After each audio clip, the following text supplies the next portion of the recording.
It's been a bit of a wait, but we're finally here over the course of many, many weekends and games of NA Dota. We finally have our actual finals this time. I know there's Tournament 1, 2, and 3, and no. None of that. We're gonna decide who's the real winner. My name's Sneeze, and I'm joined by Coaster Benz. And today we are gonna have a bit of an appetizer before the main course of the actual grand finals. Of course, we're gonna have the Honored Vanguard up against Fry Boys for our upcoming match. Coaster, how are you feeling today?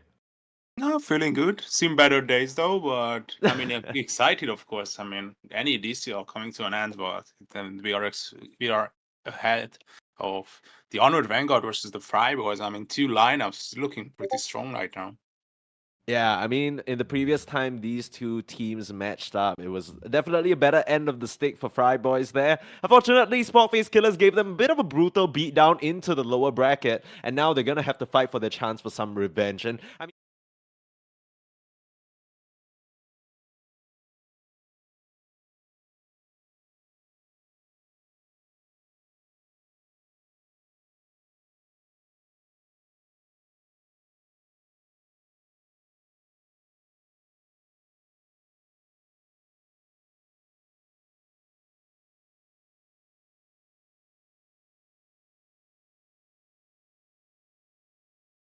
let's look at Fry Boys. So Rem, Jed, Muzi, LGTK, Gunga, Ginga, and Bungus. Costa, have you had the chance to watch many of their games? Uh, for Fry Boys especially, I have not, to be honest. But the Honored Vanguard, I've seen like 6 or 7 games of them. So I'm more familiar with their lineup. So if you look at the Honored Vanguard, it's gonna be Vo on position 1. It's Mm-hmm. Logical or Logical. I mean, he's using both of these names, but I'm always sticking with their older names. So, for example, like the Chinese player Somnus, I'm always saying maybe. So we got Lil Nick on position 3. It's Bigad on 4. The Silly Snail had a wonderful gameplay yesterday on position Yeah. 5, and Kong Venge on position 6. Yeah, so Convent, of course, I'm not sure. We're gonna have to get into the draft to figure out who exactly is on board here. But we have that already going, so we're not gonna waste any more time. Cutting straight to the action. Already some hot bands coming out: Undying, Brewmaster, Venge, Hoodwink. On the side of the Honor Band, got some very specific heroes, and on the flip side, Fry Boys, they take out some mid laners and of course take out Gyro, but they leave a Pango for themselves here.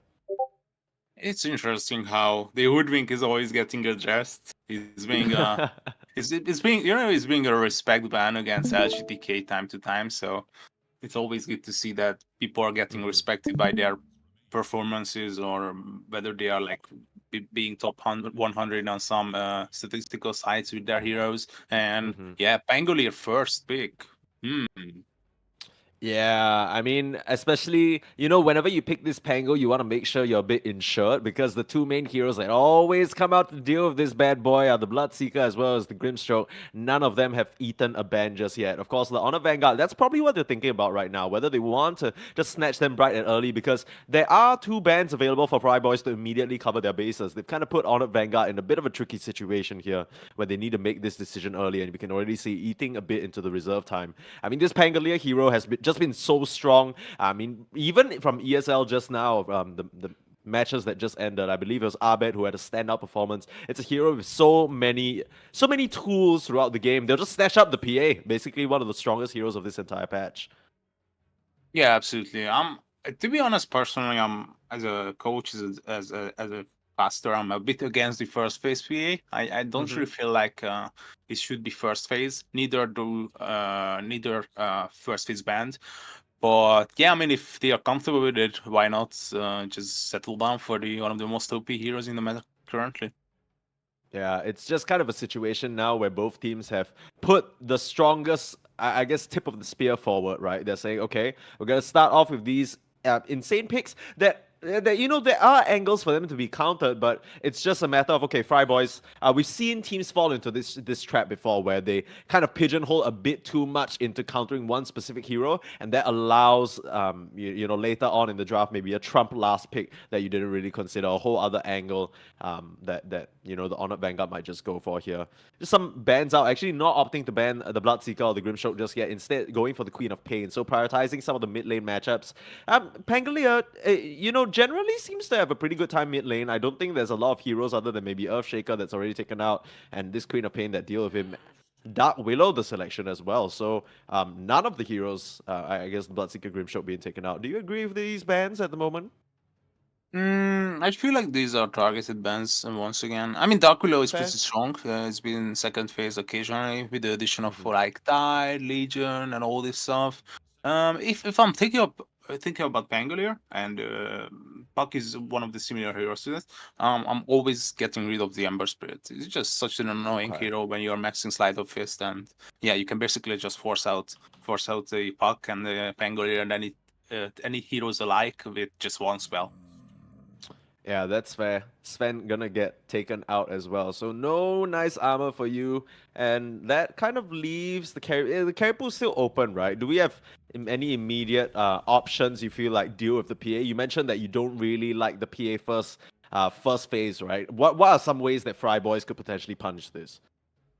Mm,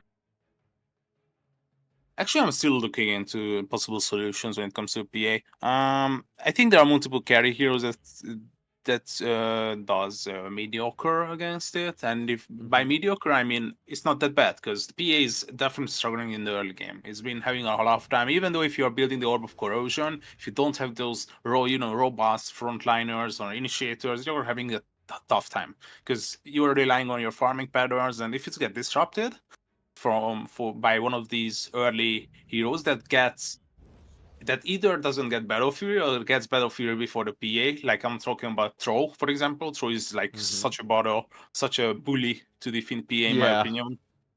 So And yeah, we're seeing some interesting picks come out here. Omni Knight and Pugna. So maybe taking the 2018 Jerax title that he's given himself a bit seriously, right? And this is interesting because this is actually a page out of Spockface Killer's book. If you remember from the upper bracket final that they played against Fry Boys themselves, they were the ones who grabbed the PA and they got absolutely smashed by this early game lineup. It was the Pango, it was the Omni Knight, and they subsequently picked Venge, Nature's Prophet, and TA and just crushed the game in 17 minutes. It's like what you said, right? PA, even though she's really strong, does take some time to ramp up. And if you pigeonhole fully in the early game and you just end the game before she can even get there, it's going to be a tricky situation.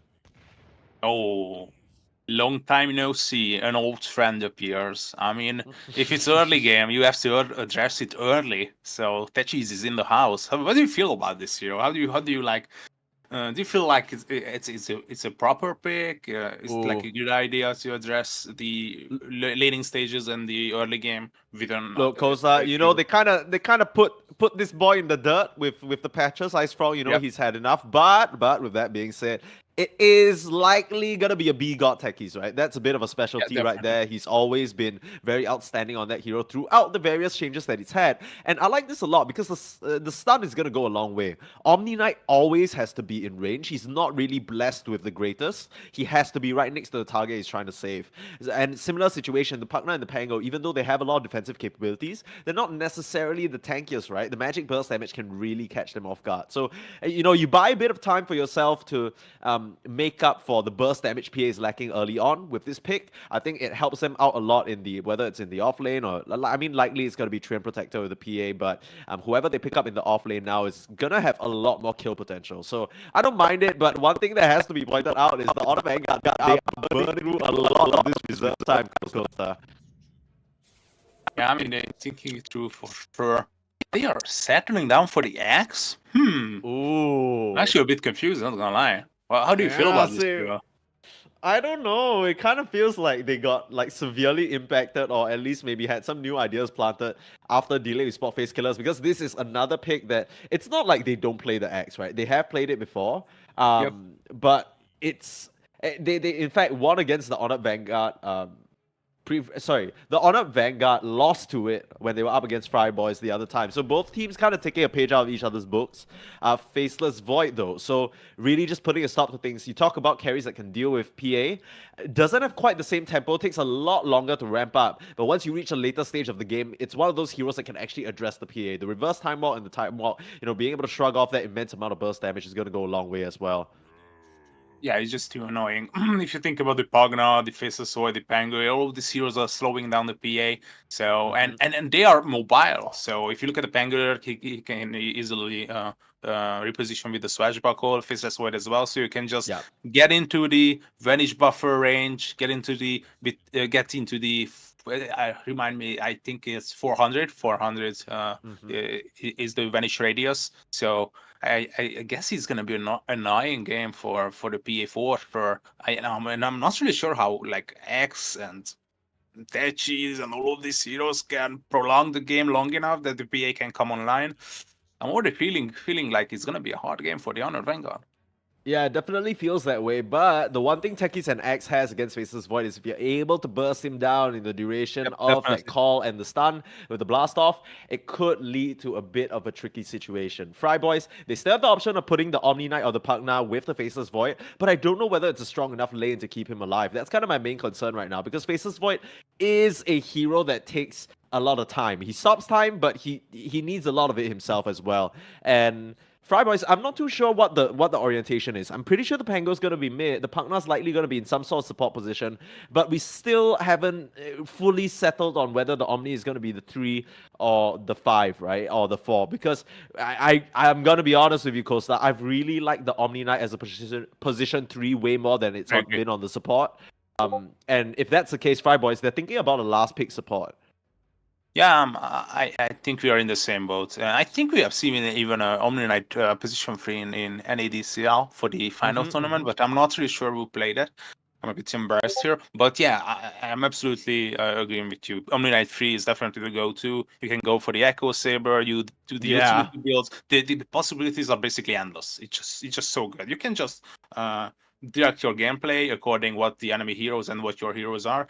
And yeah, I'm looking at the position 4 as well. And what's better than the untouched, unbanned Skyward Mage plus Void? It works.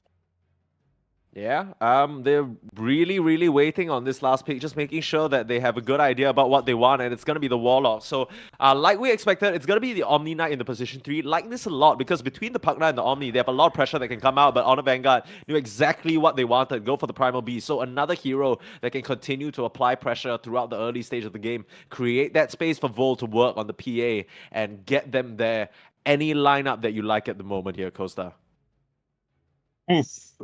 It's gonna be tough. With the Warlock last pick, I'm not really sure it's best hero wrapping it up, but it's definitely like keeping the possibilities open for team fights. And you mentioned previously how the Faceless is eventually gonna be suffering against the Techi's Axe. I completely agree, but Yeah. is it bad that your Faceless Void is suffering? Because all you need out of him is a Chrono. Because you got the damage. You got Pangolier, you got Pugna, you got Warlock. So the damage is there. You just have to like be alive, press one button, and you can go back to farming. So yeah, I mean, with this said, I think I'm gonna go with Fry Boys this game. How about you though? Yeah, I'm right there with you because the thing is, Honor Vanguard, they have a lot of setup now, right? They can get these kills Absolutely. and they can make the Faceless Void suffer. But I completely agree. Like, I don't know whether the Faceless Void suffering matters because at the end of the day, even if the PA reaches a very sort of solid state of maybe 5 to 6 items, she gets really strong. You just need the Faceless Void, the Lemon Chrono. We've seen what work the Fatal Bonds can do in terms of an insane comeback. All you really need to do is focus down one hero and make it count, and suddenly everybody's melting all around you. The team fight is there for Fry Boys if they need to somehow bring it back or come back from an initial deficit. So we'll have to wait and see how things go here as we get into game number 1. It's the first game of the day. And of course, no better way to start it than some pretty cute picks on both sides here. For what it's worth, the Honored Vanguard, they could very much just explode into the early game and leave nothing for Fry Boys to work with, right? But this is something we didn't get to talk about just yet. They don't really have a lot of building damage, right? Even if they start getting these kills, apart from maybe cutting the creeps and forcing a situation where you have to come through with wave clear, it's gonna be a bit harder for you to get these early towers. It's definitely. I mean, they got the tower damage nonetheless. They get the Techis, but it's really hard because you are not controlling the early game in my eyes. On the Honored Mhm. Vanguard, if you're not in control of the early game, your lanes are constantly pushed in, so the Techis just cannot get to the tier 1 towers. So I completely agree Yeah. with you. And on the other hand, I mean, Freiburg's got the Pugna, the old school damage dealer Yeah. to these buildings, and the Warlock as well. I mean, you just drop the golem, win the team fight, and suddenly there is a walking big giant tower hitter. Yeah. Yeah, that tower doesn't stand a chance against Galkin Golem. LGTK gonna run into some unfriendly company here who are trying to chase him down with the blood grenade. It's It's quite a just bit of too move fast. speed, and I Yeah. don't know if they're gonna be able to catch up with him. They'll try. The slows come out, and LGTK, he's living on a little bit of borrowed time here. He's gonna try and waste as much of it as possible as 5 members converge, and this is likely gonna be an easy first pick on the Pugna. It's gonna take a bit of time as they try and give this over to Vol, and they'll be successful in doing so. Nice bit of injection of gold. You talk about the PA having a bit of a weaker early stage, but if he can get to the Orb of Corrosion or even maybe, Wraith Bands or that power treads a bit faster, that offlane might not be as bad between the Omni Knight and the Pugna. Yeah, I agree. I'm really like contemplating whether this PA is gonna be. I mean, which build this PA is gonna be going for. I'm really hoping we are gonna see like an early game build with the Orb of Corrosion that I just mentioned. You mentioned it as well. It's gonna be exciting for sure. Some action on top though. Yeah, just forcing out that early time walk, but like we said, the harass is gonna come out in, basically it's gonna come out in spades, and maybe that kind of tells us why the Warlock was picked, right? Because you just need to keep sustained in lane. You want to keep at a HP level where you're not getting insta burst by that go, and you have enough time for the time walk to matter. And that's kind of what Bungus is gonna do. We've seen these Warlocks tech for different builds in terms of getting more levels into the upheaval early on and the fatal bonds, but this might be one of those rare scenarios where you get a bit more early levels in the Shadow Word, because Pingus, he is gonna be suffering. Yeah, I mean, you can ship out constantly so many tangos as you can afford or solves, but yeah, I mean, you just have to accept. There's no Yeah. this is a no kill scenario for the Dire in this Yeah. lane. Well, I mean, bot side is a lot more of a kill scenario, right? I think LGTK and Muzi, despite that first blood, there's very high potential for them to just start running down the PA. And Muzi, if he's able to get some early advantages in terms of, let's say, an earlier phase boot, or maybe even a Soul Ring Bracer, I don't think Silly Snail can really harass him out. Trian, usually known for dominating the lane, but how do you think he does against this duo? Because it doesn't really seem like Silly Snail is going to be quite as dominant as some other lane matchups. Yeah, it's definitely gonna be having a hard time. You are up against the Pugna, who is on the one hand a ranged hero, on the other hand got 330 movement speed. He's basically uncatchable, and the other hero just got a repel, heal, and everything that's good. So yeah, it's gonna be definitely a hard game. I'm pretty surprised that they did not go for the double quelling blades and cutting down the trees, but yeah, I mean, they know best. Yeah, I mean, right now it feels like the window it's gonna get smaller and smaller as time passes for the Honored Vanguard safe lane to get a kill, as Pingus manages to slide out of there. Yeah, like we said, this early level in Shadow Word just to try and keep him up and running. But yeah, like we mentioned about the bot side, the Omni Knight is only gonna get more and more unkillable with the levels in Repel. Once you get Decrepify as well, suddenly the PA isn't really doing much to you. So, I mean, he's gonna reach a point where I'm not sure if he wants to get Vanguard or whether he's just gonna start getting a bit more armor on his side, but he is gonna reach unkillable territories and maybe even start running the PA and flushing her out of the lane, which will be very, very scary for them to deal with. Yeah, we'll have to see. I am already seeing I'm only predestining the scenes in my head, how he's basically following him under the tower. Yeah, right. Hammer of Purity ready. Yeah.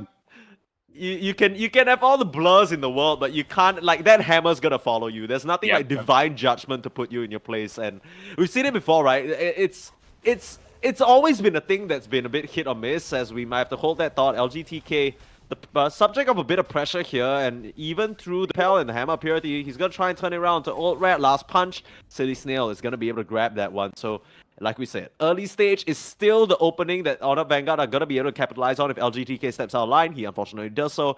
That's a kill over the way of Vol. And the more you can get out of this initial stage, the better. Because at a certain point, Muzi is just going to start hammering him down. Yeah, absolutely. Oh, okay. Yeah, top I side. mean, be good. They're able to take down 1-for-1 here, Bungus versus B God. But both cores stay alive here, so overall not too bad. As long as the Void keeps farming, right? But once again, it's a similar situation where the Axe is working towards his Vanguard, 500 gold away from that, and from there, Pingus, he might have a bit of a rougher time just standing around. Now, the one lane we haven't talked about is this mid lane, as might not even be able to talk about it because Old Rat copping some punches to the back of the head here. But yeah, I want to take a glance at this mid lane because overall, dead even. Primal Beast versus Pangolier both have ways of getting on top of each other and getting out. And CS 26-4 on the Primal Beast as we fortunately miss a kill in the top side as it was just another dive. The pressure unrelenting from the side of the Honor Vanguard's off lane. Yeah, it's as you mentioned, it's looking just so strong. It's definitely hard. I think Bungus is that as well, Joel. Yeah. This is disaster for Fryboys, to be honest, because I think the Pugna should be using the twin gates more often, just rotating. But by the way, Jed is on the hunt. Leonic might be in trouble though. Yeah, one more swashbuckle as long as he can land it. Oh no. It actually doesn't seem like it connected fully, and now Jed, he's still gonna try and finish him off, but now with the trample, he's gonna pay the price. That was not what he wanted, Costa. I see your hands on your head because that is not how things were supposed to happen. Oh. Yeah, I mean, it's funny how that's a coach in you, right? If that's your player, you're like, man, what are you doing, man? I mean, mistakes can happen, but Sure. That's why we love this game. It's always coming down to these small nuances of a decisions, and yeah, it was a bit weird that he just missed the Swashbuckle in a pretty open situation. He was walking in a straight line, but that's life. You have to forget about it. That's why I'm always telling people like it's non-existent. It's never happened. Just keep playing, enjoy the game, and have fun. Yeah, I mean, right now, Honor Vanguard definitely enjoying themselves here. 6-1 at this early stage. Goalie isn't super significant. It seems like everybody on Fryboys is still able to keep up in terms of the farm, but like we said, it does feel like, Honor Vanguard, this is an early game that they need to get a hold of because their heroes, Primal Beast and Axe, and along with the techies, they're trying to make things happen and give PA this space. Bungus, he's here in the bot side, but it's an easy blink out, and they don't really have a way of stopping the PA from doing that. Yeah, absolutely. There's no hard stance, but if you got the Pangolier rotating bottom, that might be promising, but you gotta go for the PA. Meanwhile, Pingus dies on top as well, but I think Ojak might be dead here. Oh, he's dodging perfectly, but yeah, you're just not gonna get out of this. He's dancing around pretty well. The last touch is there. It's a huge commitment from the side of Fryboys. And Vesa's here as well. Fresh off the kill on the Faceless Void on the top side. Slightly off the mark with the chop, but with the Battle Hunger, can they finish off this Pango? It's going to be a big kill for them to get. And they get the return. They'll lose the Treant. So 2 for 2 overall. It's not too bad, but you have to imagine the Pango and the Void going down as compared to PA and Treant. It's a slight gold advantage, but it feels a lot worse for Honored Vanguard given the advantage that they had.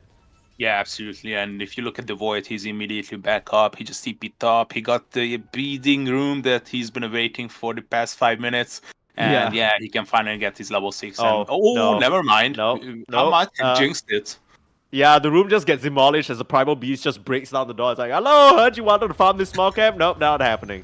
Yeah, the teams come through because it's just, this Faceless Void has got to be feeling like he's in Struggle City. Maybe I misspoke there because I was just saying, oh, it feels a bit better for, Honored Vanguard, but it feels a bit worse for Honored Vanguard rather, but I think they're still kind of happy with this. Overall, Vol, it was a 4-person commitment down to this bot side. They used the Rolling Thunder as well. Lil Nick, he's just enjoying the space, right? So even though, this PA isn't really doing too hot, she's not the hero that needs to get off to a quote-unquote good early start. She just needs to get to the Battle Fury and then she's rolling, and she already has a few of the early items. They're starting to run her down though. Yeah, he might be in trouble, but he's quite tanky with the power turns and the raid band. Oh, the rotations are immediately coming out. I think this is always just one TP, but it might just be enough. Yeah, for sure. Lil Nick packing a punch right there. Even has the pulverize if he needs it. Gonna have to throw it out, and should be more than enough damage. The Decrepify actually working against him there. Second Rolling Thunder, they want to get things moving. Jet, he's on the chase, and with the Fatal Bond, Silly Snail looks to be the target. They're chasing him into the tree line, but B-God is here as well. The bomb's gonna do quite a bit as Old Rat and Lil Nick circling their prey here. LGTK with a Decrep getting out for now, but that is exactly where the techies will strike. And Lil Nick, I think he has a Pulverize in a short bit, not even needed. Onslaught, Trample, it's more than enough damage even through the Shadow Word. And now Bungus has to desperately TP out, no Pulverize, and yeah. Lil Nick not gonna be able to grab that in time, but still, once again, Fryboys, they commit so many heroes down here, they don't get anything. Yeah, meanwhile, I just checked whether Jet is a Pangori player or not, because I'm having doubts here. I think he's missing a lot of like, skill-based spells, and it's pretty hard. But meanwhile, Muzi is getting chased. I mean, the Rectify is there, but Lil Nick got no spells, so they gotta be taking just LGTK here. Yeah, Jedrai, that was just flaming him, and he's getting a kill immediately. Yeah, that's how. I mean, for what it's worth, Jet, that if you didn't get that kill, something would be definitely wrong. We need to do a little PC check here, maybe a pause just to see whether Jet's still with us. But he gets that one, and he's working his way towards the diffuser, right? So very standard Pango build up. Like we said, he's the main point of tempo control for the side of Fryboys. Even though the Faceless Void can suffer, even though the rest of the team can do not too hard, it's Jet who really has to step up to the plate and put a dent in the Honored Vanguard's axe, and Primal Beast hasn't really been able to do so far, as they're both having excellent games at the top of the net worth. 5.3k for Vesa here. He is having a swallowed time. Yeah, I mean, Pangori is such a huge skill-based hero. He's missing a few swashbuckles here, but his gameplay is completely okay. His rotations are on point. Itemization is the usual, so it's correct. But yeah, he's having some troubles, maybe dying. Oh, never mind. He's turning on to B-God now. What is Yeah, we're watching the top side though. Lil Nick, he is just trampling onto Pingus as Bungus TPing here to help the Faceless Void out. The X wasn't able to connect, but meanwhile in the mid lane, Jet grabs one onto B-God, and yeah, B-God says sorry because that's the #1 crime as a support player. I know that myself, and I'm sure he feels awful about it. But if you are trying to set EXP in the mid lane, you don't want to be giving that opponent mid laner a freebie, right? No matter how far behind you are in the levels, you just want to play it safe. Maybe he got a bit too greedy, maybe a bit too far ahead. That Jet was able to clean him up with that Rolling Thunder. So has the Diffusal now and able to prep himself back up now at 5.5k net worth. Not too bad. Yeah, he might be missing some spells, but yeah, Jet is definitely doing fine. And it's weird to say, but it's all up on him whether the early game is gonna be turning upside down and maybe favoring Fryboys in the end, or it's just gonna stay a slightly bit of an advantage for the Honored Vanguard. Oh, Pingus. He's getting looked at. There's the Blink Dagger reveal. Silly Snail coming through, but they need an Overgrowth. They'll find it. Okay, has the Chrono available, and he'll be fine. Able to time out. The full squad on Fryboys comes to defend their carry, and they want to punish the Axe. He's doing a lot of damage back the other way, but no match for the Swashbuckle. Silly Snail tried his best with the Living Armor, and now he'll try and hide away in the tree line. They spotted a glimpse of him. Still looking. Shield Crash available, but he's tucked himself in a nice little corner. Heard an Onslaught coming through, and straight out onto Jet with the Pulverize, but the save LGTK, keeping him alive. Is it gonna be enough? The Swashbuckle away and the roll, he gets it off in time. The Pango survives, and now he's looking to turn the fight around. Pingus on the perimeter as well. It'll be B-God to pay the price. So as the dust settles, it'll be 2 for 1 for now. The Onslaught, though, gonna clean up Jet. So he sticks around a bit too long as Lil Nick able to make him pay for it. LGTK is still standing his ground, sucking away, and Pingus, I don't think there's much he can contribute. Bungus is here as well, but no level 6, no golem. Means that LGTK, this Pugna is just doing way too much work. They need to eliminate him, and with Vol's help, they will. Pingus, a Time Walk not available anymore for another 14 seconds. But they don't have enough gas to finish that Faceless Void. These fights have just been so messy, Costa. They're just slamming heads at each other, you know, led by both these mid laners. It's getting brutal, right? It's getting bloody. Yeah, it's a bit messy, as you mentioned. I completely agree. It's like I cannot decide whether which team is gonna be which team I have to be favoring in this fight, because people are occasionally arriving and disengaging. But yeah, I mean, one thing that's gonna be favoring the Fryboy is that the PA eventually showed up. So it's off time for the PA. He was not farming. He was looking for rotation. That he's suffering for it. I mean, if you look at network wise, he's It is a bit ahead of the Faceless Void, but just because of the laning stage that he accumulated many assists. Oh, I'm sorry, but yeah, because of me, we just missed the kill of Bangas. No, no, no. That was a really good point. And I mean, that's kind of going to happen anyway, right? We talked about the Vesa X Blink reveal. At any point, anyone who shows in the lane, this is exactly what they were waiting for. The Techies X combination. If you need a bit of extra oomph, you got Silly Snail or maybe Lil Nick on the sidelines to onslaught in as well. This is their timing, right? It's going to be a very terrifying next 7 minutes for anyone on the side of Fryboys to show, because that is exactly what's going to happen. Now, Pingus, he stuck himself here in this bot side, has yet to use the chrono just yet, and you talked about the PA's item progression. He has a Midas, so he's gonna be scaling up no matter what, but they seem to know that there's a setup, there's a smoke right there. They Oh my immediately God. see him and no! Oh, and just when I was saying he might have a good build-up too, it's a huge Fatal Bonds though. Overgrowth to keep the Pango in place, heads-up play from Silly Snail to hold them back. But with that Diffusal, they should be able to finish off Ult Rat. Needs to desperately blink away. He'll be able to do so, but Jed should have another Swashbuckle available. Gonna give up on the chase on the PA for now, as Axe forced to call out Muzi on the hunt.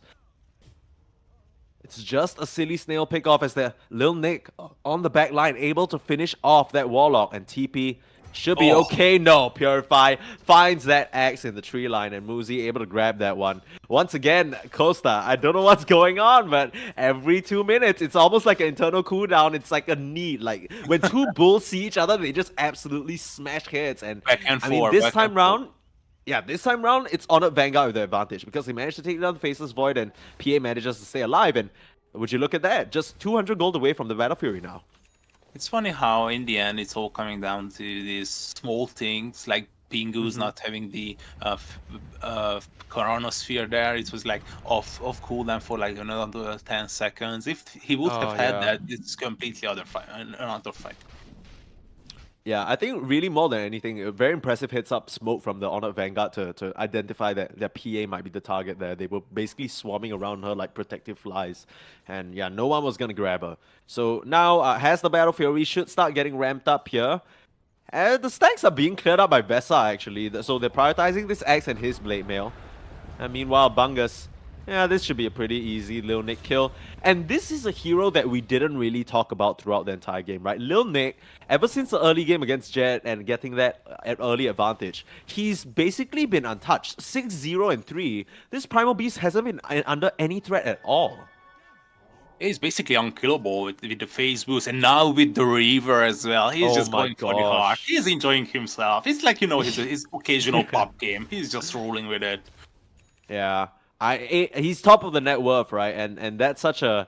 It's an impressive affair because with Primal Beast, your main farming tools are your spells, so you need to be able to min-max that as much as possible to juice the map for net worth.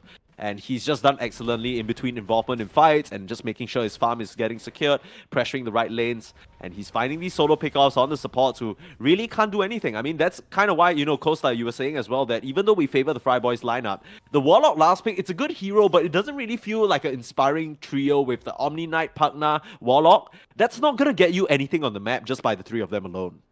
Yeah, absolutely. I feel like this Warlock is definitely falling off. It was a bit confusing which spells he's supposed to be going for on the lane, and I think there's two scenarios. You are either choosing the wrong path, or you are going down the right path. I think he just went in between, and that's the worst thing you can do. Yeah, no, I completely get what you're saying. It's a very good point, actually, because you're neither here nor there, right? Even if you tech fully towards the quote-unquote meta build, then you at least have that to play around. For what it's worth now, we're past the laning stage, so it's not that bad. Max level with Fatal Bonds, and we've seen the amount of work you can do in the fights. On whatever it's worth, Honored Vanguard, there are 4 melee heroes, 3 of them being strength, who are going to get in the thick of things and take a lot of residual damage. So that could be the opening. Ooh, Jed. His courier flying out from there might just inform the Honored Vanguard that Fryboys are lurking in the area, and Lil Nick, as a result, he'll play a lot safer. Doesn't want to die before he gets his heart there. Yeah, absolutely. Lil Nick is definitely aware of the situation. Not just aware, he's already setting up additional skirmishes around there. So at least the Silly Snail is steeping him. But yeah, favoring the Fryboys, the warding is just on point from them. It's just beautiful. But they are not expecting this smoke. Muzi might be in huge trouble here. Oh, if they can get this kill on the Omni Knight to start things off, a lot of the survivability will be taken out, and one chop, that's all they'll take. Jeb held in place again by the Overgrowth. There's a Pulverize should be available, but he goes in with nice Glimmer Cape from LGTK to keep his mid laner up and running, and with this roll, he should be relatively safe. Now, Pingus has a Chrono looking for something on the back line here as Jed just rolls past the whole squad of the Honored Vanguard, should be able to escape. And this should be a clean retreat here, Fry Boys, on this. On a Vanguard, they still want to keep chasing Silly Snail. Bungus. He is moving quick, but yeah, Bungus unfortunately will be the target caught on the sidelines here. They are still running after Jed. They don't know where he's tucked himself into, but they'll just start pushing the mid lane and start putting on some pressure on these objectives. Another successful team fight. This time around, it looks a lot stronger for Honored Vanguard, right? They didn't lose anybody, now up to a 4k gold lead. Yeah, I don't want to say this, but I feel like the Fribers are just not having a clear idea how to approach these fights, how to approach these engagements. Maybe bait a few people in that is like going overboard, and then maybe kill them and after disengage. But yeah, I was taking a closer look at Bungus with the Warlock, and he was followed like 90% of the time. Oh, maybe Milo might have a kill, but Muzi, you are definitely alone here. This hero is just basically unkillable, and not just this hero. All of the other 4 heroes are just so tough to bring down. And I'm not even wondering why Pingus decides against using the Chrono, because yeah, you just don't have a damage anymore. If it's not a completely executed 5-man chaotic offering, 5-man Chrono, 5-man Fatal Wounds, I just don't feel like they have enough damage anymore. Yeah, I mean, the thing is, when we favored this draft at the start, we were looking at a scenario where it's a late game team fight, you have a lot of partner damage coming in through the Fatal Bonds as well, and hopefully the Omni smacking away at somebody. But it's gonna take a long while for them to get there. Honored Vanguard, they fully capitalize on this opening that they have in the early game, and Lil Nick has just had a swell time. Vesa as well, they've done exactly what they needed to in terms of getting these key pickoffs, finding these engagements, and creating awkward situations. Fry Boys, they want a clean front to back fight, right? They want maybe their Pango to get initiated on. Oh, there's Muzi with the save. Oh, there's a big rock. And then, oh, we turn it around with a Chrono. But Honored Vanguard are just not giving them a clear-cut option to take these fights. I mean, look at Lil Nick. He's being so aggressive. He's just not doing anything. He's just the guarding 75% of the map. He's just walking around. He's the big boy. He's untouchable. He's just proving to be the difference maker in this game, I feel like. Yeah, for sure. He's definitely cosplaying the Primal Beast from Aghanim's Labyrinth, right? Like, once you're on that map, in that final boss, like, there's nowhere, like, there's just meteors raining, and, you know, wherever you go, you're being picked up. You need to have the most advanced studied dodging patterns to get out of his way. It's just allowing Honored Vanguard to have all the space and time in the world to farm up on their PA. Another call in the bot side onto Pingus, and he just doesn't stand a chance. Like we say at this Faceless Void, you have the Time Wall, but that's if you can survive the burst. But this burst has just been smacking him flat like a cockroach. Yeah, we are past that time when the damage was just enough to kill a Faceless Void. I think if there is like 2 additional Faceless Voids, they are supposed to be dying as well. I mean, the damage is overwhelming. It's just so tough to get back from this. And the funniest part, that they are just using 4 heroes from the Honored Vanguard. There is an additional one, just free farming. Oh no. Yeah. And taking Roche as well. It's a beautiful setup, right? Now, 3 people into the Roche, Old Rat, a Vol rather, should be able to clean this one up. No pressure at all. There is a smoke out. I can't help but feel like, you know, maybe the Roche is the one area on the map you might want to fight into, because that's where your Circles of Death do well, but without the Chronosphere and without the Void in position, they're going to give that one up. Instead, looking towards the top side, they might find B-God here. Constellation prize. Yeah, I mean, I wouldn't even call this a prize. This is just, if you don't get this, it's like, you just lost a Roche for absolutely nothing. He's going to buy some time with the Glimmer, but no. No way of escaping there. Now, the Axe is around, and so is Silly Snail. He's just going to blink in. Call goes wide. This could be their opening as Vesa in some trouble. Nice overgrowth from Silly Snail to keep them in place yet again. With the Guardian Angel, that Axe is not going to stand a chance. Runs straight into 4 members, and that's not a situation he'll get out of. Now, Lil Nick in some trouble as well, but he's still so healthy. They drop the Raw, and Bungus, he's just going to get ripped apart. Chrono is available, but Pingus looking for an angle. Might just set up onto this PA, but does he have the damage? Old Rat with the Pulverize, he'll be fine. Dodge up for now, he's trying to slice away, but they get the PA. For the first time this game, Fry Boys, they're able to stabilize, and the sorry comes out because he knows Vesa. He messed up a little bit here, a bit of a disconnected fight, and this time round, Fry Boys get the engagement that they want. They're able to pressure the tier 1.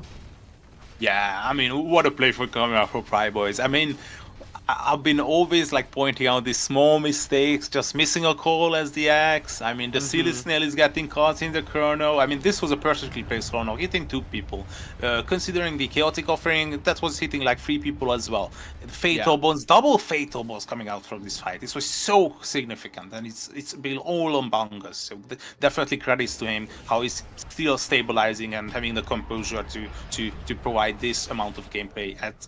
Oh, again, Vesa. He's gonna miss the call on Pingus, which is gonna allow the timeout to come through. LGTK will be the sacrifice, but he's more than happy to do so. And he's not even gonna go down just yet. He might just be able to escape this fight. They need to turn back around and kill him. He's able to slide his way out, but now Begon in some trouble, and he'll go down before the partner does. That is not how things were supposed to go. Call gonna finally interrupt Jet, and they're at least gonna get the Pango kill. But Vesa, he misses out on the big target, Pingus. That is the one they wanted to find, and yeah, the repeated sorries coming through. X, that's the tricky part, right? You can't afford to miss these calls. You are the setup for the team, and if you're not landing those, they have free reign to just play the fight however they want.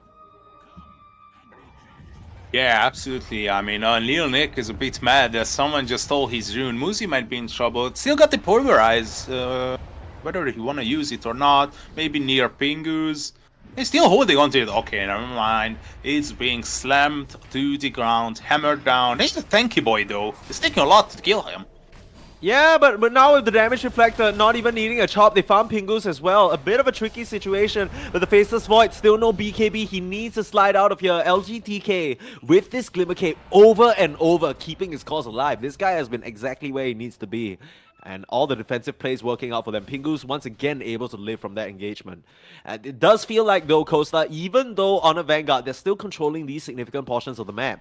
Fry Boys, we're starting to see the chance materialize for them, right? They can take these team fights. They can find these opportunities. They're still gonna get picked off, but you know, it's not about that. It's just about these team fights that they're not gonna find because unfortunately Bunga's gonna go down, but you get what I'm saying, right?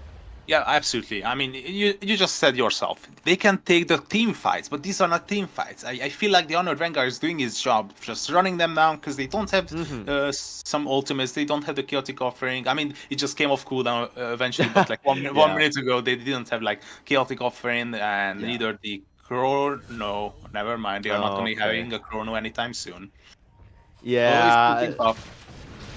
Old Rat is the target, forcing the BKB out in the blink as well. Oh, he just ripped LGTK apart. This is gonna TP out, make full use of that BKB timing. LGTK can't afford to do that. He pays the price, and things. You couldn't have said it more perfectly, Costa. You drafted a team fight lineup. You fully invested into it with a Warlock. But these are not your team fights. You're just allowing them over and over to trample on you on all parts of the map, literally, right? They're setting up these little windows, these little pockets of space that they can just continuously farm heroes coming into these areas. Oh, you want to split push the lane? Oh, you're up against an Axe. Sorry about that. You're up against a Primal Beast who can come from any angle and lock you up. I mean, take a look at that. Vesa even teched in for a Boots of Travels early on ahead of his BKB because he understands his job is just to catch these stragglers and catch up. Yeah, absolutely. I mean, the Honored Vanguard is doing an excellent job, and they might be able to catch someone on bottom, though. Pingus, no damage! No damage, though, yeah. Exactly. And they will have enough with Jet coming in to help them out, but the whole squad from Honor Vanguard looking for revenge. There is an overgrowth, and they'll take out LGTK for now. I say that, but he's still standing strong. The buyback actually comes up from the X. Gonna try and make use of that boost of travel. Silly Snail trying to dodge away with the call. They found out the Pango, but Lil Nick, he's being held up and controlled by Muzi right now. And Lil Nick, he's looking like he's in a little bit of trouble. Where did all this damage come from? This Primal Beast, he's under threat, and there is a 1k gold swing going the way of Pingus. Even in the face of the buyback of the X, they've just completely flattened the curve a little bit here. Yeah, that's what we were talking about. Like, this is your team fight. The Chrono, okay, it might be a solo Chrono, but on the most valuable player is their Catalyst, is the X. Is the Axe himself, but forcing him to buyback as well is just extraordinarily good. It's just this cherry on top. And I mean, no chaotic offering and no chronosphere for another like 2 minutes. You just gotta be patient. Just be patient, keep farming, reduce your accept that your territories is being reduced to 25% of the map, and you just gotta survive until the next team fight. Yeah, that's exactly that's playing for your out, right? You're out as we see. It can happen. This Primal Beast, we're talking about him being unkillable the whole game. He just kind of disappears a little bit. I'm not even sure what really took him down. Must have just been the Faceless Void beating into him. And Pingu's starting to ramp up. As long as he's not being caught out by these calls, by these pulverizers, he actually stands a chance and does quite a bit of work, right? So Vesa, you know, not to point a finger and say, you know, it's your fault this is happening, but it does feel like since the stellar early game that he's had, a couple of drop balls, a couple of missed calls, and you know, the line's gone dry a little bit here, right? Honor Vanguard, their dominance not quite as much. That fight alone was a 3.5k gold swing the way of Fry Boys. And we talked about it already. This late game team fight is always gonna be in their favor. Yeah, absolutely. I mean, there is still like another side to this story. It's not necessarily Vessa's job anymore to be initiating. He can just hand over his job. He can hand over his role to Big God and Leon Lake. I'm serious. Like, if you are not trolling, if you are not feeling the game anymore, just let your teammates initiate, because you have multiple initiation heroes, multiple initiative heroes, and yeah, I mean, just hand over the job and maybe focus on the lingering heroes instead. Yeah, for sure. So far, Silly Snail has been really on point with the overgrowth, just keeping the Pango in place for the rest of the team to set up. But, you know, there's nothing stopping him from maybe getting a blink and being the initial setup, force out the BKBs. And, you know, even if they turn around with the teamfight ults, it's just gonna be, what, a position 5 Treant kill? You don't really care, right? It feels like sacrificing the axe and throwing him into the mix so early on has really been a painful point for Honored Vanguard to try and work with. Bungus. He's gonna break this high ground. This Warlock is fearless. He's just running up by himself with no concern about his own safety. That is a very, very Chad play. And he'll get away with it. That is ridiculous. But both teams now setting up for the Roche. It's gonna be a very short spawn, 35 seconds. The vision control being claimed by Fry Boys right now. Silly Snail's still in the area though, but this is gonna be the topic of contention, right? You have all your tools on Fry Boys. We talked about this Roche team fight. And this is going to be important. If Honored Vanguard loses, it really feels like the game favor is going to swing fully over to Fry Boys in one fell swoop. And they are smoking up. I mean, as you said, you took the word out of my mouth. This fight is going to be defining which game will have the advantage for the next 5 minutes.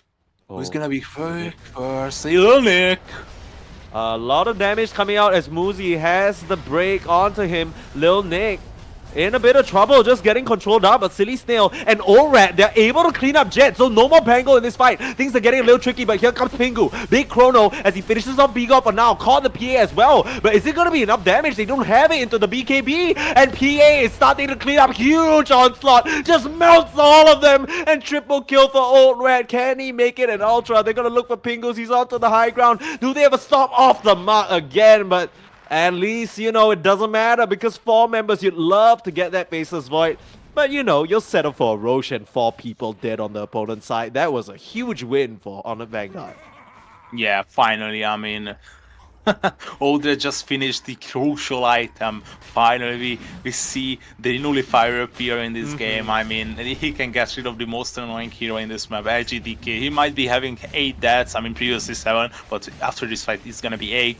But the amount of healing and the amount of damage that this guy was pumping out was significant. And shutting him down this early is just so good for the Honored Vanguard. And they got the Aegis and the cheese as well.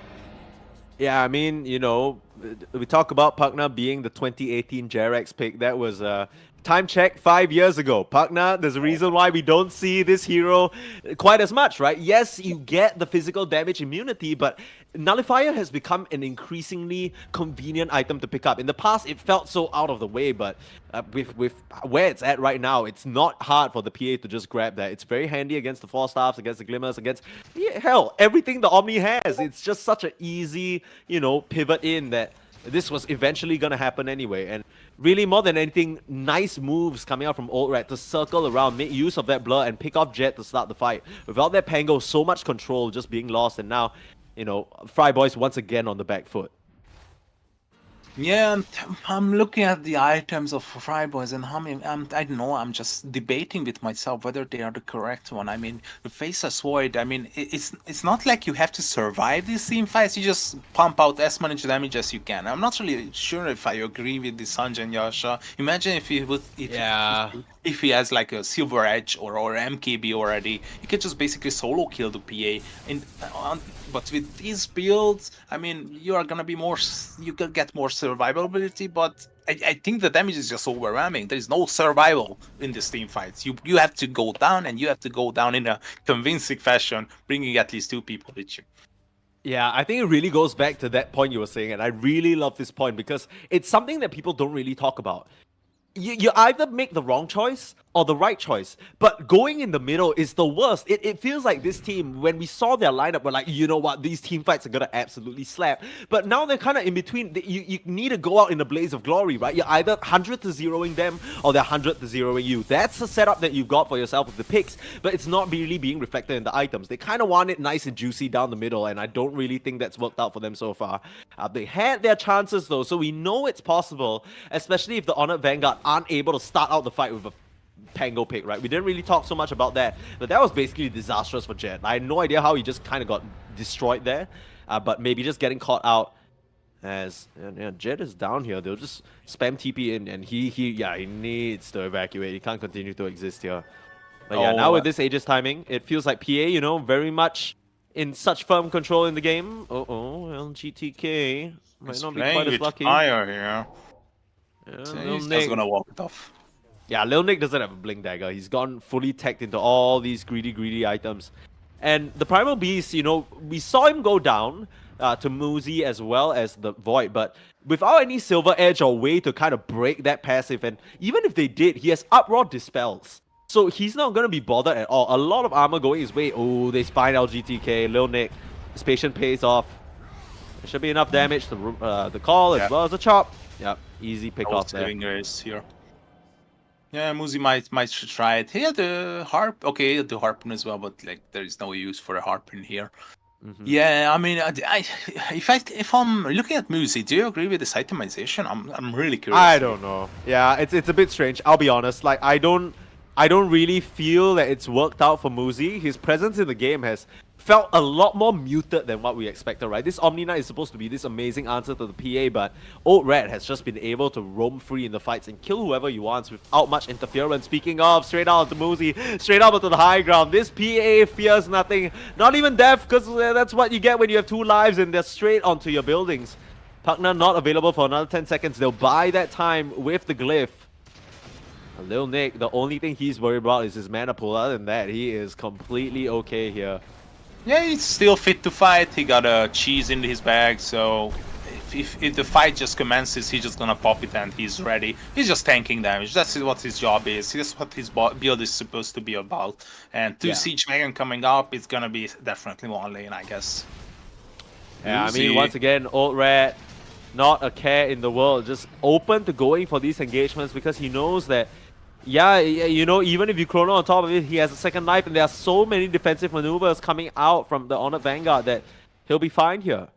Now, the Faceless Void is desperately working his way towards that MKB, right? He is, from what I can see, yeah, he just completed it. And that'll be a big factor. If he's able to solo kill the PA, we talked about taking into damage. This is what it means, right? You need to be able to 100 to 0 someone in the chrono for it to matter. Yeah, absolutely, but it's gonna be so hard because there are multiple occasions where some of these heroes are gonna be bothering you. There is still the Silly Snail being like invisible, hiding in the trees. Got a 4-staff, got a Solar Crest. I mean, he's such a good defensive tool for the PA itself. And yeah, I'm not even gonna be talking about Vessel and Leonic. The 2 bullies, the big robust heroes are just gonna be in the way for sure.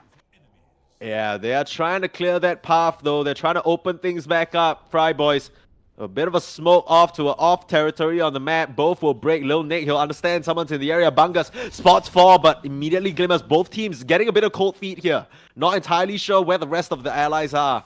Now they have a very nice cliff ward here. Muzi, he'll break that smoke onto himself, but Old Rat's in the area. He doesn't know whether it's Silly Snail, and he'll be the main target for now. Straight up, there's the control. Silly Snail holds all 5 in place. That is a huge overgrowth. But Pingus, he's found the backline, he's found the PA. That's the first life out of the picture. No, the Aegis is gone already. Pingus finishes off the PA. It's already 3 down, and Lil Nick, what a perfect timing for Fryboys to find here. What a way back into the game, but Lil Nick, he's not gonna let them go so lightly. The same comes back with LGTK, keeping Muzi up and running, but Lil Nick, he is not going to be quite as lucky. With Pingus forced to pop the BKB, it'll be 4 men down. And that was just about as perfect as you can get. I was so sure the PA still had the Aegis, but I must have missed that Aegis being reclaimed. The Chrono and the MKB, that is exactly what we were waiting for, Costa. Yeah, that's how it's supposed to be shutting Oh down my the PA. god. The I mean, gold swing. It's just insane. Ooh. 6.5k? Oh my god. And it's straight back to even, right? Fryboys, they're starting to climb Absolutely. up in terms of the win probability.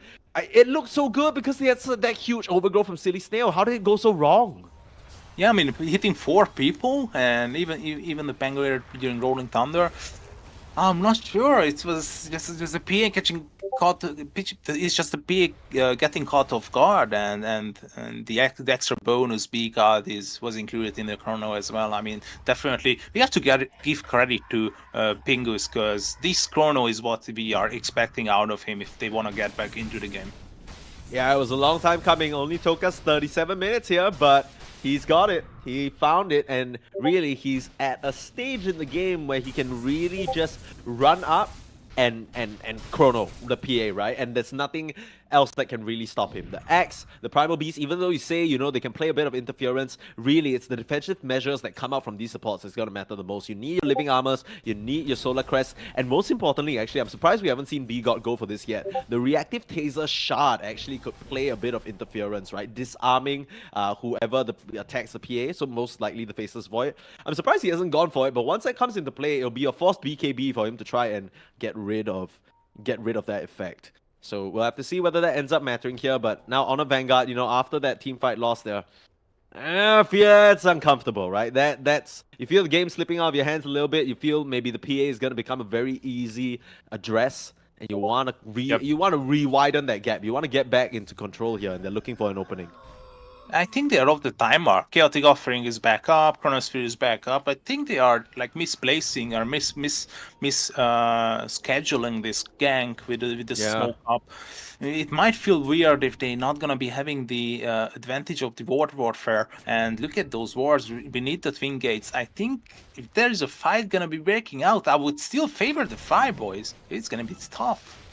Yeah, they should be able to see Fryboys coming at least with that ward. Silly Snail will spot Muzi, but happy to be a frontline target. They got the roll of the Pingu. They try to control the Faceless Void, but he locks all 3 of them up. Where you going, buddy? There's an E-Blade out, but it can't stop Old Rat from going down. And the PA takes a tumble. Pingu's able to slide out to safety. And oh boy, like you said, Fryboys definitely favored here. How did they let it slip out of their hands? Costa. I mean, this is what they were waiting for. They weren't able to seal the deal.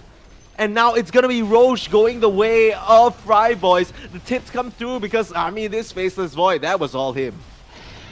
It's like the captain was doing some research in his head. It was like, how are we supposed to win this game? I mean, we are 10k down. There is someone that we are doing wrong. Wait a minute. What if we hit our spells at the same time? And all of them. And actually, and they're like, okay, Pingus might not be able to kill the PA anymore in the Chrono, but look at AGTK. He's enjoying the game. He's popping off. 15k net worth, almost catching up to the Axe. And got a Dagon as well. He's having fun. And that's the most important thing in this game. Just have fun.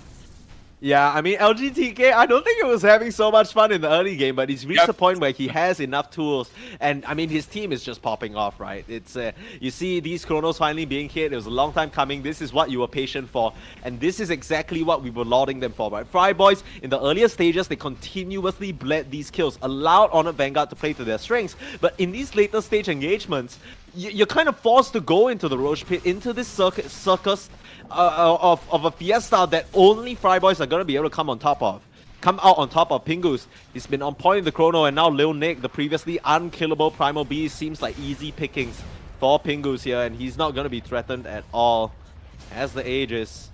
And yeah, they are the ones to take down the Rex now. So evening out the score, and a 15k gold. Dude, the gold swing is... How has this happened? Pull up, put the oh my goodness, this is atrocious. Oh my god. The roller coaster into a honorable lead for the Honored Vanguard, and they're just falling off. There's something wrong. No, it's I admire what they've done here, because really it's not a game of Dota, it's a work of art, right? Because clearly both these teams decided that at the start of this game they would make the graph look like a live representation of the Grand Canyon, the way it's just dropped off the face of the earth. I don't know, I could pop out if you could pull that up again just for us, just to see. That is just majestic. That is lifelike. I think that's to scale, drawn to scale if I'm not wrong. It's absolutely dipping straight back the way of Fireboys. Is there an angle here? Because the Honored Vanguard, they've just been countered at every turn. Yeah, there's Nullifier, there's X-Call, there's Primal Beast, there's Overgrowth, but one Chrono to win it all, and Fatal Bonds as well. What else do you have?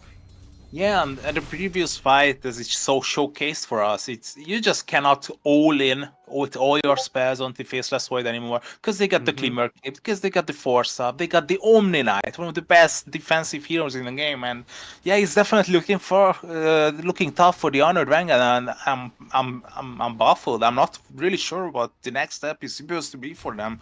It's like they are a bit derailed from their original plan, and they just cannot get back into it. Yeah, I mean, it really feels like, oh, B-God just being chased down. Oh, this is the Omni Knight core experience. It's Muzi's dominating, just gonna get a freebie here, not even caring about the disarm.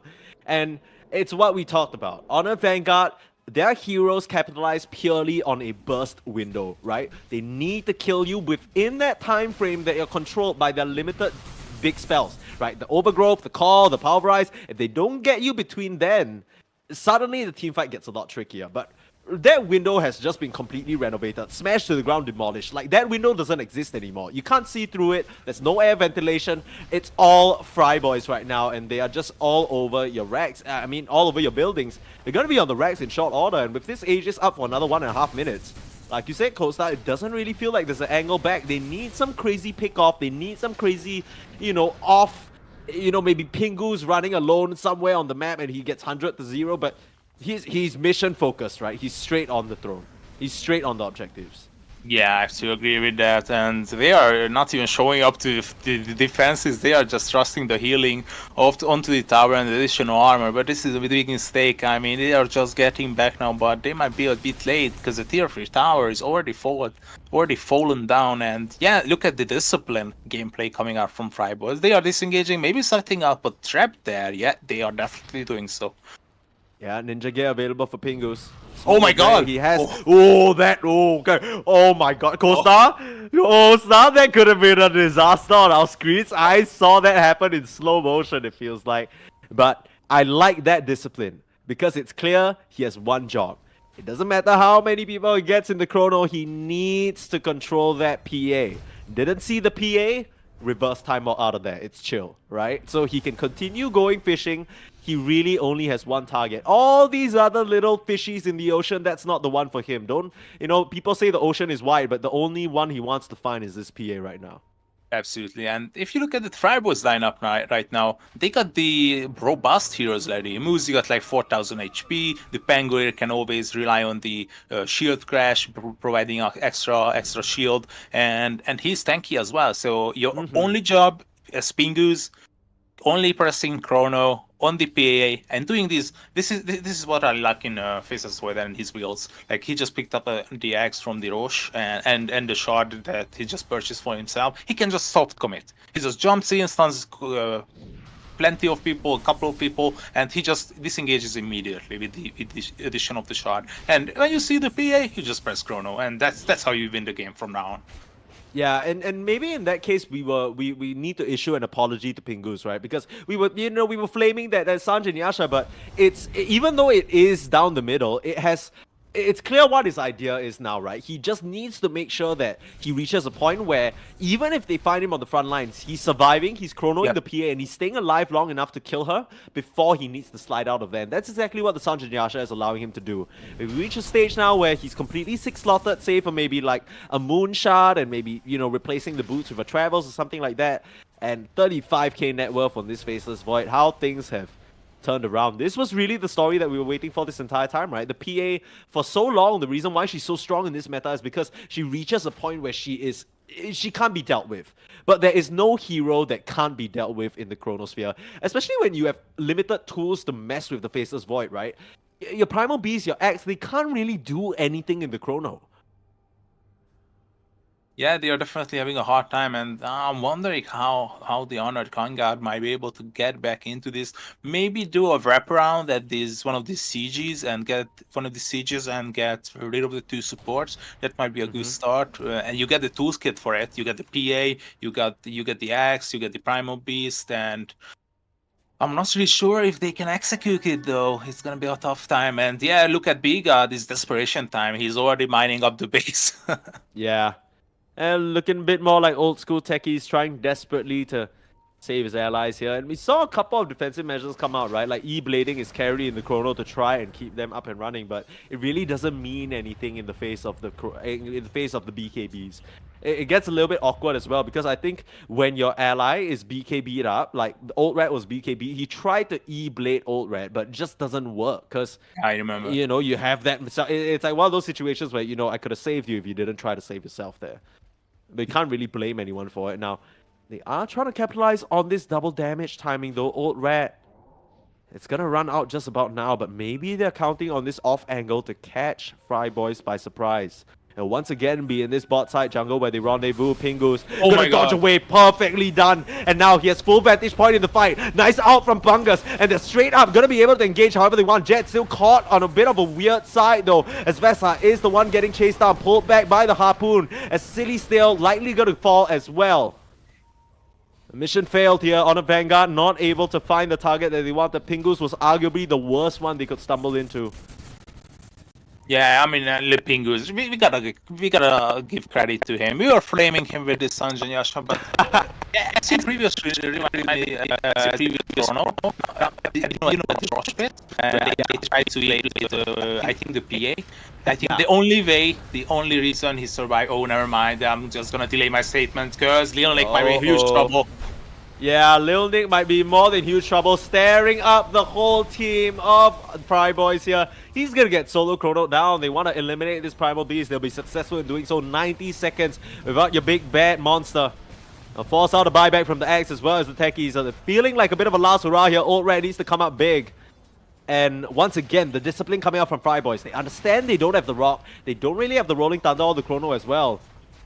And they'll just play it a little bit safer, allow for the slow siege from LGDK and the Golem. But oh, here comes Muzi straight into the back line. He's gonna get called up, controlled, but Pingus, he's right there. Old Red taking quite a bit of damage, starting to rip into old Muzi here. But the Guardian Angel is available, and oh, with the roll as well. That PA doesn't stand a chance. Yeah, no buyback. Vesa, that's a dieback for him, and I can't help but feel like the G's are gonna get dropped. There they are, Lil Nick. Had a dominant early to mid game, but it's not gonna matter, and that's the story of the Honored Vanguard, right? Picking this PA, they get sent back home in a 50-minute whirlwind of absolute chaos here. Fry Boys, the patience pays off, and the team fight reigns supreme. 34-34, but this game, what a roller coaster it was. And that wraps up our first game of the day, if you'll believe that. Yeah, I mean, what a game. Fry Boys, I mean, in convincing fashion, the way that he handled this disadvantage that they were having, like being, I'm gonna check. I think it was more than 10k. Yeah, it was even almost 15k down net worth wise. I mean, it was looking dire for them, but they are too dire, so they managed to turn it around with some perfect itemizations in the end. Because we just that's what I love in Dota, that we see a Sanjin Yasha, we both do not agree with it. But in the end, we get the idea. We just explain to it ourselves, and we have the knowledge now with why he decided on this Sanjin Yasha in the end, and it's completely understandable now. Yeah, I mean, the thing is, at the end of the day, Fry Boys, they were looking way ahead of the curve, right? What we saw immediately was them bleeding, and it didn't look good, right? It was basically someone being sent into the ER. There's a bunch of, they're not breathing right, they're losing a limb, you need an amputation over here. But really, they were just waiting for their moment. After they've assembled all the pieces, the Honored Vanguard, they just didn't stand a chance, and brilliant play from Fry Boys here. And really, it wasn't the cleanest early game, but it doesn't matter because Honored Vanguard, they were missing that building damage. They weren't able to close it out.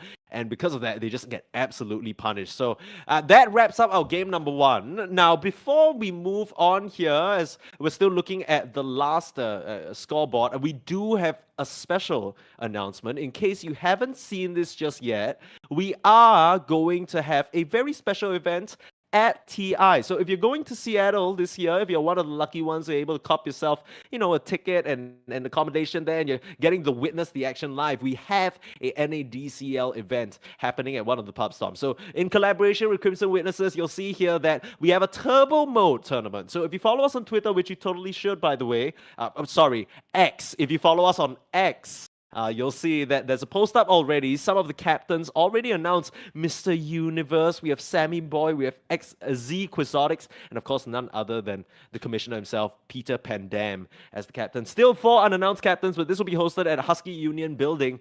There are going to be a bunch of talent and influencers and just your favorite pro players, everyone you could ask for there, and there'll be a nice little turbo mode situation. So scan the QR code. If you didn't manage to catch that, just hop in the Discord, hop in our Discord, hop in all the socials. That's where you'll find us, and this will be streamed live on NADCL, so right at this channel. So that's something you can look forward to if you're not able to, participate firsthand. But if you want to participate firsthand, of course, you can get there.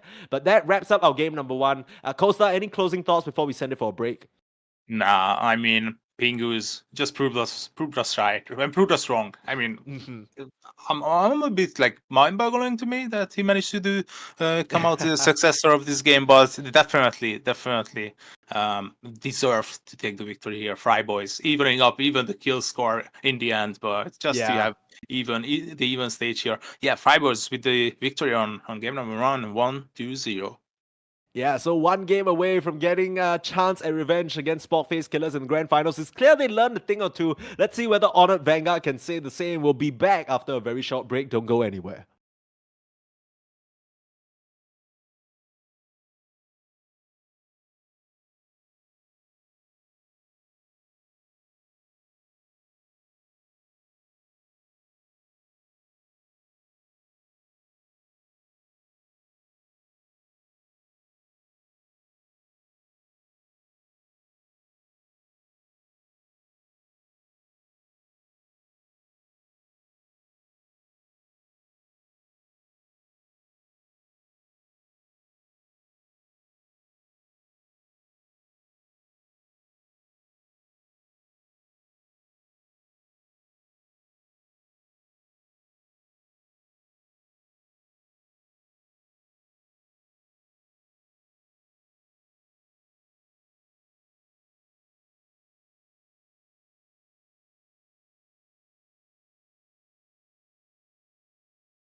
A warm welcome back, everybody, to game number 2. We are in the finals day of NADCL Season 4 final tournament. So not Tournament 1, Tournament 2, Tournament 3. I know there was a lot going on, but we're finally here. Fry Boys, they take a zinger of a game number 1 up against the Honor Vanguard in what was the definition of patience, right, Costa?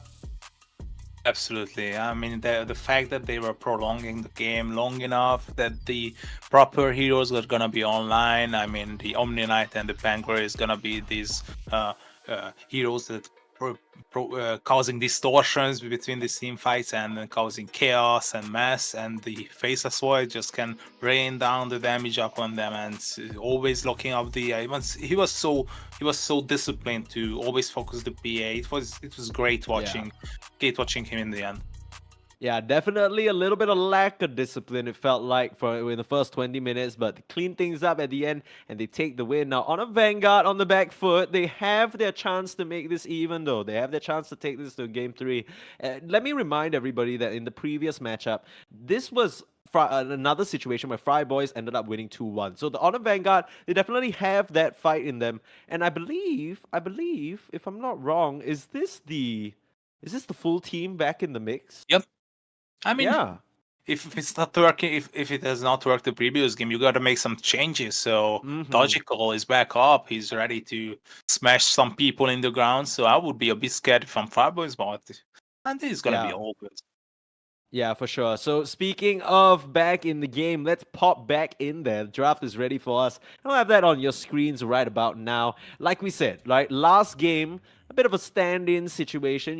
We heard that Dogical was a bit busy fine dining, cruising on that surf and turf, had a steak and shrimp on the menu. But it's different now, right? Now we have a situation where, okay, we have the full squad. Do you think that's going to make much of a difference? Because I personally think that Dogical has been such a key part of the Honor Vanguard. Yeah, I agree. I just cannot believe that you mentioned the main reason. I thought you were just going to be making up some excuse. No, what do you mean? That's completely untrue. I'm just making that. What do you mean? I think that's not the real reason. I think this was the reason. I'm not even joking. No, I have no idea what you're talking about, Kosa. We're not. Is this real? Is this a lie? Is NADCL even actually happening right now? Was Dogical here last game? Who knows? What matters is the here and now, and we have a draft, right? We have Brewmaster banned out immediately. Fry Boys, they don't want to deal with the Pango anymore. They've taken that out. Yeah, I mean Bangalore, a solid gameplay coming out from the end, but it seems like they don't want to play this game, so let's just ban it.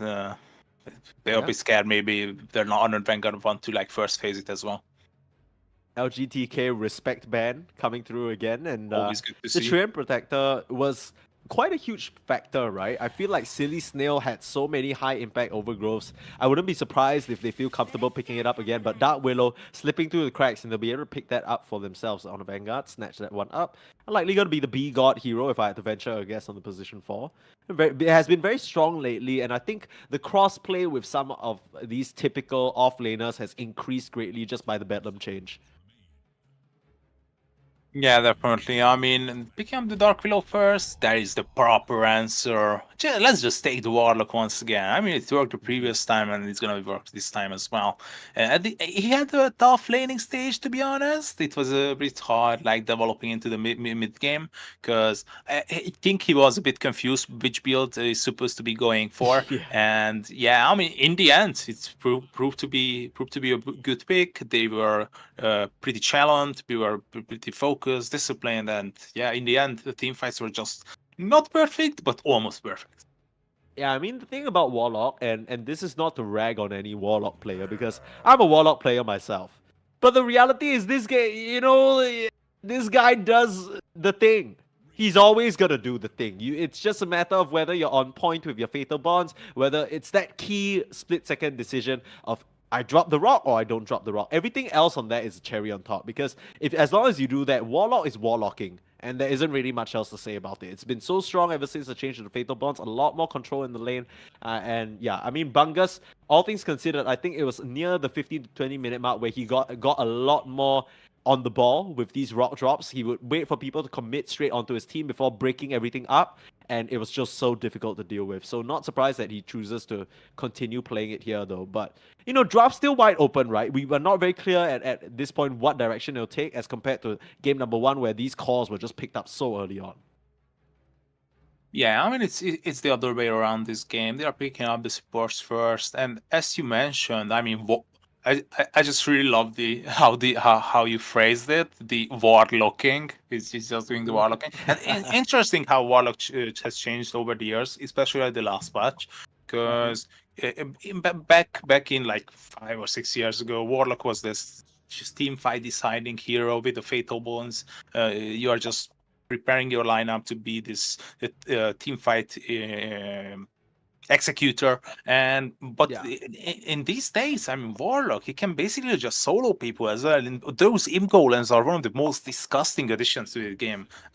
What do you think about them? It's like, so annoying, dude. Like, warlock went from somebody who's like, he's a hero that I think there's a certain support category that falls into falling prey to summons heroes. So I see a warlock on the other team, right? I think, okay, the off laner suddenly feels a lot more comfortable picking things like Visage, Lycan, heroes that can just run you down and 100 to 0 you, because there's not much you can do about the summons. And then suddenly you gave him mini summons as well. He already had the golem, now he has the imps just running. That's the dumbest thing ever. They're so annoying to hit as well. They're not like one hit kills. They take a couple of auto attacks each, and by the time you land enough of those, it's like, it just doesn't feel legal. Like, please change that. Like, please give it like 1 HP or something. Yeah. There's no reason they should be taking so much. But okay, back to usual business here. Sven gonna be the selection for the side of Fry Boys.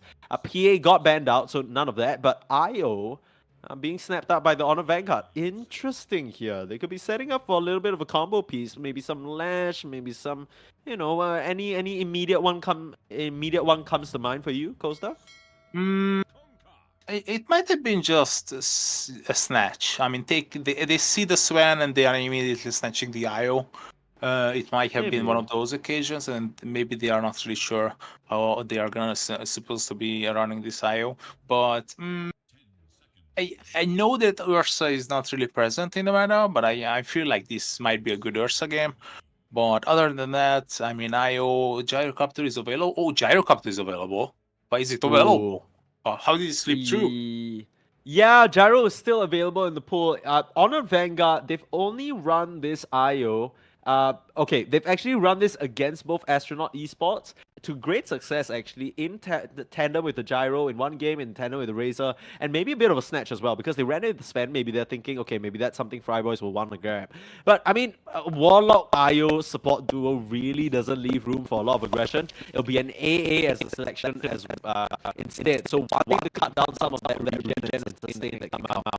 I like this pick a lot. He's decent setup already with the Warlock Golem, so you can drop those 2 ultimates, and suddenly the Kunkka, the IO, all that, additional HP, EHP that they want, flattened out.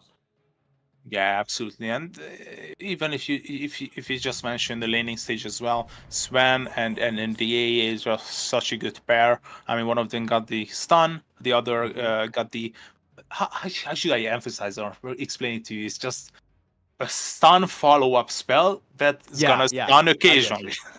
The stun part 2. The stun part 2. The stun part 2. Yes. You got stun and stun 2 electric boogaloo. That's the 1 and 2 right there. The stun, the sequel. Yes. Stun returns or something like that. I don't know. Okay, but we have more than just stuns. We have Mars, which is going to be a huge teamfight enabler. Fry Boys, once again, they're setting up for a really, really big circle of death situation. Razor is actually going to be the selection here. So I was wondering whether they were going to go for the Gyro. It feels like such a bad Gyro game, especially with the Mars. So Razor now, a hero that can just snatch up the BKB, tag onto your Sven, and just not go anywhere. There's nothing really other than the Warlock Golem to address the Razor with his BKB right now. So I don't mind this selection too much. Yeah, I'm not against the Razor pick, not at all. And I understand your statement that the Gyro, it's definitely not a good Gyro game anymore.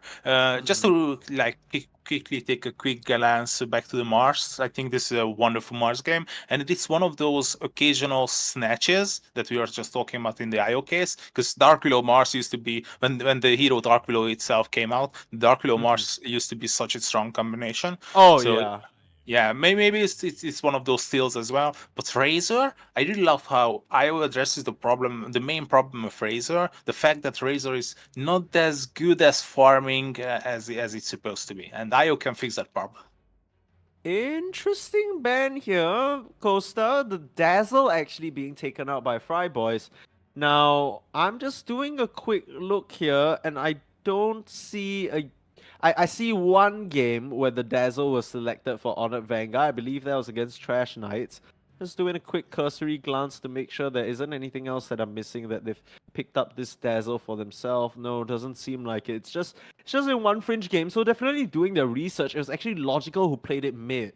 So they're worried about a bit of switcheroni here, maybe. Razor, I don't know how you would just kind of finagle this, but it seems like Honored Vanguard believe this Kanka might be in the off lane instead, because they're banning out mid heroes right now. They ban out the Tinker though. Yeah. Huh. What do you think we're missing a mid lane hero? Because I mean, the Razor could go mid, the Kanka could go mid, but these two heroes can be in off lane as well. I think you're missing a carry on Honored Vanguard, if I had to guess. No. I'm a bit confused as well. I mean, they Yeah. can definitely flex these heroes around. I mean, Kunkka either be Mhm. position 3 or position 2. Razor, I think this is definitely going to be a Razor carry in my eyes. Okay. But I mean, it's up to them. They can still surprise us. I mean, nothing's set in stone just yet. Yeah. Still trying to So see what the Honored Vanguard actually thinks is important, because and here's a hero that has just completely fallen off a cliff. Beastmaster. I'm surprised I haven't seen him just yet, right? Like, I think this hero is still very, very strong. I'm not very sure whether he does well against this whole Sven AA Warlock situation, but I'm just thinking these summons early on can really help Honored Vanguard control the map, can tag team up with the Dark Willow to cause a lot of pressure, root them in place, raw them, and then keep them controlled. The Axes as well can power farm him up, go through some stacks, get an early Helm of the Overlord, start pressuring these waves. I wouldn't mind it too much. Not a hero that relies a lot on self-healing as well, so doesn't really care about the AA, can cause him a lot of trouble. Earth Spirit also still available. It's gonna be the Axe.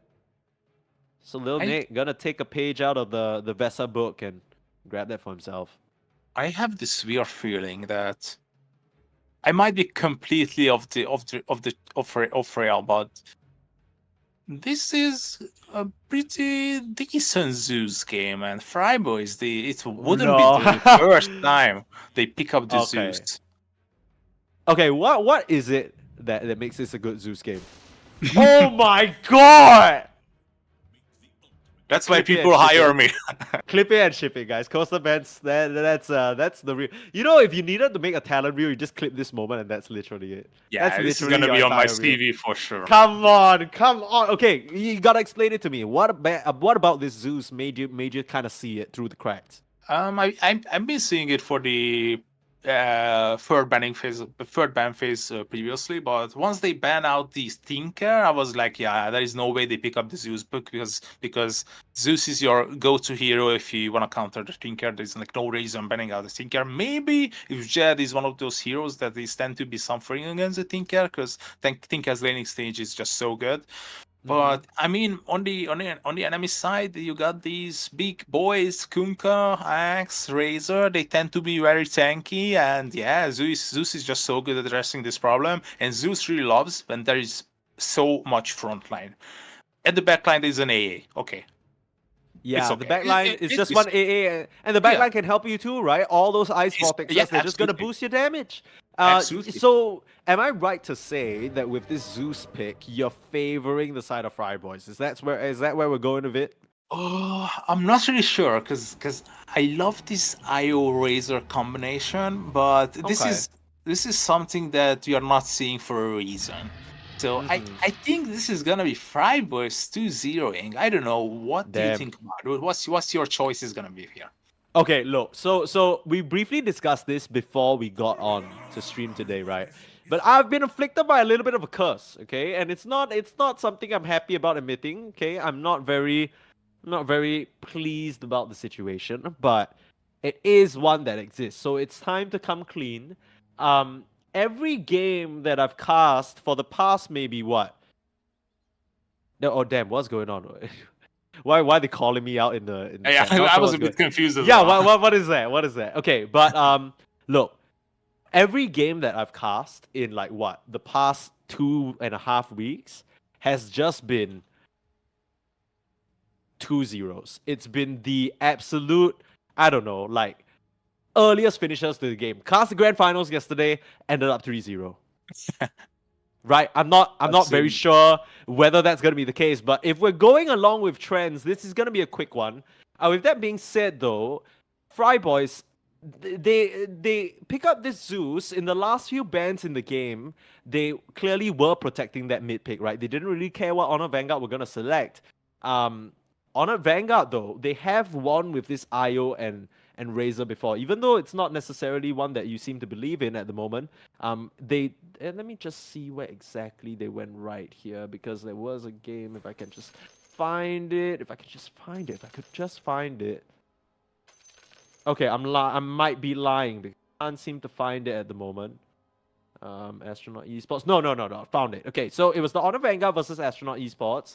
It was against a Gyro matchup though. It was Yeah, I against see. Gyro, Warlock. And funnily enough, this was against a Zeus as well. So similar components here. They have their Dark Willow, they have their Io, they have their Razor. They managed to defeat Astronaut, which we know are a formidable team, right? So definitely something to consider here. They might have more practice against this pick than otherwise we might be giving them credit for. Yeah, I mean, I it's just your occasional preparing for the game. You just take the replay, break it Mhm, down, and let's take a look at what the reasoning might be behind that. We lost with the Zeus that game, but mhm. it's not the 2015 Zeus that is having so much trouble being mobile. It got a spell built within him now. The Heavenly Jump, it's such a good repositional spell with the maximum amount of like 1000 range. What else? Warlock is going to be picking up Force stuff, and the EA might be doing the same as well. And you got, as I mentioned, they got the front line as well. And yeah, Pingus is just a bit too far away to cut my phrase in half, so I can finish it. Yeah, Zeus. You were actually me why Zeus is such a good pick. You got Mhm. frontline. Sven standing in front, people are just running everywhere, like screaming, and there's a Zeus just raining down damage on them, and the Mars as well being a good setup. And is it gonna be a skirmish here? I don't think so, just some poking back and forth. But maybe you can educate me here because clearly, you're the big coach man over here. You know more about Dota than I do. My impression was always that Zeus was good against these tanky heroes because of static field, right? That old, that old passive that he has. Obviously, it's changed now to lightning jump instead, and he just doesn't have that, not even through a shot. What makes him still good? Is it just he has so much magic damage that it can't be understated, or is there another factor I'm not seeing here? I would say yeah. Ever since they got rid of that spell, it's definitely hard to. Because I was basically the explanation all came down to like it's really good against robust heroes, but let me change my statement to it's all gonna be decided upon how long your frontline heroes are able to survive or keep up with the pace. So and I feel like they have plenty of reasons to prolong the team fight times. I mean, Swan, he's gonna be very tanky, gonna be having a BKB, Mars locking people down. Then Cheshire on top of it, Mars is a tanky hero as well, and the Warlock dealing with the golems is like mandatory because these boys are just such a huge bother. Yeah. Okay. For what it's worth, one thing that I didn't consider now that I'm looking at it is Zeus Warlock. Right? I'm looking at this Fatal Bonds. I'm like, right. That is going to rip people to shreds. As if the Sven damage isn't going to be scary enough for them to deal with. Just one Warlock Fatal Bonds and you Zeus out. That is going to get Oh. most of these heroes to half HP. Yeah, I'm gonna be honest. I completely forgot about this synergy as well. Thanks for pointing it out. I mean, Yeah. this sounds disgusting. That time by time we are talking about this Zeus pick. Yeah, I think it's just a matter of like I was like still trying to work it out in my head because I'm like what exactly does Zeus? I mean I get there's damage, but like they get real tanky. But Warlock, the great equalizer here, Pingu's suffering quite a bit in terms of his early laning stage, and this is become quite synonymous, right? It's not like even though the Warlock is a good laning partner at this point, can put on some pressure with the Fatal Bonds, but it's very difficult for them to walk up against this Axe Dark Willow combo. Yeah, I mean, Dark Willow, ever since it was introduced to the meta, it's like, I mean, just look at him. Basically, like soloing a Swan. Okay, Fairy Fire saving him in the end, but the Bramble Yeah. mazes are always like proving to be this bothering element that you have to actually choose which path are you gonna be taking, and the additional damage is just crazy with the new Bedlam that you can just cast and allies. This is just Yeah. mind-blowing. It's just so good. Yeah, if they're able to continue to pressure things out here, Lil Nick, he might be able to get off to as good as a start as Vesa. Maybe take a bit of inspiration from the beatdown they received just last game. But at least, playing it in his stead there, rather I should say. I want to look at the mid lane, actually. That's kind of what I'm looking towards, because how does this Zeus Kanka matchup go? Like, is there any clear winner? Because I know with Zeus, it's always a situation where you get free farm no matter what, thanks to the Arc Lightning. But is there an opportunity for Kanka to get kills? Or, might have to hold that thought top side. City Snail, he's going to be the subject of aggression here. First blood drawn by Muzi, nicely done. But can he get away from Old Rat? Making use of that bulwark and the stick should be okay with the spear as well. Yep, he'll be fine. Be able to walk and shrug that damage off.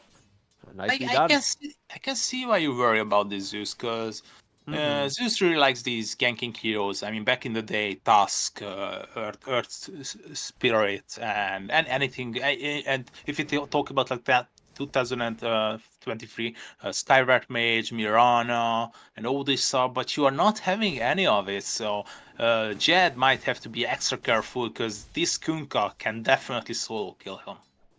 Yeah, it's always the level 6 situation with the Ghost Ship and the Torrent. Just get caught by X marks. You can heavily jump all you want, it'll pull you right back. Time is gonna have to be perfect though on both sides for them to, find that little caveat in these situations. LGTK, starting to get whipped down, and Silly Snail and Old Rat able to just run him down. This is not how the offlane was supposed to go. I mean, they got Silly Snail, but losing, all this pressure here. Just these two. Nice fleet foot there. We'll dodge out that spear. No tricky situation for Silly Snail to try and get out of. But yeah. Oh, and Autumn though, Pingus might be in trouble. They are being a big bully, but yeah, Pingus is fine in the end, and Bungus goes for the Shadow Word level 1, understandably. Yeah, it's similar situation to the last game, right? Just suffering city here from Pingus. It's gonna be a while before you can get out of here and start power farming the jungle. We can just, I completely foresee the standard build-up, right? Just the Mask of Madness, walk into jungle, maybe early Morbid Mask, start farming some of these smaller stacks that Bungus probably has to make for you if you want to kind of catch back up in this game. And Lil Nick just daring him to come up to the creep wave here. Top side, Old Rat. Being hunted down a little bit here. Silly Snail able to tether away, but not far enough. Yeah, I don't think he's gonna survive. Spear will seal the deal as LGTK actually want to grab that kill. Meanwhile, action unrelenting. There's the call, and there is the snap down. So support for support here. On opposite ends of the map. Meanwhile, I was watching the mid lane, and yeah, the Torrent, the X marks the spot, and the Ghost Ship combo was committed, and Jed was just showcasing some of his heals. He was basically dodging all of them with the correctly timed having the jump, but he might be in some trouble, not big trouble here. Ooh, can he get away? I guess he's fine. He's gonna try and see him, but Nighttime Vision is gonna say no to that. Starting to turn around with some zips and some zaps. And Dogical as well as B-God need to walk away, but level 6, in comes the Thunder. And nowhere for that Dark Willow to run. There's a Torrent, just to keep Jed in place. He's able to secure that rune. He's trying to close the distance, but with the phase boots, the Kunkka should be just fine here. And yeah, it was a bit of a weird situation from that Dark Willow, because I was so sure he could have thrown out a Bramble or earlier Shadow Realm. I kind of walked up and almost felt like the Dark Willow couldn't believe her eyes with what she had just found. Yeah. It was in a bit of a shock, like, why is this Zeus in 150 HP below this high ground? I mean... Yeah, why is he just standing there? Surely I can't kill him, and then, manifested it to be true, unfortunately. Yep. Yeah, Jed, he's doing okay. The Kunkka is 10 CS above him, which is somewhat to be expected. But, you know, you just still get your CS, you still get your net worth here. Pingus. Uh-oh. No Yeah, once dunk again. yet. No Quelling Blade coming out just yet. He's only level 5, but yeah, could have been definitely a kill. But look at LGTK. He's immediately rotating on top because the people are just so aggressive, pushing in the wave. But it's like they are sensing that there is gonna be problems here. Older the Silly Snail is resetting the lane equilibrium, and LGTK, it's all up to you. Can you guys execute this? But it doesn't seem like they can. Aldred is just too Yeah. tanky. As one of those situations where you've come up, you know, the idea is there, but as soon as you kind of see what you're dealing with, you're like, oh, right, yeah, this isn't really happening. We're not gonna have the damage to do this. Mars is, you know, a very straightforward offlane hero, right? He's someone who really relies on that full slew of spells to make things happen. And if you're not able to burst out your target within that time frame, it's not gonna matter. But speaking of bursting down your target, 100 to 0, Bramble into Bramble, Chop not even needed as Lil Nick and B-God make quick work of that Sven. Oh, middle though, Jet might be dying here. Uh-oh, Jet. Oh my god. Come on, Big Tidebringer makes it happen. They want to try and get a return onto Old Red. They should be able to with that huge upheaval and the arena keeping him in place. Muzi hits that level 6 and makes it count. As the dust settles, they do lose 2 of their cores. They get the Razor in response, but kind of feel like that favors the side of the Vanguard. Absolutely. Finally executed the combination on mid, the Ghost Ship, the X marks the spot, and he is taking the tier 1 tower, so Uh-oh. the wounds are already there and it's gonna be hard taking care of it. Ooh, level 4 Tidebringer just chops Jet's HP down. He can't walk up close to even Arc Lightning without tanking that. Just came back straight to the lane, used 2 bottle charges, half HP. Now Pingus, he's popped the God Strength just to clear this creep wave. The Curse Crown will catch him. Looks like they're still looking for more. There's the call, pulling the creep wave in as well. But Lil Nick starting to take quite a bit of damage, not respecting the sword. And Pingus will slice him down. A bit overzealous there from that offlane duo to try and make that one happen. Yeah, I was trying to put some reasoning behind this Zeus pick, but it's not really like proving to be a good last pick until now. I'm really curious if he's gonna be able to catch up with the occasional. I always forget about this item. How is it called? Like What were you referring to? Is it Phylactery that you're talking about? yeah, Phylactery. Thank you. There we go. Yeah. Yeah. I was wondering whether you go for it. I guess it's a mandatory Zeus item now as Bungus. Yeah, no way for him to run. Just waiting on the chop. Lil Nick, you're gonna get... no way. No way. No, okay. There we go. Old Rat, he's here as well. Just to round out the rear LGTK. Both these supports fleeing for the win here. And the Bramble actually not gonna connect. Oh, wow. He'll escape. The Roshan didn't bump him as well. They'll try and give chase, but yeah, he's already too far gone, and he'll be okay. So somehow, someway, LGTK gets out of his life there, but Muzi, he is the proxy kill instead. There's the Ghost Ship and the Torn Up. No way for you to run your arena yourself, but this is a trap to your own death. Nice play. No, okay, no. Eye of the Storm finishes him off, and City Snail able to get the auto attack through maybe a Spirit as well. I'm not too sure how that happened, but the important part is they secure the kill.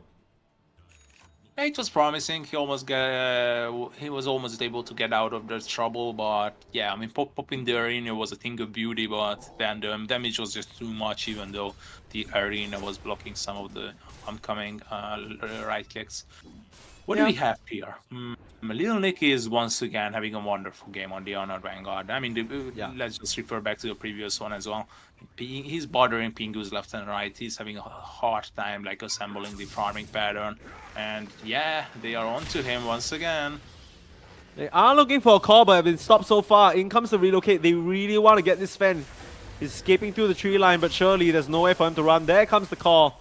If Old Rat whipping him down to shape, the chop will finish him off. Ice Blast, I mean, even if it lands, it's not gonna get anything done. Meanwhile, top side, seems like there's a bit of action here.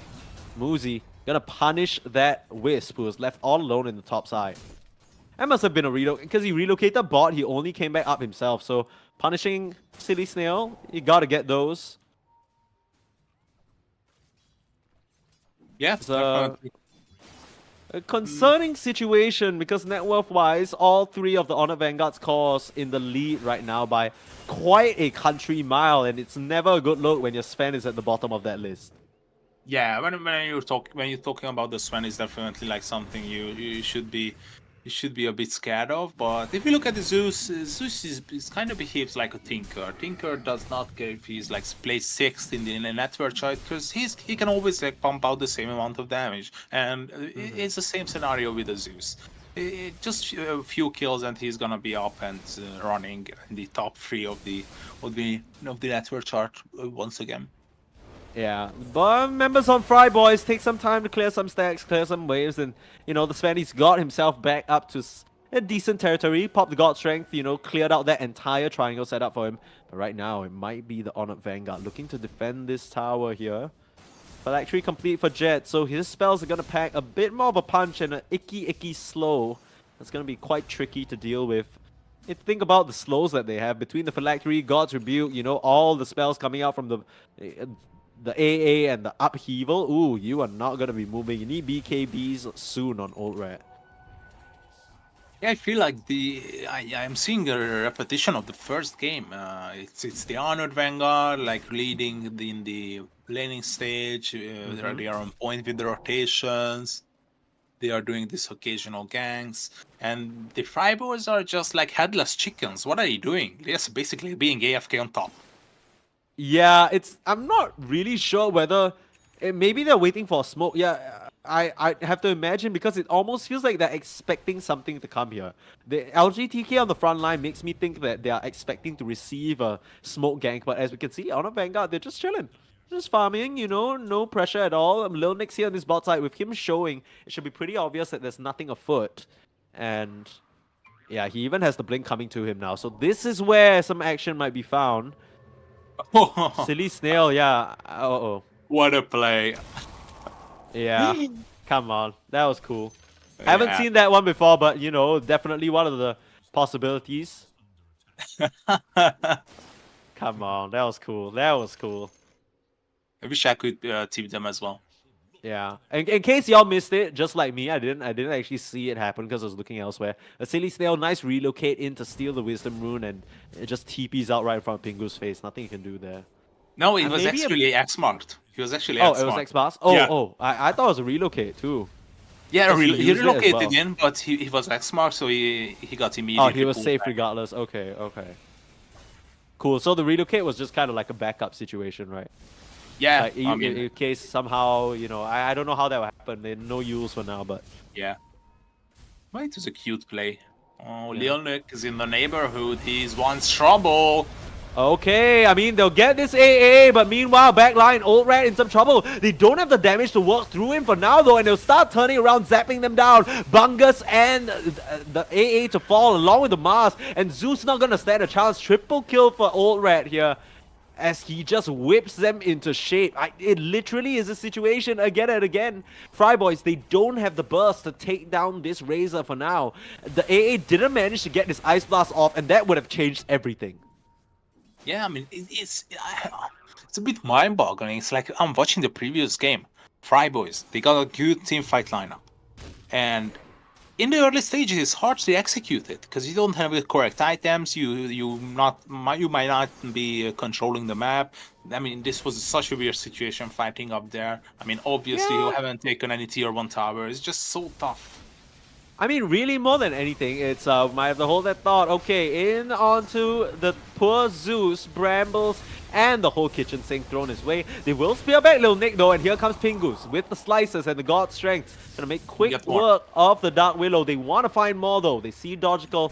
Can he escape for now? Throwing down the torrent to cover his tracks, but Pingus so fast right now. Immediately, the blink call gonna go wide as Muzi dodges it, forcing that BKB out. But Dodgical, he's on his last sliver of HP there. Old Rat has managed to whip down the back line, taking down Bungus. Nice relocate in as the Sen not able to stop them from just shifting out of there, moving back towards that top side. So overall, Dodgical surviving. Pretty good move there from the side of the Honored Vanguard. Once again, fishing in, but just to go back to that point, as we might see LGTK going down here, yeah.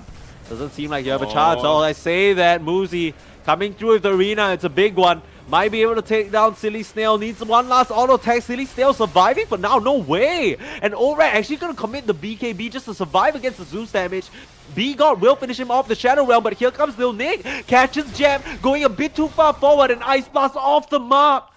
And the Fatal Bonds is not going to be enough with the mech as well. They'll all be fine here. Little slivers of hope just dissipating for Fryboys as they once again take a, not so good engagement, and it continues to bleed, it continues to burn. Here comes Dodgical looking for LGTK now.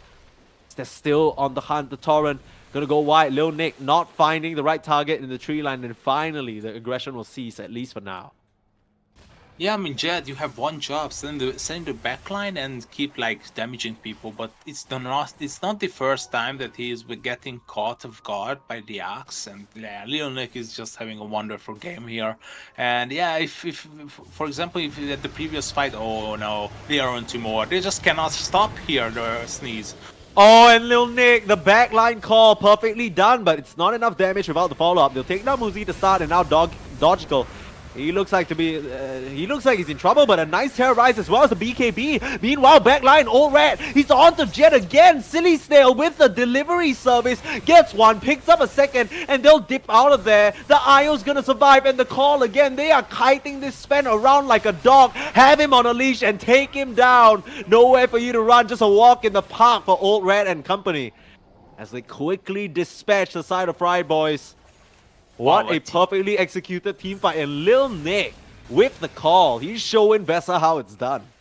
Yeah, I mean, the damage mitigation and the fact that they are spreading the damage between themselves is just a thing of beauty to watch this team on the Honored Vanguard side. Oh, Ice Blast! Okay, I think the Silly Snail is dead. Slight miss on the spear, but that's not gonna matter. Like you said, nice Ice Blast to at least get something from that engagement. Some sort of a return, but overall 2600 gold is the change over.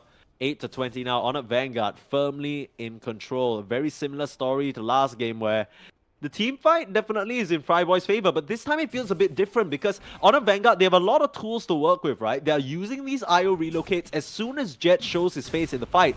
Bam! Silly Snail just brings the Razor straight right next to him, and you can't run away. And they set up on bottom though. They catch Pingus. He's 9 seconds off the BKB. I think he's gonna be dead here. Can they save some him? help? But no, Oh the God. chop says no. LGTK with the desperation TP in, and they might not be done. Orat, oh boy, this Razor just running forward, and Bungus doesn't stand a chance. Godlike on this Razor right now, as Jet desperately needs to escape into the tree line. Has to jump away. They seem to know where he is. They'll spot him with the ward. And Jet,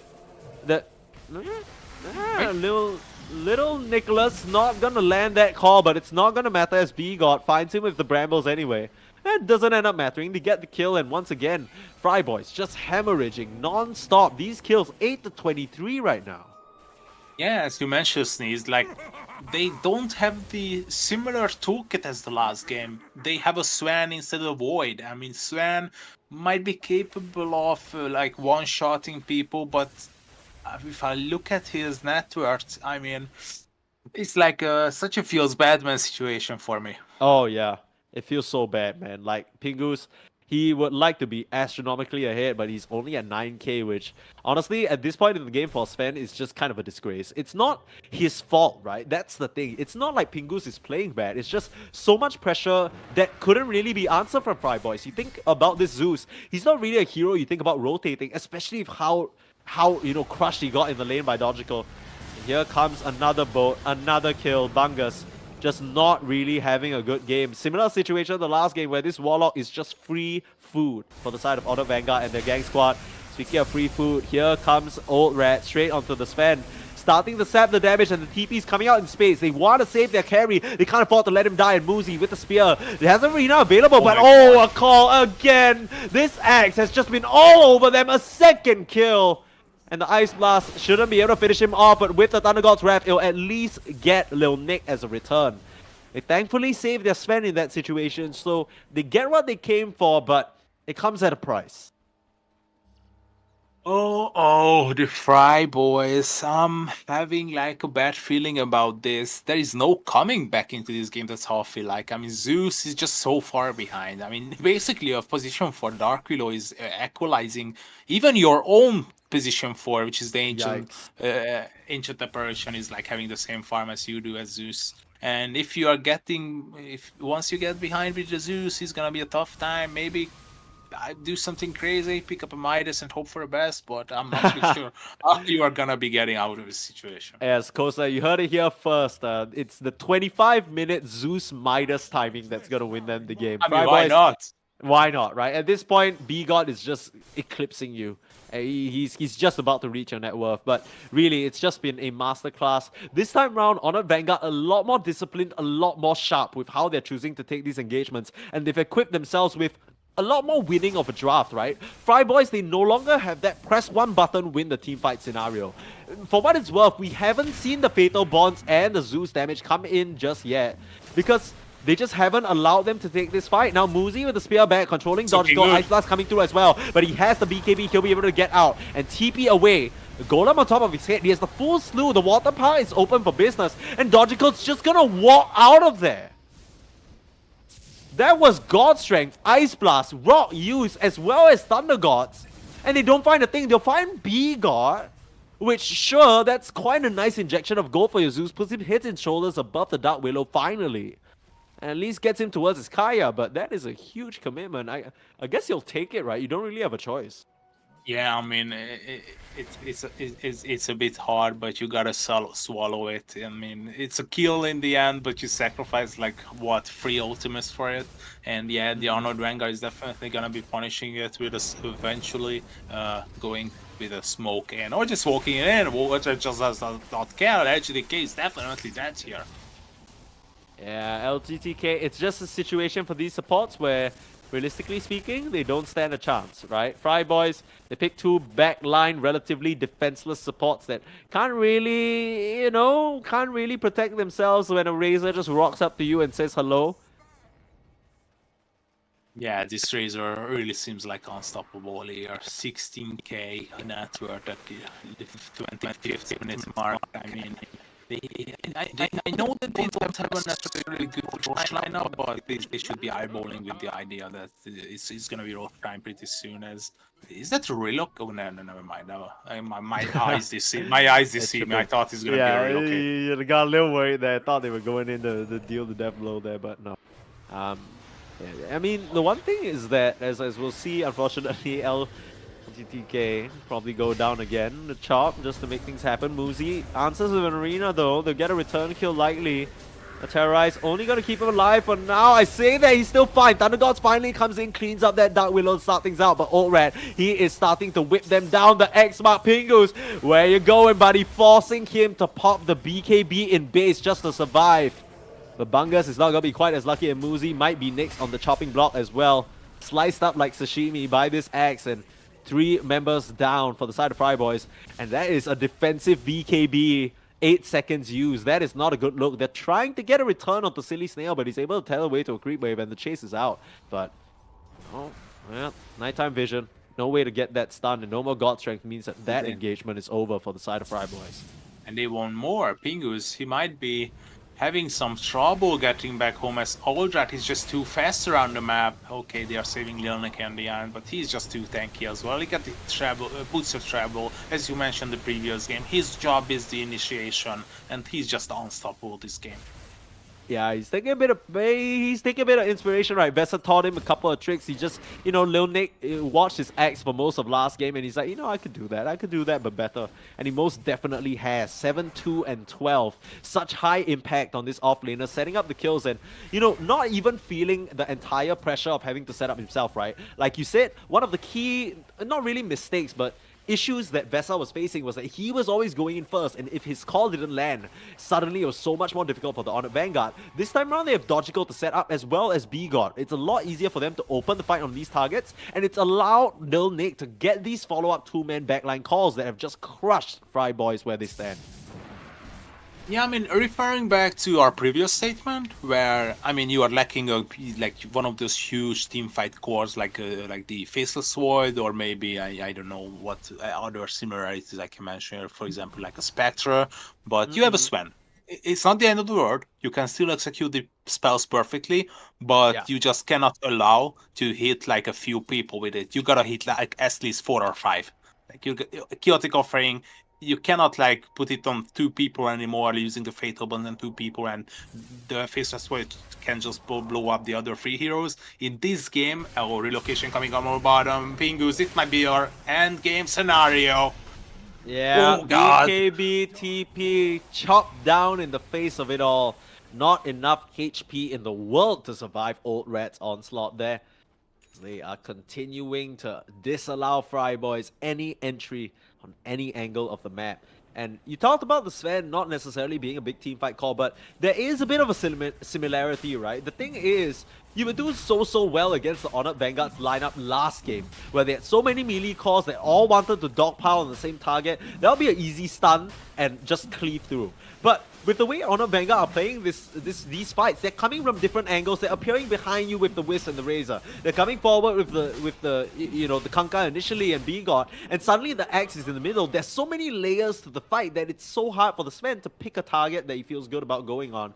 And now Razor, he's reached a point where he's looking at the butterfly already. AC, Sanjin, Yasha, BKB completed. And Lil Nick, insult to injury, even snatches away the Wisdom Rune. Oh, things are looking real rough for Fry Boys as Aegis has claimed Old Red. As if he needed a second life, he's been relatively unscathed this entire game.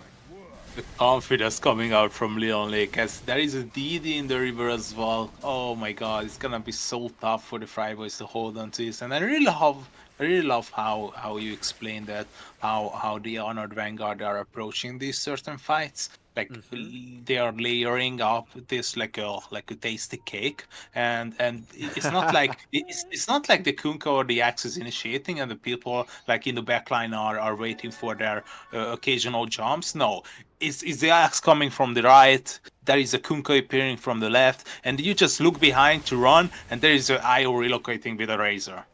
Yeah, literally every single time Fry Boys fights, it's kind of like they just got airdropped into an intersection where there's like 5 different vehicles coming on site and they're all crashing into you at the same time. It's just been such a difficult situation. Now, for what it's worth, we've seen teams like this before crumble when they reach the high ground, right? Because number one, same situation on a Vanguard, not the best building damage until they get maybe a Razor Aghanims, which is pretty far down the list, right? It's not so significant for Razor in this day and age. And on the flip side, High Ground presents Fry Boys a very good situation where their backliners can stay backline. There isn't this cake flying in your face. You're not being gun-fired down. You can play the front to back, and maybe Mars can even get a good spear back. We don't know. He's able to blink away and keep himself safe for now. But we've seen these Mars do this before, right? You spear someone back, you put an arena up, suddenly Begot and Silly Snail can't get as involved as they want to be. That might be the opening that Fry Boys try for because it really doesn't feel like they have anything else. Uh-oh, Bungus caught out. Ice Blast over their heads here. They caught LGTK as well. One chop down and a second finish. 2 supports out of the picture, and Muzi, even with the arena's walls, he's not going to stand a chance against Old Red. They melt him like butter. And Jed, you're zapping at this rate. It's actually a lot of damage coming out from this Zeus right now. So definitely something they need to be concerned about. Ooh, whoa. Yeah, can't mess with Jed. At least not on the high ground without any help. Kaya as well as Kaya Yasha completed, and the range from the Aether Lens. Might not have a Midas, but still has a Philo Stone, so getting that net worth slowly but surely up to make it to some of these crucial items. Yeah, I was about to agree with you how the backline is still strong on the Fry Boys lineup. The high ground defense might look promising even with 20k down, but as you just finished your statement, they immediately caught off guard and 3 people just then died immediately. So it's something they have to look out for and be more careful about it, because any nonchalantness, there is no room for it for sure. And we were talking about this in the draft as well, right? There was a bit of a glance towards what this IO pairing would be. Even though they've only run it once, this Razor IO has just looked so scary. Ever since the start of the laning stage, they were already pressuring out Muzi, pressuring out LGTK, and save for one death, they've just been relatively unscathed. Oldred has been able to get this farm up, and Razor's not really a hero that we think about when we think about power farming or fast farming speeds. But he's sitting at the top of the net worth thanks to this perpetual overcharge. He's just hitting a double time and getting so much net worth. Yeah, definitely. This Razor is looking so scary with the butterfly, AC, Sanjay and Yasha, Black King. But it's not like he's building these damage items as we used to be seeing when Razor was introduced to the meta, like Maelstrom or maybe Refresher Orbs, eggs. Oh yeah. No, which he's just building defensively, and it proves to be enough. Yeah.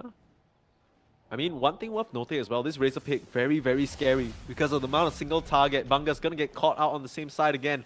Do they have the setup for him? They don't see him thanks to the Glimmer, and he'll be fine, but they found LGTK instead. Lil Nick, this is gonna be easy pickings. So Ice Blast point blank, but both supports, once again, they just don't stand a chance. It just kind of feels like a routine thing at this point. Every 1 or 2 minutes or so, they just swing by here, pick up 2 supports, and leave. Yeah. it's as like, you said, it's like your occasional job. Right, it's like, honey, time for your free 2 support kills. Yes, dear. Just rotate up to the top side, kill them off, you know, yeah, okay.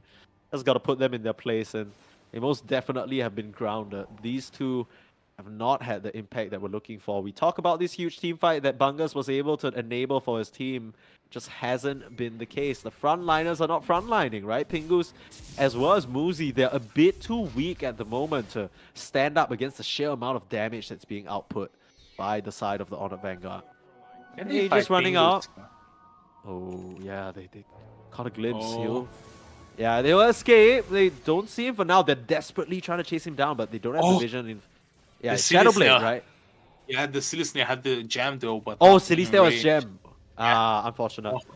Just it was just a matter of like 100, 150 a range, but Yeah. Yeah, the tips Oh. come through. He'll make a great escape there. I'm not... I mean, if he dies there, the game is just about to get a bit more over than it already was. It's a very different situation from last game, right? Last game was Grand Canyon. This time, it's not even... There's no mountain in sight. It's just been sinking all the way into the Honored Vanguard's favor this entire time. 25k gold lead, and they don't really have the same tools to pull it all the way back. They don't have the same... it's clearly not an artistic endeavor. They're not going to do Mount Fuji this time around. You know what I mean?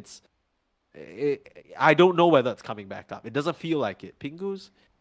Ooh, he's sneaking around I mean, here. What? he's looking for a farm or maybe some occasional opposition heroes. Uh-oh. Oh Oh my God. no. Lil Nick, is he paying attention? I don't know if he was watching. Yep. He should know. Yeah. He has an idea. He's gonna start hunting. And my they God. see Pingus. Where you going, buddy? There's the call. But meanwhile, LGTK being taken out by Dogical. They'll get 1, they'll get 2. And oh, that's gotta be painful. Dogical just able to walk away on the back of that BKB. And look at Jed. He almost Unscathed. died to purely just to torrents. Oh god. Yeah, oh, Dogical actually dropping really low because of the boat EHP situation. He was ticking down, and it was a worrying situation because of the Ice Blast, but he'll be fine there. He got a X marks hex now. reset. Yeah, God. so scary. I'm always looking at the how one team can get back into the game, but yeah, I think we just have to go game 3. This is over. Like there is no way. They have to do multiple mistakes on the Honored Vanguard. Maybe fountain dive a bit or something similar to this. But yeah, Fry Yeah, boys. okay. For what it's worth, Honored Vanguard did have a couple of slip-ups last game, right? They've tightened up the screws for this game number 2, but it's not out of the equation. Like we said, the high ground is a whole different landscape altogether. If Bungus and LGTK could just stop, you know, walking outside and dying over and over, they might have a bit of a situation here, but they are getting starved right now. The gold lead just ever escalating. And it almost feels like... They see the Sneely Snail and Oldred, but it's like an unkillable duo in my eyes. But I think are they gonna try? No, they decide against it. I think the tricky thing for me is that you're right in saying that Mars and Sven are frontliners, but they are a bit of Type 2 frontliners, right? Type 1 frontliners don't mind going in first, giving your team vision, and they have tools to get themselves out. Mars and the Sven rely on someone else giving them vision first. Maybe they were hoping that the Zeus ult would be the difference maker, but then if you're Zeus ulting to start the fight, you're not getting that crazy damage burst that we're talking about with the Fatal Bond. So it's been a bit hit or miss because, you know, when Muzi and Sven blink in, they don't have enough HP to survive, and because of that, Warlock can't get set up. You're showing Jed, and then he gets relocated on. It's not coming together in the way that we hoped it would on paper. And Honor Vanguard have just been capitalizing on that. Maybe it's a logical effect. Maybe that's what they needed to captain the ship back into sustainable or at least winning territory here. They are looking like a very, very solid and disciplined team in this game number 2. Yeah, they are grown up to the second game. They are proving to be the better, the more organized. But if they can catch Logical here, maybe there is hope. Here they go. All the spells in the world. Take down the captain of that ship. Coming back in for this game number 2. He'll get punished just for showing his face. But Bangas, similar situation. Ogre Seal Totem away. Muzi trying to find the spear but can't land it onto Silly Snail. It'll be LGTK with the 4-staff but nowhere to run. Pingus, he's looking for a backline. This could be a good fight. They slice down the Silly Snail. They're able to finish off the Wisp. And now Ulrat without his backup. Is it going to mean anything though? They've taken out Logical and now they're controlling out onto Razor. I don't know whether they have enough damage to deal with him though. Bigot's still lurking on the sideline. So is Lil Nick. They won't want to continue pushing that advantage. No gas so you might be disengaging here, but you are still happy if you're Fireboys. You took down a core and an IO who did not die for the past 20-25 minutes or so. Yeah, he's been fine. He's been completely okay here. A good target selection there from Fireboys to make that one happen, but with all the ultimates used, this will be a very easy Roche for them to go into. No more Arena, no more Warlock Golem, no more Thunder God's Wrath. There's nothing much you can do about this one. And logical or not, they'll just pick up this Aegis for themselves. Yeah, this is the Aegis definitely going in favor of the Honored Vanguard. It's like you cannot contest it. There is one way to contest it. You have to put down a vision beforehand, basically at the previous fight, and you should be having all of your ultimates up because that's the only way you can execute people anymore in this game. Yeah, you know, it's gonna be a high ground defense for them as Ulrat picking up that Aegis. Lil Nick has the cheese available. Gonna hand it over to Logical, who's really been the brunt of, I guess, the brunt receiving face of all the aggression so far. And this kind of feels like it's gonna be a slow sort of shift up to the high ground. Satanic complete for Ulrat now. And this Razor hasn't died in what, 35, 36, 37 minutes? Yeah, something around that. He's completely fine. He's having a time of his life right now. He's really proving to be the catalyst of this team. And yeah, props to the other 4 players as well. They are doing a wonderful job. Slightly making mistakes time to time, but it's something that is still like fine. Like it just happens. You make them occasionally, but they are humans after all. But it just sends something you can still calculate into a victorious game. Okay, Costa, quick question here. Honored Vanguard don't seem to be in a rush to get to the grand finals at all. They don't even seem to be in a rush to even up this series. There's discipline, and then there's kind of taking your time with it. And we famously saw this from Tundra at TI-10, right? They would basically... oh, no, sorry, not TI-10, TI-11, where they would just slow the game to a crawl, force mistakes out. You know, Fireboys, if you want to get anything, you need to come out on the map. Now, with the change to the map, this has become a lot easier, especially with all these fringe little angles. I'm just wondering, does them waiting actually help Fireboys find a bit more of an opportunity into this game here? That's such a tough question. I really love how you had this thought in your mind and you had to ask it. Sorry, I'm not really sure. No, I'm always honest. I'm always answering honestly. I'm not really sure, to be honest. Right. It's always depends on what heroes are you having, what type of players are you having. It's like a multiple element. It's like a something that's been building up from multiple elements. So it's a bit tough for me to answer. That's fine. I mean, for what it's worth, here comes the initiation. They're sick of waiting around. They want to get LGTK. The defensive maneuvers as well as the Nimbus will get him out of there. That's BKB Okay. committed for Lil Nick, and they'll Yeah, once BKB again. done. Yeah, they'll just, they're not in a rush. They're chill. Molt Tundra TI-11, right? 2.5 more minutes on the Aegis. The Wisp is still not 6 slotted. Maybe that's what they're waiting for. I don't know at this point. maybe he needs to go, I don't know, Aghanim so that he can spirits them down. I don't know. We're waiting around here. Like we said, they don't seem like they're in any rush.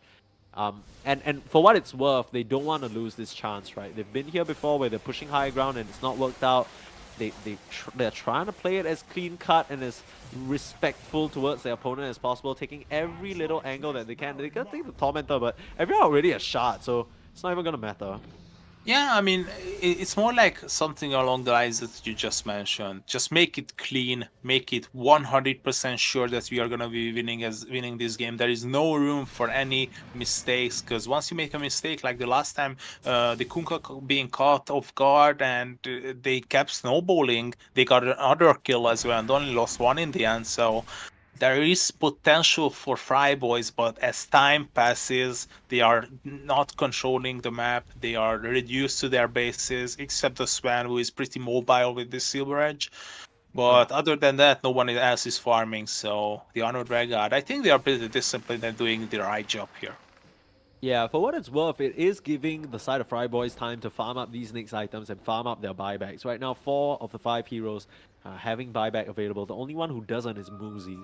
So even if there's a situation where they breach onto the high ground and try and take a team fight, these buybacks can come in real clutch, right? You might have thought, okay, we've already singled out this target. It's a bit different for some of these on-the-map engagements where you're like, oh, I've taken out the AA, no Ice Blast. Suddenly he buys back, just pops it right on top of your head, and suddenly the fight's in a lot different shape than how it started. Now, enough time has passed that the Aegis is only at 35 seconds left, and it doesn't seem like Honored Vanguard, they're going to make much use out of this. The tier 3 towers all still standing. They haven't been able to claim a Rex yet.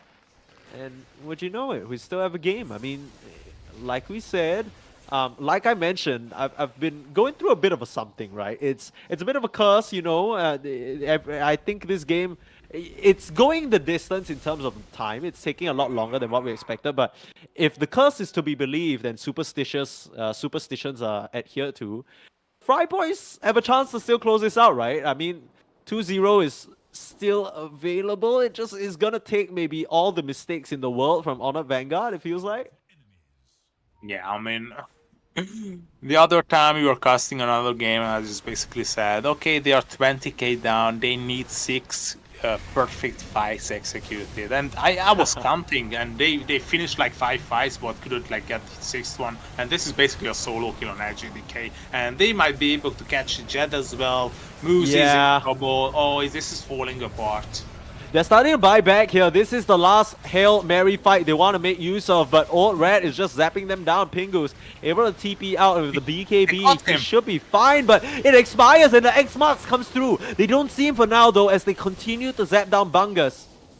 As a dieback, I don't know whether that... No, that was not a dieback, sorry. Mars didn't have buyback as well, but it's 2 buybacks coming out from the Zeus as well as the AA. They don't so much get a single pick off.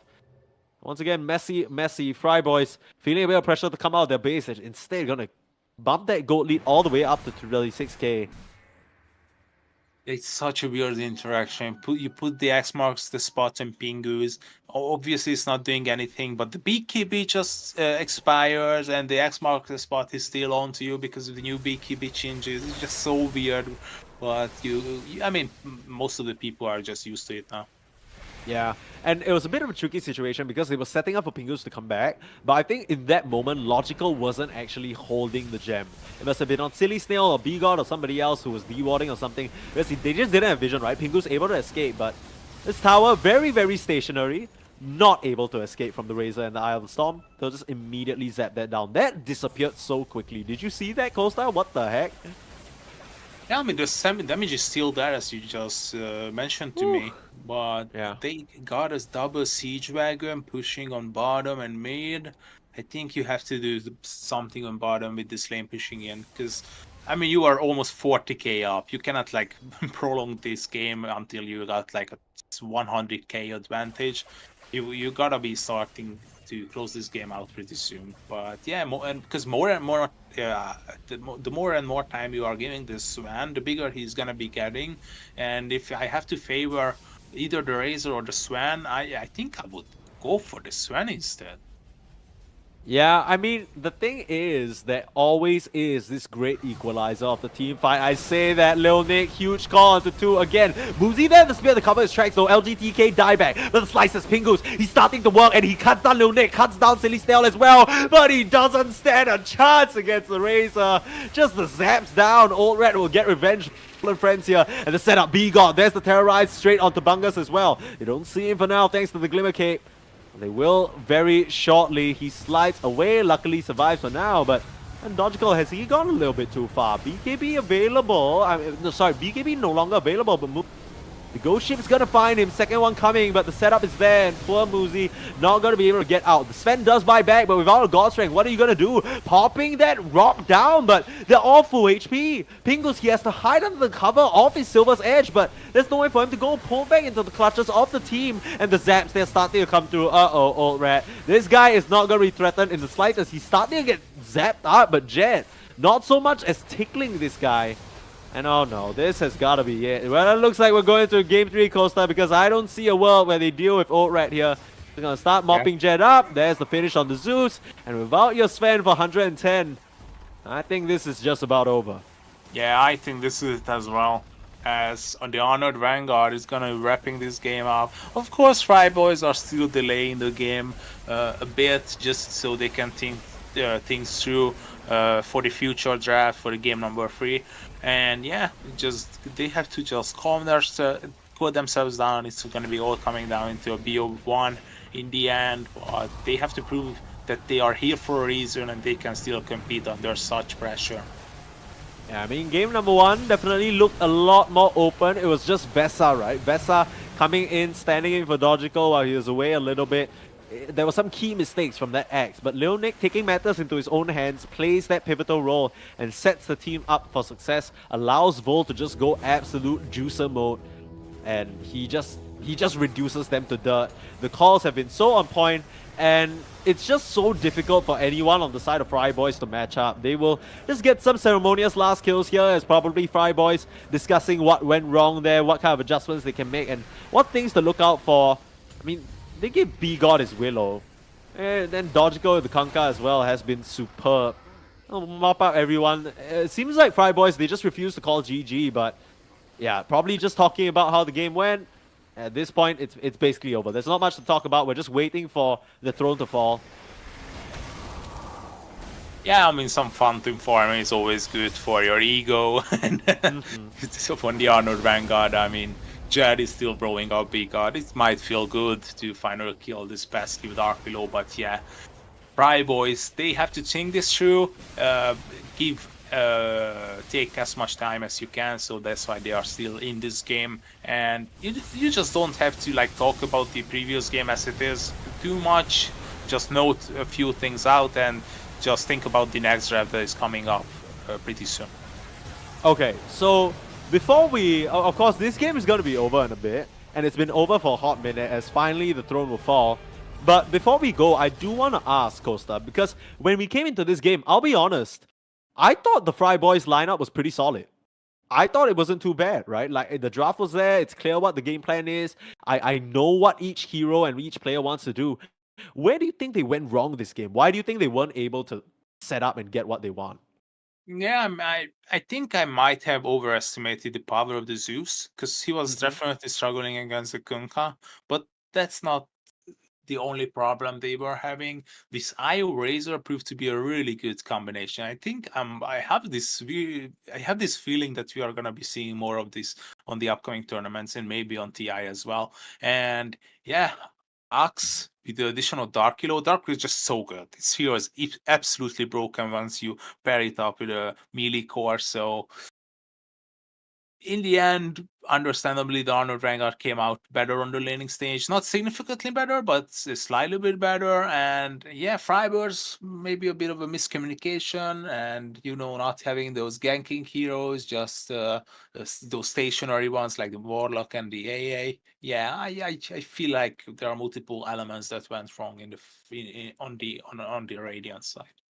Yeah, they might have picked the Sven for Pingus, but it didn't really feel like they set him up for success. Fry Boys, let's see whether they can serve up a Game 3 win. Let me remind you, everybody, that it was just last time that they met that it was a 2-1 as well. So this isn't too far out of conundrum. Finally, my curse is broken and we'll have a Game 3. But before we go, I want to call back to something that you might have missed if you missed the in-between. I want to look at a very special event that we have coming up for you coming TI. It's NADCL Turbo Mode at TI. So if right there, we have 8 Dota 2 influencers. Right now, for Decided, we got Peter Pandam, the man himself. We got Z Quixotics, we got Universe, as well as Sammy Boy. Some of the captains revealed. But yeah, you can just scan that QR code if you're interested in joining. It'll be on 26th October. You can come join the festivities. It'll be fun, right? If you're happening to be down at Seattle. And if you're not, there is a broadcast available on NADCL on all our regular broadcasting channels. So that's where you can find us. But of course, that's for later on. We're in the here, we're in the now, and right now we're going for a very short break. We'll come back right after this, where we decide who's gonna make it to the grand finals to face off against a very strong looking spot face killers here. Will it be Fry Boys? Will it be the Honored Vanguard? We'll have to find out. Don't go anywhere.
Welcome back, NADCL, deciding who's gonna go up to the grand finals between Fryboys and Honor Vanguard. We're not gonna waste any time. We know what you want to watch, Costa and Sneesia, but we'll bring you right into the draft. As we already have the picks coming out, these two teams didn't need much time to think about what is going on. They just want to pick some heroes, play some Dota, and would you know it, Dark Willow in the hands of B-God yet again. Who would have guessed? I mean, he's rolling with the hero. He's pretty much unstoppable. As the previous game, we were seeing it, and with a weird combination, but not your usual Tide or Legions. But yeah, he was doing just fine. Yeah, well, I'm more interested to see what the pairing is this time round, right? Because last game, clearly it was a situation where it was, Dark Willow Axe. It was very nice combination, as demonstrated by Lil Nick. We'll see what he drafts for himself here, but Dawnbreaker finally shows her face in the pool. I mean, this was a hero that I feel like more at the start of this letter patch was very, very prevalent, right? Kind of fell out of favor, maybe not as much of the flavor of the month compared to some other heroes. What do you think about this hero? Do you still think it's good, Costa? Yeah, it's definitely a nice hero to be either first phase banned or first phase picked. It's a stable, reliable hero. You don't need much items on it. Maybe a blade mail, an echo saber, or the BKB. If it's a tough game, maybe you can you can just skip the echo saber, and you are just gonna be doing just fine. And when we are talking about this mid say offlane heroes, you are always looking for something that can build a heart as well. We just be the tanky, unkillable core, like Primal Beast, the Dawnbreaker, maybe Kunkka. So understandably, Dawnbreaker makes an appearance. He just loses, and the damage outcome is just insane. Yeah, it's a very different story from the Mars, right? Because even though they're both very tanky offlane heroes, it's the thing we were missing talking about from last game's draft.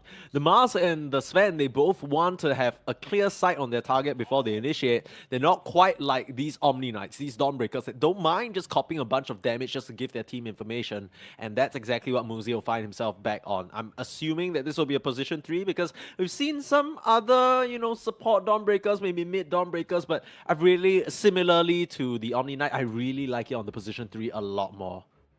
Yeah, I have to agree with you. I've seen mostly position 5 Dawnbreakers in the latest matches, but of course in South America that we are casting together as well there, but with different co-casters. But yeah, there is a trend that they are picking up Dawnbreaker for 5 more than 3. But when as you just said, when I think about Dawnbreaker, I would definitely put him in the position of 3.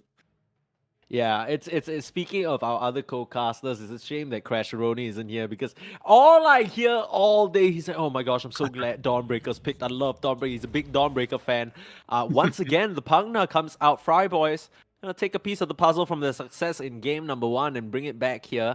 I don't know how I feel about this hero because even though LGTK did well, it did feel like an answer specifically to the PA. Maybe they're predicting that something like that will come out. The Sven and the Gyro are banned out. You still have the PA available. Maybe that's what they're ensuring themselves against, but this is the silly snail clockwork and the dodgical Kunkka. These are Siggies if I've ever seen one. Honored Vanguard hitting their stride with some of their best heroes. Silly Snail has been so instrumental in a lot of Honored Vanguard success on this clockwork position 5.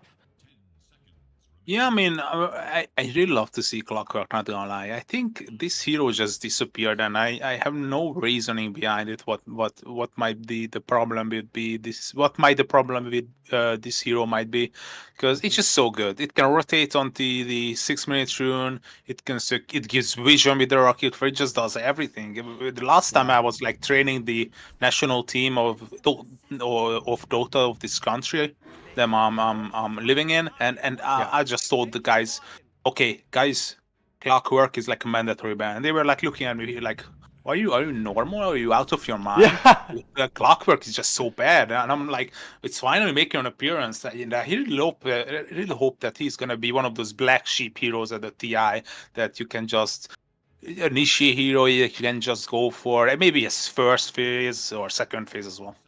Look, Costa, I'll tell you exactly why Clockwork is not as favored. It's a man's hero, okay? You can't, yeah, and it's you gotta have that dog in you. Yeah, Clockwork's not a hero where you get that nice, PA faceless void in and out situation. You can't. Oh, I'm gonna run away from the fight with my defense. What is defense? You're just hooking in, sentencing them to death.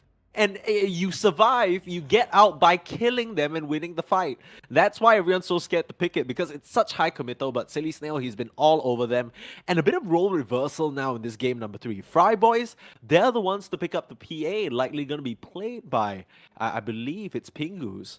But right now, on a Vanguard, they literally rip the strategy right out of Fry Boys' hands. They pick up the Faceless Void for themselves. Yeah, the tides have been turned around, and Mm-hmm. I really love the Undying pick because Okay. they don't really have the tools to be addressing the Tombstone problem. Mm-hmm. Yeah, especially if it's placed on a high ground on a cliff. Yeah. It's gonna be definitely hard, but yeah, I feel like I'm having flashbacks from the first game. Tkunka, Dark Right? Willow, team fight lineup. You got the What's going Faceless on? Void. The saving grace might be the Dawnbreaker with the Solar Guardian and the Undying providing heal and the Pugna. These heroes are definitely good. I don't know how you feel about them, but Undying Pugna and Dawnbreaker are just so good against the Chrono. Yeah, I do think so. I mean the save. This was the big thing everybody was talking about when Undying first got that shot, right? The bunker up. Everyone was going crazy about grab ally. Why would you give such a strong hero already a save? Double purpose here because it can get you out of all these sticky situations. You got Chrono, you got the Conquer combo, you can really destroy everything he's trying to put down. Even if you get hook shot, it's a free get out of jail card. You can pop it out BKB, but oh boy. Little Lil Nick. Nicholas Visage. Dude, this is literally Honored Vanguard. They're like, we have one game to the grand finals. We have one game to turn our fate around. The last time we met Fry Guys in this best of 3, we lost in the game 3. We're not letting this happen again. We all pick our best heroes and we smash them. I love this. Yeah, I love the idea and the reasoning behind the Honored Vanguard draft as well. I mean, Leon Lake with the Visage is something we have to look out for, and it's pretty good. It's gonna be addressing the problem that I and you just mentioned previously. The Chronosphere might not be as strong. Oh, that's one of my favorite heroes as well. But Come on. I'm gonna get back to it a bit later. Because just finishing up how Wishes is just such a good pick. You pick up the eggs. I really hope he's gonna pick up the eggs, not like the other day. He picks up the eggs and finds Undying and Pugna pretty early. That's a free kill onto the Visage. And now there is one problematic element disabled for Oldra to perform a pretty good chrono. Outward Destroyer. How do you feel about this hero? Look, you might have guessed this about me, but you know I'm from the beautiful island of Singapore, and if there's one player, a recently retired, moment of silence for him, if there's one player that Singapore is known for other than Ice Ice Ice, it is none other than Miracle. I've been on the receiving end of his Outworld Devourer, Destroyer, whatever you want to call it, Outhouse Design, whatever, too many times. Recently, played against this new Aghanims. The amount of defensive potential that you can get from this is insane. OD has so much more survivability packed in. In the past, you're thinking, okay, I just full send it on the OD, he's gonna die, and then suddenly we don't have to worry about that anymore. I love this pick because I think it has the potential to just crush Kunkka in the lane, walk around the map, instantly obliterate Lil Nick and Faceless Void. These are not the highest HP heroes in the game. One Sanity's Eclipse will just flatten them like rubble. I love this pick a lot.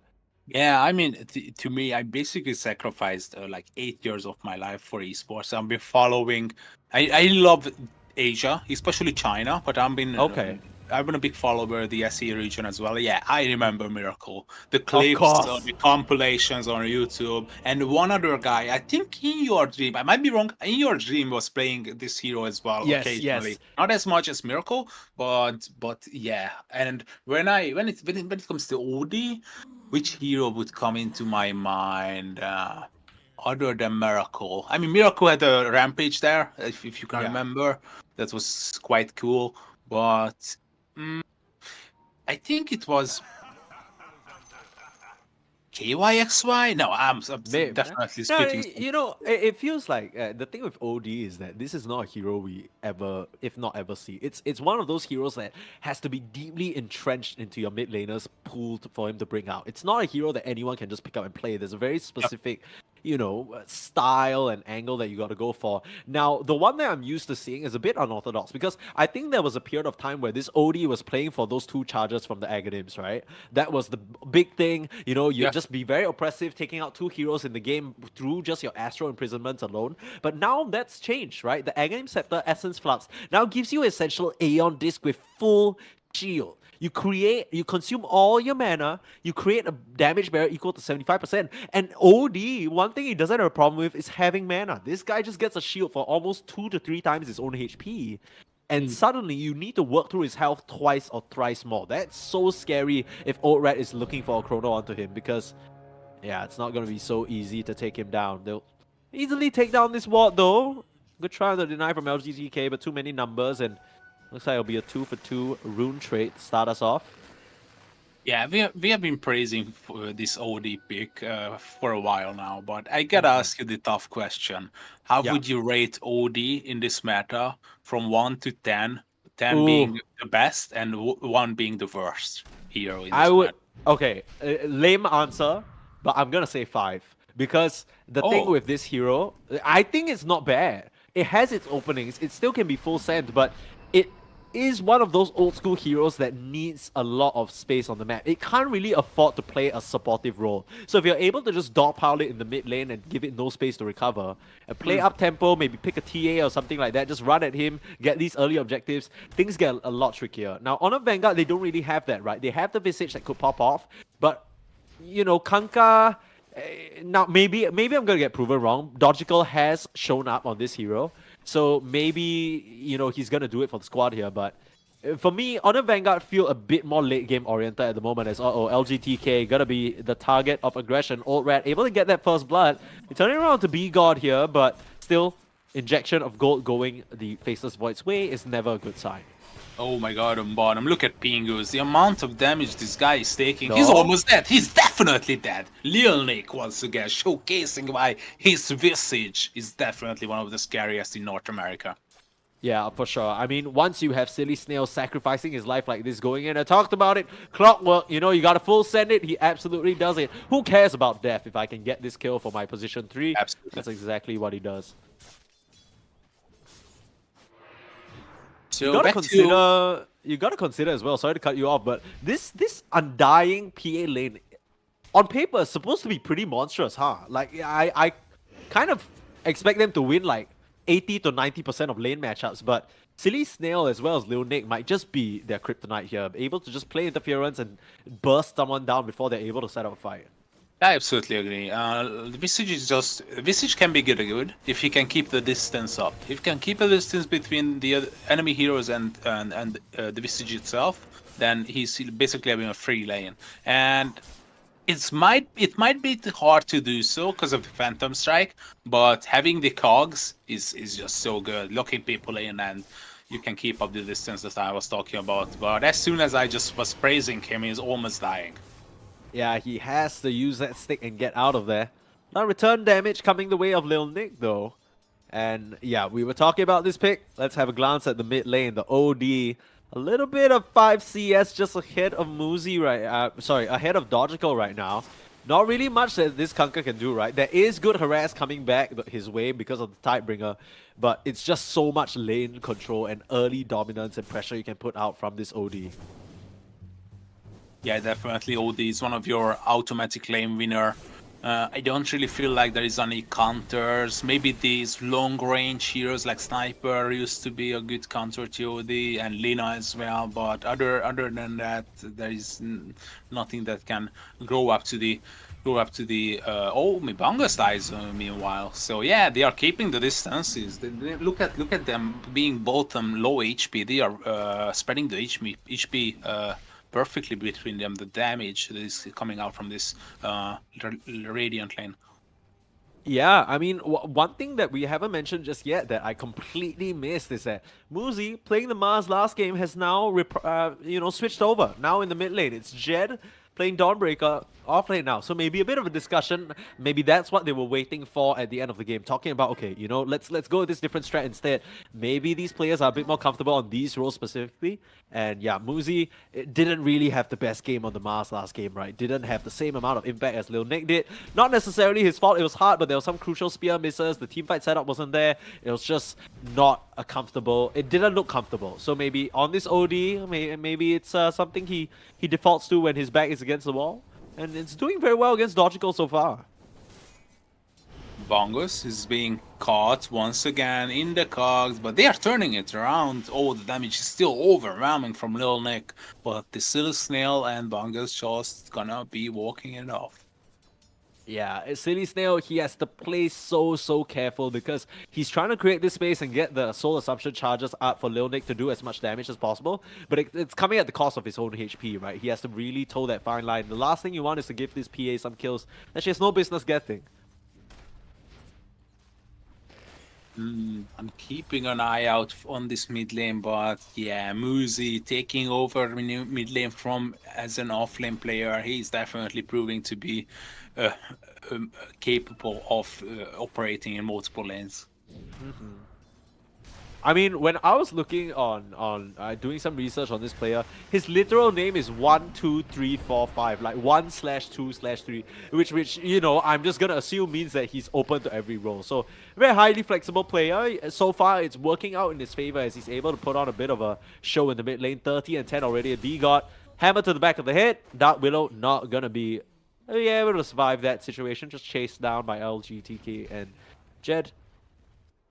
I mean, they're not really stopping Old Red from farming just yet. Pingus having a pretty good time here in this bot side as well. Bungus, the subject of aggression. They should be able to finish him off. The last cog's not enough, but the dagger will find Silly Snail. And Pingus able to at least get a return, but that's already a killing spree for the Visage. Oh, can they catch Dogical on mid? He's quite tanky, but you got the Sanity as a clips. Oh, the room damage. Oh, okay. I mean, they managed to trade things out. Not too bad. That was the ult used. And when you're considering that was a level 6 OD up against a level 5 Kunkka, the fact that you still get the kill, not too bad. Now, you don't get the EXP, which burns a little bit, but at least he's not walking away scot-free. Yeah, definitely. B-God with the map awareness, steeping in and securing that. That OD is gonna be dying in the end. Looking at Old Red, he's doing extraordinarily good, but not as good as the PA, which is a bit surprising. And Muzi, you know, a new Witchblade, he's just showcasing his new item, and Old Red is not a big fan of it. Yeah, Old Red will get out of the fact that Astro Imprisonment was literally level 1. So it doesn't do quite as much burst damage as you're expecting it to, probably, and, you know, just a bit of a missed opportunity there. Not too bad because, you know, you still force Old Rat to full reset and have to walk of shame back to the lane. So a lot of space now for Jed. And then 5-5, 1k gold lead at the 7-minute mark. Things definitely feel a lot more comfortable for Fry Boys in this early stage of the game. Yeah, absolutely. Early laning stage is definitely proving to be the difference maker here, and then Frybirds is definitely favored here. No rotations are coming out just yet, so not even at the 60-minute rune. So once the rotations are coming out, can the shape of the game change maybe? Yeah, I'm thinking more so because Lil Nick has just hit the level 6, right? He's the one sort of shining factor so far for Honored Vanguard. He came out of the lane swinging. He's doing very well for himself now. He's reached a point where I don't think, even if Bungus and PA came towards him, I'm not sure whether they're able to make anything happen. Now, set on to Muzi, full bolt, but Solar Guardian, there's the rotations you were asking for, and the heal is not going to be enough. Lil Nick, he just does way too much. Now, Bungus is here with his Tombstone. It's a pretty high level, but it's going to be easily taken down by the full force of Honored Vanguard. They're going to start the chase down. Bramble not going to land as Bungus able to just walk it off. But still, Lil Nick, this Visage is so terrifying with the setup and the slow coming out from the rocket. One last Soul Assumption should be enough. They'll finish off the Undying, and mega kill streak already for Lil Nick. He is the one to watch this game. Yeah, definitely. Little League just basically can backpack the other 4 players and carry them to victory. And yeah, he is showcasing why his visage is definitely feared in high MMR pubs. Yeah, I mean, feared throughout NADCL as well. Saw a couple of respect bans coming his way. He threw things for a bit of a loop with Honored Vanguard at first, not having Dodgical, so he was filling in the mid lane instead. Oh, look at Oljad. This is so smart. As soon as he hit level 6, he wants to hunt down this PA, but Pingus with the spider senses is just gonna be walking back. I mean, you know what, Costa? You can call it spider senses. I can call it a ward on the twin gate spotting the faceless void. We have different Oh. perspectives. Okay. I just noticed it. Yeah, no, me too. Because I was like, how does he know? Like, that looked almost unnatural. But yeah, B-God, they'll still get Bungus here, then they'll be happy with that kill at least, but at least Pingu survives. Now, Pingu's for the first time this series not taking an absolute shoe to the face in the early laning stage. You can argue that Lil Nick got out of the laning stage really ahead, but they didn't really manage to pressure out this PA, right? She's still able to farm up, making decent time towards the Battle Fury, actually.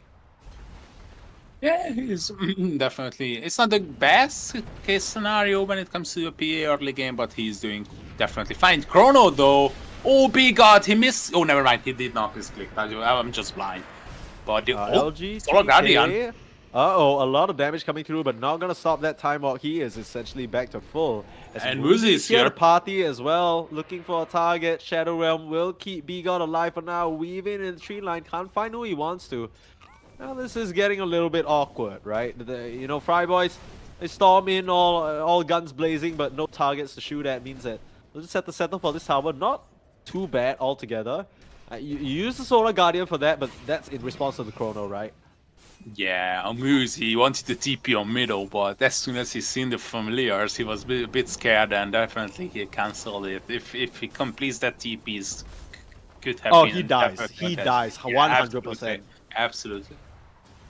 Well, yeah, they'll smoke down to the mid lane for defense instead, but already, I mean, this tower on its last legs, wouldn't be surprised to see a deny come out, because at this point, you're just waiting for the familiars to come mop that up. Deny, guys? We just No. called it. No, Okay, deny? well, yeah, okay. Edit K?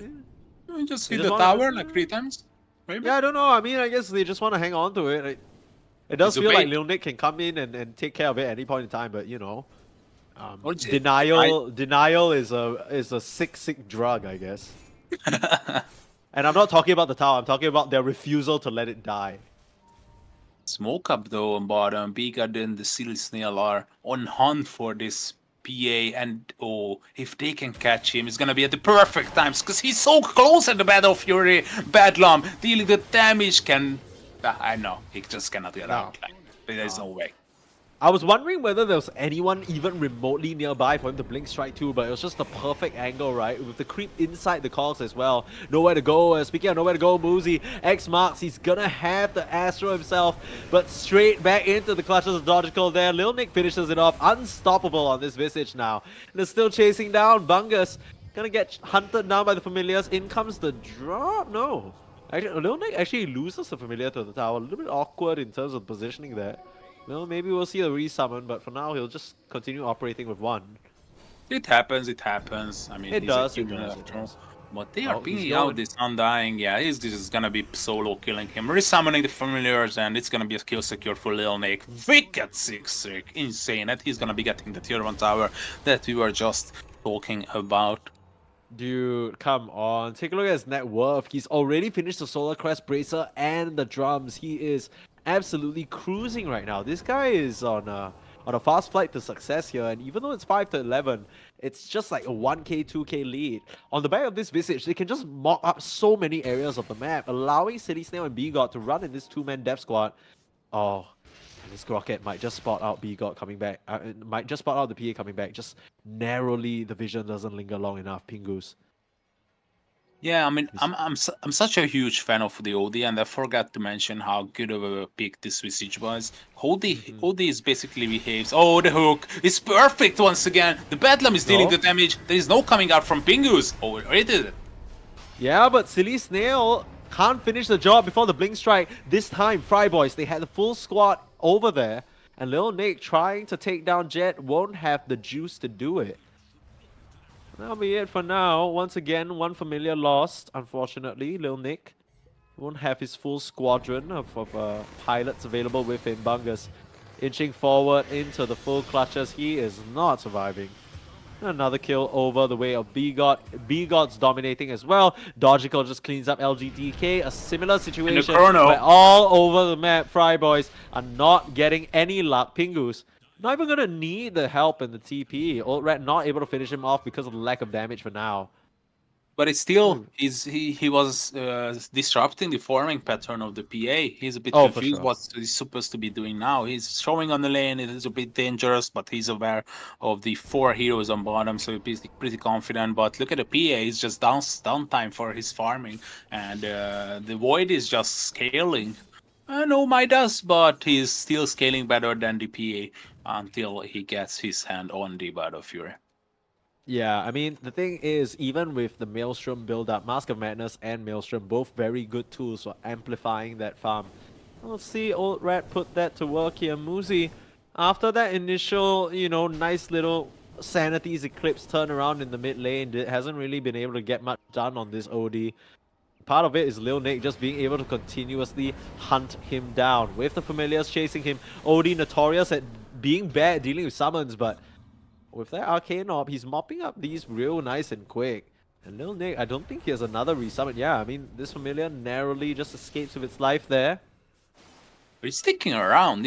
He's like expecting some reinforcements, and Dogical is on mid. He can just lingering around.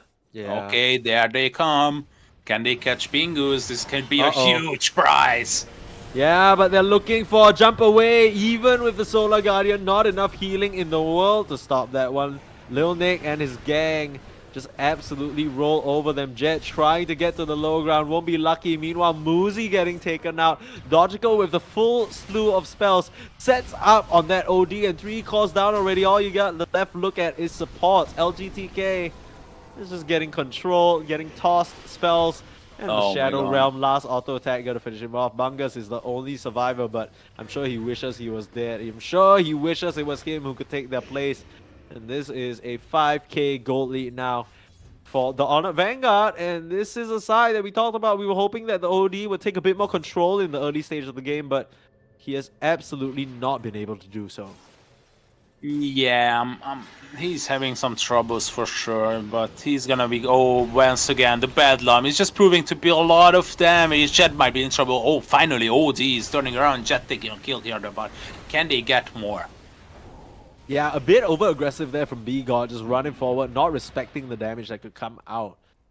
From the side of Fry Boys, they're not out of this just yet. It's still very early, and they still have these explosive components in the PA. There's a very big time window for her to still do her work. In comes Silly Snail. The clockwork has just been an absolute menace for them to deal with. No way of getting any type of suck off with It's that carnage. battery assault going. But, LGTK, a lot of move speed. There's tons around. Drains just enough so that the rocket flare won't pick him off. It should be fine here. I'm just gonna heal back up. I say that. Okay, B-God, it just needs to find the angle on that Bramble, but looking at Bungus instead. There's the setup. The Bedlam. That's gonna be the kill that they get. Pingus is here. Okay, starting to slice down. B-God not able to get the Terrorize off, and City Snail found himself in a bit of a pickle. In comes Dogical with the boat as well, but it's just him. He's all alone down here with the tidal wave. He'll push them back. The Sanities, and actually ends up killing himself. Dodgy will laugh his way to the bank of that one. Muzi, I don't think that's what he expected. And look at he Old will- Rat. He wants a bit of the cake as well. Come on. Is it gonna be enough damage? He has to dodge away. The stun was coming through and he has himself silenced, so no time walk. Save himself there. Once again, Solar Guardian matches that Chronosphere and keeps PA alive. She is farming. Battle Fury up, so might have an angle for success here, Fry Boys. Yeah, I mean, there's still hope. It's not like the game is automatically ending for them just because they are down like 10 kills. I mean, the win probability from the Dota Plus is still favoring the Honored Vanguard, but I think 75% is just a bit too much. I would if I can rephrase it, I would give like 40% for the Fry Boys and 60 for the Honored Vanguard, just because of the void element here. So one thing that I want to talk about is Fry Boys. Their disable is very limited, right? They seem to be having trouble locking down Dogical, Faceless Void, and Visage. And I didn't realize this, but now that I'm looking at it, they do have stuns, but they're a bit awkward to pull off, right? It's Astral, and it's the Dawnbreaker spells, and Muzi, he's just gonna get caught out. Hookshot gonna miss, but it's not even gonna matter because City Snail just walks up to him and knocks him down. Yeah, I mean, I was talking about this OD previously, but the more I look at it, the more I am getting this insight that this is a pretty bad OD game. As I just mentioned previously, OD is behaving like a drow or a sniper. If there is people on top of him, he can even be soloed by a single Clockwork and Dark Willow combination. And yeah, he's definitely suffering. And oh, never mind. They are on to more. They're just so aggressive all around the map. The Bedlam is out. Edgy DK is definitely dead. Yeah, he's staying alive for now. Fighting up against a familiar, surely he's gonna go down. Doesn't seem like it. He'll be just fine. They take down the City Snail though. Fry Boys starting to turn things around. Dodgy gonna fall as well. They at least get Bungus for their troubles. But this is not the engagement they were looking for. Now Lil Nate might be in some trouble. You need to get this kill. And by God, they'll find it. I say that. No, Silent as the grave. He turns into stone. And he's just fine for now. But the setup is there. The stun is out. And can Lil Nick get out of this one? So much resistances, but finally falls to the hand of Pingus. As PA gets a revenge here. And a very successful fight for the first time this game for Fry Boys. They're still looking for the Dark Willow. They need a hammer, but the swings can't come in time. And Jed will watch as the Dark Willow escapes into the wind. But still, altogether, 1k gold lead swing the way of the Radiant. And Pingus getting that last hit on the Lil Nick kill is very, very significant. Yeah, absolutely. It's gonna be coming off of a more valuable thing later on the game. But Uldred, do you really want to like solo Chrono, or can you kill Bungus still? Never mind, I'm not even doubting you anymore. He's the Vizimru stealer himself, the thief. Yeah, Uldred. He's done this before. I mean, Bungus, it's just unfortunate. You're playing Undying in this game. We talked about there not being any good tombstone hitters. Sure, you know, now there's this Visage, but it's very difficult for you to defend yourself against this lineup. I think that's the summary, right? Fry Boys, again and again, they've drafted themselves heroes that can't seem to do much in the face of these calls hunting them down. And they are suffering from it. City Snail, oh man, blocking off that perimeter, but there's a false start from LGTK, and now he's starting to create the distance. They're just too deep. I feel like they're just too deep. Uh-oh. Yeah, that's kind of the tricky part about Clockwork, right? You reach a point in the game where they literally get a 4-staff, and suddenly you're a lot more fine. So the Clockwork has to be more careful with how he chooses to approach these engagements. Jed, Harpoon and Blade Mail completed. A lot of damage and mitigation coming out from this hero. And yeah, I mean, Fry Boys, they're not out of it just yet. Yeah, of course not. I mean, there's huge potential for the comeback, and the more I'm watching it, they got Roche taking possibilities as well, because OD is quite good at damaging Roche and PE as well. That's why it's mandatory for the Honored Vanguard to snatch it. They'll make a good attempt at it now. It doesn't seem like Fry Boys are aware this is happening. And yeah, they'll be able to just secure this one without any sort of contest.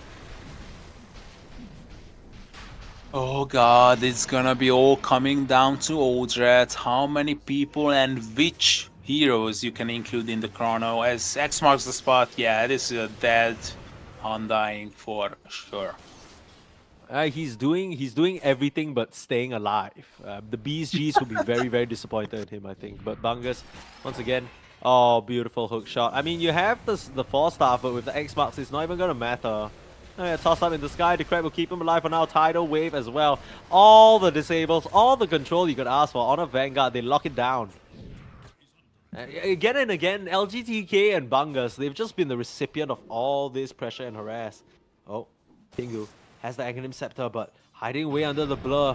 They'll see Jed instead. They'll opt for this Dawnbreaker kill. Turns around with the hammers, mops out one familiar, not able to clean up the other, and the Torrent will wash him away. So will the Tidal Wave, straight into the hands of Lil Nick. And Jed not gonna be able to escape. Pingus does, and Pingus continues to farm up in his top side, so no love lost.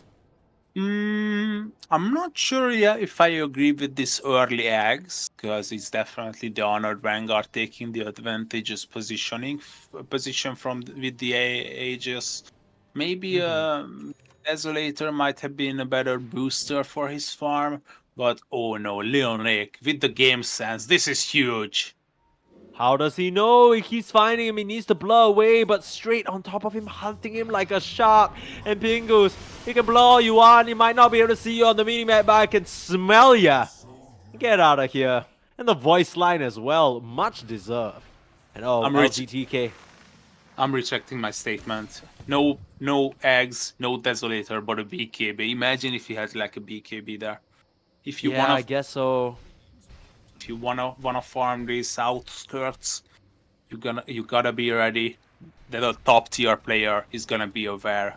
He's gonna be having the masters class in a map awareness, and yeah. Yeah, for what it's worth, that was kind of insane from Neilnik, right? To be able to trace that PA. You know, didn't see them on the other vision. They were gathering the map, and he's just been on the hunt. Once again, B got another setup. Abungus will have the little entomb situation to keep himself alive for now. He'll hop out of there, but straight into an X marks. Where you gonna go, buddy? Straight up into the sky, straight back into our hands, and straight back into the grave is the situation for this Undying. And LGTK, once again, might be joining his friend. Nice clockwork calls to push him down onto the low ground, and they're straight on the chase. No hope. It's just over and over. These supports, they're giving so much gold to the cause and the and just all members of Honor Vanguard. And Leonic, once again. Come on. He's proving to be the difference maker in this game as the damage is just overwhelming from Uldred. And he's not even using the chrono because there is going to be a constant fear for the PA to appear on the map. Yeah, it really feels like Honor Vanguard, they have their opponent's number here. Everywhere they're looking to just poke their head out, they just get hammered down like a game of whack-a-mole. And Muzi, this was the OD pick we were praising so much. We're like, this guy, you know, he's gonna make a difference. Witchblade Midas Axe completed, but nothing done on the map this game. 3, 6, and 2. Haven't really seen a rotation come out from him. Haven't seen an engagement where it's felt like this OD has made a difference. Yeah, I mean, as I was emphasizing previously, it's such a tough OD game, and it's extra tough if you are not purchasing a Blink Dagger nor the Hurricane Pike. I'm so against this Witchblade. I just feel like this is not an item you're supposed to be going for. You are dealing just enough damage without it, let's be honest. And it's not even taking into consideration that you're a hero with a big mana pool. It's just using your intelligence. But once again, Leonic is on the hunt with the DD, silent as the grave.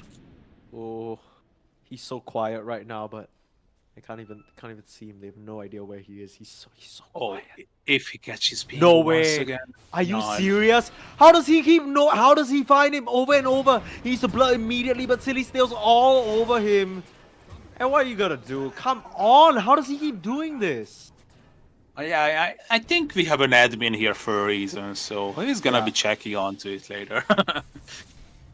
Yeah, you know, Leonic is a skilled player, but that is not normally. This is very, very insane. They need to check him PC and game. Yeah, I don't know what's going on here, but Leonic definitely some VAC level sensors.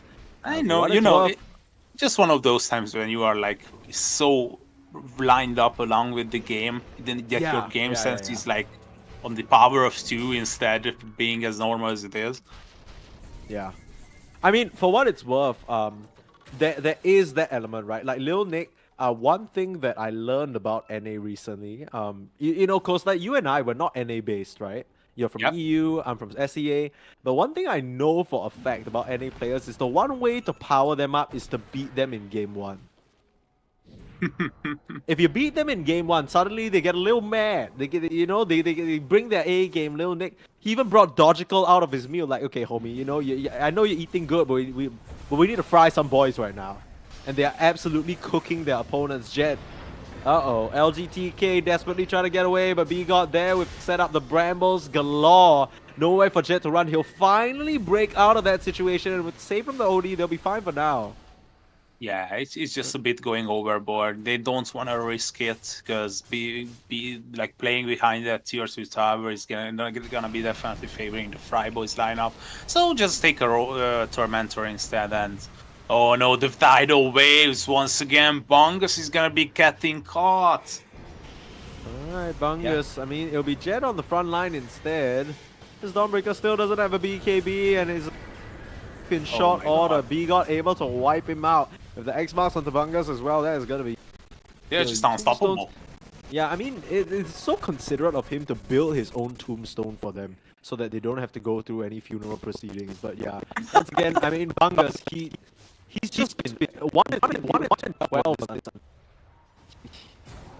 It was a good pick in theory, but ineffective in application. It's just not working out for him. And I am just watching how where Leonek is basically pinging on the map. He's basically pinging the exact locations where Pingu is farming. The map awareness from this guy is insane. He's definitely having a high MMR for a reason and being onto multiple professional teams. And he might just be the extra that the Honored Vanguard needs in the late game. It's that knowledge, right? And maybe you know, it's funny that you mentioned that because it might just be from experience. When you're behind like that, there's only so many places on the map that you can try and farm, and he's just making full use of the information available to him. He's scouring the map, he's hitting all the right spots to just slowly close in and hone in on where this PA might be. Now, right now they're looking at LGTK. But if it's just P-God, there isn't going to be enough setup. City Snail is here as well, just running in all willy-nilly, not worried about a thing because he knows his captain is right behind him. Dogical there with the ship. Saved out for Muzi for now with the Astro Imprisonment. Here comes Old Rat though. Suddenly this fight is looking a lot more terrifying. It's a bit messy though. Yeah, LGTK just standing his ground. Oh, hookshot just to cancel that. Oh, Silly Snail narrowly survives that crit, but Jet, straight onto Muzi on the backline. I mean, you might have that shield, but they're just gonna work through it easy. Non-existent, yeah. Yeah, it is just gonna go down. It almost looks negligible, and they just take down 4. I mean, you're buybacks on 3 of those heroes, but it feels awful to be in this situation. You might have Solar Guardian, Tombstone. I think they are definitely gonna be buying out, using the Fortify, but they got a Siege Wagon on mid as well. They get a Siege Wagon on top. Okay, it might be dying on top, but it's definitely... Okay, never mind. It's not alive anymore. I just took a glance on the underlanes and the Siege Wagon died on bottom. Look, you see, I kind of worked out the situation, right? When the game started, it was around 3. It's just after lunch, you know. They've just had their meal, so they're not hungry. But, you know, it's just about dinner time now. Honor Vanguard are starving. They need to eat, and they are absolutely cooking their opponents. Like these boys are getting fried. Like it's not just fried, deep fried. This is, I think, Honor Vanguard past 2 games, it just looks so dominant, so disciplined. And here with all their signatures, I mean, if they don't win, it's gonna be a surprise. Now, Lil Nick has branched a bit forward, way further than he usually does. All alone, he is a target of a lot of damage right now. Muzi pumping it out, but can't survive. Has the shield coming through, but no more mana to work with it. He's just gonna get muscled down by Dogical and Old Rat.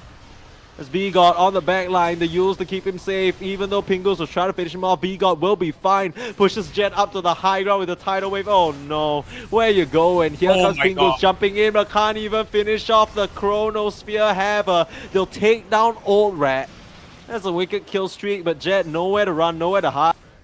A little Nick chasing him down again. This Visage, the initial target of the fight, has been able to survive and clean up shop here. LGTK, last one to fall. It's going to be a team wipe for the side of the Honor Vanguard. Sure, you lose your Void for it, but you basically have to full commit just about everything. Oh god, what a performance coming out from the Honored Vanguard. Like, it's just insane how well they are organizing these certain executions. The amount of teamfight abilities that this Tide, I'm sorry, not Tide, but Skunka is providing you with without an eggs is just insane. And Lil Nick is just having an extraordinary game. He's just playing out of his mind right now. Like 27 kills that he was participating in out of 41 is just insane. And gave himself the last pick, and somehow his Visage crept its way all the way through the draft. And you know, Lil Nick, he's always gonna pick that up. Defiant Shell Aghanims, like we mentioned already, and the AC Boots of Bearing completed. This guy is farmed with a capital F. And yeah, he is basically mirroring his Void in terms of the net worth. That is crazy.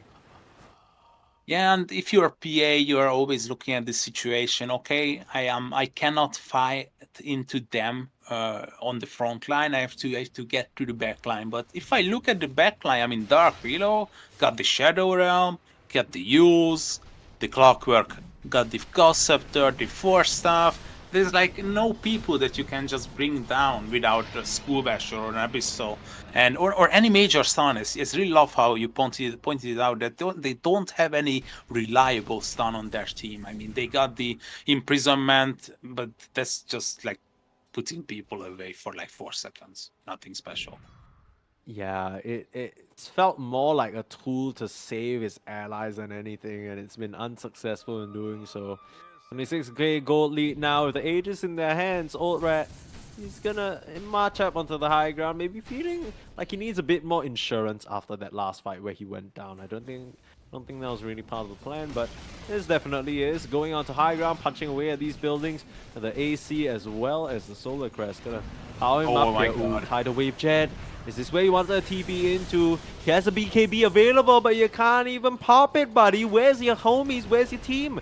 Now, the Dagon. LGTK will actually zap down the first life of this Faceless Void. But Bungus, he's gonna go down again. The Tombstone comes out. That'll just be free pickings for them to grab. Oh. Well, today I learned you can decrepify a tombstone. I don't know why that didn't occur to me, but it's not gonna matter as the chrono comes in. This is a call for concern as the buybacks come through. They don't have enough damage to work through Muzi for now. The shield coming into play, but the last touches, are they gonna be there? Silly Snail traps him back in. Nowhere for him to run, and the setup on the PA as well. Double kill for B-God. The BKB popped as Pingus trying to put on a last stand here, but GG is called as the boys, they'll get cooked. The other Vanguard, after a game number 1 slip up, they'll close things out and they'll make things look easy. They're on to the final. Oh, damn. Come on. Come on. They are just BMing. I mean, you gotta feel good. You finish things out cleanly, but, maybe a bit of a bone to pick with how Fry Boys were nitpicking at their pause time. Now, what can you do? Honor Vanguard, they very much deserve this victory and move on to the grand finals to potentially get their revenge against Spotface Killers.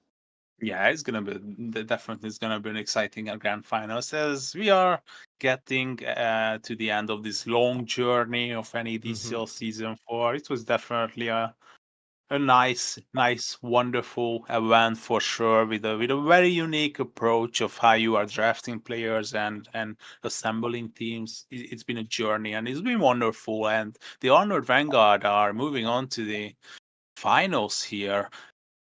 It's been a great game from Fry Boys, but as I would love to steal your phrase, they've been definitely deep fried here. Yeah, I mean, the thing is, Fry Boys, for what it's worth, I think they put up a good fight. They brought some interesting ideas to the table. In fact, it was them who pulled off that crazy game 1 late game, Faceless Void versus PA answer there, which, of course, Honor Vanguard being any good team, take that, adapt it for themselves, and completely crush their opponents. Now, one thing worth mentioning going into the grand finals is, of course, it's going to be it for me and Costa, and Costa, but it'll be Math Magician and Tint who are going to bring you that action. It's going to start in just about 30 minutes, so you don't want to go anywhere. And it is an interesting matchup because throughout this week's tournament, at least the tournament that's been happening over the course of last week and this week, the grand finals that is, these two teams have yet to face off. The Honor Vanguard as well as Spotface Killers have conveniently dodged each other throughout most of this tournament so far. So they'll be showing up for the first time. It's going to be an exciting one. Any final words from you, Costa, before we head out? Yeah, it was a pleasure to be here. I get to know many wonderful people in the NA league, and I get a deep glance into, because when it comes to NA, I've never been like deep digging into Dota players, but for more like into CS:GO. But I've been researching esports for the past 8 years, and getting this insight into the NA Dota was definitely a a good experience for me as I'm building my knowledge at least to the level of like Chinese and European tier 3, tier 4 Dota. So it's been a wonderful time, and I was glad to be here and do this with you today. Yeah, I mean, this is our first time casting together. I had an absolute blast, and we were gifted with some great games as well. So always a pleasure. Some final notes to mention to everybody watching. I'm sure Math will go through this when he comes on in a bit, but worth noting that NADCL, even though it's gonna conclude today, there is gonna be another season coming up soon. In fact, player registration and team owner auctions will begin on October 26th. So that's near, in the midst of TI time, right before then. If you want to get in on this action, if you saw the fun that everybody's been having and you want a part, that is open for you to take part in. And of course, we can't not mention the Crimson Witness event happening at TI. That's October 26th as well. But we talked to Dev about that, so that's fine. That's it for myself and Costa. Thank you everybody for watching, and we have exciting grand finals coming up for you. But for us, it's goodbye for now. We'll be going on a short break. You'll be wanting to be back for this next best of 5 series, Smallface Killers versus the Honored Vanguard, to decide who will be our victor here for NADCL Season 4. Don't go anywhere.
Hello, everybody, and welcome back to NADCL Season 4. We've got ourselves our grand finals matchup after a wonderful, very long, and very back and forth best of three that we had today. We've got the Spork Face Killers versus the Honored Vanguard. And, we got not only me, Mathmagician, Tint, and we have Shaggy you're not going to be able to see, but you will be able to hear. Shaggy, what is your favorite player to look at in this match? I'm gonna be looking at B-God because played on a couple teams together, and he didn't pick me on any of the NADCL, any of the 4 or 5 NADCL teams he played on. So that's actually most of the reason I'm casting. I'm just gonna watch him and make fun of him. So yeah, Nice. it's gonna Perfect. be a good time. So we do have a biased cast. That's good. I didn't know which way it was going to be. It's nice to always keep them guessing. Tint, who are you going to be looking at for this match? I guess I'll also be looking at B-God. He'll be the spotlight player. There's just so much going around. As soon as he loses any game, you're gonna get a tweet from Shaggy. It's gonna be the first time he doesn't tweet Yeah. lyrics, or the first time in like a year. It's gonna be like, actually, you suck, B God. Well, we've got ourselves again a very, very hype matchup. They actually, when we interviewed Dor yesterday, he said the team that he really wanted to see in the grand finals was going to be the Honored Vanguard because they didn't get to play yet. They kind of played in the I think earlier in the upper bracket, but the other two teams they had played very recently. I think he said there was also some stand-in issues with some of them. So I think this is going to be a pretty hype matchup for all of us. We've seen a little bit in Dream League. The Gyrocopter has been seen less and less, and people actually think the hero is kind of dead. Shaggy, in your vast professional experience, what do you think about the Gyrocopter hero? I think Gyro is well. It depends on the offlaner. I think in this particular case, like they have Fade and Little Nick to like I think they're the highest MMRs on their team. So Gyro probably won't be as good. I think Gyro is really good if you're just against like a low MMR offlaner. You're sure you can just like stomp and like run over the game with. But Okay. yeah, I'm gonna be looking at like PA and I think Swen for versatile. I think those are probably going to be the most two contested carries. I remember Scourge McDuck also picked PA 9 pick, like he just like first Yes. picked it. Yeah, Yes. so that was kind of psycho, but it worked out, so they might just do it again. Well, I guess something that we can prepare for then, Tint, if you know that you really want to slam that PA right up, what are some heroes that you want to take out of the pool immediately? You just don't want to play against this PA that can even sometimes ruin your game. I don't even know, honestly. Maybe I've seen Faceless as like a later game counter for it, so Okay. maybe that. But that's just what I've seen in these last few games earlier today. Yeah, thing about PA is, you think you have it figured out and everything's going fine. She's not getting Yeah. farm, and then eventually she just buys a rapier at some point. She gets eggs, and then she's just critting you from 2 miles away, and you're just exploding, and you can't see her. It's not Yeah. fun. I think that's the only thing with the PA Void matchup, right? Like, it still somewhat depends on, like, who's ahead and who's showing on the map, right? Because if you're Faceless Void and you jump her, then you're fine. But I don't think Faceless Void ever has enough HP that you're just, like, not scared of someone jumping on you. Yeah, So, you can also sway the matchup if you get like a Vengeful Spirit or an Io or something, like something to save in the chrono. true. Yeah. I mean, yesterday we saw, I think, the matchup that we got to look out for is the Omni Knight, man. Omni Knight versus PA looked like it was owning, dude. Immune to physical damage, the pure hammer. I don't know. I don't know if we're going to see it today, but that looked pretty cool whenever we were watching it yesterday. Yeah, I'm not sure about this Omni hero, to be honest. It always sounds good to me, but then I just feel like I don't understand what the hero does in the mid game. It doesn't really have catch, don't really push buildings, don't really farm that Yeah. fast. It's kind of weird, but the early game is, yes, definitely very annoying as we head into the game here. You're ahead of it. Pop Tart's supposed to tell you that we're in the game. Oh, Jesus, Shaggy. sorry. I'm sorry. I'm a beginner with it. Sorry. Spoilers.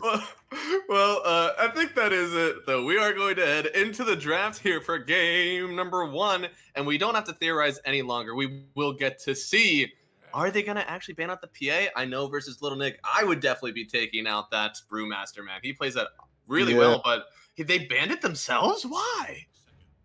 Are they first pick? No, the other team's first pick, right? They're probably scared of Fade picking it. I'm sure Brew is just okay. like first pick, first ban all the games tonight. Okay.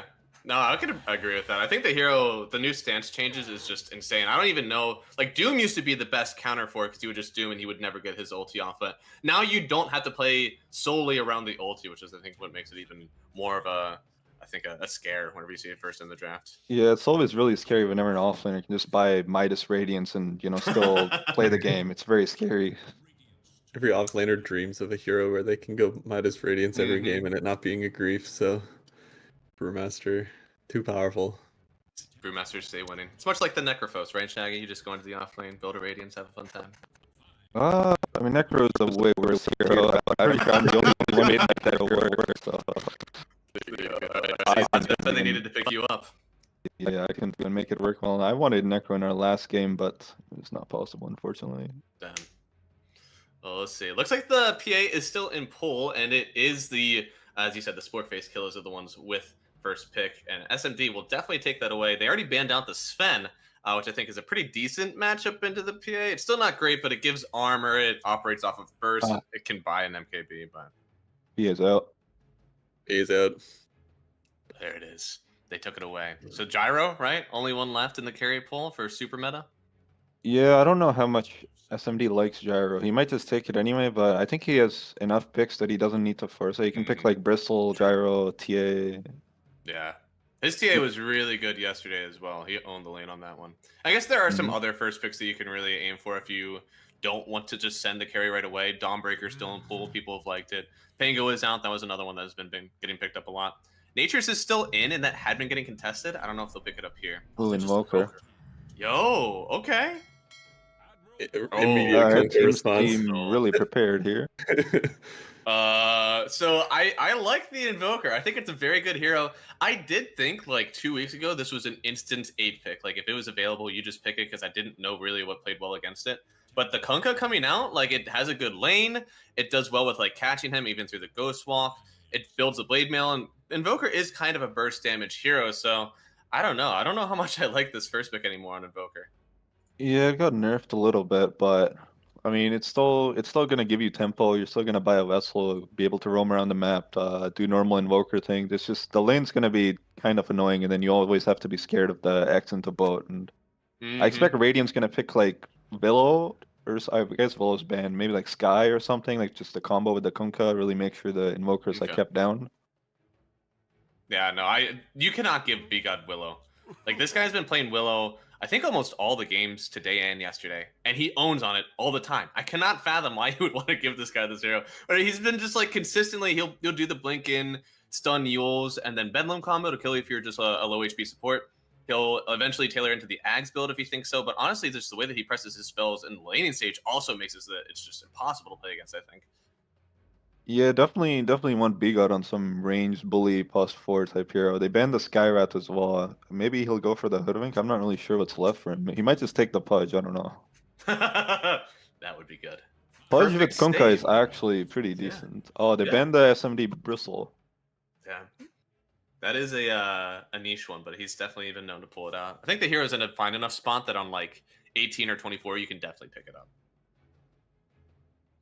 There's also like the shock factor of the new eggs on that hero where you're just like, oh right, that's what he does now. I have to worry about getting Yeah, perfect. it's kind of strange now because he's like sort of burst damage now with the eggs. It's like kind Yeah. of different from before. He used to like just build up stacks slowly and before, but like now he just like uses his eggs and you take like 600, 700 damage instantly. Ooh, Okay, I really Gyro? want. Yeah, I really want people to start banning Io against the Honor Vanguard. Or by people, I mean Sporkface Killers. The only ones left. Yeah. A Oh. response is decent, but still. They're gonna Io have a is vessel as pretty well. It's not the best Io game, to be honest. good. Yeah. But I mean, Io provides like reload and like laning, and now with X and reload, they're gonna have like lots of threat on this Invoker. I think Dog's warmed up on the Kunkka too. I think he played it the last 2 games before this. Yeah, he played it very well. He was owning his lane. I know there's some large team fights going on in game number 1 as well, so I think he had a lot of practice with button pressing on it.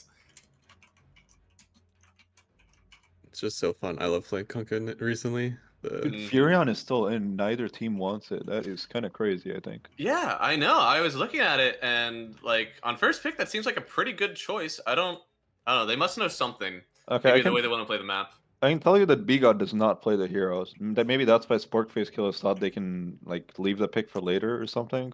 I'm not sure. I'm sure Door plays it though. Like Dire definitely plays Furion. Shaggy, what pro player should I tag in this tweet that we're casting the game? Yesterday we did Sumail.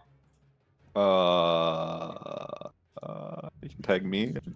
tag. I already Technically, did tag you. I'm trying to get your clout. oh, Already have I don't have much cloud these days. I'm retired, sorry. All right, we'll just go Fear. That'll be good enough. Ooh, Alright. that is they picked the B-God Pudge. Yeah, I think these are his 3 heroes actually. Pudge, Skyrathville. I don't think I've seen him play anything else besides these 3, to be honest. Maybe he played the Techies once or twice, but I like the Pudge matchup into the AA, right? You're able to just like if anybody gets too low, you suck them up with your shard, which I Mhm. think is very nice. They do have on Sporkface Killers, not they have the SD. The Kunkka X is not as safe anymore. So you can get banished, right? And you don't get pulled back through it. I don't know if I like this Bloodseeker pick. I'm not sure. It sounds decent, but I feel like this Visage is going to cause Dire major problems as soon as he gets 6 and like a solar. Like I don't know how Dire's heroes stand in front of him. Right? Yeah, I don't think the lane is even that great for you. I mean, Bloodseeker does fine because he like heals up through the chip damage that Visage does, but you're not going to be able to fight that much, I don't think. And like you said, once level 6 comes out, you don't really do much. Yeah. I wonder where they'll put the SD and the AA. I think SD with the Bloodseeker might be better, just so he can like disrupt one of them and then run away if B-God lands a hook. I think if the AA gets hooked, it's just like GG for him. Yeah, no, he's definitely big dead. And it's both supports, right? AA and Shadow Demon, both very backline. At least that Shadow Demon has some sort of save for himself. Yeah, I think Dire now needs to pick some beefy frontline guy. I don't know, maybe Tidehunter or Beastmaster, maybe? I'm not sure. I don't know. Because you need to protect towers, I think. Because Visage might be able to just mulch them down. Kunkka's very good in the AoE. I don't know if there's anything that disrupts team fights like your Night Stalkers, but also protects towers like your Sand King or Underworld. Night Stalker can work, I think, with their draft. It'll just be like a bit greedy, but I think it can definitely work. If you like just ult and get on top of this Io and Pudge, like Io and Pudge are basically gonna be backline this game. Yeah. Do you have damage if you do that? I mean, I know that Invoker does. You'll have decent like damage. Vessel and Rupture A, but I think you'll have damage probably. Okay. It's just like it can get punished in the lane, and they don't have last pick on Dire, so Mm-hmm. they're banning the Beastmaster. That's definitely good. I laned a melee hero against the Fade Beastmaster in one of the games. It was not a fun time. I didn't even know how the Hawk worked. It just like kept rooting me over and Keeps over. hitting you. Confusing. There's a really hard carry pick right now. Tint, you're looking at this. You've got some pretty good frontliners in your team, somebody who's going to make space for you in the Visage. But on the enemy team, we have anti-healing. We have decent lockdown, probably forcing a BKB out as the Invoker. Shadow Demon is going to continually like ult you, purge you. Bloodseeker wants to make you not move. I mean, what on earth are you trying to pick here in the carry role to avoid all of this? I don't even know. I see like half these heroes, and it just makes you like not want to pick heroes. Yeah. Maybe if like Dusa was still OP, it would be fun, but Still hard versus the SD, though. yeah. I think Gyro can still work for Radiant. I think other thing that can work is maybe like Razor or okay, they go for Tide. Maybe like TA. TA could work as well. They definitely want something that can like just get on this AA and Shadow Demon, just like burst them up. Mm. I like the thought. I like your thought, Anton, with Medusa though, just because like you don't have to think about the anti-heal or the movement. So like you can stay there, and you don't have to stay there and just like try to heal up. Right? Like eventually you'll just out damage them anyways. Shadow Demon makes it so hard. Maybe you got to think about like this Visage getting on top and stopping the Shadow Demon, and then you just play your game. Yeah, I think Dusa is really good versus the Bloodseeker. Sorry, God. I was just gonna say it's. I don't know about the Deuce after the Shadow Demon you pointed out. I was like, maybe you're right. Makes it too hard. The Invoker also makes it kind of hard for Dusa with the mana burn and stuff. Start of the game. But it Yeah, is really good versus the Bloodseeker, I think. Like Dusa versus Bloodseeker is very hard for him. He ruptures you and you really don't care. Bet you're wishing that like some of the backline jumpers like Spectre is good, but still a hard game I think with the Bloodseeker SD. Yeah. Mhm. Maybe Taya is the only answer. It's still in pool, thankfully. SMD or no, this is not the SMD team. XD. So the Void's out as well.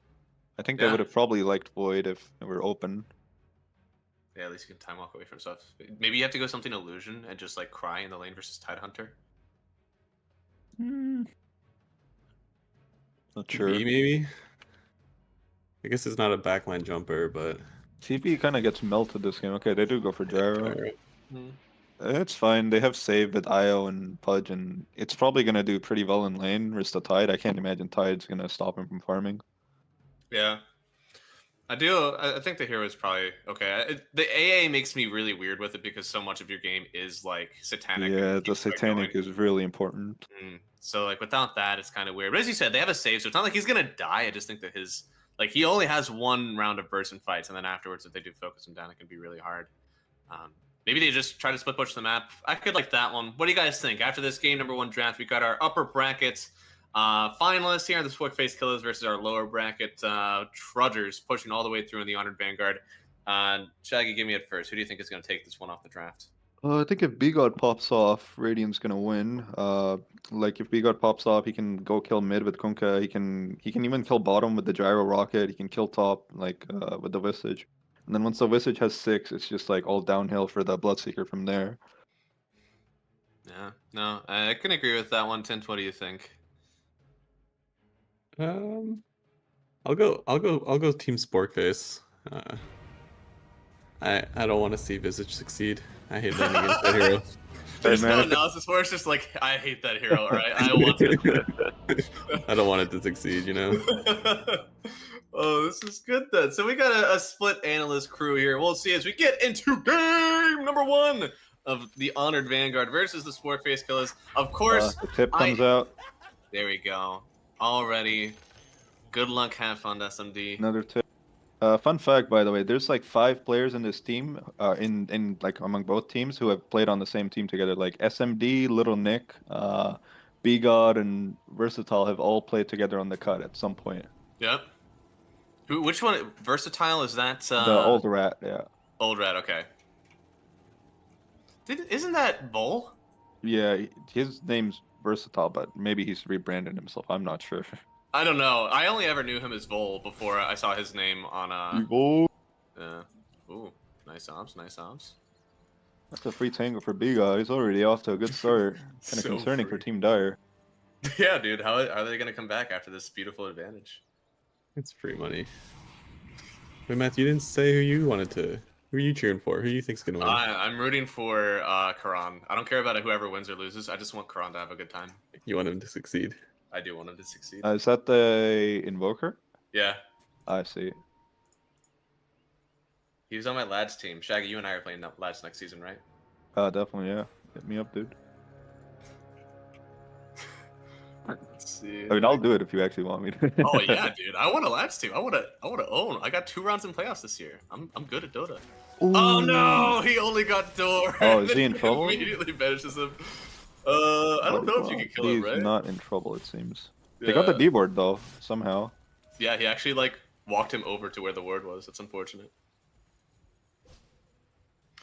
Well, a little bit of an unfortunate time. At the end of the day, it looks like it is. Oh no, they actually got a rune advantage on Radiant, so they did end up getting 3. It's very, very nice. Strange for them. rocket in the bot lane. Yeah, zoning. Yeah, but the wave hadn't really met yet.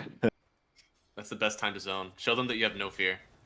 Oh, they are playing up, dude. Yeah, this lane looks like it's gonna be kind of rough for Tide. I don't. Even though the gyro sometimes feels like a melee hero, you sometimes probably get that anchor smash on him and hope. He's too fast with the IO, I guess. Little Nick looks like he should have a good time top. Where do you think we're gonna see a real first blood at? Probably top. Rico's probably gonna hook Shadow Demon, yeah. There we go! Door gets locked up, and Little Nick will definitely take that one for first blood. Way to go, Shaggy. You know him so well. The counter to dumb, Pudge is you have to ward like in the lane, and you also have to cut all the trees around. Otherwise, it's actually just you're just too scared to step up for any CS. Oh my gosh, is he dead? Point blank. Oh no, this is really bad for Dire. And use the Fairy Fire. Yeah, that's rough. I mean, I know Little Nick is a very good offlaner, but I didn't know that he was that good on the. No, this is sub diff right there. B-God with the 2 hooks. True. He's owning. And Dor can start having more impact once he gets like level 2, level 3. I think they can maybe go on Visage a bit once he has levels. Yeah. But level 1 doesn't do much. And actually, Door is level 2 now. Still waiting on SMD to get his second level. The Kunkka is off to a very good start mid as well. Yeah, so it seems that Dog is a very, very good Kunkka player. I didn't realize his laning was this awesome. Karan is really feeling it. This is just a bad matchup, I think, for the Evoker, straight up. Yeah, I think Logical hate is playing this. probably the best rank 500 in this in all of NADCL. I don't know. Every time I see him, he's just like consistent, never griefs the game, always Mhm. just like finding lane. Which one of us left? Should I It type was it? Malibu, I believe. Oh, Malibu doesn't want to hear us anymore? That's rough. Man. Yeah. Admins, SMH. weird. Oh, they did cut the trees. Okay, so they cut all the trees top. Now Bigot's gonna There you have a go. rougher time hooking them. I wonder if that was actually a call out from SMD. It was like, just please cut everything. As long as I can see him, we will win. I mean, SMD is the one with the quelling, so. Oh no. Oh boy. That's an awesome hook again. Not a whole lot of vision for that Ooh, one. And he okay. does manage No, to the stick. blood grenade. Oh, dude, yeah, Blood Grenade actually snipes it. I guess S&D may not be too disappointed, though, because this means there's a lot of Oh solo yeah, XP for solo him. XP, baby. We love it. We love it.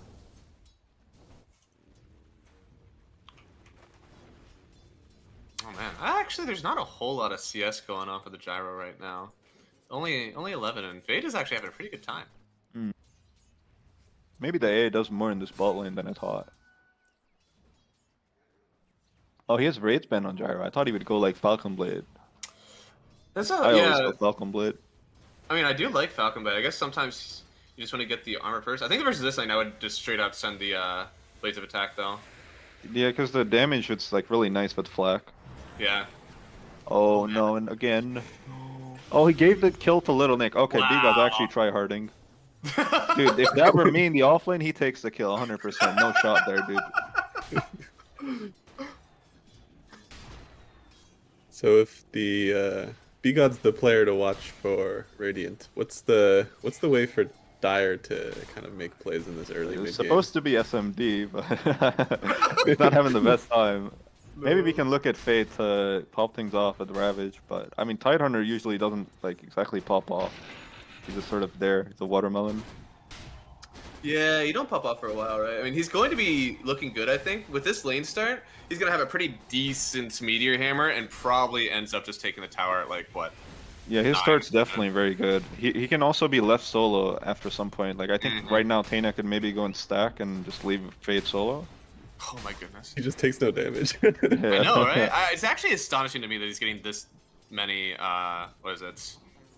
Anchor smashes? Yeah, that's what it is. Yo, maybe this Gyro pick wasn't so hot. If this is how the lane's looking like, I don't know, fellas. I don't know. Which one is it? Yotaro who thinks that Gyro is a dog hero? Yeah, I saw that clip today actually. Yutaro really does not like Gyro. He seems blamed like a lot every of- aspect of the hero. I know. I don't know how much I feel about that. Effie, I thought, made a really good point where she's like, this hero has been literally like first picked and still has a 56% win rate. Like, it's not a ton, but that's with first pick. It's got to be somewhat good. Oh, do they first him? No, okay. What's Bigot gonna do here? Oh, he's smoking up. Is he gonna walk mid? Looks like he's walking mid. He could. I mean, They're he's gonna get the 50 X kill kills. onto Invoker. Kunkka 6 as well. Yep.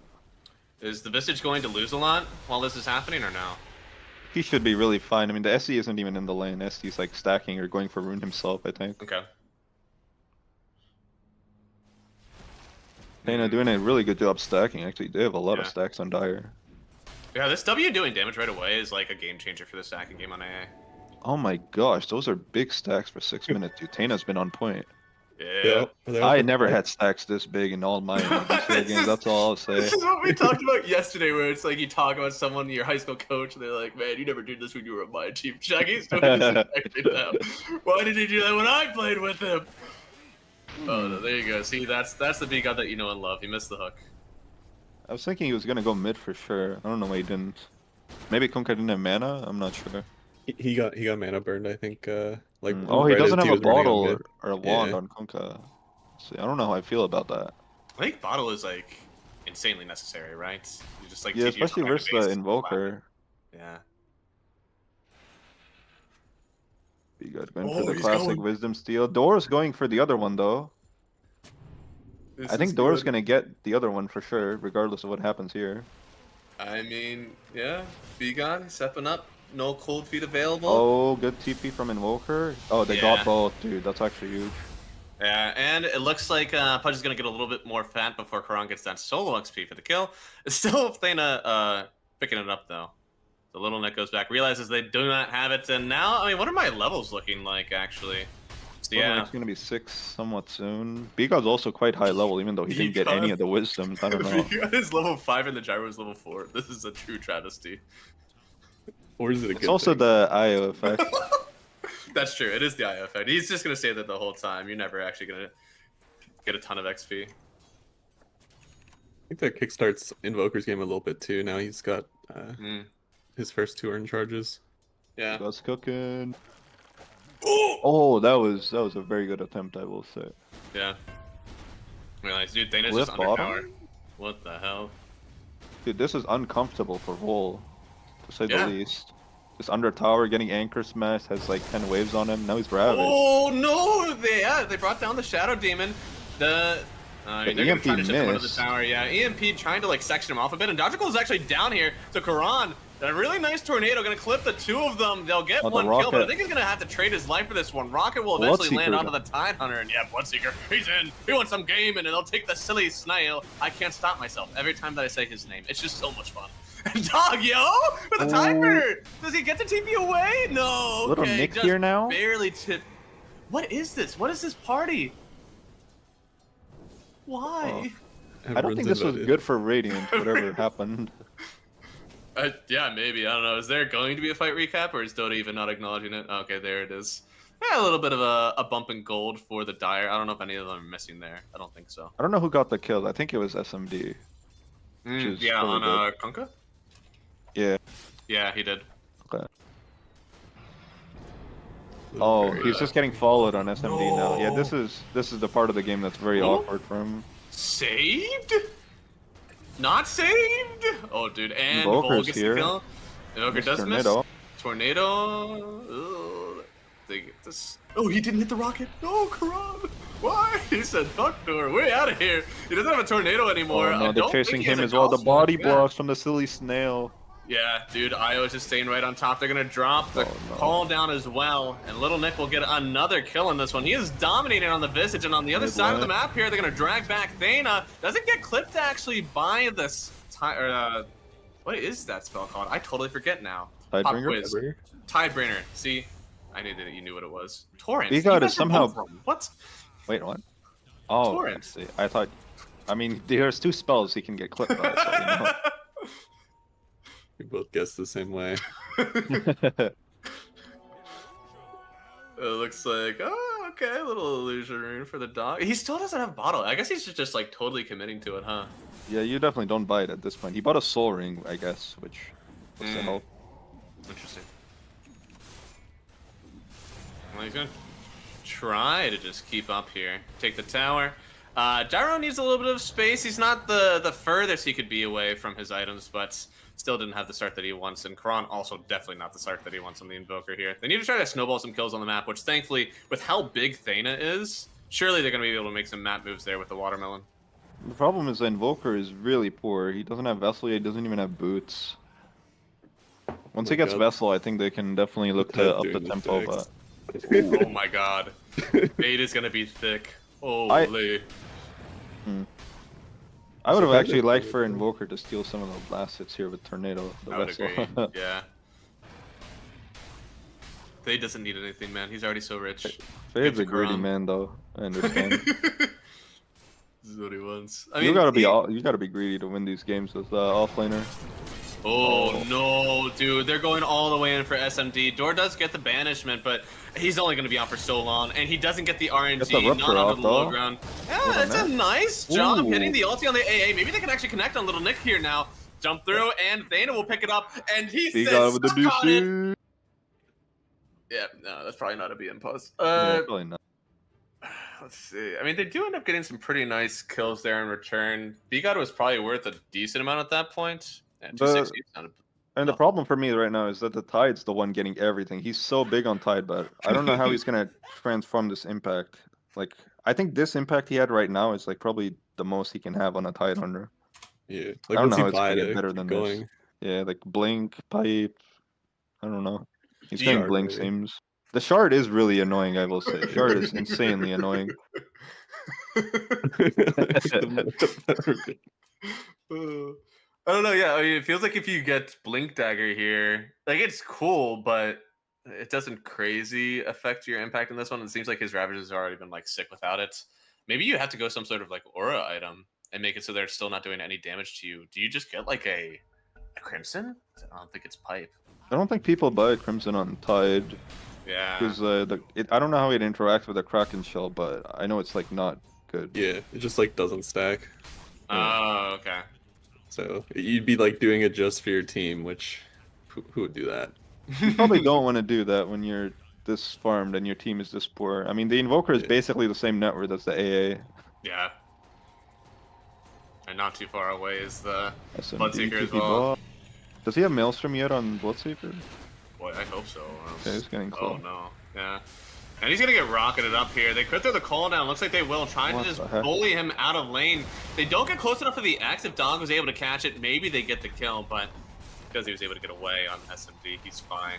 It's really hard because it feels like everywhere that he wants to farm, like Yeah, this is. Bull is just running right at him. I think Dire should probably have fought there. I don't know. It's like SMD can't farm anywhere. Now he's like running across the map again. It feels really bad. He doesn't even have Maelstrom yet. Alright, nice tips, nice tips. He's They're actually getting some good pressure on mid. Holy. Hitting mid without any cares in the world. Yeah. You definitely can't kill him. I don't know. Even if since they just use everything bottom as well, it's like really hard. But even with everything up, I don't know. Like Visage He's doesn't do a ton of 2K damage to HP. him. Yeah. How do you do it? I think he'll probably die if they like TP Little Nick and then reload in, but maybe they'll only He do it got if they one get the set. hook. Yeah, he's trying for it, but He's looks like they won't. Ooh, okay, no. Ooh. Yeah, I Yeah, thought he was yes. gonna go for it. Still kind of hanging out on B God. Stuck now. I've gotten stuck there as well on Fudge. So thankfully he just wants to camp anyways. I mean, with this time, technically the IO Gyro is going to get like decently farmed, whereas Scourge is not going to farm just like anywhere near that, especially without the Maelstrom at the moment. So this is pretty good for Vol and the Honored Vanguard, but still they don't have a huge answer to the Tide Hunter until there's maybe the full data is completed on Gyro, unless he turns that into a Silvers, which I could also see. But they have a long ways away before they're actually able to one-on-one contest them. But the Invoker's not going to get a ton of farm either, because he kind Yeah. of wants to play up. He needs Midas on Invoker for sure. Happy he's buying it. He has 4 vessel charges actually. Maybe he should be doing something more right now. Maybe. Where do they reload to? They're reloading to the rune, and they just... I mean, there's no way they went and came that fast, right? He reloaded to try and steal it, I think so. Oh, okay. I wonder what both teams are waiting for. It seems like there hasn't been much action to play it. You ever played Dragon Ball, Shaggy? Like the Budokai Tenchi, the Yeah, those ones were the ones before. I think either one. You sit, you charge up, you get ready to fight in 10 minutes. They want to just be full key. That's what they're doing. they're Because kind of feeding it up there a bit. It is, yeah. Get some Kron gold there, which he desperately needs. It's still a ways away from the Kunkka or even the Gyro counter, but oh no, and with these stacks, it's Oh. going to be even further. And to be honest, they're not that big. I think Dire probably had bigger ones. Yeah, they did. I think it was like, what, 4 on each? Oh, there's a rupture mid. SMD Rupture, Yeah. Logical. I mean, how much? He's doing a lot of He's damage dying to to- SMD, yeah. actually, yeah. Oh. And they ravaged up. All right, they need this one with the hook. Oh. It was after the rupture, so he's actually saved and now Vayne in a bit of danger here. AA Blast is going to connect. Ron's trying to do something with it, but he's getting just ran at by these birds. And well, I think this is a bit of a That's disaster delicious. now. Door going to get ran down as well by Little Nick. He's just like a quick blink away from Fade. I don't know how much he can actually dive away from this one, though. Do they have any other catch? Looks like Oh, no. So man. they're going to lose the Voker and the Shadow Demon. They get nothing out of this here. This is why you don't want your Tide Hunter to have this much net worth. It's just like he presses ult like fine there, I think, but it's just like Yeah. apparently not good enough, and now he just feels really useless. Oh, I He think they see him. Oh, Not he has sure. shard on Tide. Okay, dude, the shard with the AA thing is actually kind of hype. Wow, Fade? Good guy Fade. He let Karan get the Sunstrike there. But yeah, no, this is a lit shard. I think this thing is insane. Some of your like terrible matchups, like your Slarks, even sometimes Bloodseeker, it just makes it so that you don't care about them anymore. It's insane. And I know that Ember Spirit versus Tide just becomes unplayable as soon as you get this Yes. shit. Yeah. Storm So too. You do annoying. not have the This thing, attack speed to hit that thing. It's 5 hits. It's just like it takes so long to kill it, even if you're just sitting there hitting it. Mm. Someone suggested to me to buy Manta to kill the leash faster, Oh, and I'm just just to like, oh kill it. yeah, I'll just definitely buy Manta to counter this $1,400 shard. Dude. It's not actually that great versus the Gyro, because Gyro can just turn, hit it, and use his flat cannon to hit everybody else. Yeah, But looks like Gyro there might be a doesn't fight care. here. They SMD? do get on top of Little Nick, which is Big what they Ice want to Blast? do with it. Ice Blast hits him as well, and I don't think he's healing through this one. He'll go down on the Gyrocopter, put in some Oh. pretty good work here. Door not Dire able to has- save himself. And yeah, A's getting ran down on one side. They have a meatball that kind of misses off the mark from Karan. And, well, they're trying to IO away, and they Oh. will get him into the base. Bigot has to run away now. They can kill everybody in the Oh, vicinity. Fade? Oh, wait, Fade. Fade? Leash? Okay. I don't know Oh, what's he's alone happening now. I anymore. see. He's Yes. alone They did not reload as far away as I thought. now. Is he dying here? I think he probably. I mean, dude, there's no They way. can't bite him. He's big, but I don't think he's that. Okay, maybe he is that big with the tornado. No, okay. X? No, he should die probably. That was- Oh, he's gonna get saved again. He's gonna have rabbit. He can blink out actually. He's fine. Wow, that's insane. Nice rocket. Radiant's probably thinking of doing Roche now with the Visage Solar, and I don't know if Dire has much to stop it. Do they have Ravage? They do now, but Okay, they have Ravage. I guess, Yeah. yeah, I guess I can just fight it, huh? oh, Bigot gonna Bigot break is just it? gonna instantly break the smoke. Yeah, they don't Bigot's care. so annoying. They're running forward. Looks like they do just barely clip him. They're gonna make sure that they can stop if he does end up getting the ulti off. But there you go. Yeah, knows that with the cold snap on him, he doesn't have a chance, and they end up getting the kill. He's gonna blink next fight on Bigot. We'll see how that changes things. So far, he's just been playing the game with Tranquil Boot Stick, you know, the classic. I wonder if it's going to be a fast shard pickup for him, or if he's just going to hope he gets it off the Mm, roll in the dice. It's a pretty important shard. I mean, you can see there, Little Nick, he got hit by the AA blast. There's really no saving him. Oh, okay, he's solo Oh. rabbit Little Nick. He deems it worthy. I think it's Yeah, worth it as well. I Little think Nick's it's so worthy. big. Yeah. And now he goes down. Door actually picks up the kill. There's some pretty nice gold for the SD. And oh, Karan gets picked up. Do they have anything else to stop him here? Yeah, Fade's got to run away from this one. It's a really nice pick off here. And Karan, it seems like he was just about to be able to hit some creeps, get him up to the net where he needs to be, but nope, slapped down once again by Bigot. They have stacks again on Dire. They're doing a pretty good job stacking. Can he take these though? He I can guess- do them, just slow and steady. It's hard. Bloodseeker is one of the heroes that like stacks can actually ruin you, even like a double on a hard camp if you're that low walking up to it. But I think at this point in the game he's probably fine. He's starting to catch up on SMD. This is, you know, his specialty. Has a bad start, just goes hit some jungle, and he does Yeah. it well. It doesn't die much. Actually, he's died a fair bit, but I guess I don't know. Maybe he's just good. I don't know. He's getting run at too a fair amount the early game. True. Yeah. They're doing Roche now. I think that'll just die probably. Oh, well, They they want to know. go. I don't think they can go. They're too far. Yeah, I don't think they have the time. Too much damage already being done to this one. Let's send the AA blast in and hope. Ah, that it gets well, a he's kill. got the Shadow Blade.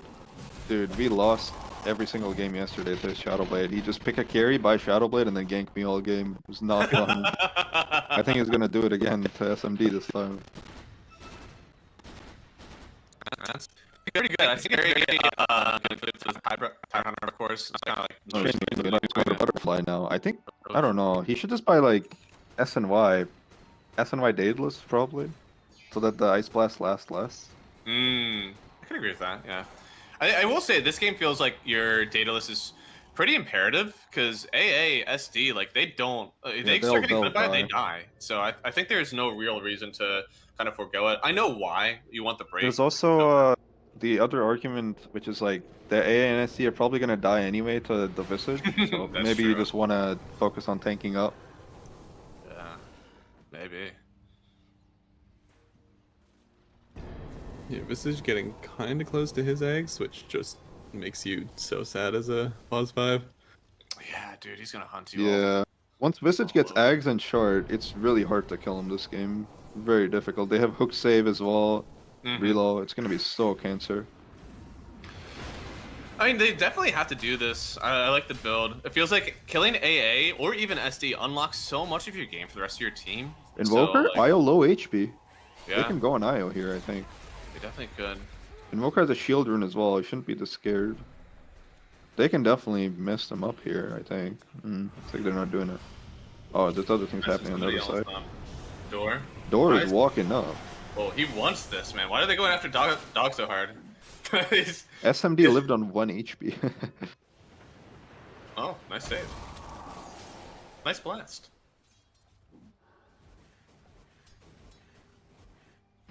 I mean, it's only this has been Aegis the whole time. I haven't gotten a ton, right? All my tier 2s are still alive on the Swordface Killers. They're finally walking up to tier 2 top. They're doing a pretty good job cutting it out. Yeah, but I mean, on the same side, the Bloodseeker just used BKB, and now Gyro can farm really aggressive, and Oh, yeah. yeah. Now they're probably gonna look for some reload fight here. Oh Look at man, that. the Ravage does clip. Kron's able to Oh, walk away. my. They're gonna drop the hammer on top of the punch, but a nice blink out actually at the very last second gets him away, and they're just gonna boat it up here and Tide bring it in. So they do have Thana and this Tide Hunter just sectioned off on the other side. They're going back after the punch. Gonna get him first. It's a BKB pop from Dodgical. He's gonna be able to get the stun on Fade, but I think with the AA blast, they may be able to turn this one back around. They're gonna hit it on to the SMD? gyrocopter. With the Rupture IO now left him. on one. Yeah, the old rat, he's by himself. He'll That's going to be die the Aegis twice. down, and only the IO is left alive. I don't know what he's going to be able to do to help them out IO here. is not Kron, coming. No gotta help's be coming, careful buddy. here. He could still go down. Tries to get Kron. up in the air, get away, and there we go. Everybody will be able to share the XP from this kill. They did buy back onto AA, but a very nice fight here from the Sporkface Killers.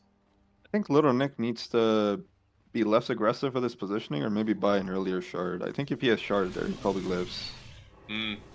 Could agree with that. I think this is like the second or maybe third time he's gotten like basically like solo Ravage and like everything used on him. And that once he dies, like Radiant's damage is kind of limited. I think the gyro doesn't hit that hard yet, and the Kunkka is like he does X and boat, and then that's like his burst. That's it. Man, Pop-Tart is such a professional. You've mentioned it 3 times, and every time I still forget what the axe and the shard does on the what's his name? The Visage Visage? for a second. Like instantly mouse is over every time. It's the invis and the self bird drop. Yeah, I like the bird drop seems that always is awful to deal with. Because even if you see him, you can't do anything about it. You look at him sitting on the Yeah, ground. right. Yo, hey, shard, that's actually big. On the other Yeah, side, it went to IO as well. So I am astounded that that is just the shard. Every time that thing hits and just roots everybody inside of it, that feels Yeah, like it's an axe really up annoying. there. Yeah. He has 4-staff Glimmer on Tana. He's actually kind of farmed. maybe it's the stack money coming back. Yeah. It probably is, honestly. He makes so many stacks. The best I thing didn't- on support is when you stack and then you tell your core like, "Hey, go take the stack," and then you just Mhm. silently take his lane, and then you get money from the stacks as well. Like, hell yeah, dude. The art of the deal. Write this That's what down. you I'm do. writing this down. The eggs is up on Visage now, so Okay. she might start. He's gonna be a menace. He's gonna have level 15 soon. I don't know what the Visage 15 talent is. All I know is it's It's kind of alright. Pop-Tart will strong. hover over it real soon. The duration. Pretty big. Where is this? Oh, okay. They're just running it. There is a net worth lead. It doesn't feel like it, but Sporkface Killers actually do have the net worth advantage. It's almost entirely because of Thana being just like armed as hell. Finally, I think SMD has caught up. He's pretty Has to good do now. with the Tide as well. The Tide is very much up there. He's somehow keeping up with Gyro, which is really impressive, I think. You end up getting this. Hey, blast. It's blast? Gonna Okay, connect hit. actually on the he's gyro. frozen. Yeah, no, he stopped for a second. SMD trying to get close enough, but he's not able to get the rupture off. They're gonna get a nice ravage got though it. on top of the tide on it, and with the Pudge going down, they'll try to nice. chase after Little Nick, but the BKB is gone actually from SMD. They've popped enough charges of it that he just doesn't have that much in the tank now when he uses it, but looks like Little Nick will still go down. They see him thanks to the Bloodseeker passive, and though he is fast, SMD is faster. Silly Snail gonna fall as well. So 3 gone here. And yeah, only the Gyro and the Kunkka to get away, but to be fair, those are probably the most important heroes to escape. The Ravage I thought was like oddly placed, and then I realized it clicked the Visage again, and yeah, Oh, kind of did it? same story. Oh, Same nice. story as previous. It's just they jump Visage, kill him first, and fight is too hard Mhm. after that. I'm glad SMD lost his lane on Bloodseeker this game. If he had won his lane, this would have been bad for Dire. Every time he wins his lane on Bloodseeker, they just lose the game on 20 minutes. Every single time I've played with him. He's like an This is good overconfidence that they thing. He's did. like, I can go ahead and play the map now that I've won my lane or something. Yeah, he like tries to gank people and stuff. Like this game, he's just like hitting creeps, and then he doesn't need to gank them because they're literally running into him like over and over. He also has Shard on Bloodseeker. He hits kind of hard. The gyro really needs Yeah. Satanic, I would like to say, but I don't know if it's that simple. It's so hard, right? Yeah, like I like your SNY actually. I think that one is pretty good. Just for the status resist on the AA blasts. You could also just go BKB. I mean, Dire is mostly magical. Even the Bloodseeker is like mostly magic, but Yeah. if you buy BKB and then you don't win the next team fight, it feels really bad on carry. He is buying BKB. Like right now, the way that he's playing, he wants to start with a Silver Edge on either the Tide or the Bloodseeker, and then just like melt them down without the passive, right? Because like both of them are so imperative for the hero to play. But It is still even- kind of hard though, because even if he starts on Tide, there's a chance he gets saved with like Deafening Blast and Yeah. SD and stuff. Which then, when we were talking about this, we're like, dude, Invoker makes you want to buy the BKB. Honestly, Tide afterwards also kind of forces a BKB out of you sometimes. But like, you don't want to heal with the AA. You don't want to do something that's moving with the Bloodseeker. Like, it's so hard to Oh my itemize down the gosh. gyro. He's gonna have Refresher soon on Tide. Okay, he's actually gonna Oh, be a he's so monster with far. that. The Shivas too is pretty good this game. I love the Soul Ring actually, knowing that he has to have the Refresher in. Radiant can actually go needs Hex 3 afterwards. BKBs. If he gets this Refresher, Radiant cannot fight till triple BKB, and even then it's like kind of hard. Yeah, he'll probably be able to still clip someone with it. Yeah. He starts on them. He's in a bit of danger though. This is kind of the dream, right? If you get started on here with the Silver Edge, you can actually go down. It's still so hard. He has what's like 30 armor, 40 armor almost. Yeah. But there's a Solar Crest on the Visage. He was around. Yeah, can definitely do it, but It's hard. It's definitely hard. It would have been close. Invoker's also catching up. He's like almost same net worth as Little Nick. Yeah. Yeah, Corana's like a really good player in Dota 2. Nick had a good early game, but he's not been having the best mid game. He's been dying a lot. Ravage. Oh, he's just hiding over there. He's I didn't hiding. even know you can hide there. He's like outside the he's map. like- he's not even on anywhere. It's his own little banish. Put himself in timeout. That's messed up. They do have a ward there. They might see him if he walks back down from here. Okay, he's TPing out.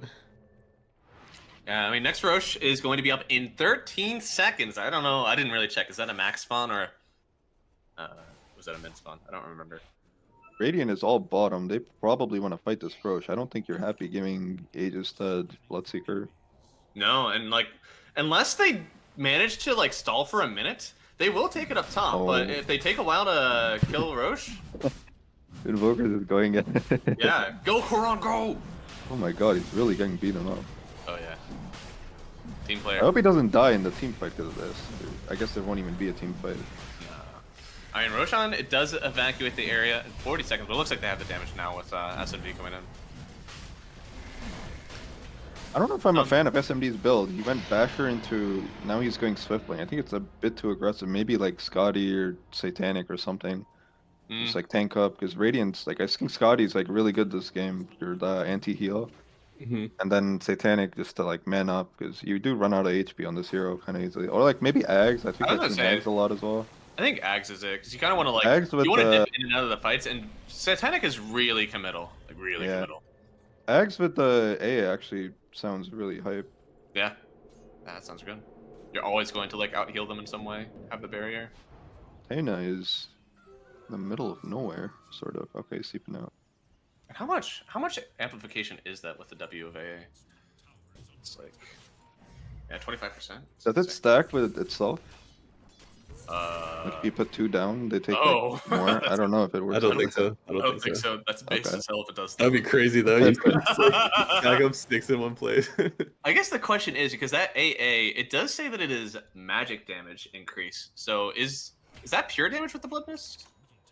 I don't know. All I know is if AA uses his Tings and then Bloodseeker uses Blood Mist, people are gonna die. That's true. One way or the other, people will be Mhm. dying with both spells pressed, whether or not We don't they need to actually worry about the interact with each other. details. That's true. Don't even think about it too hard. Looks like they may get the tower here. No one's really around right now from the Radiant and the Honored Vanguard. Or getting the mid wave. This is very good. If they didn't kill this mid wave here, it would have made playing the map like really awkward for them now Yeah. because they would have to like go back mid. But now Feels they like can the just number hit one high ground. He's Is high ground. in. Oh my god. Yeah, they get the Ravage out though. Canceling the that tornado? ultimate Is it gonna punch, and yeah, the dodge? No, tornado it maybe stops everything for a while, but the heal up, SMG just eats them. It looks like he actually just took a bite out of the both of them, but he is gonna go down the once. No, a nice save from Gyro Dor. is hitting Gotta run hard. away from Gyro, yeah, dude. He is slapping around, but that was the BKB Where's timing. Little Nick? He's maybe hiding in the corner of the map. I'm not sure. Old Rat trying to run forward. There's the refresher. Into the Ravage. They're gonna Yeah. even drop the hammer on him. Only connects onto the gyrocopter. Tornado gonna send him up into the sky once more. There's Little And they Nick. lock him up with the anchor. So Dor will hide in his little crevice of the trees. But that's 3 down. And only losing the Aegis here on Sporkface Killis. Oh, Dor. Oh my gosh. Calculated. He knew he was fine. True. He read the numbers. He definitely I did. feel like if Little Nick were in this fight, Dire would have definitely lost. Like their supports are like still low HP, but I guess he wants to rat up. He do be ratting. And I don't know, they come out even. I mean, it's With- even in terms of the wreck, but Radiant lost like so much. And I'm sure they're like also all internally like tilted at Little Nick for just not showing up. Like the carry's like in their fountain, you know. If that was you on the Visage, what would God be saying to you right now? He'd probably be saying he's bored. Bored. Smile, smile, smile. Board players are dangerous players, alright? You have no idea what they're gonna do next. Something entertaining, one would hope. True, yeah, for us it's awesome, but for the rest of the team, it'd be a terrifying time. Looks like I think- after that fight too, like the Bloodseeker is up with the net worth of the Gyrocopter. I think it even net worth knowing the AA is in the game. This is a winning matchup for Yeah. SMD here. I think starting next fight onward, Bigod's gonna try to stay really far back, cause like so far he just like gets caught in the Ravage because he's the one starting all the fights with Hook and Mhm. stuff. But I think from now on he'll recognize that it's his job to just stay back and save his Kunkka and let him initiate. Yeah, I mean, Kunkka has to be the one to start at this point. So you got to dump the boat on yourself. You get that run buff. It doesn't feel too bad. Bigot can actually be counter initiation even if he needs to. Pretty good refresher reveal too for the Tide. So far, He got- this Silver Edge on Gyro has not done much. In my games, like he would just like solo kill everyone with it. Like all 5 heroes on our team would just be terrified of him and him alone. Like we wouldn't be scared of anyone else, just him and his stupid Shadow Blade. But I mean, this game looks like he has not found the same success. Yeah, with Visage too, like you'd be thinking it's hard to catch, but I guess maybe they're just tight with their movement on. Yeah, Sporkface. Dire is moving his unit a lot, which is good. I didn't get to check. Whenever he did send that refresher for the fight, did he have to pop the Soul Ring to have mana for his abilities? Looks I'm like assuming. maybe I think not. he'll have enough because he has the Yeah. Shivas. I think it depends on if he pops the Shivas or not to start out. Also, the other thing is the double leash with the refresher. That is actually really annoying. Yo, is it actually 10 attacks or something then? Holy. I don't know if it stacks or not. Oh, he's dead. Okay. the Yo, that's messed up, SMD, man. You're gonna kill him. Oh. Why'd you have to do that to him? Oh. Ooh. Pops to BKB, but I don't know if he Oh, gets no. out of this one for free. Yeah, pop to BKB. The boat is gonna hit, but he will be stunned up for a little bit, I think, after the BKB goes. No, he's okay. Raven, SMD Disarmed. won. Holy, the tidal Oh my wave! God. It actually sent him fully away. Dor trying to TP out now. He bought back on the Ion. What? Dude. Oh. He actually destroyed Dor with that one hit. Holy moly. Wait, what? I don't even. Oh, he died to Tormentor, I think. Oh my god. How did they all The die so classic. fast? I think the Tormentor was also doing a little bit of damage there with all the like AoE flying around. Tormentor Yeah. probably Gyro did a was fair hitting it, bit. maybe. Man. That's actually next level. If the Gyro just ignores the team fight and just hits the Tormentor for the entire duration. Dude, that's rough. Just 30 damage for the Tornado because the run buff was wearing out, so he just had nothing left. Yeah, Oh. SMD is probably wishing he had something defensive there. I don't know what it is, but something defensive, and he probably doesn't die there. He's going Butterfly now instead of Swift Blink, which I like. I think Swift Blink is way too psycho. Swiftblink Hex, man. The every build. I could get behind like Swift Blink Refresher, maybe. mean, he also doesn't have anything to hit to the butter on the gyro. They've kind of just been like accepting that. Like, there's no Bloodthorn on anyone, I don't think. So Yeah. This gyro is starting to hit really hard. He has like Butterfly, Satanic now. If they don't get the blast on gyro, the fight's more or less over, I think. The Tide though, he's got 11 Kraken Shell stacks. what? Will he become invincible? Kraken Shell stacks? I don't know how this ability works. Wait, what? I've never seen Kraken Shell stack. It's So his, that- it's his new talent to 20. Oh, I see. Infinite Per- scaling. Anchor Smash Interesting. Kill. Huh. That means he's gotten a lot of kills, dude. Good for him. It's I think it's just Well- if they die with the debuff on I them. was gonna say, Ooh, he already Invoker has Shard. 4 kills. The So, Invoker Shard's very good this game. Oh, the Yeah. EMP black hole is crazy. Yeah, Is it's it like really still annoying the- for like Pudge and Kunkka and stuff. Sorry, God. does it still work that if you drop the EMP and then the BKB is popped, you're still dragged in, or do they fix that? I hope they fix it. That sounds really busted if it's not. They BKB and then you just EMP behind them and they just can't walk. Well, no. If you BKB first and then the EMP gets thrown down, you don't get Oh. sucked in. But if the EMP is down and then you pop BKB, then you still get sucked in. Man, I don't know about this game. We'll have to watch carefully and see. I know, right?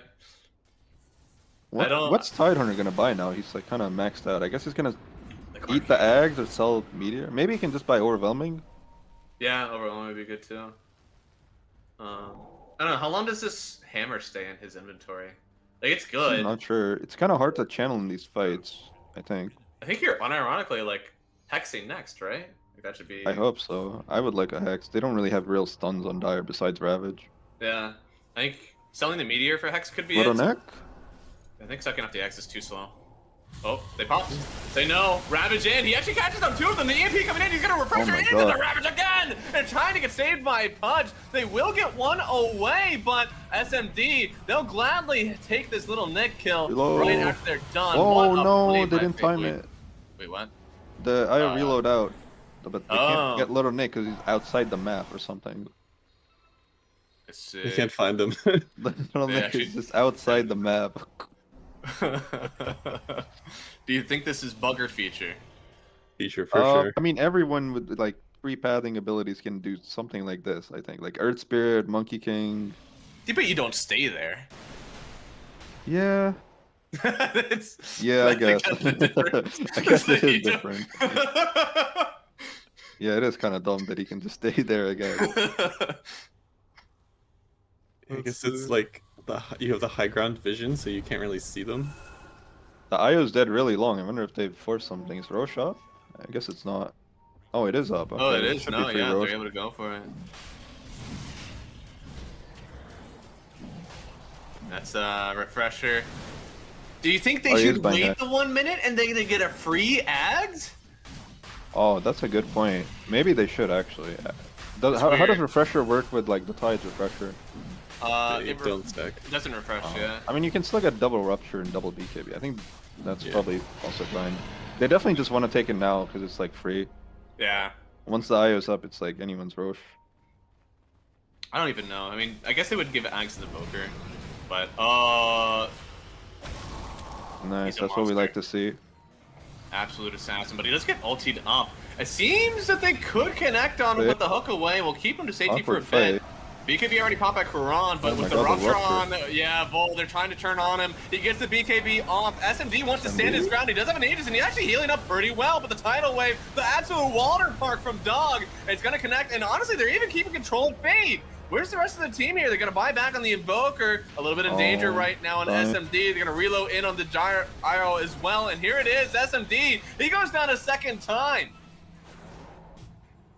Oh, Nope, that's right next to Little Nick. He pops the cheese immediately, but Little Nick, he's got the vision on him. They take down Door, and they'll look after the Tide Hunter Oh, next. my Fade, watermelon. he won't get away. Dog is going to drag him on back, and this is going to be effectively a team wipe now This for Ravage, the Honored man. Vanguard out of nowhere.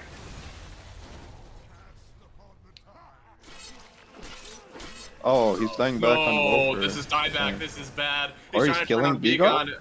Unsure, but I think he wants to leave before Fine. anybody else shows up. Bigod's taking the Lotus?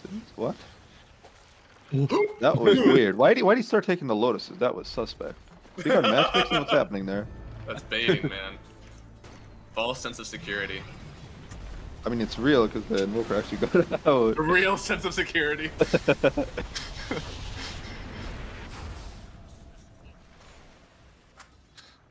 EMP went down, but no one BKB. We still don't know. MKB Gyro can hit the Bloodseeker now. S70 is gonna have trouble in the next fight.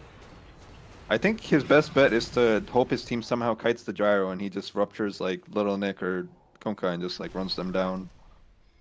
Yeah, I mean, Dog just like, from not really being a part of some of these fights, just to instantly winning these fights with the Water Park, kind of out of nowhere, honestly. It's a really good build. He's going for the Shivas next, so he's going to be even more control and a little bit of anti-heal as well versus the Bloodseeker. Also, Yeah, couldn't see the Logical's- pressure on him.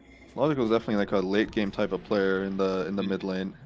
He always Yeah. has impact the later the games go. Early games sometimes it can be a bit rough, but I mean he did well early as well in this one. Absolutely. They're down 2 racks now. Yeah, they are. It's rough. Yeah, they only have one left to protect, and I believe buybacks on the Visage and absolutely nobody else. Yeah, Well, no we'll one saves have, buybacks in these games. Not fun enough. Not game one, all right? We wait for a few games before the buybacks start getting piled up. How many games are there? Is that a Bay of 5? This is a best of 5, yeah. You're here with us Ooh. for a possible 5 to 6 hours. Ooh la la. Let's see. I mean, it seems like it might be some long games. I know the first series there's some real long ones going on. Actually, what was the time of all of them? Something insane.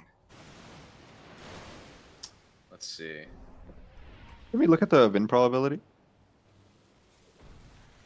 I see. I was hoping it would be a bit better for Dire, but I guess Valve doesn't really like this Tidehunter hero. I was No. thinking it's like similar to Spectre, you know, you go late, you get double ult and stuff, but Mm-hmm. it's just not the same. No, unfortunate. And yeah, the last series games, which we were honored to have Dog in as well, 2 times on the Kunkka, actually, when they won. 2 50s and a 35, so some pretty long ones for him. There has to be some weariness factor, I think, if these games keep going long and Yeah. they go like 4 or 5 games. Yeah, it's like most exhausting for the drafter, I think, on like either team.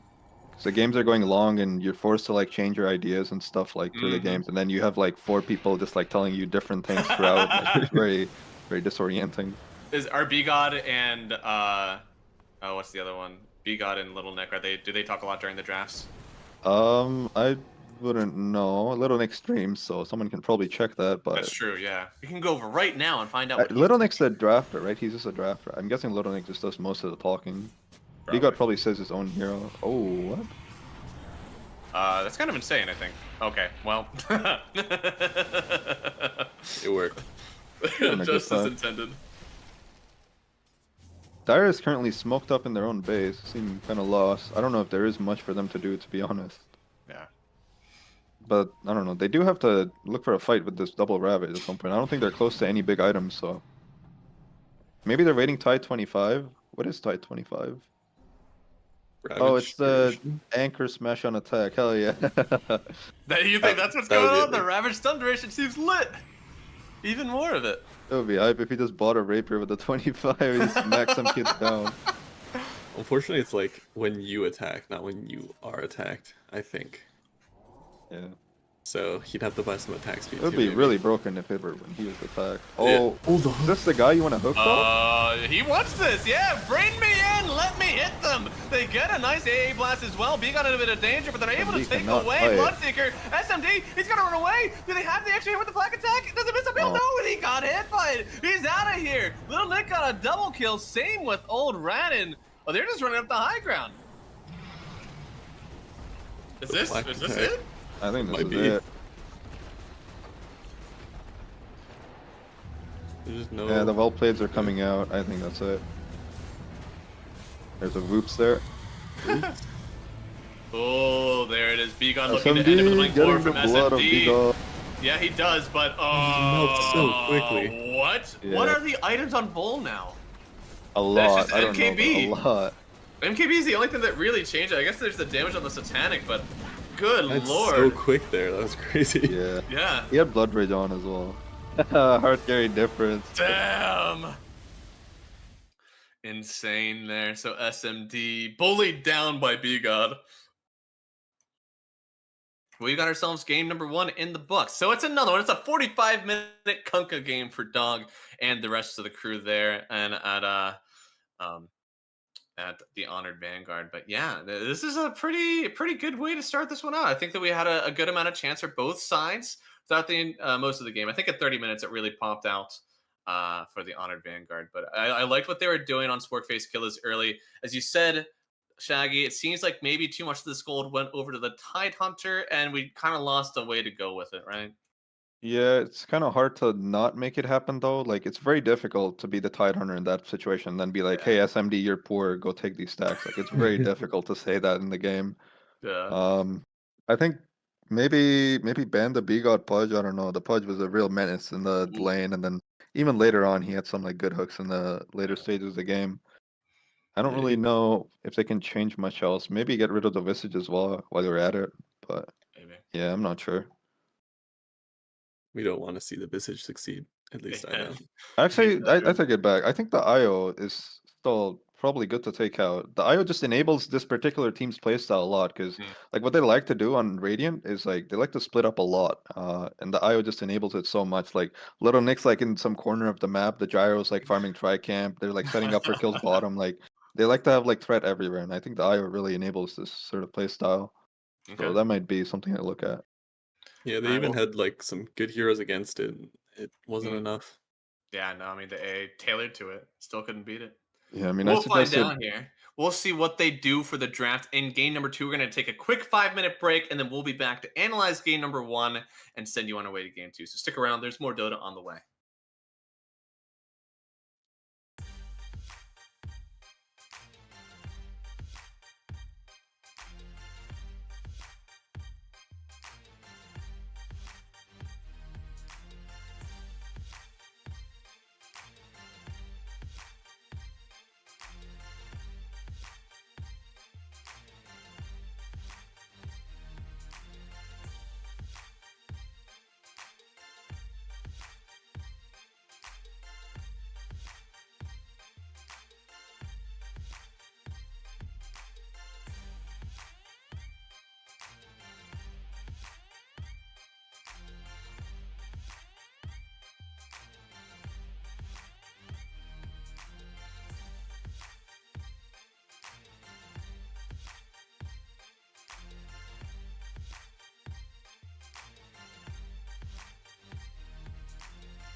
All right. Hello, everybody, and welcome back to NADCL. We've got our grand finals. We already got game 1 underway. And Tint, give me the breakdown, all right? What happened in game number 1? How did we come out with an Honored Vanguard victory?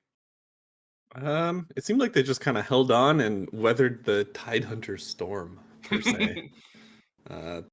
He kind of popped off the Tide all throughout the game, but Yeah.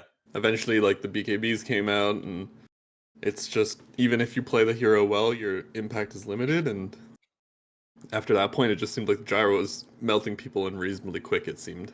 Yes. No. All of a sudden, it was just with that NKB, really, it's just like everything popped off after that. So we'll see if there's any adjustments. We do have draft for game number 1 underway, and as Pop Tart has so lovefully shown to everybody, Shaggy went to eat. There is no other update. He's just gone. When he'll be back, we don't know. But I'm sure that he'll come back sometime in the middle of the game. I don't know. When he's finished Probably. eating. Yeah. Once he's done with his food. And here we go. Draft underway. By the way, in case anybody didn't already see it during the intermission, but there is going to be an NADCL turbo mode at TI. Check the Discord for more information. I think it was announced a lot during previous season series, and we're going to say it here too. All right, 26th of October. Be there. We've already got some captains listed up for the NADCL captains, and you're going to want to be there, part of the show. For us here, we've got a show right in front of us right now. And the Honored Vanguard, they are targeting, man. SMD getting DA and the Bristol back. The specialization, it's already gone. They know what they need to draft around, it seems. Mm-hmm. Oh, no. Dude, Shaggy was like, get this hero out. He will not believe that they got it again. Yeah, they definitely played very well around it. It didn't, like, guarantee the win by any means for the gyro, but after the laning stage, it seemed like most of the moves were clean. He had the cheeky like attempt to steal at 14 minutes the wisdom rune like Nature's Prophets do. And yeah, just generally kind of enabled the gyro a bit. I wonder if they just go back to the Invoker. I mean, part of it, I think the issue with the Invoker last time was that the Kunkka was in game and like really ruined the lane. So I could see them trying to go back and just give them an excuse to ban the Kunkka from Logical anyways. Yeah.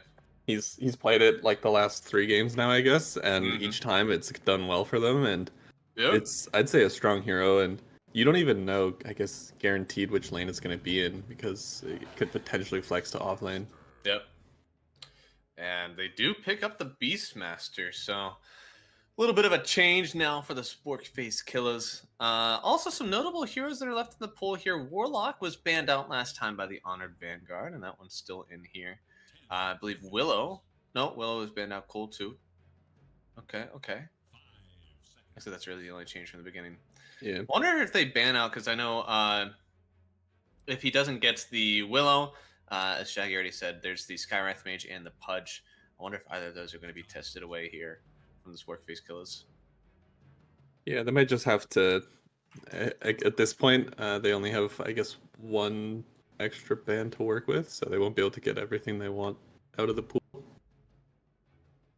But I think Shaggy mentioned it last time too, the fear of the Beastmaster. So last game he kind of popped off with Tide, and this game, if you pop off with Beastmaster, it feels a lot more oppressive.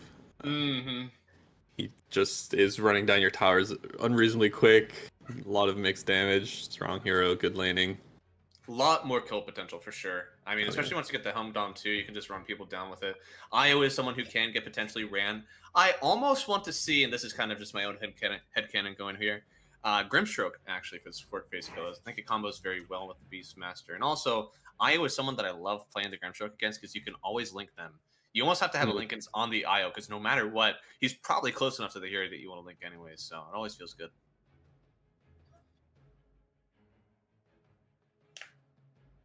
Yeah, looks like some more typical bans coming out. Warlock's out of the pool now. TB's out of the pool.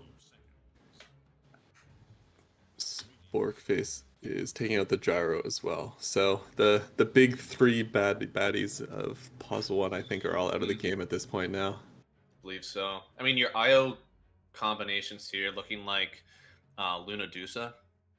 Probably the top 2 still in. I don't know if there's anything else that you really want to do like crazy from the safe lane. Yeah, you could look, I guess, towards some of the mid heroes. Lesh hasn't been super popular, but is like a classic with it. Thorm, I think, would work well as He enjoys the mana that Io provides. Oh yeah, all over. I think Lash, Storm both feel good. I think Lash maybe a little bit more, just because you're always going to have that like save around you. You can just stand to do your damage, even if you get roared. It doesn't matter as long as you already popped your spells. So maybe that one's better. Storm, the roar can really mess your game up. I Yeah. think it'd be a little hard to be around. Okay, it's But, back. Hey, it seems like that hero that he's been playing Yep. really well got left in the pool, and the hero that B God really likes has been left in the pool. Goodness, you need some anti-burst with this one. I think Shadow Demon going back for the Spork Face kills would be good. I know the Door loves it, and it feels great versus Kunkka and Skywrath Mage. Don't I they can just see him get picking that one visaged again though? They're gonna have Coddle. Oh my God, you Shadow just came Demon. back, didn't Yeah, I you? did. Sorry. You just absolutely no warning. Oh, hey, Yeah. Swaggy. Oh no. Looks like they give the IO through again. I don't know about that. Yeah, Perfect. right? They did Gyro's ban out out. this time though. I don't know what you have to do, right? Like, because you have more bans on Sporkface Clothes for this one. Like, surely you can't leave this. You can't leave the Brew. You can't leave the Willow. I guess the contested ones, maybe you leave in the Pango. Maybe you leave in the Sven. But I don't know. I think you just don't want to leave in the Sven. It's too Yeah. scary to play against. Ooh, the Dazzle. What? That is What his role is this? worst. I hope it's mid. I hope it's mid as well. Kron has been a big fan of the Dazzle. So he was a big fan of the Dazzle Really? off lane just a few months ago. He didn't know about the mid potential for it, but I'm sure now he is converted to the Dazzle mid as well. I played it mid a bit, and it's so much fun actually. You buy like Arcane Blink, and then you just have like Perma Blink. It's like you're playing Tinker. It's so much fun. But I think the hero is really hard though. It is. On core. Like you can't really initiate. You don't really have a stun. Your damage is like you have good damage, but it's like kind of slow. Mhm. You just have to sort of like use blink and hope you don't like die when you're using your E off cooldown. Yeah. At least you'll have like some Beastmaster summons to play Mhm. around with to help a little bit with the E. Yeah, I even will if say it's- the lane is very good versus Kunkka. The lane is Oh, yeah. really bad for Kunkka. Yeah. That could be pretty cool. It's also that deep versus Sky. Your draw really, really nice. If at any point you can put something on the IO, it could be just a way to easy kill them. So the anti-burst thing is fine in theory, but then the problem is in practice, you're usually the one the Sky's gonna look to burst anyway. You're the okay. Dazzle and you're the core. Like, Yeah. I like the clock pick a lot. Dazzle definitely needs like some melee guys to like go Yeah. in front, and now they have Clockwork Beast. Dazzle should be set to have a pretty good game, I think. Seems like a pretty good lane, Coddle Beastmaster, because the Axis build had gotten so popular. I'd often wondered when they were going to start doing this, where you just like refresh the Axis and really send them down. Hmm. It's not like, look, if you're the Honored Vanguard, like you don't want an Illusion Hero really versus the I Beastmaster. like Radiant's draft a lot more already. I think this Yeah. Clockwork Dazzle is going to be really annoying for Dire's heroes. Like imagine the Kunkka or the Sky like stuck in cogs with Poison Touch on them and Coddle like Solar Bind. It sounds very annoying to deal with. The only save is kind of the IO Relo, which isn't Yeah. the most reliable to consistently get And off. also another thing is this is like player specific, but Bigot does not like to buy Force Staff, so he'll be buying like Blink Atos or Blink Aghanim's or something this So- game, or like Phylactery. I don't know. Well, here's Maybe what they'll convince him. we've got like so far. This is a very early angled lineup for Spirit Face Killers, right? Like you want to run in with the Dazzle, you want to kind of just push the map with your advantage that you get after the laning stage. Do you want them to maybe like double down on that and get a carry that can play a little bit earlier and really be a part of these mid game fights, or do you want to go with like this 4+1 and you have one that's farming away while the rest of your team is making moves on the map? I'm not really sure. Okay, they pick Void into Beast. Really? I don't know about this. And I think into this is Dazzle. not very good. I think this Void's gonna have a really bad lane. That's what I would guess. It is a good Void game outside the lane. Like he's kind of hard to burst down. Radiant doesn't have the best burst, and he has like an IO, but it's just like I don't know. I think the lane will be hard, and then Beast is gonna be like knocking at your towers all game long with this Dazzle behind him, and it's gonna be a bad early tempo for you. It's not like the most classic IO combo either.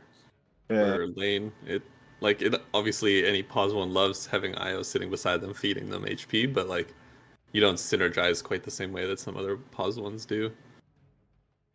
I would like SMD to actually just pick up like I don't know, Dusa or something this game. Like Dusa, maybe TA. TA is probably good as well. OD, what? Holy. Okay, it's OD mid and Kunkka off late. I see. Yeah. Yeah. Kunkka first. Dude, the logical OD is revolutionary. Has anybody seen the Shadow Amulet? Quick Roche? The Roche I have tech. not seen that. You've not seen that? Yeah, he had a Shadow Amulet and just kept toggling Roche with it while he was using the orbs to kill it. And he just like, Interesting. it was like a minute 12 or something, Roche. It was wild. That sounds very cool.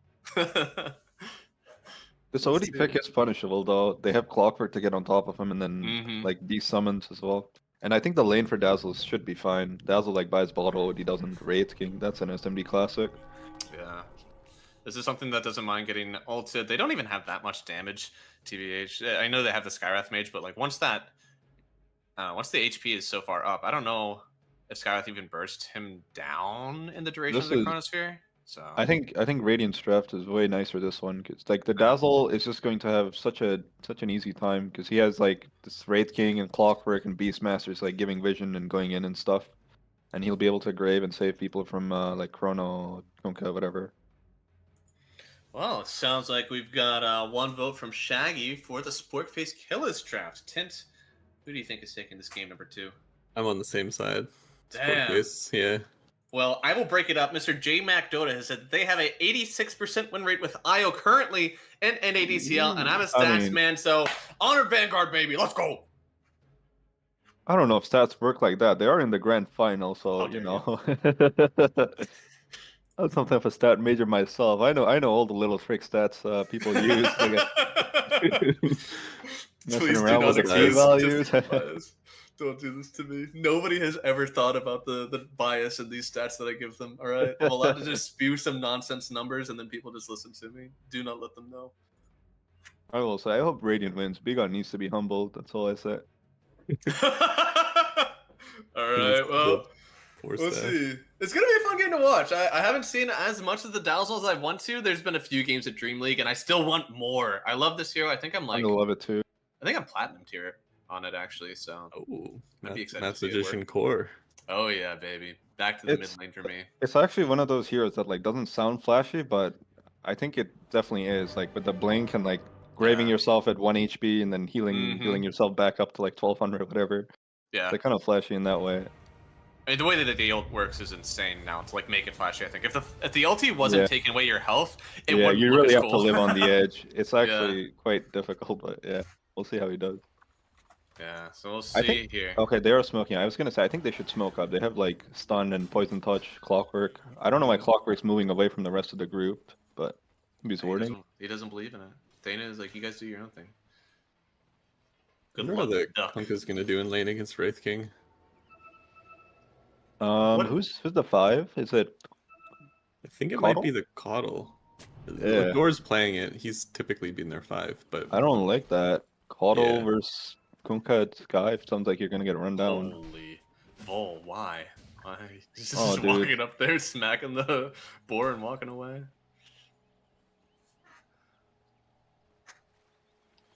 got the What IO. is- He's invincible. He just does Bro. this every game, huh? He did it last game as well. The good old mid scout. Do you know what the lore is behind SMD's name? Like, why is he Scourge McDuck? Is he just greedy? That's about it. I honestly don't know what Scourge McDuck is, but You don't know what Scourge McDuck is? no. Isn't that the greedy Donald Duck's father? I don't remember watching that show in my childhood. Oh no. Oh, he's well, dead. silly snail. He's out of here. Karan actually gets the first blood Ooh. going to the Dazzle. That's pretty nice. And Door, he That's doesn't very actually nice. fall. Yeah, big advantage. Oh, he has a 5 branch on Dazzle. I hope he buys like a, I don't know, a bracer or something to just out CS now. Ooh, Begon could go down here. A little bit of the slow from the concussive shot, but the battery salt, oh no, he just barely tapers off.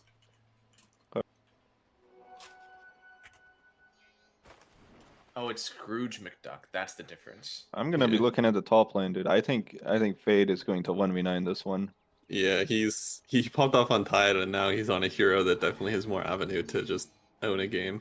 Mm. Yeah, and it's also more comfort for him. Like he is a Beastmaster spammer. Like, look, it's level 1. He's already behind their tower. Holy moly, this is actually insane. Hey, what for these like the Hawk is actually like kind of busted. I think. Yeah, like melee hero straight up cannot kill this shit. Like, Yeah. It's awful. Yeah. it does sometimes grief your CS though, which is kind of annoying. I guess. Also, I kind of agree with you guys. I have no idea why there is not a Coddle in with this.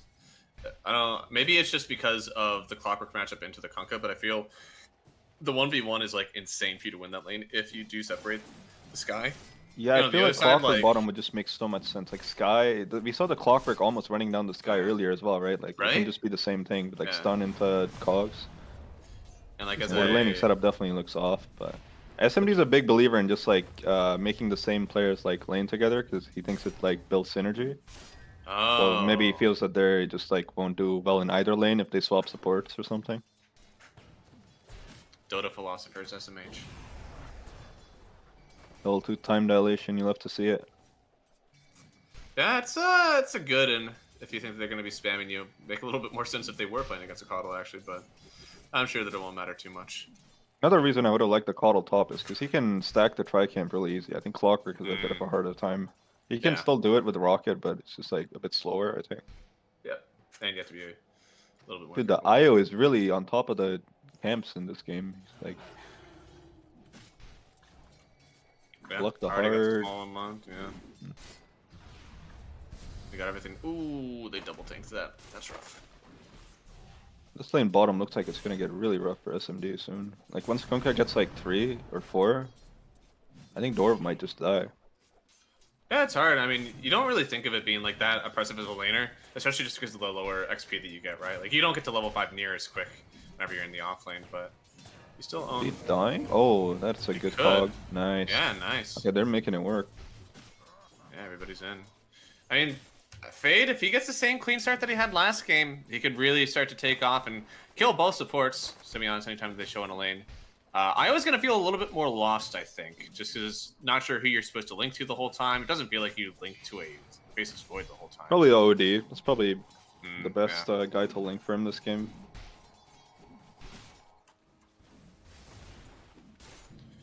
He's going Midas this game on Void. I know he did Madness in one of the earlier games. Mm. Lotuses? Who's getting the Lotuses? Looks like Radiant got the top one. Radiant's getting bottom as well. Okay. There you go. Ooh, door. Actually in a little bit of danger. Oh, he's Oh, dead. yeah. What a snipe! Easy for Little He's Nick. really giving all the kills to Little Nick, huh? Maybe Bigot's just changed. He's a changed man. That's because Oh, he's okay. laned so much with Little Nick. This is exactly what SMD The wants. synergy. Yes, just for the other team. What can you do? It's the other team. That's when you finally started listening. Going under tower top. This Io is not having a good time. Slowed could by actually- boars, rooted, cogged. Oh my goodness. Say, like, the cogs are right on points. This Now lane's they're starting actually to look looking ready to really pull. annoying, actually. Yeah.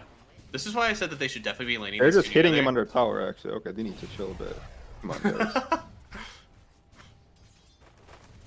I mean, he doesn't have a time off for a while. If they continue to just hit him like this, He's getting dove Yeah. again. I mean... Hey, When's the nice. next Cogs Bloodthirsty. coming up? Oh my gosh, he's dead actually. He's only 1 point. Oh, okay. He That got was TPing here? Really? almost... Yeah, he's a changed man. That's what you said. He TPs for his friends. And No, he used to watches... TP for his friends before. Oh, okay. He actually doesn't even get the kill. at This that. looks kind of grief though, to be honest, because now he's just no mana, no HP, and Little Nick's gonna be 1v2 forever. Even if he Okay. goes back bottom, he's not gonna have mana. Decent deny there. And yeah, I mean, Little Nick, he is only level 4, so not the third point in the Tideburner yet. So SMD, yeah, as you said, they could be pushing this Wraithkin out of the lane, but now, I don't think he's going to be pushed out for a while. How's the mid lane? Yeah, Dazzle's actually doing pretty well in the mid lane. I don't think this Dazzle is matchup is gonna be owning. good for OD, but it's like Followed okay your enough, I bracer guess. suggestion. He got Oh, it yeah. with his first blood gold. Yeah, I think bottle would have been probably bad because you just get bracer, you like out deny and stuff. It's so easy. Ooh. Going meteor on OD. Okay, that is old school. I've not seen meteor OD in a while. I guess they don't You- have much cancel for it besides like clockwork. Is the other option like Midas or Witchblade? One of the Yeah, two? you usually just go Witchblade. These are like just like annul into Tread's Witchblade. I saw Muzi do no items into Witchblade the other game, which was a bit suspect, but Yeah, maybe a little bit. I mean, so far the CS isn't going that bad for Logical on the other side. Looks like the net worth is still really in favor of the Dazzle, because obviously you're not buying Oh. any regen. You know, the OD is. The Faceless Void has 2 points in his time lock. I think that's probably a Oh. mistake. Yeah, the level 1 CD is so long. It's a really good time lock game. Really The want to get match is max dope. time lock ASAP on this hero. But you know, he's here and I'm not, so. If you were playing Faceless Void, you would have won that game. I don't think so. My Void's not the best. On a scale of 1 to your Necro, how good is it? I feel like a 6. Okay, that's pretty good. That's not bad. I mean, the Necro's the only 10 there. There's like nothing close to the There's Necro. like nothing to see, so it's like Necro and then like 7, Yeah. 8, and 9 are just all like empty. Oh boy, they brought that into the mid lane here. That's a good nice, rotation. That's a nice heal, but oh Ooh. boy, Oh. they do end up trading, but careful Dog there, goes down Karan. first. Yeah, and Karan is very what? Also, you need to ask Karan to change his name to something. It's like ridiculous. Like, why is his name exclamation point? Like, Doesn't that? Oh, I don't want to tell anyone. Doesn't that mean that the lobby isn't ticketed because it's not pulling in his pro name? don't Actually, do don't that. know. You're opening a can of Oh, okay, it worms. is fine. Yeah, okay, never mind. It is fine. His Dota name is actually just exclamation point too. Yeah, I'll have a Oh, talk that's to him. awesome. All right. He respects me, so he'll definitely change it to something stupid that isn't exclamation point. Fade has It'll just be held on. worse. Oh Little no, Nick? Door, yeah, Door, he's gonna go down. Little Nick picks it up, and it's a little good amount of net worth for him. He stole the wisdom, I think, right? Oh, not sure. Oh, he he did. did. Dude, they Oh, got no. double. Did they get double wisdom last game as well? I think I they think did. they did. Yeah. And they lost. Checkmate. Dara's got to be better about those. I'm sure it's on Big God. They're Ooh. very good. Dude, Yeah. Taina does not give a crap. He's just under these towers from minute start till the game ends. Mhm. He's just- He's that's almost mine. 6 actually. Oh my gosh. This Yeah, OD's he- gonna die once he gets 6, I'm sure of it. Oh yeah, no, for sure. I think Logical, he's cooking? A little bit of Sort of danger. cooking, I mean, I don't know. It looks kind of underwhelming to be honest. He's got like the tick damage feels pretty rough, and Dazzle Oh, definitely no doesn't have a room. way to stop it. But oh yeah, Oh, if Dazzle got that rune, he would have been really happy. Who are they giving it to? What are they doing with the rune, guys? Oh, they're roaring him top. Oh no. Oh, I mean, they also use the oh, hook, so but... close. Oh, do they have enough damage? The Chrono. Chrono. oh, that's not Holy- good. He can't lane now. He's got level Oh, 1 dude. time lock. Yeah, he's a little bit of danger here, but Dom does come in, gets the banish, and dropping the hammer. He missed. No. He missed the Heavy. hammer. I don't even know what the timing on hammer is anymore. Is it still the H? How many points? He has 4 points. Yeah, it should be H. Okay. That seems so abstract, I guess. Should I explain that? Tin, you should Nah, explain it's that. the H. That's such a Dota thing, too. To just have, like, this arbitrary, like... Doesn't make sense to anybody else except for people who actually play the hero. Looks like he will go down here. They get a nice pickup, making sure they're nuke so that none of the neutral creeps get it. And then the silly Snarl, he's going to go down as well. Kron picking it up. Seems like Lil Nick's the only one having a good time so far. But Hook is definitely Yeah, a hero this that you're game's rough. I don't know how this Void's gonna ever have a game. Like the Void and OD, they're both like such slow heroes. They don't farm fast. Like these heroes really need to do well in their lanes. They need to just sit in their lanes and do well. There's like no other way. Ooh! Oh. Ooh, no! Look at that, the cog into the solar bind, into the hook.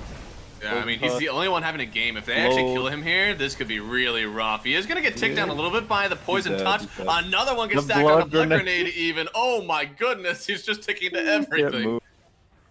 Oh no. Did he TP down there? I like that rotation a lot. Very good rotation. It's not rune time as well, so he'll probably get the rune as well. Cool. There you go. It is top. Okay, no It is- rune for him. He's getting meteored. Man. You do- He Oh, missed wait, again. what? Okay, he's gotta work on those. I don't know. Because it's not the H. Yeah, I mean, someone change? needs to message him the AH. Is there a update? Did they change the space? Actually, maybe it's different now because the Yeah. Meteor's channel time is less, right? Maybe it is Oh different. my goodness, it is. They did change that, didn't they? Yeah, I haven't played OD with Meteor in a long time, so I wouldn't know. But Because didn't it used to be the 2 point? Oh no, maybe I'm wrong. Maybe it still is 2.5. It still seems 2.5. Maybe it was Yeah. just like one of those like just slightly too early things. In this Why game, does- he can honestly time it a bit late because I mean, Radiant doesn't Yeah. have like an Ember Storm or anything that can like instantly get out, so he can actually Yeah. like be a bit more lenient with it. The really fun days when it was like you like toggle the Aquila or something. To count You the like ticks, toggle. yeah. Yeah. Oh, I never did that stuff. I never did That that. That was- was a high school thing to do. Yeah, that was way That's too messed difficult up. for me. Mm-hmm. Somebody Looks has a like Dog is Midas. actually taking some stacks up here with the IO. They're just like slamming stuff down. The Void has Wraithspan Midas. 114. That What an does not interesting seem build. right. That's the farming build. You farm creeps slightly True. faster with the time log. I guess. Isn't he just hitting lane creeps for the most part anyway? I don't think he can really jungle. Maybe he can farm like one camp between the waves. Yeah, Oh, he missed that because of the time log. That sucked. I've had that happen to me. The trick is on Void, you just have to wait until it's like one right click away from dying precisely. Fade's just kind of owning the jungle right now. Yeah, Fade's gonna do the classic swoop into mid, roar a hero, play on the rune, get a tower, open the game Yeah. up. They own the map. It is theirs now. There's nowhere to really play. There And you I go, think this is making one of circle. the it's one of the really hard things with being a Faceless Void too, is whenever you're behind this early. Thankfully they do have a Skywrath mage, so I think they can make a move with Chrono and play the game. Oh, he uses Midas on Void. I think that's actually a mistake. I think you want to try and save it for the beast thing at least, like, because you're not losing efficiency technically, right? Unless you Okay. like die and then you get it like on Do you cooldown get- again. More XP for it if you It's probably more XP, but I mean more importantly, it's like more gold for sure, and then it also Okay. stops like the Beastmaster first. Like it's very awkward if you're Beast and then the Void just Midas is your creep when you're hitting the mid tower. That's true. Maybe that's something they can think about. I didn't think about that. Yeah, because someone released a tier list, right? And it had like the like by the minute Yeah, I range saw creeps that that. were better, and like the best one overall was like a 16-minute range creep. Like that is always the thing to do if you can. But range creeps always seem to be superior compared to anything else. It's going Midas on OD as well. Little Nick has a lot of weight on his shoulders this game. Mm-hmm. They're sort of making it happen here. Is he They're dying? maxing out. Okay, they're gonna Fade. chrono. He should They're die. oh, Actually. they get the roar. They'll kill him, and Fade Oh, trying to run away from this one. Chrono. Looks like they will eventually get it, but I mean, it took a while. Thankfully, Vol does end up getting some of that gold, and they IO out. But the silly snail, he actually dies on the other Ooh, side, reload. and they get the kill on Dog. They were Wow. waiting on the reload return. Good lord, that's pretty good. What the skellies? Holy! I didn't think about Oh the my skellies. gosh. Yeah, that is actually very nice. I like the Radiant Strap more and more the more I think about it. Yeah, there's just so many minions for Dazzle to bounce Yeah. waves off Yeah, of. there's just so much like little synergy. There's also the beast like summons if you think about it. Like Mm-hmm. Shadow Wave is quite the spell this game. It's Are they getting crazy another too with wisdom eggs. stolen? What's happening here? You gotta cox the high ground, I think, if you want it. Oh, Oh, he's no. silenced. Silence too He early. is not I doing think. damage on the logical. Okay. All right, that one was on the mark, and looks like Chrono? he will. I think die I heard a eventually. chrono. Oh no, they did, and they did find the Dazzle, able to get the Grave off. Oh, he's but I dead. think Karan surely dies eventually. It's just to who, and it looks like it is to Vol. So, what is happening? Why? Everyone's Honestly, dying everywhere. Pop Tart, I'm with you. None of those kills should have happened. Definitely not in the places that they were at. But somehow they happened, and here we are. Thankfully, Wraith King was able to get something, because on the other side, Honor Vanguard, they definitely went out on this one. I don't know. So far, it looks like SMD is just set to 1v9 the game, though. He's really farmed. Gonna have Radiance at a good time. I assume he's gonna go like Radiance Manta. I'm surprised that he does go this, like, Midas Rad. I think there was an opportunity maybe for him to play the map really early with the Dazzle. If you go... I would have liked the Armlets. Deso personally, but SMD likes his farm, so That's true. I mean, I could have still seen Armlet's Radiance. I just think that, like, I think Midas is His, really weird to go sometimes. his Unless you're start having a was really good kind lane. of slow for the Armlet. Yeah. I think he had Armlet queued up initially, and then he was like, oh, "Okay, I'm just gonna go Midas." Let's He had the see. glove for Armlet, and then he just went Midas, I think. Okay. He got too much money and then had to go for a radiance. Fade and the Ancient Stack, dude. I swear, Fade farms the triangle more on this team than like SMD. He's huge. He already has Overlord. It's crazy. Oh my god, yeah. That feels The next almost fight like is gonna be very difficult. I don't even think they can fight at all, actually. Like the Sodi's just gonna get hookshot. He's What gonna get can you do? Roared, yeah. There we There go. it Just is. walk up. Bro, Classic. Silly Snail, he's starting to He started, but he Oh. gets pushed away. Yeah, he Good can't even get the blender. reload in time. There's just way too much damage right away. They're gonna try to chase after somebody else. They're getting a little bit of vision from Door, but Little Nick, yeah, just gonna drag him back, make sure he doesn't do anything. In fact, he drops the boat on top of him, plus the torrent. Oh, the grave. Grave is out. I That's why don't you think pick he the was Dazzle, baby. dying at all, but yeah, he gets graved. He has a vessel now and Coddle. Dire just has nothing to fight at all. They just have Yeah. no damage. It's Sky Ult and that's it. Yeah, That's their damage. Sky Ult and boat, I guess. it's really hard with the IO. SMD I think. is kind of deep, but he has ult. 10 stick. Loaded. Yeah, he's got his ulti. they have Sky Lotus. Ult? No, CD. They're probably saving it for second life, right? Okay, oh they no, don't it have it. is. He should be fine here then. Right? Yeah, he's Grave, great. nice. They. Okay, he does lose first life. Lol Yeah. is dying. Lol's Oh, dead 'cause he what? has 1 point time walk or something. He's got Okay, four it's now. actually max. I'm sorry. Dude, they're at the tier 3s. He's Yeah. tough. Dude, Theta, if he's at a tier 1 at like 5 minutes, it's 60 minutes in. He's due for tier 3s now. We totally skipped tier 2s. 20 minutes in the fountain. Right? It just keeps on going. Then he TP'd out as well. Dire must be feeling really bad. Oh, yeah. That never feels good, right? They're up your high ground. Like, it is actual despair whenever that happens to you. They could just sit down and just This push like is so crazy. good. With Coddle, like Beastmaster, they have so much good They push could go heals. Roche as well. They can take every tower. They can do so much. Tier 2 is already dead as well, which I did not notice. Thanks for that, Pop Tart.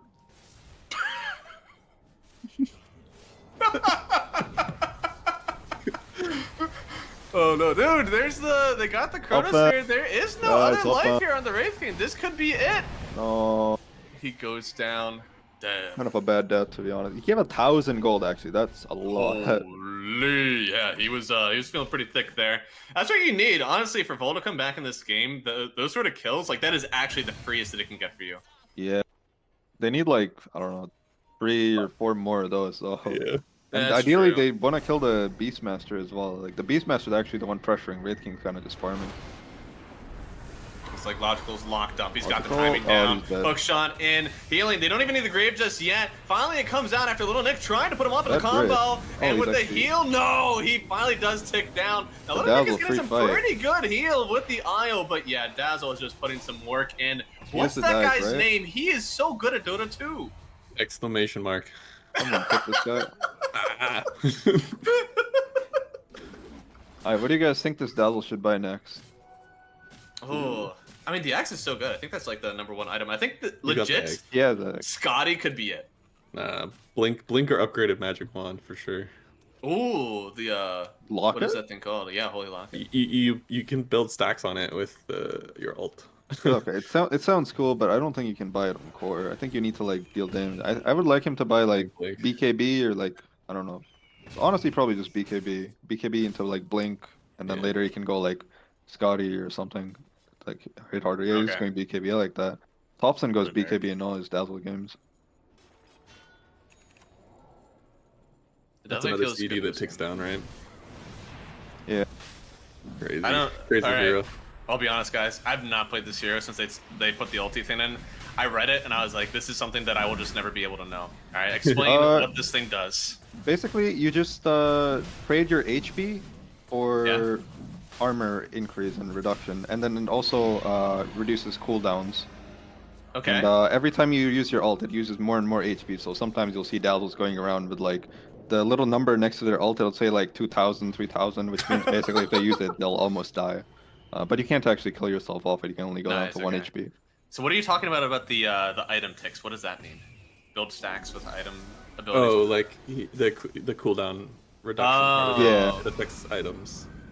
Let's see. So every time you use an item, you get another stack of the armor. No, it's No. every Every time he ti- presses alt, his cooldowns go lower. I Yeah. see. Okay. It's like the coddle thing. I see. Yeah. So he's literally like refreshing his BKB with it. Yeah, Coddle, but like for items as well. And then Okay. also it gives armor. Oh! That one. I Almost think he had it. probably short jumped there. Just tricked them all. Sneaky rat. Oh, they it's just scouted out with a rocket. Oh, and no. They are Jesus running for their life. Oh Dog my is gosh. out of here. He is like, I want nothing to do with this. no hook Looks like shot. they will Okay. actually TP out of them. Dana digs in front of them. What a Chad. SMD is just not letting the Void farm at his tier 2. Kind of Chad. Kick him while he's down. He's going eggs. He's actually not that down anymore in Void. He has farm, but the problem He is his does. OD is just such a useless hero when he's behind. He's so useless on OD if he's behind like this. Yeah. He actually ended up, as you said, he went for the minus so he could get that extra. What are they reloading to? Wait, what? I swear I heard it. Oh, okay. So he tried to get the rune. Tormentor dead, all towers dead. Mid tier 2 is alive, or I think it's alive. Did you see? Oh, that's I think it was Thompson actually. They flew out all their couriers over to Yeah, I the saw that. Tormentor. Yeah. I played They could be- DOQ with a friend after, and then told him to do it, and then it was just like the 2 of us and then 2 couriers there, and it was actually enough to do it with just that. Wow. It's the armor reduction just makes it easier to take it. This is a based. Is this a normal build or is this a based build? The The Aghanim? The Aghanim, yeah. I don't Razor. know. I don't I think feel you like should this is buy it, to be based. honest. I don't know. Vigo goes down. Looks like he tried to get a Mystic Flare kill. What's But- Fade buying? Blink BKB? What's he got? He cooking. He has Blink. Oh, they gave the Aegis to him. I don't even know. Makes Wow. sense, I guess. He's really farming. Oh, Dana? He do be in dangerous territory He here. is. He's got a blade He now, is but, beefy though. I don't know. He do be. Oh, the No dazzle. way! I think he Heal dies again, here, heal again? unfortunately. But yeah, he does go down. They get the That's roar worth on the it. Kunkka though. Little Nicholas, he's out of here. They're gonna hunt for the faceless too. He doesn't have a TP on him. Oh, they should click him and know he doesn't have a TP. Oh, He that would have doesn't. been huge. They don't know. He is actually stuck here for a long time. He's getting his chicken delivered now, I think. I think Door realizes he's like he's like lingering around. Okay, no, he's gonna leave him. They're gonna miss it. Sad. Vol's actually done quite well for himself outside the lane. He's like recovered pretty well, not had bad deaths. Yeah, no, he's been doing pretty good. I don't know though. Like, this is a really hard game to tell. Faceless Voids will sometimes come out of the woodwork with like a refresher, and all of a sudden they are able to kill people, even like the Wraith King, Mm. through everything. But I don't know what amount of net worth he actually has to accrue to not Yeah. only be able to kill the Wraith King twice, but just like kill Fade. Like Fade is thick. I think ideally you just chrono like the dazzle and then you boat and then you hope I don't know, your team can kite the rest. Whoa! the I don't heck? know if this was by That was design, sick. but it was pretty cool. They just sneak behind the OD, get the hookshot on Io, and they just go instantly down That was on the cool. OD. Yeah, give it to Theta. Yeah, I don't that's know if right, that's what he Theta. wanted, but I think that's still a good find. There's just so much healing on their team. It's crazy. Mm-hmm. Coddle SMD plus is actually going Dazzle. to drag the wave over Dam. Oh, Yeah, oh, some whoa, whoa, whoa, whoa, whoa, whoa! They Oh, roar too! roar. This Oh. could just be a kill. It is! They Okay. find Vol, and I mean, he doesn't have buyback, Can we of course. can we click B God? I want to see his items. Where's the force Oh, staff? Is that Veil, what you're no asking? force staff. Yep. Just wanted to make sure. Just wanted to make sure. Okay, and oh, honestly, I almost ticked him down there if that last hit, with the final. What is that thing? I used to call it like the final flash or whatever from Coddle. I forget what it's called. Illuminate. Blinding light. Oh, Final Illuminate. flash. That's a good name. You should rename all the abilities at this Just- point. I used way too much Dragon Ball terminology in Dota now. It's insane. Once Budokai Tenkaichi 4 comes out, it's gonna be even worse. He has the eggs on Earth King. Yeah. No one's dying. He's got a Halo. Oh, he's going in. Oh. What? No, he doesn't have the tick with the Radiance, and now they're actually going to use the boat to try to save this mid-rax. It's going to give him a boat buff on Little Nick, but he's not safe. He actually gets rooted up The once eggs? He's more. an eggs? The Ignospatus? Yes, they're Why up. do I know this one and not Illuminate? Why? Oh, I do know that one. I think it's called Will-O-Wisp. It is... Wait, wasn't it? Close Oh, yeah, enough. summons The thing is- Ignospatus. Yeah, Yeah, There it that's so is. weird, actually. Why don't they just say summons Villa Wisp? Why don't they have to give it a brand new name? Ignis Fatus on the ground. Yeah, right.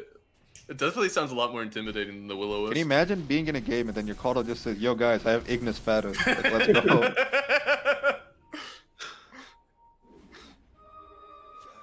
And lurking around. Yeah, he's just, Oh, be God. Big God, don't. Brother. I mean, they're all smoked up, but still it doesn't feel safe. Oh, no! Oh no, it's he knows Use- he's out. Use the force staff. I'm dead, guys. Leave it. They might find the silly Oh, what? snail. Are they no. finding no one? No. Oh my Oh god, my Bigot is God. a menace. Holy! Absolute I mean, this menace. ward put in some mad work. Actually, they dropped it down as soon as they got found out. and let them SMD? escape. He is in trouble here. He is. He's got I don't his know if they can ulti. get to him in time. I think he'll just die twice. I mean, Chrono? surely he just gets chronoed, right? Guys, Chrono Wait, him. what? No. This is. Oh no, and he's turning back. Actually, what an actual madman! They're gonna tidal Okay, wave the him in. two-man They do chrono. get the That's chronosphere why he off. didn't They have chrono. a mystic flare. No, he's cornered up. He's cornered up on the mystic, the Skyward Space. still He can't get dying. anything done. He's Kinda. still dying, yes, but he's got the Aghanim Scepter. He's gonna turn around for Dazzle some more is crits. All dazzling red, them trying up. to put into damage, but he actually gets killed. Silly Snail as well. In his last breath, the Wraith King ends up getting 2 kills to help out with Fade, and well, you only get the Kunkka out of there if you're the Honored Vanguard. That was that was a lot of damage. Probably still the wrong decision to not Chrono immediately, because like I Yeah. don't know, it ended up being just like a 5v5, whereas if you just Chrono and kill him and get out, like it's like a free kill. Mm-hmm. And they didn't, like, they chronoed up the Skywrath Mage, so he wasn't able to drop the Mystic Flare on the second one as well. I see. I didn't see that happen. I guess you're Little I Nick. hate Oh Hawks. no. No, this is a Dude, Hawk look thing. This at isn't a Little that. Nick You thing. This can't is a move. Beastmaster thing. This is Whoa, terrible. oh, whoa, Karan, careful. Oh my goodness. He has armor. They're kind of throwing. I don't know. Left About up for a moment, yeah. They're in a bit deep, but the roar comes out, and the OD is in a little bit of danger. With the Will-O-Wisp Ignis in putting there, in and work. yeah, he's so fat, man. Still, they will get the kill on the God. Beastmaster. Kind of throwing. I don't a know. lot of gold. Yeah, I mean they're still fine, I'm sure, but once Void gets BKB in level 20, Dire will be kind of strong, I think. Mm-hmm. But I don't know when this OD is ever gonna be more than just like I don't even know what he's doing in these team fights, to be honest. Every other hero I can tell you like exactly what they're doing. I don't know what the OD is doing or what he can do. That's really hard. I think Again, for like, most of the think- game, he's just getting like hookshotted and roared and Yeah. tanking spells, I guess. Maybe you should buy an eggs then. I think you're very close to being a Dazzle Assassinator, and like that is your job. Oh, the battle. Thena? I mean, Thena's What was that? Why gonna- did Bigot walk to the right Holy there? You guys see that? moly. Maybe he was trying Yeah. to dodge the hook. Yeah, I think he was trying to like juke him out a bit. Athena still will fall, surely. This Surely? is not worth it, I don't think. The 28-minute No. wisdoms are not that great. But he's what? gonna live, so I guess it's fine. I don't know how he got out. Holy Force staff. moly. Force staffs, yeah. Bigot, need to get me I one of those. see him now if they want to keep chasing, but it's so close to it. The T1 that is still up. Mm. No, wait, really? Oh my goodness. I was gonna say, like, at least they have a TP in with the outpost that's at the bottom there, but they actually have a TP in with the tier 1. Man, all these support players, they're always like so on top of the wisdom runes, but then for the power runes, like I swear, like they're so lazy, man. This is such a mid-player take, holy moly. They'll like stack a camp, they'll like go to the rune that the enemy mid is not on, like I don't know. They'll come mid without a sentry and then just stand under the guy's ward. They get XP for that wisdom rune. What do you give them when they come to your lane? I mean, I hopefully kill the enemy mid laner with a rune and then win the game. You know? That's, But to each their own. I respect the grind for the wisdom. So they will get an Aegis. I mean, yeah, SMD doesn't need it. They'll give it to Fate again. I think there may have been a Dazzle gets it potential, but hey, you know, as long as someone gets it that isn't the Wraithkin, it's fine. Also, I will say this: Ags by SMD has to be Grief. There's no way. I'm sure he should just have a BKB or Manta or Yeah. something like I don't know. Yeah, Something. I'd agree. I think AC, if you didn't want to go the BKB route, could have been good. Oh wait, it Uh, reduces cooldown. Maybe it's not that bad. I mean, I I don't mean, think it- it's it bad. has- I just don't think it's this order. Yeah, he definitely needs like I don't know a way to just stand and fight. Which I don't Yeah. think Ags is it. His respawn time reduction? I have not read this. Yeah, spell. I haven't read it either. I didn't never see this item on Wraith. Oh, King. this attack speed, this is really. My Clockwork's he's in a just little bit of dead. danger, but they're able to get the stun on Face's Oh, point. He he wants to make it died, but it's too no. late. He's already dead. They get the grave on Fade. I mean, this is still with Aegis. You can kill him once, but did he get handed a cheese or what? How Maybe on he got earth cheese. did he Maybe he heal? got cheese. I don't know. I mean, SMD is running away here. He's gonna get graved up as well. He was the one. He's still holding the cheese. It was not. It was He just actually a just got heal, healed huh? from Dazzle. What? It's because the Shallow hell? Grave gives you heal amp, and then there was Yeah. like so many skeletons and shit. My lord. It Look at the actually- skelly, bro. Oh my god, it's actually They're sick. putting in some work. It's a Ghost Scepter now on Bigon. He can't force staff himself into the base. Fade is just running around on the Dazzle. backside trying to find anybody that he can. Dog will finally Okay, get guys, the kill chill, on chill. Fade, but yeah, they need The to back Rax out. play. They need to hit some buildings. Nope, not Okay, SMD. He's okay, the killing fountain. people. Yep, Kills that's the exactly the IO. place to go. Ignis Fanus is down. I think OD is down here too. Yep. Oh yeah. What's the fountain? I mean, we're basically there. Keep going. Oh, he might. Cheese, yes, cheese, yes, grave. You should be fine. Oh, maybe the Astral's gonna work. I'm I not think sure. the Astral should do it. He's not gonna Yeah. get healed up. Oh. Yeah. I mean, they can but- still take the Rex with just the Beast, I think. Oh yeah. But Void's alive. I don't know. Yeah, and he's got Chrono. I mean, oh no, silent stop. They don't have anybody to save him. Roar. Is he no, dead? they don't turn around and kill him. They can't turn around and kill him. They turn around and kill him. GG. Game 2. Well in favor of the Sporkface Killers. I mean, this was a beating and a half. GG. You gotta respect it. At least he said it in the second game as well. I respect the consistency for sure. Don't never change it up. I like it. Oh man, what a game! I love this Dazzle. Although I would be lying if I said that it wasn't the Beastmaster who absolutely owned in this game. Dazzle put in work for sure. They did. Yeah. This I'd felt say like the Fade show SMD for a probably while, though. fell slightly short. I mean, SMD's like the second highest MMR in the game, so. Mhm. Who's first? Big or Little Nick? Either Lil Nick or Fade, I'd like to say. I think probably Fade, actually. It kind of popped off that game, 17-2. Yeah, you cannot give this man Beastmaster Beastmaster monster. without like having a plan, and by a plan I mean like not face this Void IO safe lane. That just cannot be it. Yeah, this is I think the IO like felt good. They got so far into the draft that they didn't really know what to put with it that they felt comfortable with. So I think they can do this IO again. Like obviously you said, it enables how the way that they play so much, but you kind of got to commit to your IO combo a bit sooner, I think. Yeah. I would honestly like if they like took the gyro early, maybe. Like I don't know if it was Yeah. available or not. Like gyro PA, like these carries are I think are like Swen even. Like I think these three can probably do the best against Beast, or maybe just get rid of the Beast altogether. Mhm. Then the other thing would be the Dazzle. I don't know. The Dazzle seemed like it was doing a lot, I think.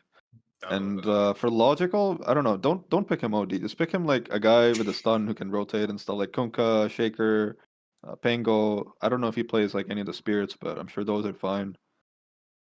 He played Quap a bit as well. I would be okay with the Quap too this game. I think that hero lanes pretty well with Dazzle, and it's like I don't know. It's like easier to play than OD. I think OD is very much like a specialist hero, and I don't see people doing the Meteor Hammer stuff. So I agree. All right. Well, hey, that was game number 2. We got ourselves a tied series in this best of 5. So we'll see what everybody's going to come up with here in game number 3. Stick around. We're going to have more Dota in what I believe is in about 7 minutes. So stick around. We'll be right back.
All right, welcome back, everybody, to NADCL Season 4. We are in game number 3. We got ourselves a tied series, which means Apon will kill me for this. It's basically a best of 3.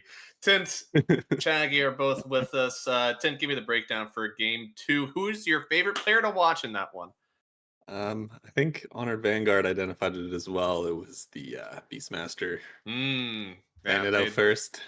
Yeah, Fade that's was a good definitely rip. on it in that one. Yeah, I'm a big fan of that. Shaggy, if you had to ban out one here, would it actually be the Beastmaster from last game? I don't know. I mean, Brewmaster definitely has to get banned as well. Like, it's like pick your poison, right? Like, Well, yeah, but you can take Uh, one of them away for free. Val gives you an extra ban. I'll take the Beast. I don't want to Okay. lane versus that shit.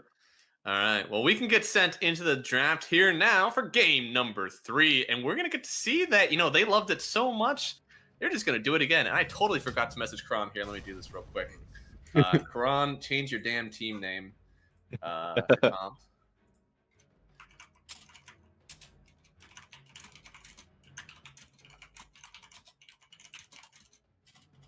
You guys can you can watch the rest of the draft too. I'm doing this, but No, we gotta make you send your message. I see. I want to distract you.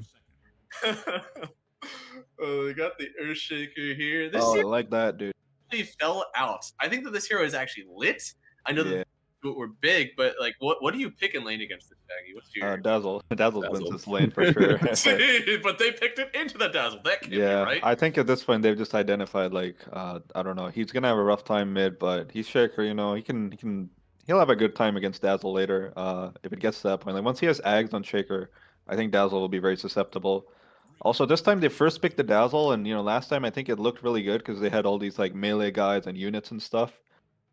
This time it might be harder to get that because the Beast is already out, and Wraith King might get taken out as well at some point. I mean, summon heroes. You can always slam a Chen in there. Yeah, they actually do play some Zoo. I think Door plays Chen, if I'm not mistaken. Ooh. But I don't know how much they were thinking if the Dazzle being good for that specific reason because of the units. true. Also, very hard to pick a summons hero into a Shaker. Yeah, that's true as well. Clockwork, I like that. Oh, okay. For themselves. It also steals away the Taint of Clockwork. I think Clockwork is like one of the few playmakers Taint plays besides like Pudge, maybe.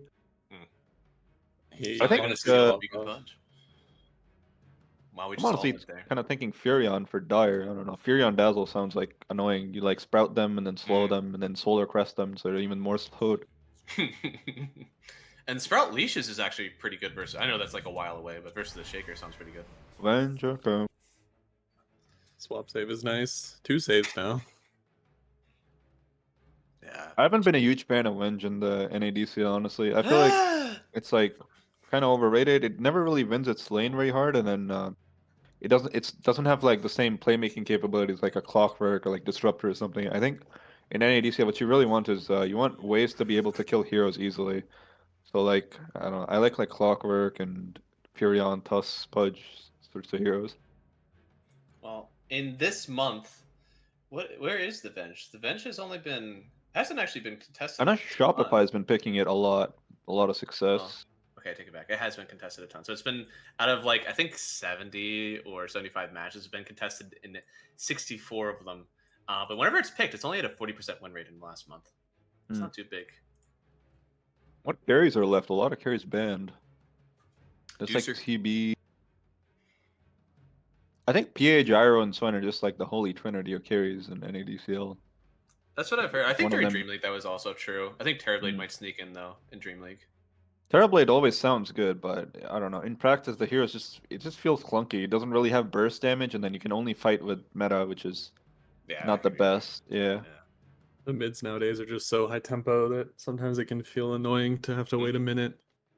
Yeah, like Swen's a very tanky hero. Like Thread's Echo Saber, you have like I don't know 2k HP on Swen with Warcry, very hard to gank, but Oh, TB damn. is like 1200. They actually They did steal the Pudge. Pudge, but into Clockwork, I don't know if I like it into Clockwork. Very Sounds hard. kind of Yeah. hard, yeah. Clock loves these like single disable heroes Yeah. to play against. Legion Commander, Pudge, both really kind of come to mind. Even a little bit of the Primal Beast. Just loves like separating those people with the cogs, free cancel, and all of it with the hookshot as well. I think what I would have liked is maybe like a Mirana on Dire Mm. instead of the Pudge. Oh, Oh they wow, steal the bristle. Okay, that is disrespectful. Holy. that's insane. Yeah. Okay, Versus SMB should know the SMB. counter. I'm sure he's like Right? asking Fate to play Viper right now. I'm sure that's what's happening. No way. Fade has honor. He would played not do such a no, thing. he played Viper 24 pick against us, dude. Fate has What? nothing called honor. There is no honor. Never mind. Yeah, I mean that is one of the more rough matchups. Even a little bit bad into the shaker as well. Like you literally have to have a BKB right to blink in an echo. Mm. Oh, Oh, there it we is. go. No. Oh no. This was an honor. SMD call, I think. Or actually, I'll say like 70% SMD, 30% Fade. Because Fade does actually play this hero on like most offlaners these days. Okay. It doesn't sound like a bad lane either. You stack the slows, free punch hooks. I think a lot of the game is now going to be about dodging this Viper lane for Team Radiant. They're going to have to like, I don't know, think about putting the Bristle like offlane or something. Like Viper it's- Pudge, if Pudge hooks anyone in the Viper lane, they're just like gonna die. Oh yeah. It's really hard to dodge lanes now though with the outpost. Like, what are you gonna do? You wait 10 seconds and then they're just with you again. It can definitely get weird. Like, what if you have like two heroes just camping the portal, and then I don't know, the other one takes the portal, and then I don't know. There's definitely all sorts of like funky shit that can happen. Mm-hmm. 5 minutes Puddle. the portal. G. Puddle's pretty good at holding lanes a bit too. He could Mm. Yeah. maybe get some delay going on. Yeah, you hate to be Bristle and see the They Viper. do have a decent way to gank the Viper this game with the Clockwork. I think Clock before Viper hits like Hurricane Pike will just evaporate him. It is a really like it's a very slow hero and a lineup that definitely can catch him. I mean, if he gets solar bound, don't you just like you just stop moving? Yeah. He definitely has to win his lane on Viper. If the Viper lane goes bad, the game's going to be really hard for them because they basically won't have an offlaner, and then Viper never really scales hard enough to like become the carry. So he just kind of just like flying green guy who takes farm on the map. As I'm looking at this, don't you kind of need like a Wraith King Nest hero? It's like I don't. You And need Dire? something to get initiated on. Yeah, I don't think that like Dazzle, Yeah, I would Pudge like. aren't gonna do it. Your save is on Venge. Viper can't do it. I think Wraith King's pretty fine. Maybe there's a better pick. I'm not Wraith sure. King CK. I don't know. CK could CK into Shaker, maybe Sus. Right? Yeah, you don't want to do something with, but at the same time, With Wraith and King runs TA the same way. Bloodseeker. Yeah, he's actually kind of out of heroes on SMD, I think. I think it's gotta be Wraith King. Unironically, it's either that or they slam the Deuce in. I know we've said this hero like I almost like the every Wraith game, but I don't know. Is Faceless an option maybe? He doesn't Because- play Faceless, no way. Okay. The last time, yeah. Not a hard hero. Last time he played Faceless, he like basically didn't say a word the entire game, and he would really freak out when anyone pinged Chrono or anything. Like he would really freak out.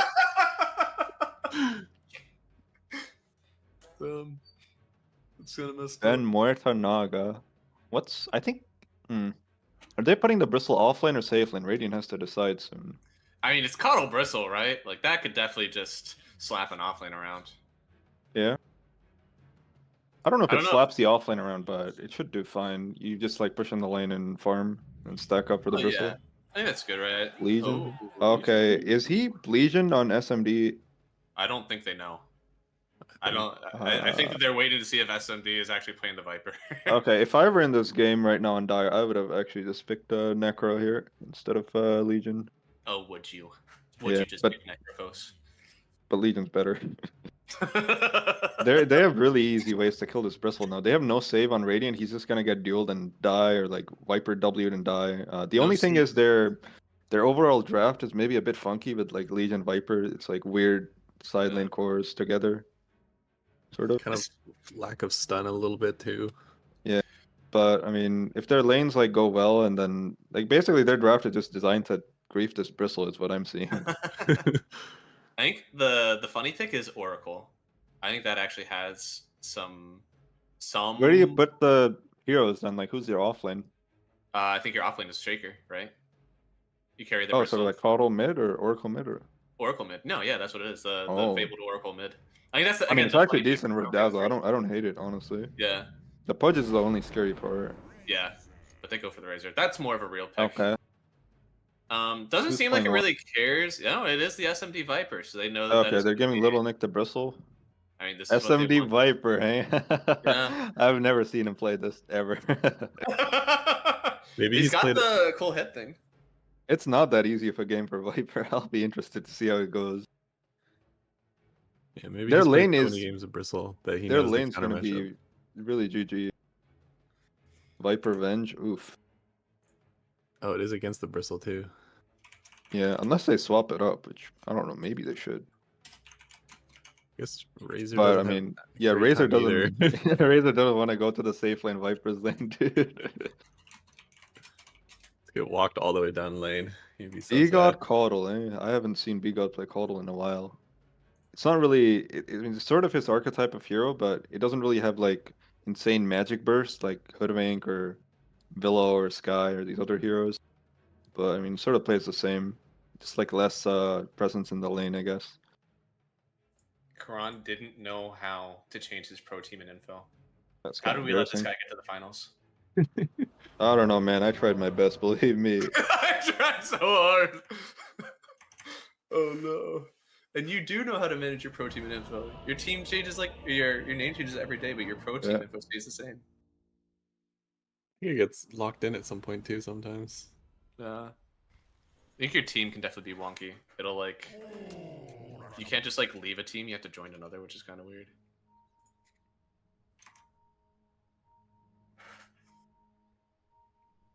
All right. Well, hey, what are our predictions here? Who do we think is going to take this game number 3 between the two of you? These drafts are really funky, but I'm gonna say Dire. I feel like Dire overall has an easier time killing heroes with Hook and Legion duel. Actually, I don't even know. I think it's actually kind of close. When I think Okay. about it. You got to take A a lot of hard it's- stance, man. Take it. Okay, Team I'll go with Radiant this one. Man. Okay. I think Logical is gonna put in work. Kind of a free shaker game if he gets a decent start. Like he can just jump on this Viper and 2-hit him all game, and SMD won't know what to do. Tin, what do you think? I'm Team Legion Commander. Team Legion. All right, we got to get split, which means that we do have someone here to break the tie. Pop Tart, who's going to win game 3? Type it out for me. THB. We got 2 for Radiant, 1 for Dire. We'll see who takes this one. They're smoking up early again. This is also the first game where both teams have smoked up, I believe. Yeah. And running to just the same sending it. place is Ooh, good. this is gonna be bloodshed, dude. Less. Oh, awkward. They Like two they ships have- in the night. Yeah, but these two ships have definitely actually hit each other this time, and they're going first on the clock. Where Thana really wants to be around for this first one. He gets it. That's 1 stack. We got 1 flesh heap around. They're trying to get some more, yeah. And he's pumping out with the Qs, but oh no, they Oh have no, turned he's and getting realized that he focused. has no HP and no The armor. Viper. Maybe they can actually kill him. They will get the kill. They want to jump in for Dog. They'll Thor get it. is Nick like owning really it up. Yeah, but Nick has gotten so many stacks on these people now. Bigot actually runs away. And Karan, oh He my should just God. die, honestly. Yeah, just die. That's Dude. definitely the right call. He has a triple kill on the Venge, man. Let's go. Dora's gonna get so much gold, but Oh, was he triple buying gold? What are the net Oh my worths looking like? God. Honestly, like how He's a on earth- Falcon Blade. He's a Falcon Blade. Minute He's 0. Holy moly! Good look, have fun, gosh, dude. SMT. Oh no! He's just sending out like what was that? That was a Wraith Band full wand. I think I there wish he was, just bought Falcon, to be honest. Starting yeah. 1,000 gold. Yeah. Oh my god. What did the Venge buy with her gold? No, actually? he bought the double. He got the Oh. double Wraith. Did he actually want that, or is that a misclick? That feels not correct. What is No. happening here? Trialing with the safe lane Viper, and he really doesn't get much better than this. Oh! Oh, that was good. That was good. Way to Dude, go, Tana man. is showing why he's the better Pudge player here. Oh my goodness. Dude, that's messed up, man. We're all about the big gun punch. He got actually told me that Tana told him like a lot of advice about Pudge. Oh, I see. So, you know, Tana's definitely the guy to look out for in this game. There's some interesting interactions like that. I remember whenever Quinn was getting big. in What's mid lane. happening here? Oh, they're putting the Viper and the Pudge together. I'd probably like that more, yeah. One range Yeah. and melee. That's it. Big synergy. Plus, like, as soon as you build up stacks, it could be free hooks for Thana. And Thana really loves stick heroes too, right? Like, he's going to get so much more mana out of this lane. Yeah, I've Probably never like- seen Tana without a stick. Okay, he's using Hook to farm. Okay, he's kind of griefing. Dude, he needs to catch up to this Razor, man. Razor has so much net worth. He's blocking the pull. in a roundabout way. Right? Bigot is kind of beating him up. Why is he taking this? Like, the Viper is not running over. you do not Yeah, have you help. can't run over on Viper like this. You're too slow. Yeah. He probably wanted to just get level 2 fast on Pudge. I mean, they're giving the Viper solo XP. Maybe it's actually good. He's gonna get level 3 on Viper, and then this lane becomes very hard for Radiant. Is it good? He's not really getting the CS. Who cares about He CS? is- he is He's getting the low. XP, baby. We only want levels. I guess maybe. I mean, he's getting the. I mean, you basically have it. Like, look at the bottom side lane. I'm sure Razor's not level 3 yet, right? Hopefully. No. He's getting there. He's getting there. Kind of close. He They're did get like going a. on- Ooh. Oh, that's a big hit, and they do get it with Oh the my. wave. So, good job from Door getting that. This one. lane sounds good for Razor, but I'm not sure it is. The Venge Oh. is quite the menace. Yeah, I think it's only like a little bit better because you aren't someone who's gonna have to get like grouped up for this huge overwhelming odds from the Legion Commander. So you have that for you, but otherwise, Dude, he has double He's Wraith better. Band and a Wand, and they're still like losing the lane, sort of. yeah, It's not a good sign. yeah. Who let the carry get Logical the ultra has 6 denies in the mid lane, though. That's good. Ooh, whoa. I mean, that's kind of wild. I guess it is. Somehow the Dazzle still bigger has a lot more CS. Yeah. Wave coming in. Okay. Oh, dude. Kron is so good at Dota 2. Ooh, that second deny was kinda What? spicy. That's insane, actually. Dazzle specialist. Yeah, dude. I actually taught him everything he knows how to do on Dazzle. I shout Grave.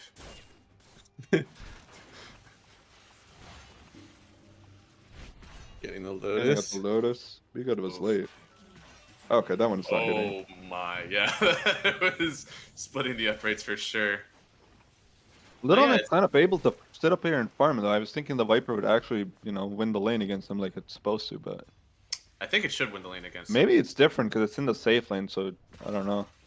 Little Nick can just sort of drag the wave like this. Yeah.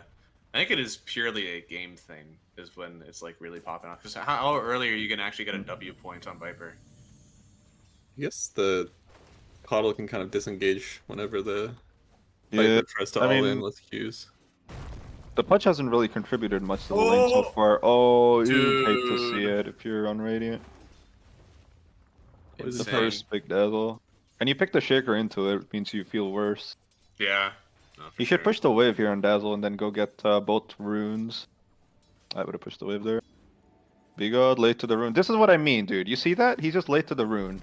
Like, if it was a Wisdom rune, he would be there on time, dude. Guaranteed. This Dazzle's not getting this rune if it's a Wisdom rune. I'm telling you that much. Oh, and he's running over for this one, but he He's not doesn't. getting Yeah, that one. he used Poison Touch already on the Coddle, so. Oh, that was. I mean, they're running it down, but yeah, okay. Good cocks.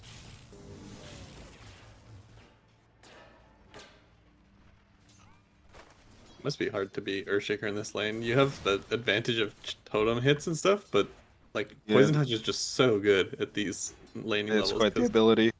I think also, like, people are used to this Dazzle that just does, like, jack shit for attack damage, but now that you're universal, like, this Bracer does so much for you. Oh, they're running him down. Oh my goodness. Yeah, I Oh. mean, they get the kill on Huh. Snail. This bottom lane's not looking that good. Legion Yeah. pop a CS. SMD is really hunting for Bigot here. Ooh. What in the world? Oh, Oh, little Nick. no! Oh no. Yeah, he got the hook, but there's nobody around. They kind of, I think they need to talk about it, right? They need to get on the same target. Yeah. Did they lane together last game as well? SMD and Taina?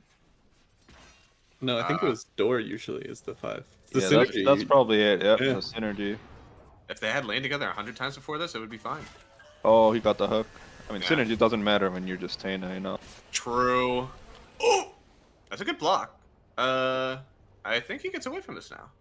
Viper is so pathetically slow. Oh, nice work. Oh, with Taina, Taina actually. He could sniffed get it this one. out. Yeah. He got tried nice to give him job. the bait, but he should fall for it. He should go to the rune now and Pudge. Looks like he's not. At least get the Lotus, right? You think he's walking away from everything. I mean, the Viper can get the Lotus though in the lane, Sure. probably.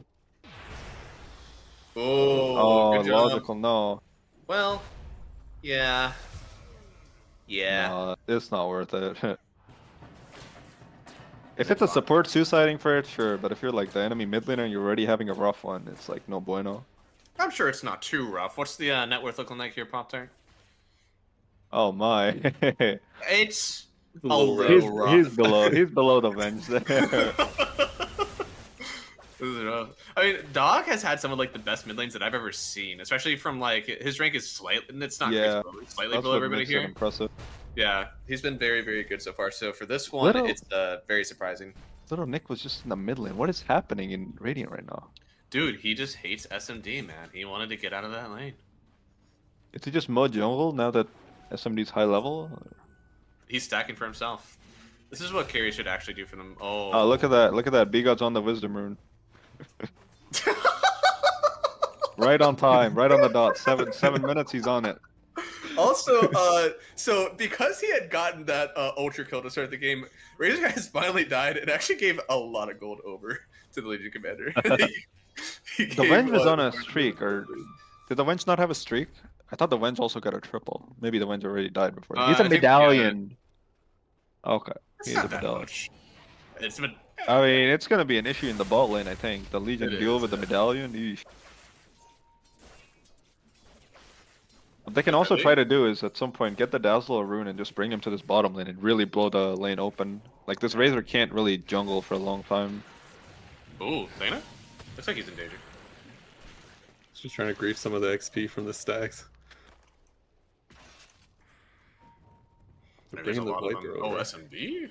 Some dude, careful there. Ooh. I'm sure that he can take. Yeah, I. The Okay, guys, you shouldn't take these. Just get the Rune. Come on, get the Rune, please. No, he's getting the DD. GG.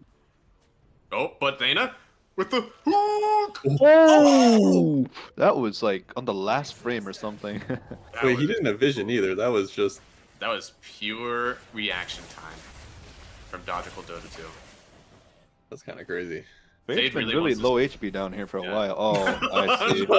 They don't have a stun. They don't have a stun. Oh, he's bringing Oh. Yeah, party in the Ops Tower. Do they actually have enough damage? They don't. Oh no. He's just gonna stand up here, I think. Oh, nice. No, he comes down. It would have been cool though if he was the ward, but. Let's see. They're mean, bringing the Pudge bot. I like this. Yeah. Kill the Razor. I think at the end of the day, you really just want to take this Nice, no. tower quick enough. You got pretty strong. Dazzle's around in the area as well. SMD is. Oh, the Razor's actually ganking. That is nice. Yeah, but But I mean, I don't Dazzle's know if it's here. I working. think they have enough damage. Do they have a grave yet? I actually Oh don't my know. gosh, SMD's not dying. He's refreshing so much. Oh my goodness, the heal again. Little Nick, he finally goes down. Beautiful. Now they do trade out for SMD. I think he actually died and then got both kills. Logical. Oh Oh no. no, oh no. Oh, Oh, no. yeah, there's the echo. No saving this from is- this one, I don't think.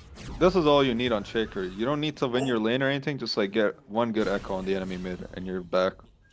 He's gonna have like Yeah. like a 12-minute blink now, which is like pretty respectable. Oh, yeah, it's not bad. SMD is top net worth here, so he eventually he did end up actually taking it to the Bristleback. But I also think that the going down for the Wisdom Rune and or He's like Stacks Raiders ganking are- now. Yeah. Is he dead on logical? I think he's dead. Yeah, he's dead. Oh, surely. oh. He doesn't he's need dead it. anyway. This guy is a Viper Did the math. connoisseur. He knows. This guy may only be a Dorito on Viper, but he knows what the hero does. He's played against it enough.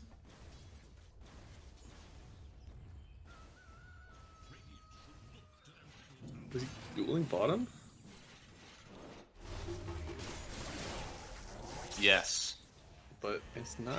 Oh, it is? That's what it is. It is The enough. secret is to start dueling, get them low, and then have the Pudge come in and get a stack. Well, we actually want our flesh heap stacks. Dual Yep. stacks are useless. This bot lane is just too miserable for anyone to be in. Yeah. To be honest, I don't know. It feels like any lane Dyer's in is too miserable for Radiant to be in. We have a Which lane is Viper the one good lane, Legion another, Dazzle another, Pudge in the trees somewhere always. The This jungle. the Dazzle is triangle. actually crazy. It feels like in some ways this is one of the things where like they just want to pick up the Dazzle because they know that the dog like mid hero pool that he wants is like constantly hating to play against the Dazzle. I mean, they could have gone for the Queen of Pain, but they probably don't feel comfortable like first picking it. It's like not a very Mhm. strong hero and stuff, but would have probably done better in the lane at least. Yeah, I think the Quap is pretty strong. It definitely has some issues if there's a ton of lockdown. that you Oh, pick after, logical. so. What? Door is just manning up. This is a This bit. is insane. Does Door? Do you want the smoke? Clearly he he wants to- does. Is he gonna swap the Legion and duel? Oh, Oh, he wanted what? to do it. Oh, that would have been sick if it happened actually. It would have been cool. Unfortunately, he does just die whenever he goes up to the mid laner and there's Yeah. trouble. Unfortunate. Oh no. Why are... I'm actually astonished that you caught that kill, by the way, because there is absolutely no Yeah, reason why is the to guy do that. there? But then it's a 3K net worth lead, man. I mean, the sport-based kill is there, owning once again behind this Dazzle and this carry Viper that they're owning with. Now, this does mean, even though this Razor isn't necessarily some like hyper carry, I do think you eventually get outscaled with the Viper on your hard carry roll. So they have a little bit of a timer right now on the sport-based killers, right? Yeah, Honestly, I guess I'm we'll not see. entirely sure. I feel like the Dazzle is going to make the difference, but I mean, the Shaker can also cause issues. I also don't know how much this Bristle is going to be able to do. That's like the big question mark for me. yeah, if this LC like pops off and is just able to dual bristle that's every true. fight, then it's like Yeah. the bristle's a non-factor, and Viper can kind of play into the Razor ideal of he deals mixed damage fights. I will take say it out. is a really good Bristle game if he does not get dueled and does not get broken by the Viper. Somehow. Like Radiant, or sorry, Dire doesn't have they don't have much burst damage, I guess, outside duel. Okay. It's Yeah. like all slow damage, and the Bristle's gonna turn his back and use his squills and shit. I will say, like, they don't. It's kind of both ways, right? They don't have any dual damage on the Legion Commander yet, but dual damage before that 10 talent doesn't really matter that much, anyways. You essentially get another level in the duel with that 10 talent, and then soon after good that, way it's to your look at it. Oh, yeah. Yeah, it's What all if- matched, you know. What if the bristle go. just gets his eggs off before the duel? Then he'll be fine, right? I don't know how that works. I would assume he still faces him. No, What? he can't turn. His facing is locked during this time, and then he's Yeah, I don't know. disarmed. It's like Yeah. a shallow grave versus Culling Blade type situation. Yeah. I don't know. Who wins? An unstoppable force and an immovable object. I wonder if that's something that actually gets tested whenever you put something like that in. Like, what happens with, with Axe Call? Is there anything else? Axe Call, Duel. Is there anything else that makes you face? Technically, the Mars Spear. Yeah, Mars Spear. I think with Mars Spear, it like definitely faces. Actually, I don't even know. I have no idea. This hero is unfortunately one that is not picked enough for you to know. You Yeah. only know that it says you're immovable. So does that just take priority over everything else that moves you? I don't know. Duel also has some like weird interactions with other spells. Yeah. Impossible to predict. Void Remnant. Actually, now that I think about it, Dazzle might be kind of good versus Bristle because it's like Bristle wants to turn his back, but then if he turns his back, then you can like kite him on Dazzle because he's not running at you, so you just like poison touch him and keep hitting him. Hit him back, yeah. Slow him Yeah. more and more and more. Smoke Lands Dog's it for looking 2. for Razor. Yeah, it looks like could get him. They are gonna swamp, get the Beautiful. stun. Oh, he's a and blink. then- That is so Yeah, fun, dude, actually. he Wow. is big, but Old Rat, I mean, he do be running away, and they just get over here and Oh, let him get beautiful. the Give him duel. the duel. And the flesh sheep. Oh, that's value. Oh my goodness, literal infinite scaling. What they needed was a silencer also, so they could get even more scaling. So good against Bristle, and would have owned the game, I'm sure. Dire supports are actually so farmed. They are, yeah. I mean, it's wild. They're both at like 4K. net One worth. has a solar, one has a blink. It's 14 minutes in the game, dude. Like, give us Yeah. a break. There's been a ton of kills. I mean, we're looking at 30 kills, 14 SMD? minutes. He's It's really been a lot. tanky, but he might die. Oh yeah, I mean they have the echo on him. It's a lot of damage. They're even gonna hookshot him through, and with the He's comms still back, living a surely bit. he's dead now. I mean a bit. Ult, he got the but ult off. He did. Logical? Dog is in a bit of danger here. Let's see who else they Logical? can Guys, get. get logical. Little Nick. He doesn't have the Aghanim Scepter yet, so we don't get to test our theory. He is Unfortunate. just getting They are going to get shredded with so the solar. many. Oh my god. Yeah, but Cogs? I don't know who's that's working for actually. It looks like Fade will still get the kill on the Clockwork, and now Old Rat is coming on in. They're going to swamp out a little bit of damage reduction, but Door still will fall for sure. Do they get the kill on the Coddle afterwards? Looks like they might Nope. here. Fade Kill him picking out. it up. does have the duel available now, but Oh does my not God, feel comfortable to get logical. anybody. And yeah, Dog is in a lot of danger. But here comes Karan. See if he can get any more kills off of this one. He's got Oh some no, he's extra kinda health dying. with the grave, but yeah, he's totally dead here. Oh my God, Logical is actually 1v9ing. He's owning. He's got himself up to the net worth now of the Legion Commander, and I think that also gave the Bristle his Aghanim Scepter, so very good. And okay, never Ooh. mind. It's look, it's fourth base. Oh man, So good. dude, Thena is on old rat this game. Everywhere he goes, there's just a Pudge waiting, open arms. They were waiting for someone to join him. Oh, he's not going Tranquils on Pudge, he's in a Brown Boot Windlace. I know some people just like go Brown Boot Windlace because you get more move speed than if you went Tranquils, but I don't know. I personally like the Tranquils myself because you're always low on this hero. The biggest move speed Pudge build that I've ever seen is SMD. Does he die here? Yes. I think that there is a lot of stuns here, and he will indeed die. Little Nick with a double kill. Very nice. It's Tranquil Boots, Yules, and Yasha Kaya. That's the build. Yeah, Shakaya. You are Pudge so needs the fast. Yasha. The first two items, I believe you for that. You're so fast, Brave, man. oh, that one Dude, what a HP grave! Yeah, Door's He's still alive. He dying, does hit though. Cogs in. He's not able to go He's not anywhere brave else. They're on for top of himself. Karan as well. He can't even get the Yeah. grave again, so they will just get a few more kills. They're running this map right now on the Honor Vanguard. Yeah, I think Dire's heroes are just like kind of funky. They don't really know how to like easily do stuff. Whereas Radiance is much more clear. Like Shaker is just their mid laner, like supports play but mid go in. Like it's very simple.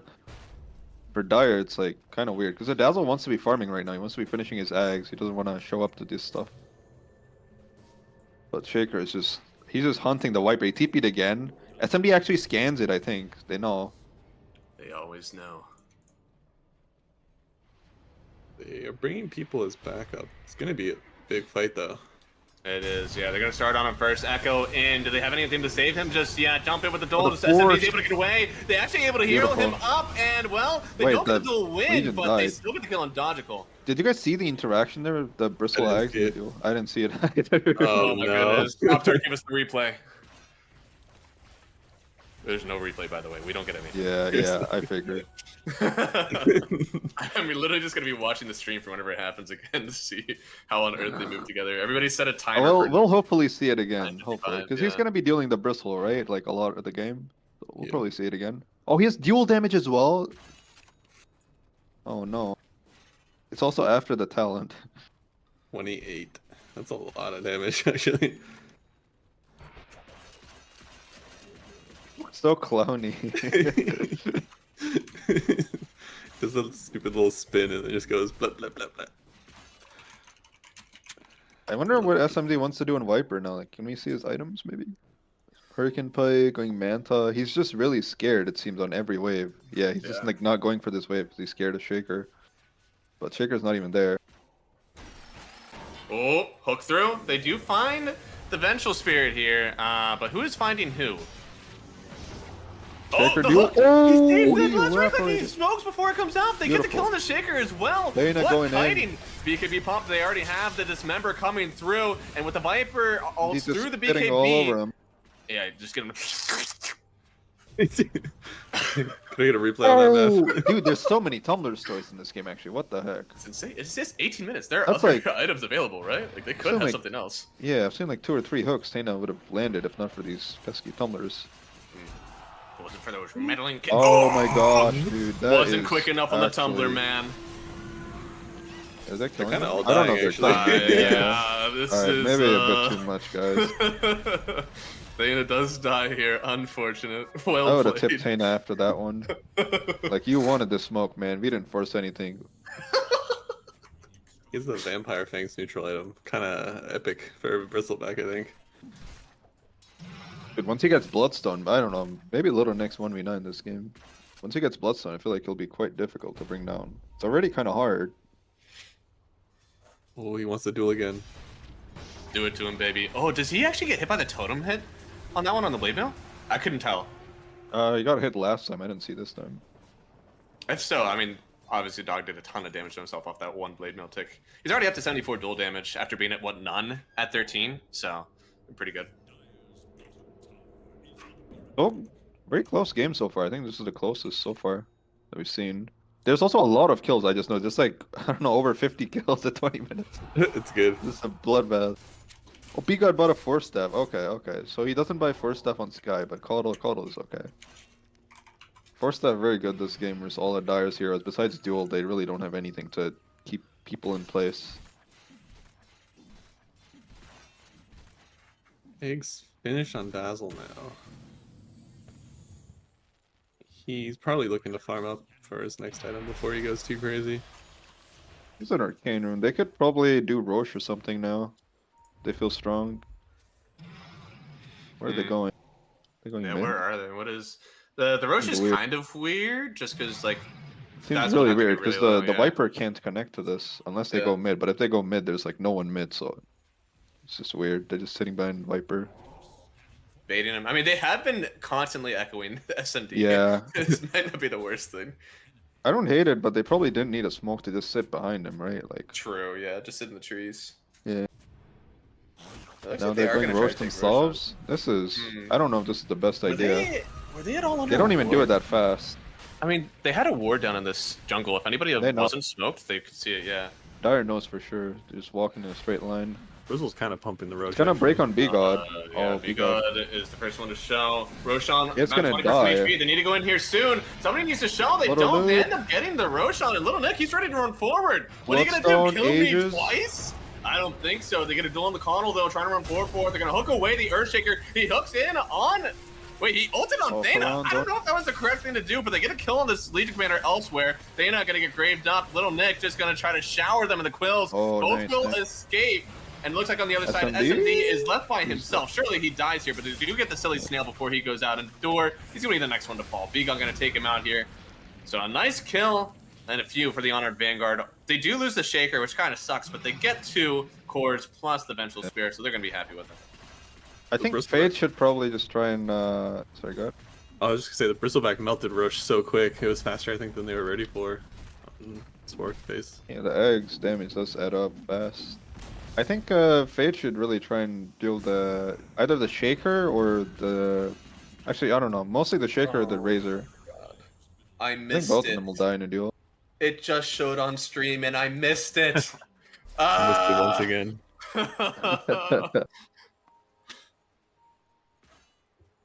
What can you do?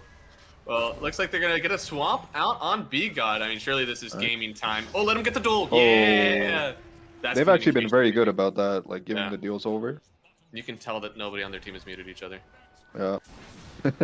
Well, we don't know. That's true. Maybe it's just a sophisticated. Yeah, ping. maybe they're just playing off like pure game sense. Yeah. Game sense and pings. Get the pub environment going on.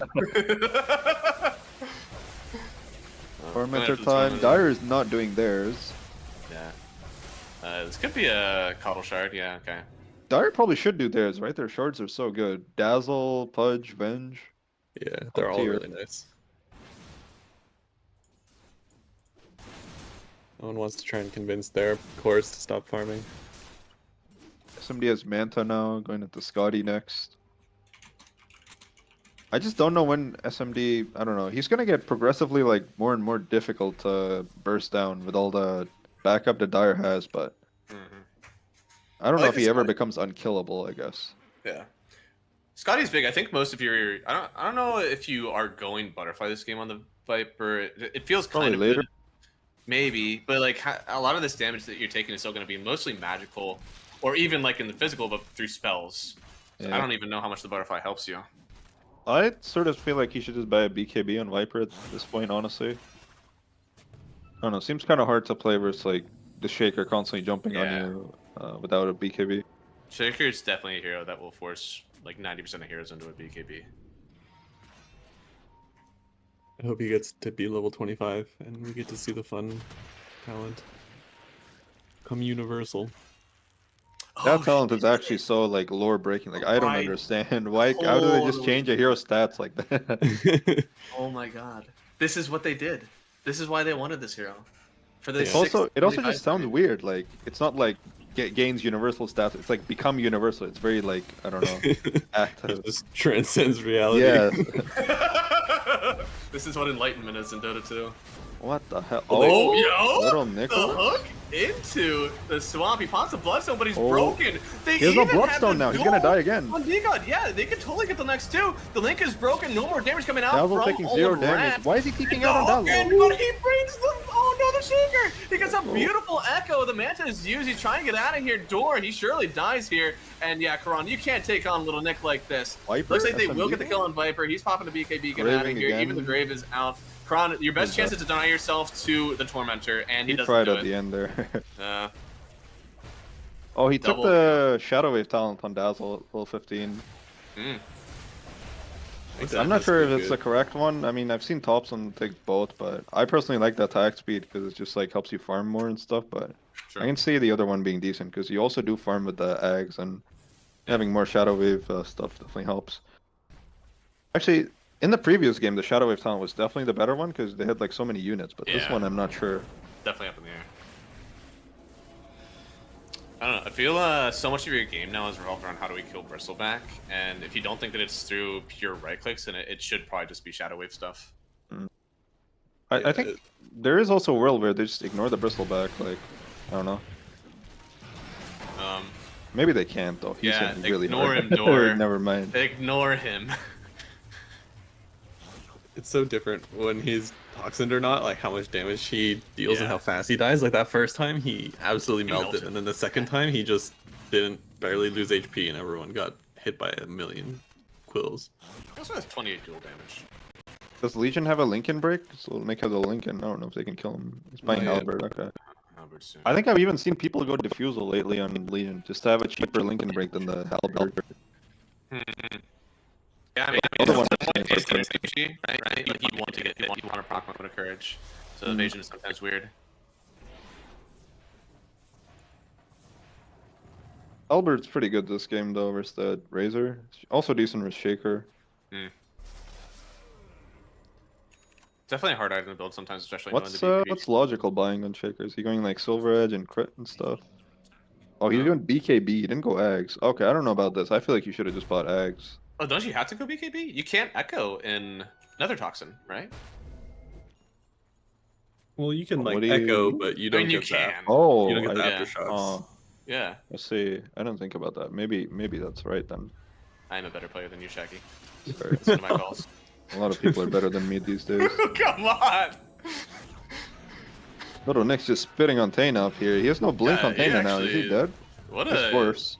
It's just total game sense. He thought someone was up there, throws it up. Didn't do anything at the end of the day, to be honest. He broke their smoke and walked away. It Dazzle has BKB now. He can actually like man up in the fights. Nice. They have 2 Lincolns already. Razor and Bristle both have one. Wow. Yeah, you definitely need some more breaks. Thankfully, doesn't the Dazzle Q do like pretty well as a Lincoln break? I know you want to cast it, but it would pop on multiple. You've probably used Shadow Wave to break because it's just like lower cooldown, ideally. Can you cast that on? I'm Yeah, it's the sure. Ags you used it on enemies. and it Oh, like does I damage. see. Okay.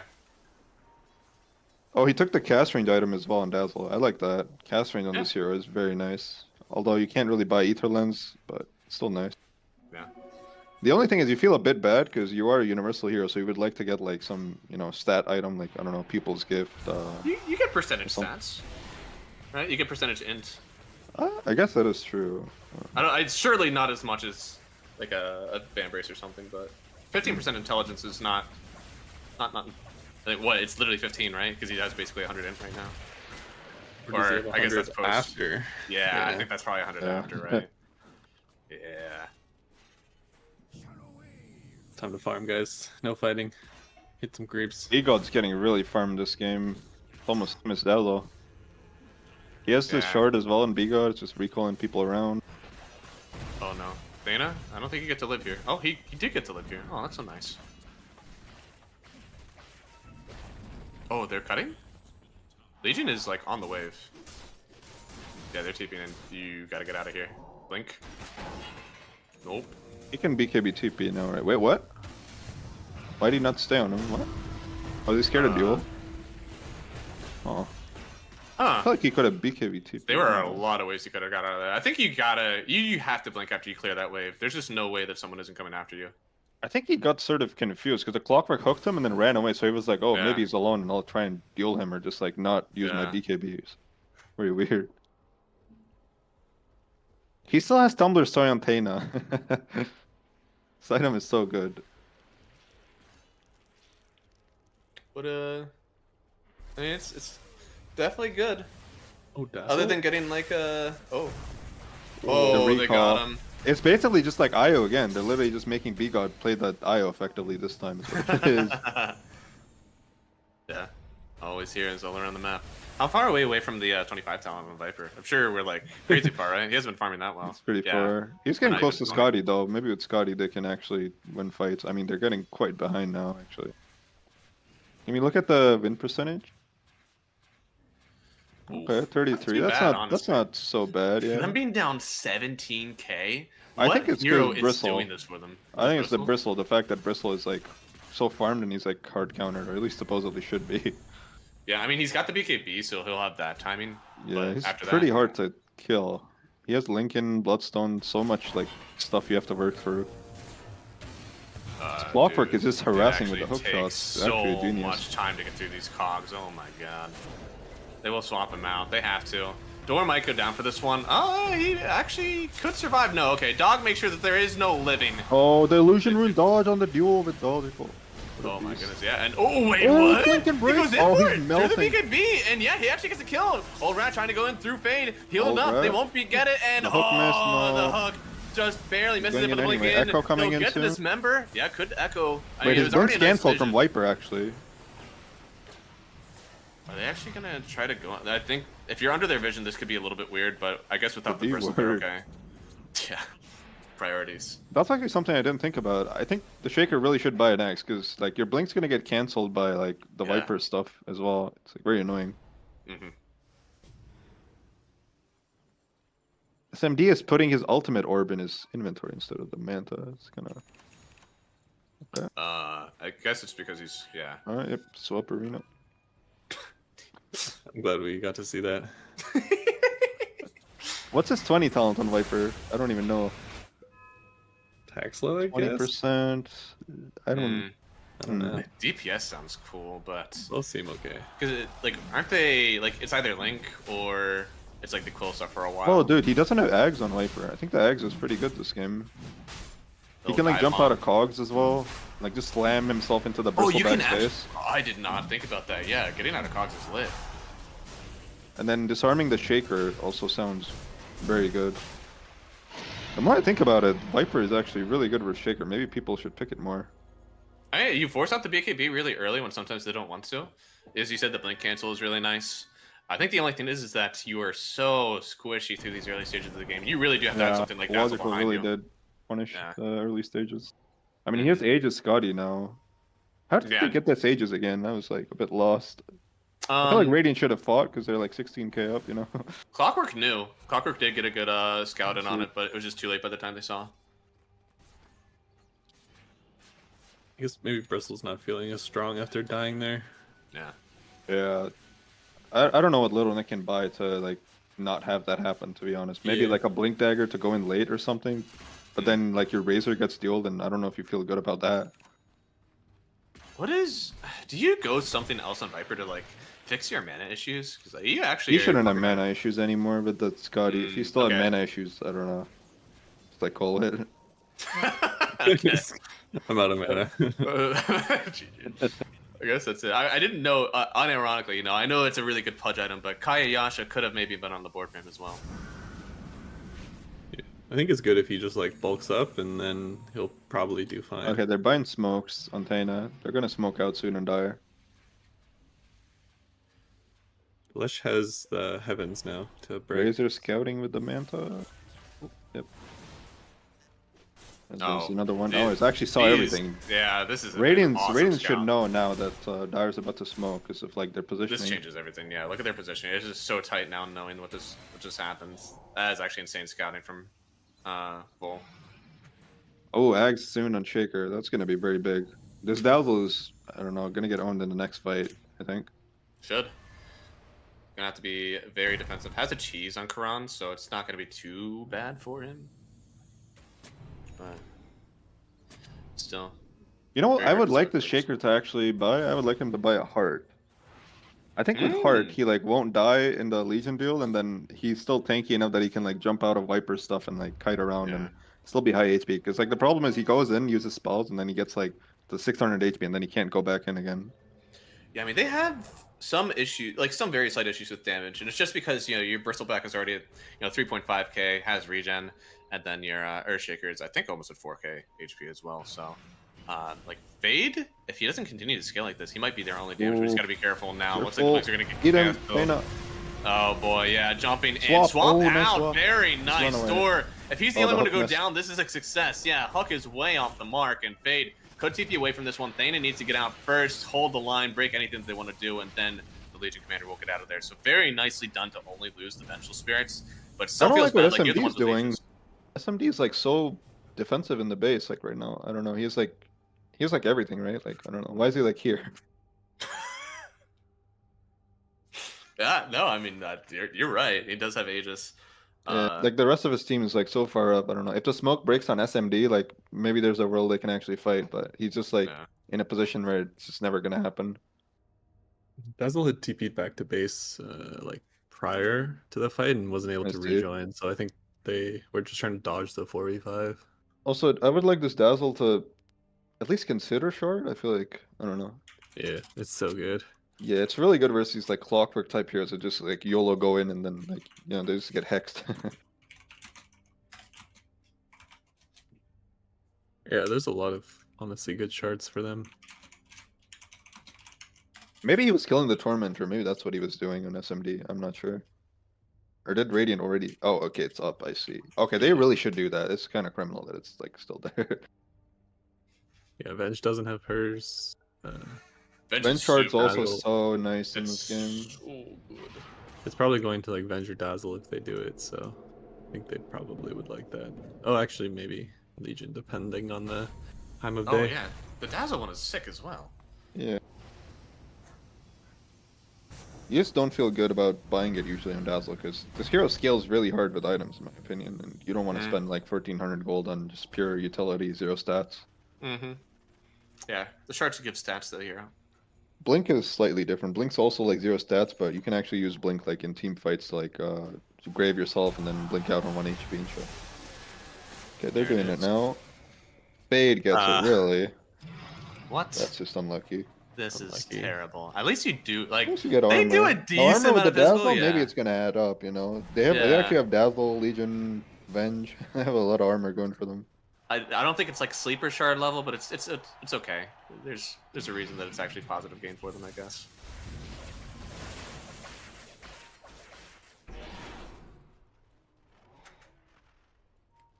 Pretty slow Aegis, honestly. They weren't able to ever really force Yeah. the issue so They're, far. they're just so far down, right? Like it's so weird. Like Yeah. Honor Vanguard don't want to throw into an Aegis, and Swartface don't want to like do anything and die because they're still so far behind. So it's just gonna be a nothing until it wears out. Although they did manage to propel us closer to SMD's level 25, I will say. That's If all I nothing- want. Is that talent actually that good? I've never seen it. How dare you? Universal heroes are awesome. What if Viper was one? I feel like it'd be good for Viper because he has a lot of like mixed stat items, right? Yeah, Yeah, I guess. he's definitely building towards it. I mean, Also buying a silver, it really wants to Yeah, maybe not. Who knows? you already break them, man. Why more? In case he walks out of the nether. in case, Yeah, right. in case he misses the nether toxin, yeah. Well, it's eaten up now, so they. I mean, he surely doesn't have it for another 10 minutes, right? Like at the rate that he's like, getting XP right now, he's not taking a ton of waves. Yeah, it'll be a Yeah. bit. High ground is very difficult for Radiant, I will say. Like they can get hooked, and I don't know their heroes really Hook hit high swaps, ground either. right? Yeah, swap as well. You're yeah. getting close to the base. Hook at that swap, point. duel, oof. Hooks sent them in fountain and then duel them there. Oh, he has Ags on Venge. It's actually kind of big. Nice.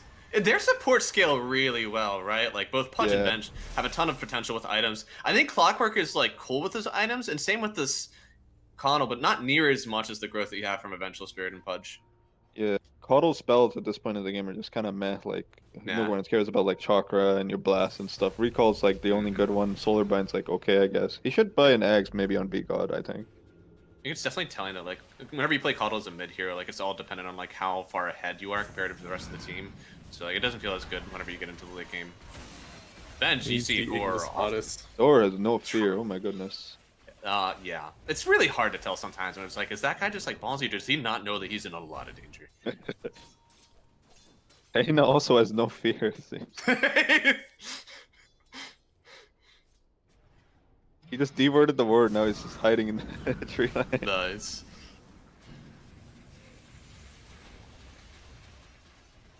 Oh, he took Mindbreaker and Dazzle. I don't know if that's the best one he could have gone. I feel like usually I take Spell Prism. It's like CDR. What an awesome effigy. But Boots of Travel on Dazzle. I like the Boots of Travel on them because they're having like wave issues. They're always like, Ooh. some hero has to stay in base. Wow. I think he might actually die. Is there a Basher on Little Nicholas yet? I don't think so. Okay, maybe he He's would have been smoked able up. to He's gonna run into them. Door, no isn't, fear. Isn't this what you wanted? You smoked up and just waited for him. Surely you wanted this to happen. Ooh. Oh, Taina. Okay, no, they are right. I don't know right about this at fight. him. SMD cannot connect. What? Why? What was Just that? get the kill. He just like goes up onto the ops tower. Is like, this is mine now. Just ults on top of it. I mean, they get the first life and last life. I think Revenge. also of the Venge. Yeah. Yeah. I don't know. I'm really just waiting for Team Dire to like basically just move out of the base together and like do something, find a kill or something. It's Which like team is always Dire? the support's trying to do like cute shit. The one with Viper. Come on. The spork face killers, Shaggy. Okay. Honestly, all the teams in NADCL sound the exact same. What? That's not true. Paladin, That Spork is Face, simply oh, lies. They? Oh, he's Okay, actually so- not taking a ton of damage. That hook was a lot of Yeah. it. His DD on Little Nick. Oh, he hits for 900, dude. Do not engage, dude. Oh wait. No, logical. Okay. Oh, Oh, nice okay. He is engaging. You do not have enough armor to do this, I think. He's trying to get saved up. I mean, he'll get Oh. saved for a second, but surely you are just dead. Oh, wait. He's not dead. He swapped out. He's alive. But how do you get What? Scourge out? Okay, Scourge is alive as well. I think this Venge will eventually die Ericsson for it, wins. which is Swap the fine. Razor Yeah. in? Oh, Lincoln. Oh, the Lincoln's break. All right, lit hook. Give me something, Thana. Oh, this is not what I What? expected. It's- I'm sure this is great, though. Actually, They not do that end up getting the good. kill, and now jump in. Dog, he's right on SMD. top of everybody here. Dazzle gets taken out. SMD trying to run away from Jump. this one, trying to Oh do my the force God. step again. He'll get out of this one. So Same many with force Thana. steps. But the high ground, no. Another hook? Don't bring them to the Viper. He is very fragile. Oh, Please no. don't touch. They finally get him killed, and now Thana walking away as well. He has nowhere else Somebody to with a go. buyback? What a nice duel. Little Maybe they can actually get Nicholas? the kill on the Bristle. They They do actually get it. did. The Echo hits as well, SMD's but owning. Dog, he actually falls. These Scotty buybacks slow. are putting Scotty in some slow. work. Oh, he got one slow. He got it? Getting He more? should die. I DP think. away? He's I not don't know if dying, he dies here. Oh. Link. So Wait, close. in the fountain? Okay, no, he heals up through it. Very close. Overall, definitely a win there for the Honored Vanguard, but they technically did hold the high ground. Yeah, it's just the Viper have to buy back, and I don't know. The Viper's already kind of poor this game. Does not feel good. But he's almost level 25. He is. Yeah. Maybe it'll actually change things. I really don't believe it will, but He'll just Come give him a bit on. of damage. I think the only Oh, thing that's going man. to change his gameplay is buying a BKB, which he seems to not be doing. What's the B and BKB stand for? Black? Boring. Boring. Jesus Christ, Jack.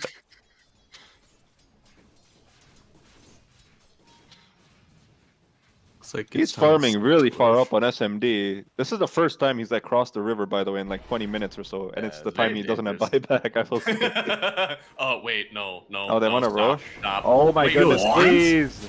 Whoa, this Okay, he's is fine, a he's move. fine. He's actually Okay, baiting. yeah. He's actually baiting. Gets taken out, yeah. I mean, Door is alive as well. They do have a Lotus on The top of the Razor Viper here, cannot but move, or the Razor. yeah, Razor getting Kane is locked just up here. They man-fighting do him. hook shot to stop everything. Gonna get graved up. It just doesn't feel like Old Rat has taken any damage at all. Yeah.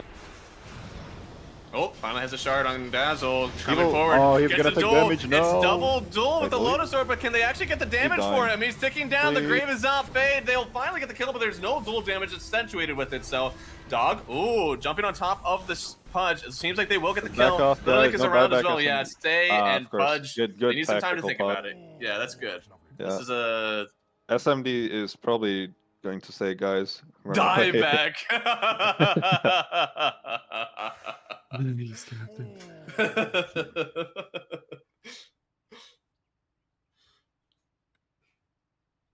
It's crazy how many like Cello Graves the Dazzle can get out in the fight. Mm-hmm. I want this Dazzle to buy something to do more damage, because the Viper is really just not cutting it. I don't know what it would be. I mean, I wanted the Scotty on him, but since it's already taken out, I mean, maybe you actually just go. Ugh. It's not enough stats in Octarine, though, right? I mean, it's good. Yeah, Definitely usually have you more- buy like, I don't know, Manta, Pike, Scotty, something like that. You just dataless it up, or even a Silver's. I don't know. I mean, Silver, it doesn't sound that bad, but Yeah. I think he probably still wants like a Pike this game. Like Pike into, I don't know, Silver Edge, I'd like to say. I mean, it seems like any universal hero, you can almost always get yourself like Daedalus, Scotty, Lincolns, like those three. I don't think that Lincolns does that much for you. You already have a Scotty on your team. Oh, he like, is 25. Look at that damage. 500 See? damage now. Oh, I mean, he's still. okay. Did he get it? Did he get it in that fight or what? I think he got it during the fight. Yeah. Yeah. Okay, so I guess next fight onward we'll actually see the impact. If he doesn't die here and the game We'll doesn't actually end, that see the is. The Vengeor too. Dude, is look at adding how a little lot. mana he has, man. He's got to Yeah. get Yashikaya next. I think he should. Actually, I don't know. I think he should still buy a BKB probably. But if he were to want mana, he would probably buy a sheep or like a Bloodthorn.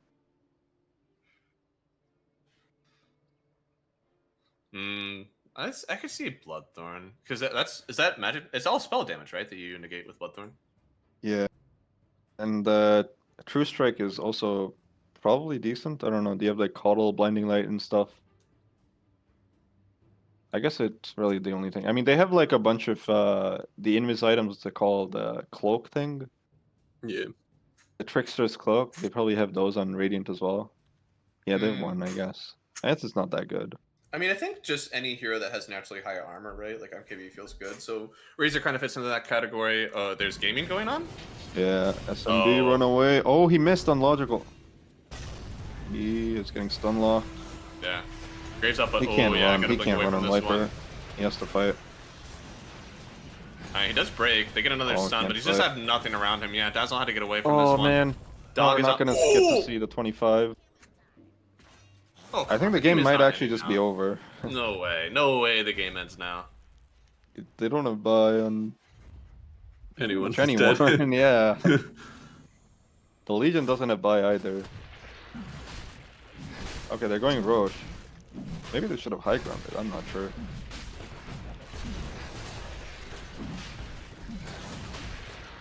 Kill one lane of Brax and then do Roche maybe. 'Cause they do have 90 seconds. Maybe they can do it this way too.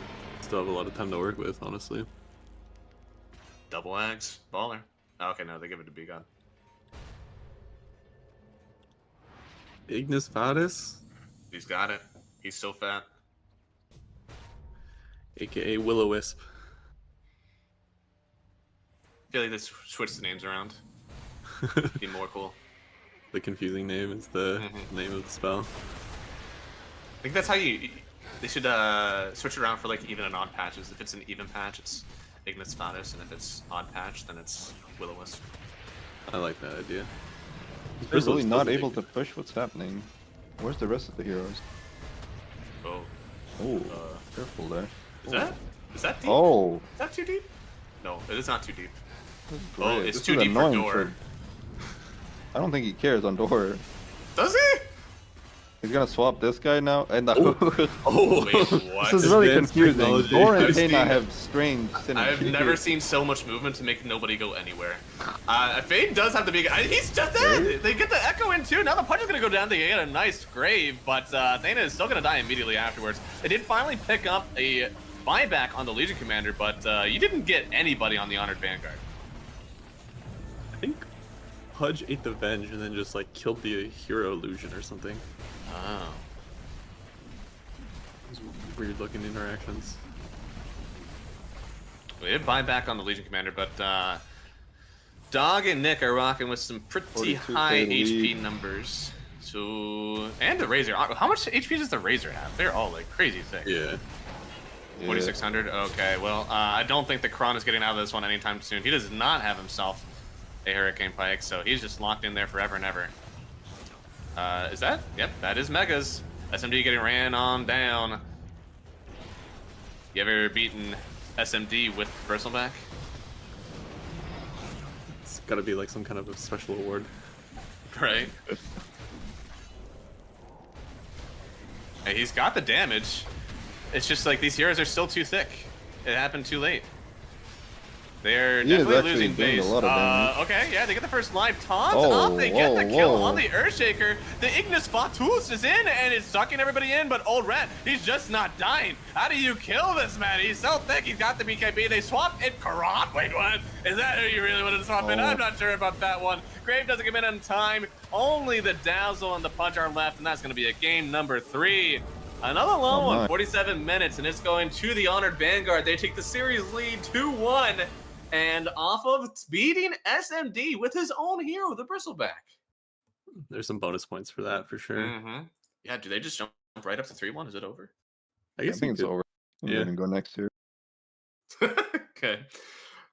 Well, yeah, no, I mean, I like what they were doing here. I think the Viper was a cool idea in the off lane. I think as soon as they switched it over to the safe lane, things got a little bit Yeah. weird. It's definitely a game counter more than it is a lane counter. I also think they like overthought it a bit with both the Viper and the Legion. They're probably better off just making sure the Viper's offlane and then giving SMD like, you know, a hero he's actually comfortable on, like TA or Wraith King or something. I'm sure Wraith King in this game would have been very good. Because like they just needed like guys to go in for the Dazzle. Like it seemed like they just all have backline. Like Legion's waiting for someone to show so he can blink. Viper's waiting for people to come into him. Dazzle's waiting for people to go in, but you know it never happens. And it's also why Taina and Dor like playing so far up because like they have to play up so that anything happens. But it's just very hard when you're 2 supports and they have these 6k HP heroes. Yeah. Well, that's it for game number 3. Everybody stick around. Looks like our next match will be starting again in about 7 minutes. So everybody stick around. We will have more Dota 2 in just a few minutes.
All right, welcome back, everybody. Here, it's game number 4. We could end it here, or we could be going to a game number 5. So, last game we had some pretty interesting gameplay. We saw them steal away the Bristleback from SMD and then go in for the kill. Very long matchup here, guys. Do you think there's any? I guess I'll go to Tin first. Do you think there's any draft changes that we need to see at all from the Spork-based Killers to secure themselves this game number 4, or do you think they just need to change the way they play the map more? I think they.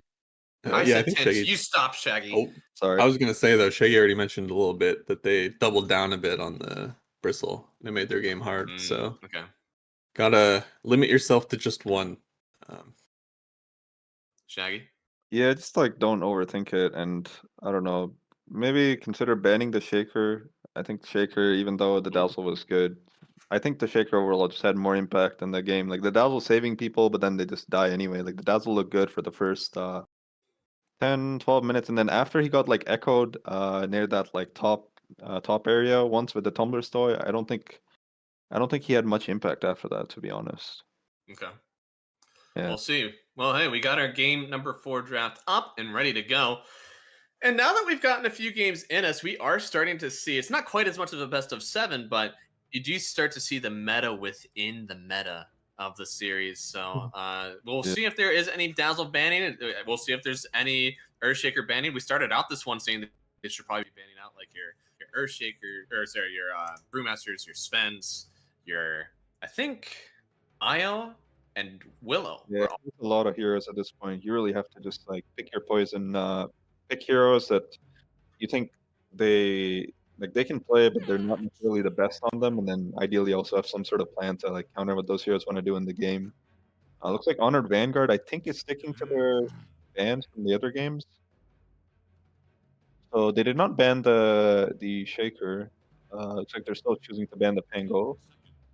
Maybe their last game in NADCL because of it, but we'll see. Yeah, I think it was very good here. Even though with Grimstroke back in the meta, it doesn't always feel as good. I don't think that Bloodseeker is that great of a hero in the carry meta right now, though. So it seems like some of the other Yeah. stuff has fallen off. And like, is Grim really enough? It really depends on the game. Yeah, I mean, I don't like the Pango ban for the reason that I think Karan plays it as well. So He does. just like, Yeah. okay, so they take the Dazzle themselves. Oh shit! Maybe Radiant takes the Shaker now. I don't know. Right? Yeah, it's all flipped on its head now. Karan's gonna have to play a new hero, right? There's no Pango. What else did he play so far? Invoker. Invoker. I guess Invoker's decent versus it, actually. Maybe he can just play Invoker, to be honest. It's pretty fine versus Dazzle, I think. You Yeah. can like EMP him, and then Cold Snap is very annoying because you can't Grave during it if you have enough points in True. Quas. Okay, they Yeah. do go Invoker. There it is. Okay. Very good. It is so wild that we are seeing like the mid slapped up first. But I mean, yeah, whenever you see the mid hero come out on 8, you feel pretty forced to pick your own counter to it on 9, because otherwise it just gets banned out immediately. I guess think we're a big not- reason for that is that both the mid laners, like they kind of don't have like very big hero pools. None of them play like super cheesy heroes like Huskar and stuff. Both of them just play like normal, like we'll do okay in our lanes and farm and rotate, whatever. Yeah, I guess there's always a chance that Dazzle might not be like this mid hero. That too, I guess. I'm sure maybe Little Nick plays it as well. I mean, so far I think the Honored Vanguard, every single time they first phased it, they flex every hero besides the Shaker, I think.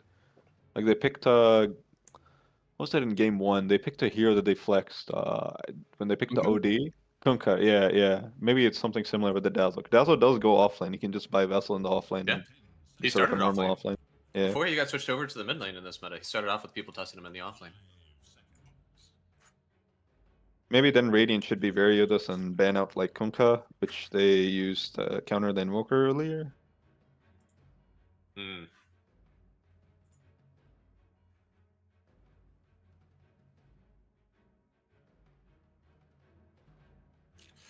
Boy, I don't know. They take the bench out, and it's the TA. Pudge is in still. Pudge Pain is of still Pudge. We in got here. Pudge. Someone wants There's it. also a Willow still in. Oh no, Willow's sorry, banned. never mind. He's banned. Oh, thank God. Sky is in though. Yeah, Sky, Io, Pudge, all in Auto. on the full. Gyrocopter's still in as well. Looks like I don't Honored know. Vanguard banned Bristle themselves this time. They don't want to mess around with their draft last game. Like, Yeah, the run back. yeah, Don't try it. Gyro out, Okay. Clockwork. This Okay. so this hero has been a lot more contested through this. I wonder Yeah. if we make it to another game, I wonder if this hero is going to start seeing some first phase contention. So looks like it didn't get picked up at all in the first series. It didn't even get banned. And then second game, it got. Oh no, sorry, I was looking at the wrong one. I was looking at that game versus Fry Boys. So it did. Yeah, it didn't get contested at all. First game, second game, it got picked up by the Sporkface Killers. Third game, last game, it got picked up by the Honored Vanguard. And so this game, back to the Sporkface Killers. Just gonna say, team with Clockwork has won 100% of the time. So correct me if I'm wrong, but I think Clockwork and Pudge are the only melee supports that have been picked like throughout this entire series so far, Wow. right? What an absolute bold call. Let me read through these and figure out because we had Sounds right. Pudge, IL, AASD, IL, Sky, Clockwork, Coddle, and then Clockwork, Coddle, Venge, Pudge. Yeah. Yeah, it's just Clockwork and Pudge. I guess these teams don't have like they don't play like Tusk, and I don't even know what other melee pause fours are good nowadays. Earthshaker. Yeah, I Or, guess. sorry, I guess Earth Spirit was one I was thinking of more, but Does this anyone play Earth Spirit in this game though? I'm not sure they do. Bigot definitely doesn't play it. Yeah. Oh, Treant, that's a new one. I think this hero should Oh. have probably been picked more. I think this hero is probably better than Clockwork, to be honest, but maybe That people are is just a not good as hero. comfortable on it. Yeah, no, it's definitely good. I like it. I think it even like does well with like holding the towers out. I think the Clockwork sometimes has a hard time finding them as well, especially once the Mhm. shard is out. Green You will have Shard to go is to so Peace, man. annoying. Yeah. He's like this Ricky, but he buys wards and roots people. I It's awful. don't know what they want to combo with it though. It feels good in a lane that you can run at people, and Clockwork is sometimes hard to run at. So PA's out, Sven's out, Gyro out. Maybe just Razor again? I don't know. Razor into Invoker doesn't sound that good. Techies? Okay, Bigot Techies. Bigot's been playing new heroes every game, if I'm not mistaken. oh, that I have no idea. Also solidifying the Dazzle as a core. So Mm, Yeah, maybe not the best in that regard. Maybe they should have picked something else here, kept it more open. I actually, I guess the Dazzle could still just go offlane and one. I don't think Bigot planned to play the Dazzle anyway. I've never seen Bigot play Dazzle, so I highly doubt it. yeah. Was their plan. not for sure. Does seem like the Clockwork game just got infinitely better though. Loves going into the Dazzle. Loves going into the Techies. I think there's a lot going on with the carry pools in this series. Like, I don't know. I feel like besides PA, Sven, Gyro, like there's really not that many clear carries to pick, and that's why what happened last game was the carry stealing with the bristleback and all the Mhm. crazy shit. Like, I Yeah. don't know. We might see something again, like where SMD like might take the Razor this time. I mean, it looks like a pretty decent Razor game for Radiant to me. You can buy Manta, you can get on top of Dazzle, link him, all the good stuff. Yeah, there's no.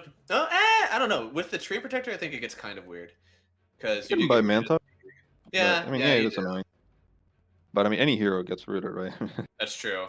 I just feel like Razor is so much about mobility, right? So that's kind of what makes it weird. The one advantage Honored Vanguard has is they play Faceless Void, which SMD does not, so Mm. they always have that going for them. Phoenix. Phoenix. I like that. I like that a lot. Are they They have Phoenix so much Mars team even? fight now. It's nice to play behind block too. I mean, you don't Add have some to Mars, obviously, but like, What is Little Nick going to play? Hmm. you could Timber, I guess. There's not. Probably has a lot of options. Or sorry, not Little Nick. Who's Fade? Yeah.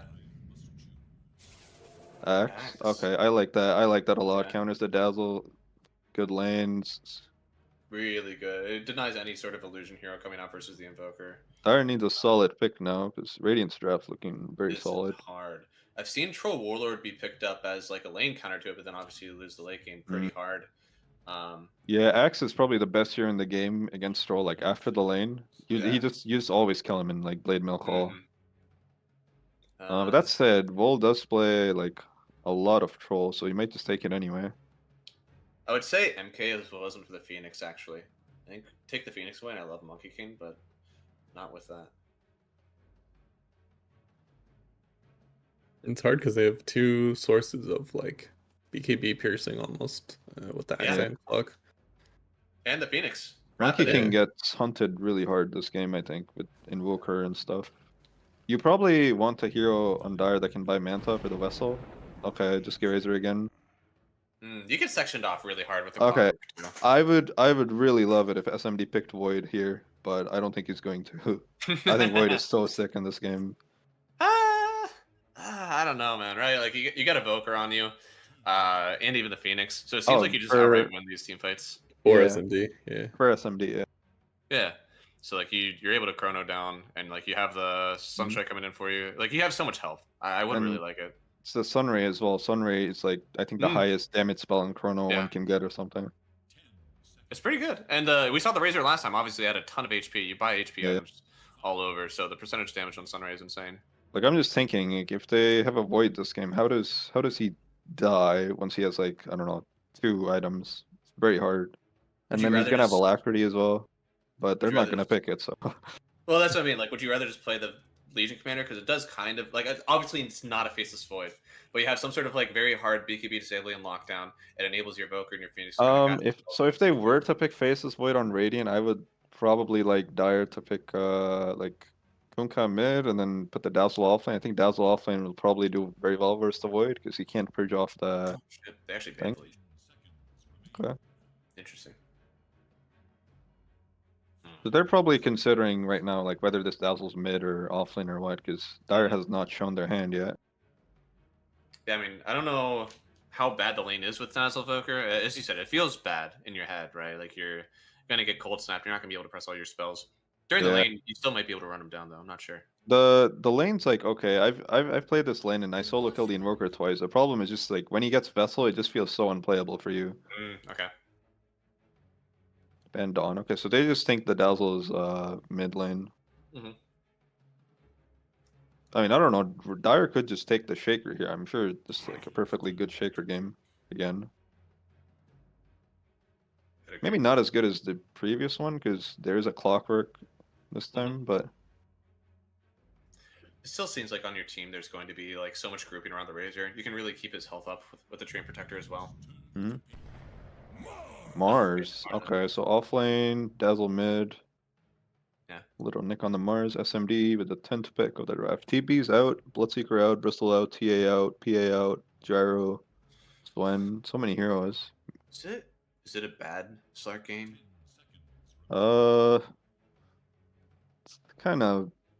It's okay. Mediocre, Lane won't yeah. be easy. PL, huh? Okay, so they're going for the late game. Actually, I don't even know if this is that good because the Dazzle shard insta kills the Right. illusions. Actually, I mean, you can only kill like 8 of them, but yeah, no, I mean that's Hmm. it's a lot. Yeah, but you Dazzle now you throw out a lot more Qs than It's usual. And Yeah, 8 every second. yeah. Also the E feels better because you can bounce Mm. it onto enemies as well.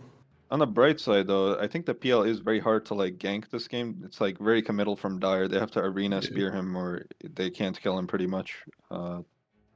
Just But I doesn't feel- mean, Dire's gonna have lots of tempo with like their draft, and it's gonna be on this Invoker mostly to make stuff happen. All the rest of their heroes are kind of AFK. Invoker, Clockwork are like gonna be doing everything. yeah, I'm terrified, man. I mean, I think Voker has to slam this lane. I think Vade may have to as well because your PL is going to be a jungler for a while. I don't like you're not going to win the lane versus Mars. His Gods Rebuke is yeah. going to be more than enough. You're not going to be able to play the mid lane or the mid game versus the Dazzle Techies. There's too much AoE damage. You can't really contest the Razor. Like you're jungling for 25, 30 minutes on the PL. Yeah, you're playing for the Manta Heart Diffu timing or Yeah. Manta Heart Ags, like whatever he buys. Yeah, that was the next question. I don't think you have to go Ags build because you can like get your items and just like stand up to the Razor eventually, but it definitely doesn't feel bad. Techies and Dazzle are both very susceptible to that Ags bouncing around. Yeah, I mean, my impression of the Ags was it's like a better farming item than Diffu. Like Diffu is if you like want to go farm, want to go fight. But the Ags you just like bounce it around and creep it and you can keep your farm up. Yeah. Okay. Well, we'll see. 10 to you favor here in this game number 4. I'm hoping for the PL win. I think they have like a lot of team fights, so they just need to kind of survive almost, and it's up to like Honor and Vanguard to kind of tempo to win, which might be a bit tricky because they'll have to like take some fights, but they'll be taking fights into like Axe Clock, Yeah. Invoker, and stuff. So I will say this +4 is awesome. If there was a 4+1 game I wanted to be in, like Voker Axe seems insane. Oh my. However, if They're Thena not- goes with the down, cog level 1? this is just bad, right? And he dies. Oh, he got the kill on the lot. Oh no, the mid laner Yeah, got the first blood. This is tragic. Okay, now I definitely favor Dire. I don't know. Yeah, you can't switch up. I take it back. I take it back. I wasn't finished saying. Oh, he's doing the bracer as well. He's even got the circlet for the pregame. He's just gonna start with a bracer and have like, I don't know, 10 damage on the invoker. That's gonna be rough. Yeah, this is no bueno.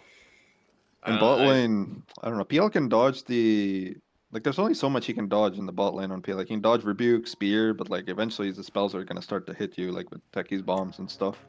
And I don't know how much the Phoenix can do to mitigate that. I think a lot of this game will be on the bot lane. I agree, because I think you just voluntarily lost 2 lanes thanks to that first blood. Because he Yeah. got cogs. Not only did you give first blood to the mid laner, but you also have cogs level 1 on the clockwork. This is just Yeah, at least he's not laning with a PL. You know, if you were laning with a PL like that, it would be really. It would be really rough. No, don't die. Oh, Please. he's like body blocking the wave to make Yeah. it go under tower. I think. This isn't bad though. I don't think this is worth it, to be honest. He's like really Oh, low. okay, now. so no, he he has no cogs it. regen as well. It was under the tower. Is this even gonna go under tower that much? It didn't. Okay, no, it just Oh, it really. did. Okay. So Razor could have like stepped up there and then tanked a Yeah. bit of the creeps, but looks like he chose not to. I think the creeps ignore you. Not that close. You're able to Oh, get over right. the Once tower. they get close to tower. Yeah. This Razor looks really free, man. He's level 2 already. Oh my gosh. Man. Tana is just not a presence in this lane, huh? This top lane is gonna go really bad for them. How many He levels should do you drag think on you, Tana. how many levels do you get in W in this lane on a Razor? Like 2. Yeah, I've seen. I think it was actually Vol. He only got 1 in yesterday's games versus. I think Yeah. it was actually an Axe lane, but I don't know. I don't know if he Yeah. changes it up this I time. would like for him to take 2. Yeah. The first one is, I don't know, kind of bad. You don't get much damage, yeah. He has It really 4 pumps. denies on Vol already. Oh, the Dazzle has 4 denies as well. Holy. 2 full waves of XP gone at a minute 30? That's pretty insane. Oh my, it's looking like a quick one here. The level 2 EMP, I don't know if it's worth it. It's not that bad, I guess.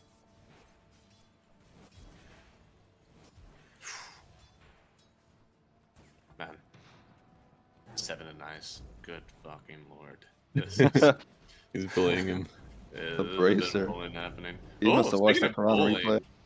He got He got, yeah, he's taking some big deeps. blood grenade? Do we have one? He already used it. it. Yeah. Oh, okay, got it. Oh no, he didn't get it. Oh no. Oh Eh, my not that lord. bad. At least he's back to base. I mean, Base yeah, for he's SMD. out of lane, but the wave is But he, pushing in. yeah, level he next. lost a lot of creeps on SMD. Can't be happy about that. Good God. You know, I will say the only thing is the clockwork also has 5 denies, so it is somewhat even. It's probably the cogs mostly. But oh my goodness, I didn't even. think I about can't that. Yeah. imagine he's Yeah. actually denying creeps in that lane. He's, No, he's no, buffing no, his you're stats. Okay, he is dragging on Tana. That's good. This is like all he can do for a while in this lane, I think. Maybe he can go on Treant later if he steps up too far or something. Oh boy. I don't know how on earth they come back from a laning stage if it stays this bad. Like, do you have to do something special now? Like, do you have to start like mixing in some tri lanes with these rotations from the outpost or something? Because good God, you cannot keep the status quo. Yeah, I mean, Tana's gonna have to find something to do eventually. I don't know when it is, but eventually he's gonna want to move out of the lane and maybe he'll stack, maybe he'll go mid or something. I think he definitely has kill potential if he wraps around mid. But for now he's just level 1, so he's very not useful. Yeah, I think you gotta like gank for your axe, get him somewhere where he can just solo lane, and then go mid. You cannot just sit here and let this stay the way it is. He At might least the try to axe go isn't bottom. I mean, Clockwork does have a good matchup versus Techies, because you can stop his blast off pretty much if you trap him in cogs. Dazzle is really owning the mid lane. Oh my goodness. Yeah, just disastrous. This is definitely. I don't know what hero wins mid versus Dazzle now. I feel like everything is just shot for me. I don't know what the answer is. He keeps Lina? like Go up this line. Lina shadow does waving to the fine. knife. Yeah. Yeah, They Dazzle's can- really annoying in the lane. He poison touches you and then runs at you, so then you can't contest the creeps. And then when you do try and contest creeps, he like heals them and griefs it for you. Right? Yeah, like you need some amount of wave clear. You need to have a pretty decent attack range. Maybe Death Prophet could also work, but yeah, Something I haven't seen these Dazzle players abuse is the 3-minute glyph in the wave. I use it a lot because like you just push the wave in and then you glyph and you just hit the guy a lot with poison touch. It's very hard to deal with.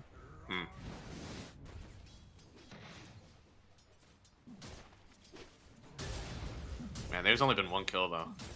They are SMD really. is a rough one as well. This is in a lane, man. Like Axe, or not Axe. Mars royally destroys you in this one. God's Rebuke is such a good ability. Yeah, he went the laning build too. 2 bracers, blades of Yeah. attack. Oh my gosh, he hit so hard. SMD's gonna never get a CS. I mean, he's barely able to stay in the lane. And what are you gonna do? Like, you don't jump Honestly, this fast. I would like Little Nick to just like buy 2 mangoes right now and just spam the shit out of this PL. Like, there's no way SMD's gonna buy a regen. Nice. Okay, he gets a kill. That's very needed. Yes, absolutely. With Little Nick's like zoning him off the wave though or something.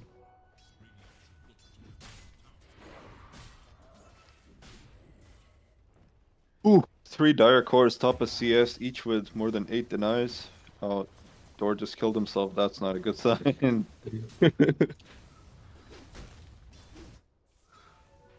He wanted the reset, but he didn't want the XP, or he didn't want the TP. Okay, so Axe is... Where is he going? Is he jungling on Axe? What's happening?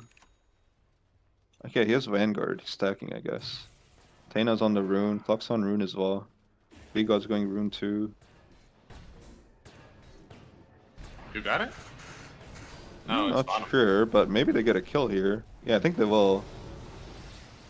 I mean, No I Urn hope on they do. Woker yet. Oh, guys, give it to the Woker, man. Come on.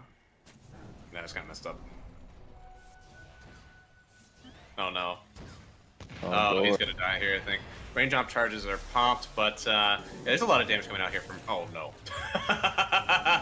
Oh my That's god. not what they wanted. Logical's just having a free game. I don't know. This is the first big Dazzle. Popping off. Fate's kind of fine in the top lane now. Now that he has Vanguard, I don't know if he can get pressured too much. Yeah, I mean, this is Oh, definitely the annoying. first step. He has farm, unlike everybody else on this team. So now you either Yeah. continually rotate into the mid lane, or you continually rotate into the PL. But you gotta leave Fate alone now. He has ways of getting gold Yeah. on his own. He can play the game. And Tayna just really needed the wisdom because he's so low level. He actually can't do anything in the map anyway. He gave Axe a lot of solo XP, I think. He only got 3 off the wisdom, which is very low level, I think, for this point of the game. Like, click B-God, I'm sure B-God's like level 5 or something, pretty much. Oh, Okay. same. Okay. Oh Okay. yeah, Not B, because he not got B. the wisdom rune though. Who got the other one actually? Okay, yeah. So they split. I think this is the first game that they split runes, right? That's Evan. Yeah. They split last game as well, maybe? I didn't think so. I remember B-God taking the rune. I called it out. Yeah, I thought that they had gotten like all of them on the Honor Vanguard.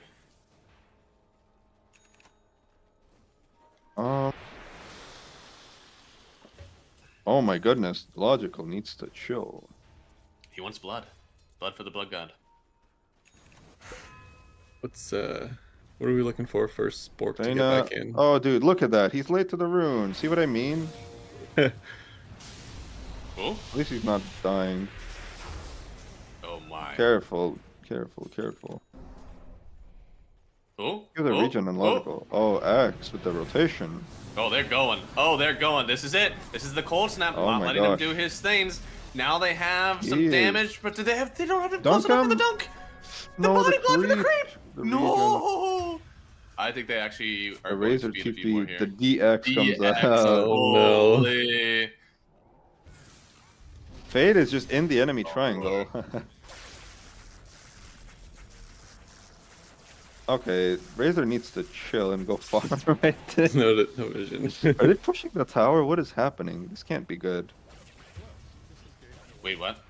They're just pushing the tower. Oh, okay. SMD died as well to Arena, I'm guessing. The tower's just dead, huh? I mean, they have There's Ford. no tower They anymore. don't have to let it go, right? Did Bot Tower die already? No, I don't think so. Why didn't they I Ford? hope not. I'm not sure. Interesting game. It's just to set up the underdog story. True.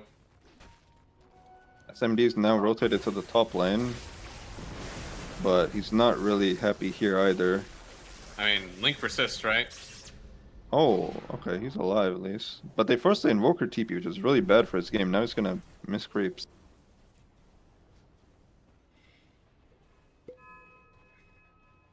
Man, is Dazzle really going to be the hero of the series? He didn't win last game, so It's the hero for one of the teams. True. Whenever there's a Dazzle in the game with Honored Vanguard, they win. oh, they're invading the Tri-Cam. If they get these stacks, it's actually GG. I mean, they're gonna get a stack of a Clockwork. Looks like they're not taking the stacks for now. SMD is just getting ran at everywhere he goes and looks so miserable. Level Thankfully, they're not 3, able to what can you with do? that. Yeah. I think this was probably a mistake by SMD to come up here. I think he should have just gone bottom and hit the jungle camps there. Like if he doesn't want to lane, like just hit the jungle camps and wait for the wave to push Wait in for or the wave, something. yeah. Like now he's just like part of a lot of action, it seems. Which he doesn't want to be. Yeah, he is going right into the X. Yeah, SMD. You gotta at least like hover over that and get some XP from it. You cannot. I mean, I like Fade. He's a great player, but you need to get some of that too. He almost has Blink on Axe. He's like the one saving grace. Yeah, he's getting something. Looks like Thana could go down here once again. He's trying to he walk out of is this one. gonna Dog is miss. gonna pick up the kill. Looks like they managed the Kongs in the Dazzle, but that's not gonna be enough. Yeah, it's At weird least they that did they're get the like stacks. weird that they're like controlling triangle, but triangle's not really where Radiant want to be farming, but it's also where they happen to be farming, so it's just worked out so well. And Dax is gonna spend, or at least he's gonna want to farm the triangle. It's available for the most part. I don't know if even this, like with this Blink, they won't have damage still. I don't think. Yeah, Karana's too low. Does he even have a point of an exort yet? Like, No. yeah, He I don't needs, think you like- usually get it till 9. Yeah, he needs to just farm his vessel and then somehow die or get charges. Whatever. Oh no. SMB, Arena. no. He's alive actually. Wait, what? Oh, Oh, he, wow. he juked him out somehow. It didn't look like he was juking him out, but No, apparently- it looked like he was fearing for his life. But I mean, we see the real things. It's probably easier. That's true, yeah. I mean, good. How many That's points on the good. stun ray is that? I'm sure that wasn't too much heal either. Yeah, okay, so only 1 point. I think he probably still maxed the W in this game. That's but I a need to bad find some sign, more. though. Like, is the bot tower dead? I think the bot tower was alive, and they're already hunting the PL like That's really true, deep yeah. in the jungle near the tier 2. It's a very bad sign. Yeah. For the Honored Vanguard, man, not able to take the tower. Also, I like how this Razor's playing. He's just so active. He's just going everywhere, taking towers. Did I've he never do seen that a last Razor game as just. well? Not this much. I think last game his lane was a bit rougher.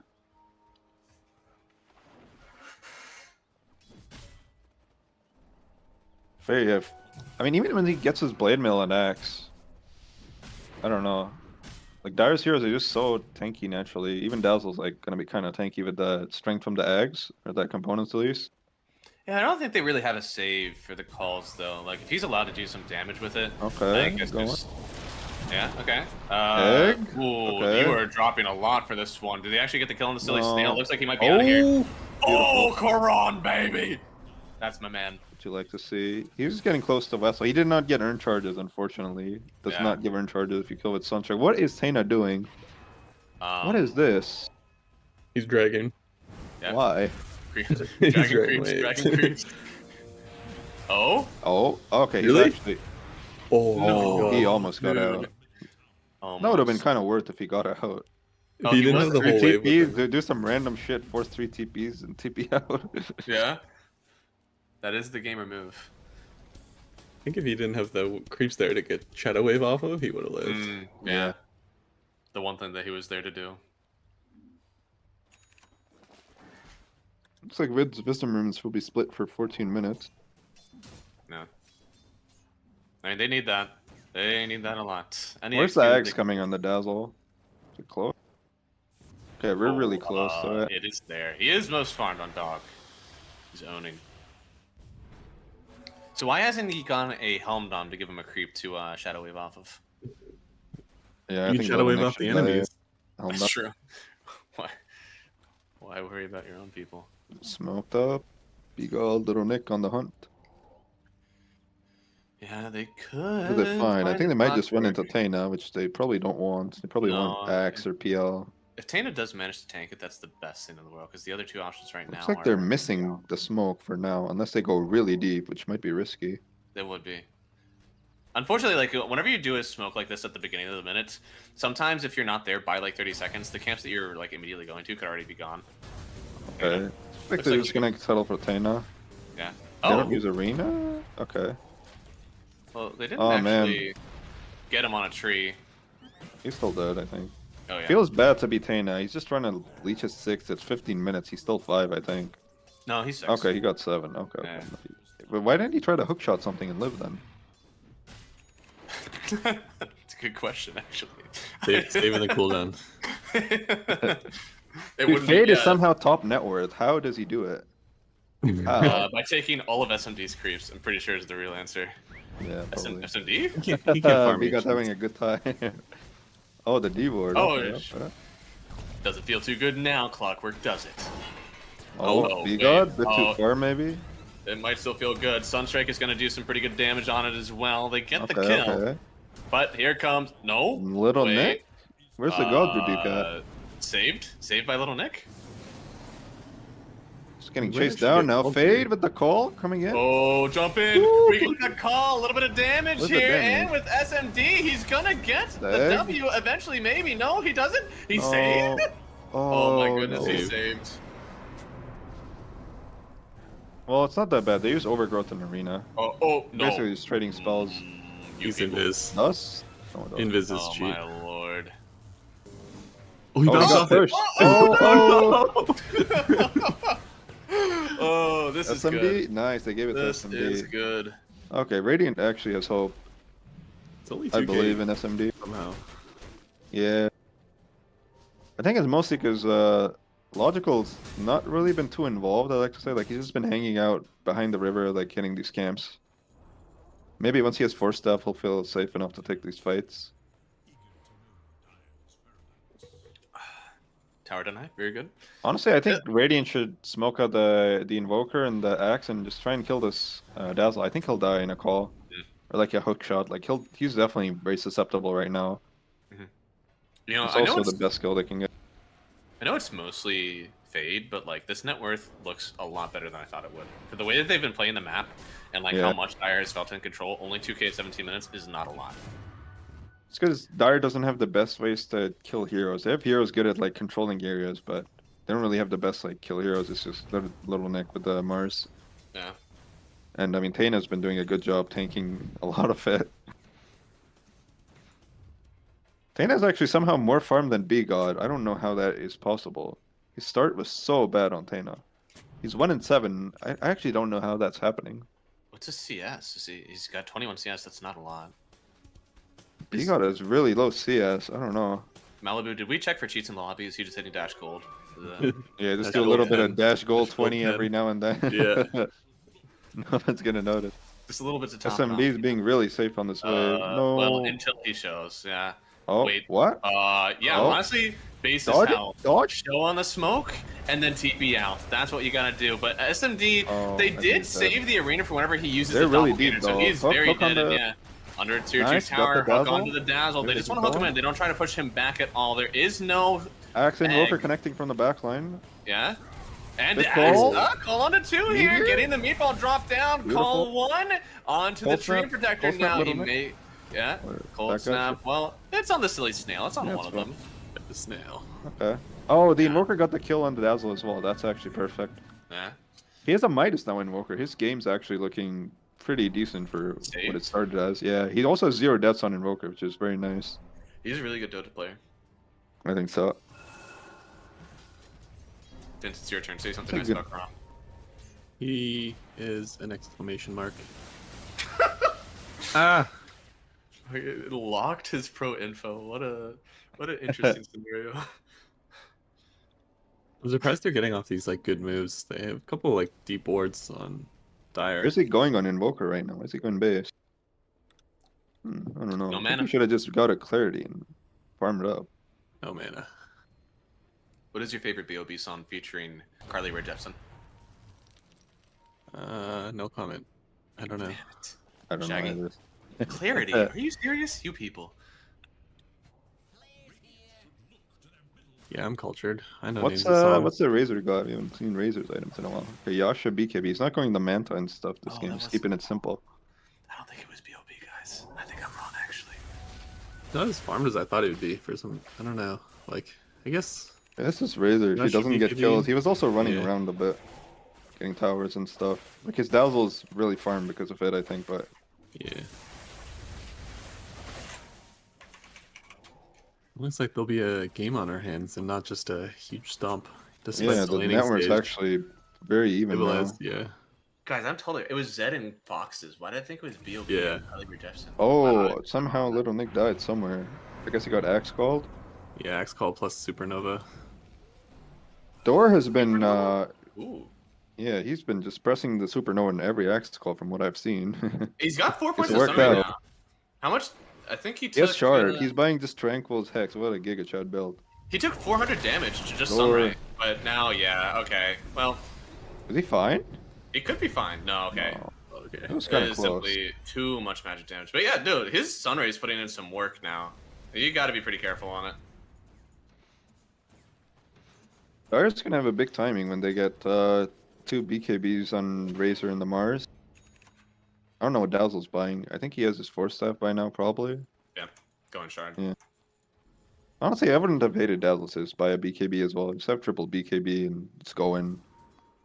It feels The Axe so can bad only buying kill one BKB guy. versus like Clock and Axe, but on the other side versus Phoenix and Invoker, you almost win. Yeah.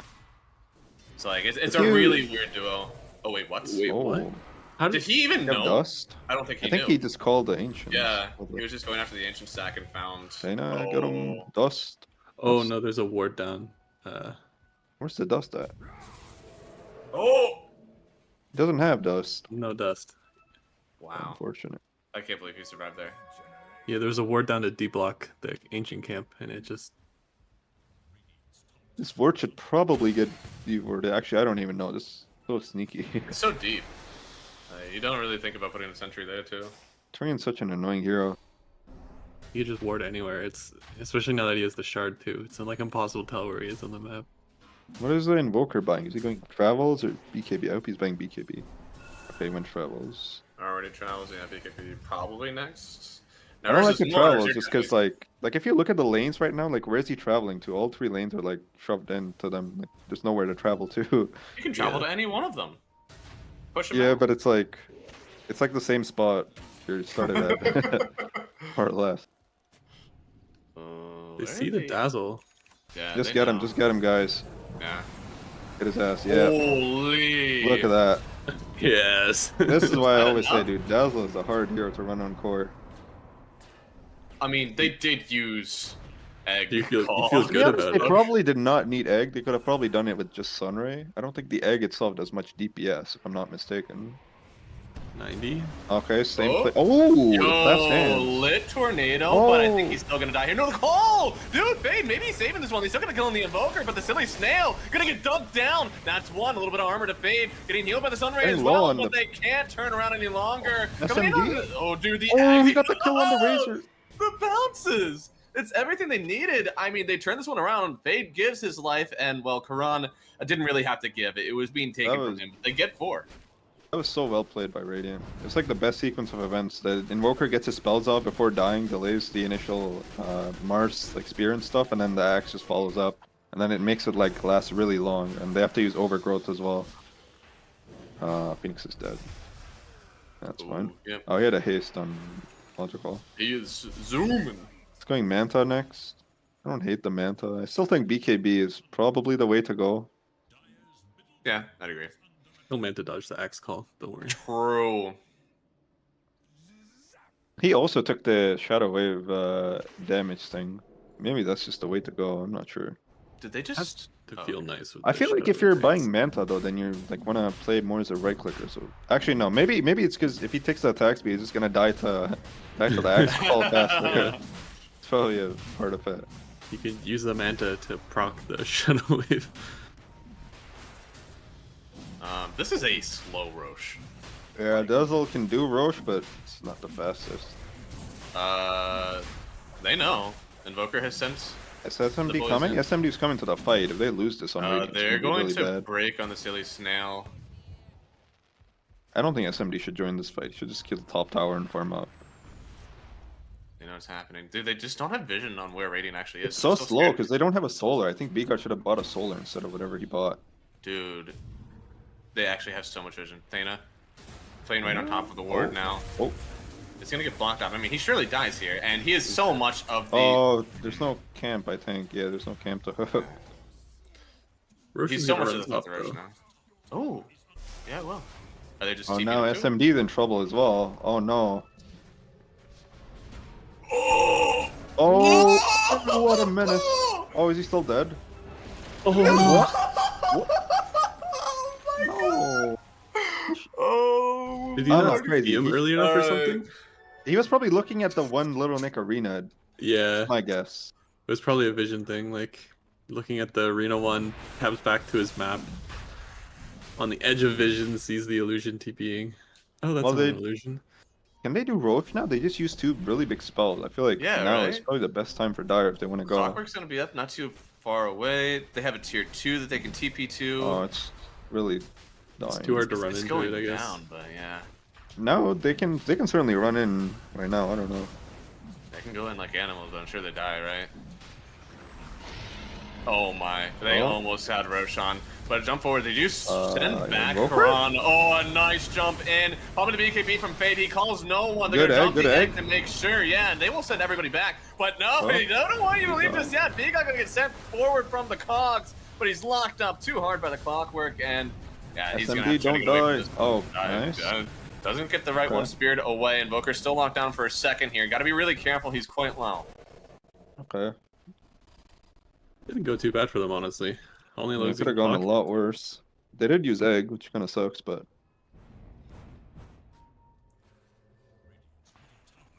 Look at the boots of travel from Karan. He traveled like the top line, like the mid lane. It's like don't really need travels.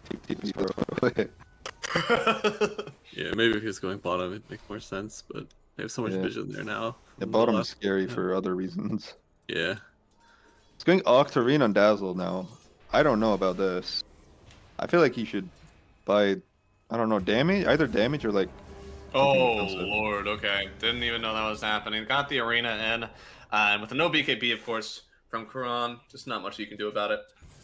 yeah. I guess in your Yeah. head you're thinking like, oh, the fight just ended. Surely he used arena in the fight, but Mhm. it was actually used before the fight started. So Yeah. cooldown's offset in a different way than you normally expect. Phoenix is. What does Razor have yet? SNY, BKB, going to AC. Getting completely different items from their previous game. He's still just so tanky, man. It Yeah. is a crazy amount of This is HP. Razor. Yeah. And do you He's hard gonna it have out? living armor as well, and I don't know. He's gonna have Dazzle. I like He hard AC to- Heart. I think this is like lit, but do you think there's something else he needs? I would like a Radiance at some point. I don't know. Oh, okay. EMP, full snap. Okay. Logical is somehow so top network. This Dazzle hero farms so fast, actually. Once you get the eggs. Where's this? Yeah. Oh, okay.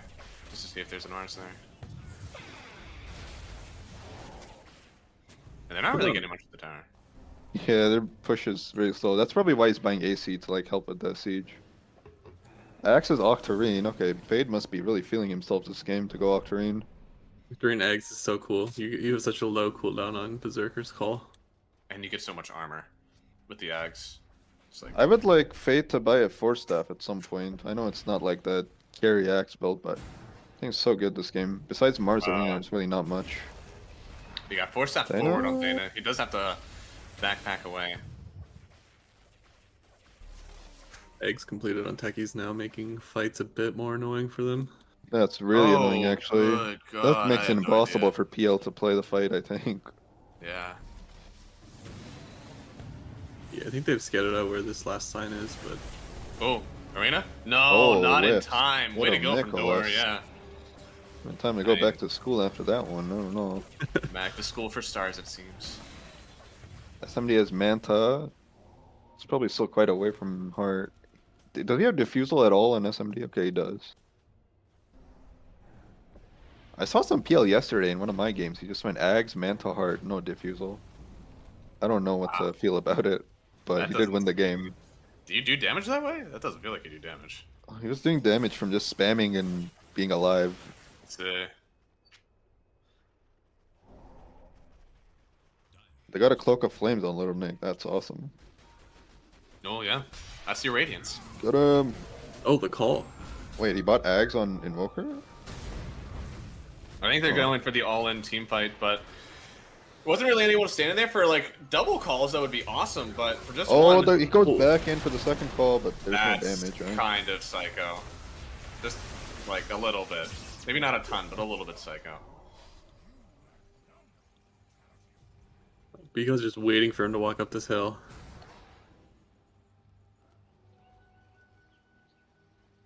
Radiant really has nowhere on the map now. Dire's just gonna portal back, and they're like gonna be squeezed inside their base pretty much. Oh, really? Okay. Let's say I don't think that anything can really happen to Karan here.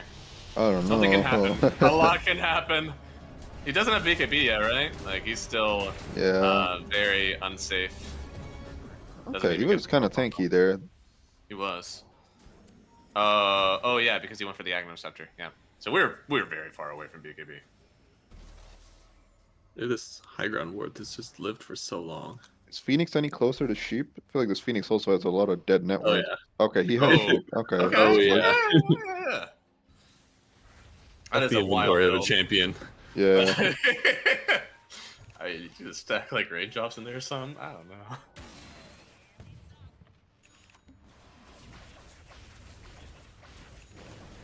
They do have a fortification. This doesn't have to happen. Yeah. I don't think Dire can high ground like this. Radiant's Yeah. high ground's still very good. Yeah, hook egg. And they Plus have the call no from arena, right? And then Wilker's up. This looks bad.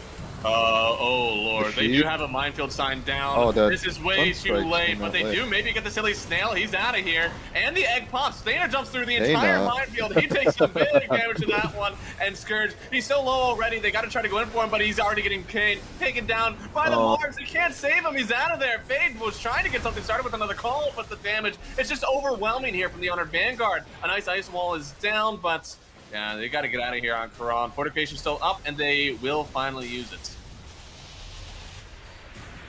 Took 1400 damage from the minefield sign. Oh my god. Oh, door.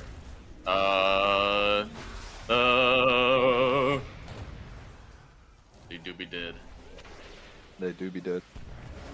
Oh, Oh no. no. Oh, the Oh, invoker. disaster. He just Disaster. respawned after tanking the last arena. Oh, I'm sure he wishes he really bought BKB instead of the Sags. Well, they still have tier 2s up. It's not like it's game over. But it is looking grim. Oh yeah. This is a hard one at this point. I mean, your BKB timing is pretty important versus Mars techies. And then even after that, like, Tree doesn't care all that much. Still don't have a ton of ways to get on top of the Dazzle. But you just need so much more gold, right? And they're knocking on the high ground again. Very good job from the Honor Vanguard to keep it up. Keep just running at these objectives because you don't want to give any space to breathe. You don't know what's going to happen whenever SMD gets all the net worth that he wants on this PL. Keep the duck in the base. That's an Yeah. interesting way to pop that. The minefield signs are actually really impactful. I don't know. I almost wish B-God just went first item Mags. I don't know if that's a build on techies, but I mean, if you're allowed to go first item Scythe on Phoenix, I'm sure the first item Ags on B-God is not bad. probably. He was going Shadowblade next on B-God. He's just gonna Shadow Blade in, jump into the fight, and put down his eggs. Is it still some arbitrary like 258 damage or something on his level 25? Yeah, it is. 252, I don't know about yeah. that talent. Just, Valve can't be serious with that talent. I don't know. Well, he's going Shadow Blade. Next up. 250 Aegon, damage. holy base. Oh no, SMD's breaking smokes to hit medium camps. That's not good. What if it was a large camp? Large camp's fine. Ancients are fine. Medium camp's just like where I personally draw the line. We all gotta have standards somewhere. It's going Dagon 5 on B God now. Very nice. I mean, burst down the Phoenix. Don't let him play the game. Roshan is going to be up in a minute 30, so a bit of a longer spawn. I think we've already been ticking down for a while. Technically, I think this fares well for the Spork Phase Killers, but I don't know what item they get in the next minute and a half that somehow makes this game playable again. They just need some like crazy axe calls with like on 2 cores with like perfect follow up or something, but Right? I You need, doubt. like Razor Dazzle. Yeah, I doubt they're gonna be able to find the 2 heroes they need in the call at the same time. Mhm. They need a big slip up. From Man, Honor problem Vanguard. is they don't really have burst in the X call much at all. It's like literally just Sunray, but Sunray can only do so much in like the 2 seconds that X call holds them in place. Yeah, About 800 gold from the heart. Oh, Lord Quran. If they can stall the game till hard, they may have a chance. Right? they have a Like, ward. They're gonna find Invoker again. oh, he gets No, hexed don't up. die. Yeah. Jeez. He's getting They use- healed actually. Oh, he missed Oh, the spear. oh. Little Nick's kind of griefing it up. The hook shot? Is this a kill? This is the Yeah, reverse yeah. arena. I'm not stuck in here with you. Nice, SMD got it actually. That's actually huge. Let's That's go. like That's 1500 gold. Yeah, that's hard. And the sign popped up early. Nice, yeah. I mean, those illusions from Ags that actually pop the sign are insane. Yeah, you just send illusions, pop the sign. I mean, now this is a game. I believe we have entered game territory. Oh yeah, for sure. Heel's starting to become more of a threat. Does he have there. shard yet on Dazzle? No, he should probably buy it. Dazzle has. Okay, yeah. he does. So he's just playing Spellcaster, I guess. Blink, Force Staff, Octarine, Eggs, Spellcaster, Dazzle. Does their damage fall off at all because he's doing that? I think it probably will, but they're probably thinking if it goes late, they're gonna lose anyway, because PL is like pretty good this game in terms of scaling. The Qs are good against the PL for a little bit, anyways. So it's kind of like weird Kinda pseudo damage. surrounded on Radiant right now. This Beacon Shadowblade is putting in some work. Just hiding in there. Oh, I think the courier saw him. Oh, Oh, door. sheep into the I hex. mean, he's able to get the egg off, so he's not taking Yeah, as big much ol' damage. They are He's running just running him down. away with the Shadow Blade. Okay, Okay. they got him, I think. They have him, and they will catch him, and they will kill him, but he's put in a lot of work for his team to show up here. There's no more egg. Old Rat is coming in. I believe that is a shield rune that is really buffing him up right now. Karan is going to go down for sure. SMD is trying to hold the line, but he's only got the heart. He's not doing a ton right now, it feels, but a nice call. And with the egg for Karan, the damage is overwhelming. They're going to kill on the Dazzle, and now they're turning on to SMD. They're trying to get Slow away fight, from this slow one. fight. The damage is way too much. Old Rat chasing him down. He needs a little bit more. He's slowed up, and the cold snap, it's not enough. They'll Oh, is he gonna disarm him at die the very on last Razor? second. No SMD, mana. if he gets this one, no more Don't snap mana. Vessel. Ooh, nice dodge out. He's not able to get away. He doesn't have a blink Be dagger, able so to chase. He's really fast on PL. he is. Ifu?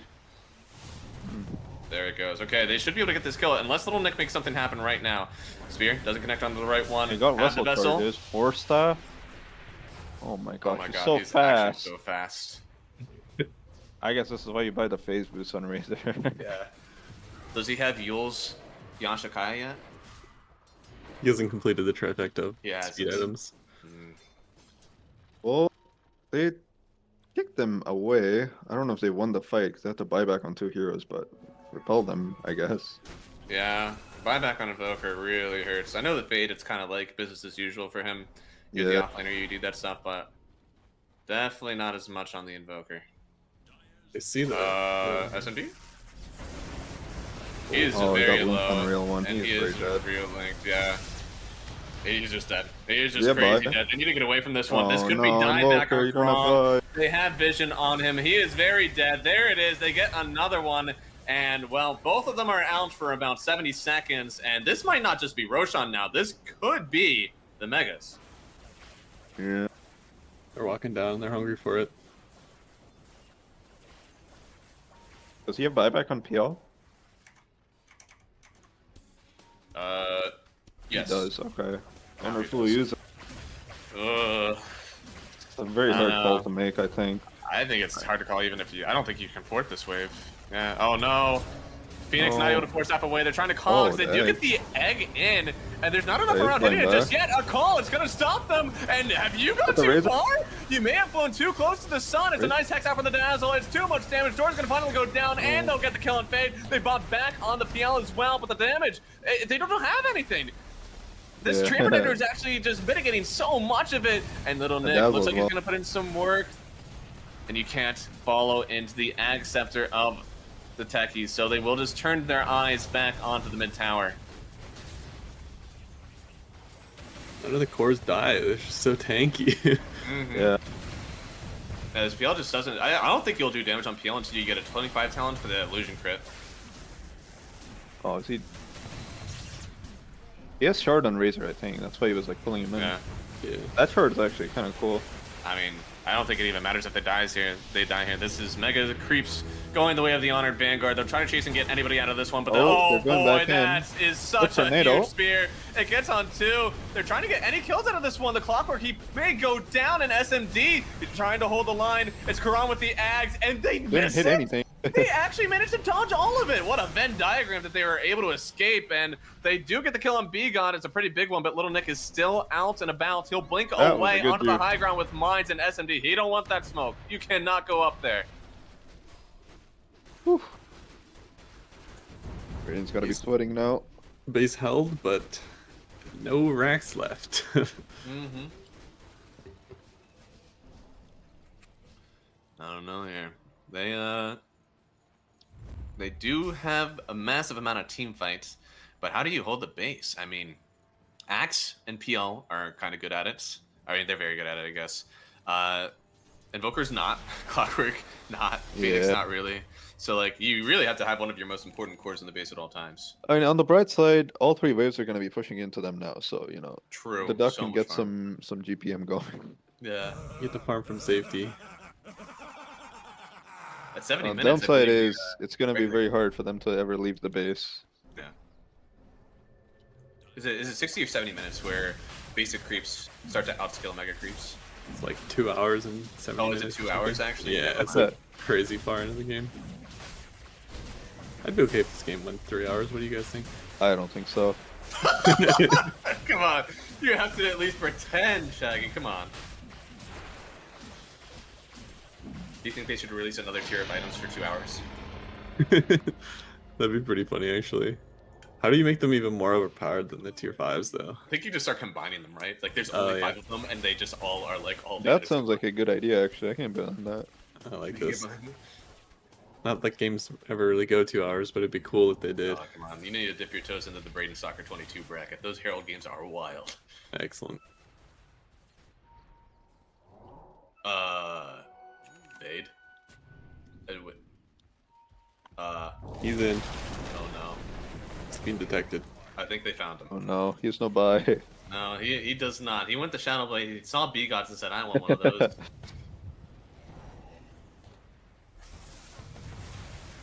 He got really just causing havoc for the enemy team with this item build. I don't know, putting in thoughts into their heads. It's a sting operation. See how many you can Somebody has force. an orchid.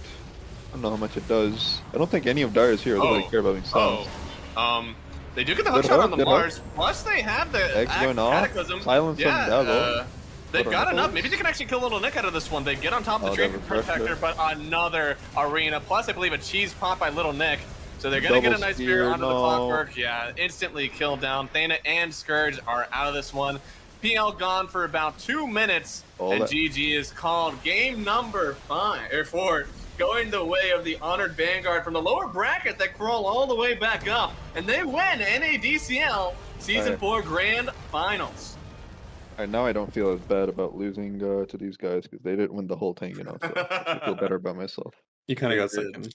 Yeah, You basically did, yeah. yeah, we would have beat SMD's team for sure, but I mean, the Honored Vanguards, they got put here very, very early. They did match up versus the Fry Boys, who made it all the way up to play the Spork Face Killers, and then they got sent down. They beat Astronaut. They beat Trash Knights. They beat the Fry Boys after losing to them in the upper brackets. And it's always been 2-1s. They have always not looked like the most, I guess, dominant team out of all of them. It looked like they were always having some sort of struggles, at least in one game. But in this one, they did only lose one game. They take the series 3-1. And I'd say this one is probably the most convincing game that we watched. I think eventually the map just felt impossible to play. And we did say this PL pick, it left with some questions for us. Yeah, it's hard to win a game when all three of your lanes go pretty poorly. They honestly strung together like a decent mid game, but yeah, they stabilized pretty well, I'd say, but yeah. just kind of hard still. Yeah, and we are looking for an interview, by the way. We are going to be sticking around. We want to hear what our winners think about the game. But again, very, very nice. We did hear yesterday in our interview with Door that he actually thought that this team was one that would give them the biggest challenge they've done. Oh, we have a lot of people to go. Oh, my Lord. Okay, we got hello, the Honored Vanguard. How are you guys today? We're good. We're tired. We're good. We are very tired. How many games in a row? 8? 7? 7. Seven. That's crazy. Good God. Yeah, well, hey, congratulations on your win. 4 very, very hard games. This last one seemed like the most convincing. Do you feel like by the end of it, you really figured out how to draft against these guys, or were you still testing things in this 4th game? Does Nick want to take this one? He was drafting. I don't think we knew we were drafting. We just kind of like, you guys, you want to play some Skywrath Mage or Dark Willow this game? This game it was techies, and then just go from there. That's kind of how it goes. There you go. Well, I was very impressed with what you guys were doing. Last game here, we picked up the Dazzle for Logical, and you looked like you were owning with that in the lane. So you kind of had a rough lane versus it whenever Karan was playing the Dazzle. So is there anything you adopted from him to play this lane in this last game? Yeah, actually, we played it against the AMB team. Sorry, I forgot their name. That's me. And yeah, exactly, the Sodman team. And I didn't start with a circlet, but then I ended up buying a bracer anyways. But then Karan started with the circlet. He just bought a bracer immediately. I saw it. But I think we knew we wanted Dazzle a while ago. It's the only hero I've been playing. I haven't really been playing that much. So I mean, you've been doing well in the Shaker, though. yeah, Think you prefer Dazzle over Shaker? Dazzle's fun. I think they're both good. I think I'm the second lowest MMR player on this team, so I just stun people and it ends up working out. I think that's why Shaker's You play better than Biga for what it's worth. So. Thank you. Oh well. Well, hey, I mean, it looked like it went pretty well. You've been playing Kunkka for, I think, most of today out of your however many games that you've played. So I was interested to see how you would do on the other ones because your Kunkka looked phenomenal. You did not look like second lowest MMR in the team whenever you were on that one. So I was pretty happy to see how you guys were performing on it. It looked like you guys were slapping the IO down pretty early, but then eventually you just kind of stopped. It wasn't banned. You just stopped picking it. Why'd you stop on the IO train? He went 0-8 in one of the games. What? VGod is bad pick. We stopped picking IO because we were concerned about their zoo. They destroyed us with Beastmaster game 2, so we didn't want to give this guy a free game because Fid picks Beastmaster and Lycan. Those are his Siggies. Okay. Shaggy, Tint, you guys got anything? Yeah, what happened in the game 3 draft with the Bristle and the the flex and they picked Viper? I don't know what was going on in the comms there. Hold on, let me go look at the draft. This is the most schizo draft for sure. I remember we were just they first picked Dazzle. We were like, oh no, they first picked Dazzle. What do we do? And then we're like, all right, oh well, just pick Shaker. I'm sure we'll still win.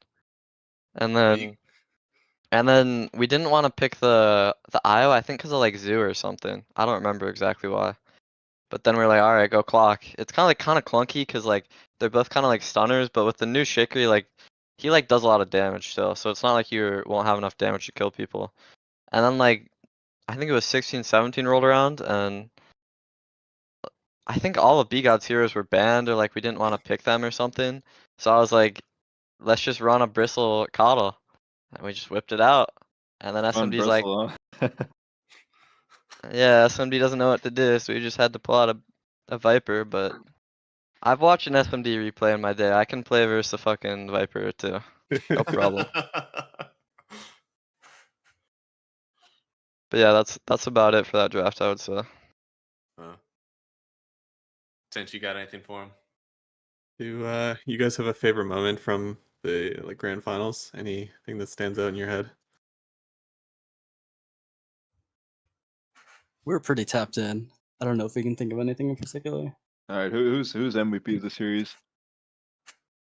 Say the Kong. the Probably Ultra Yak. Pro- Probably the 0-0 Kong. Kong. Ultra It's Kong Pro. actually. Kong's MVP. Kong. Kong's MVP. Kong wasn't here for the finals. We'll have to see if he won his soccer though.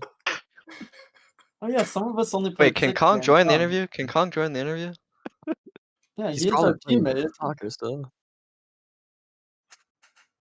Yeah, Yeah, he he, Oh, I I don't don't know think if he's he's here. around. I don't That's think cool. he's even here, right? If he That's wants to. unfortunate. That's Soccer unfortunate. Sunday, Soccer Sunday. I wanted an MVP interview. That's sad though. Sad for us. What can you do?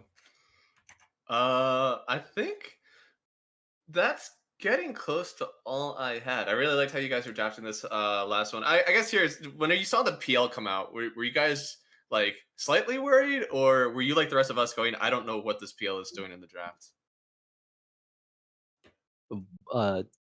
Vol, old rat.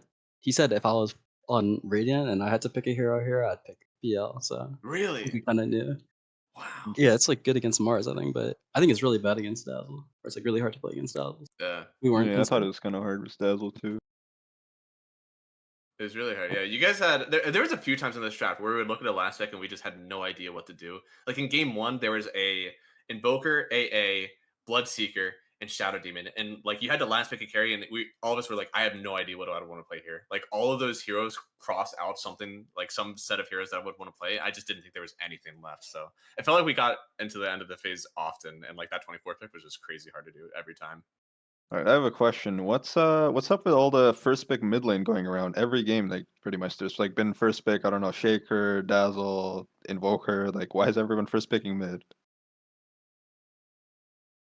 I think every game I played bad, or like every game I like looked bad, we like lost really fast. I think, except there was like a couple Shaker games where I lost my lane really bad. But then, if I would ever like have Shaker or Kunkka or I was actually just only those 3 heroes. Then I feel Because like from my you perspective, I was play seeing it. you have like I don't know, you had like a bigger hero pool than like most mid laners in this league. I think you played like OD, Kunkka, played a Dazzle, Shaker. I saw you play Co-op in some game. I don't know. I'm bigger than AMB, that's for sure. Well, thanks for saying that, but I feel like all the times I didn't play one of those like 3 heroes, I think I played really bad. Like the co-op, be like one, but See. I was a bot. I had like a 20-minute Midas, and then see.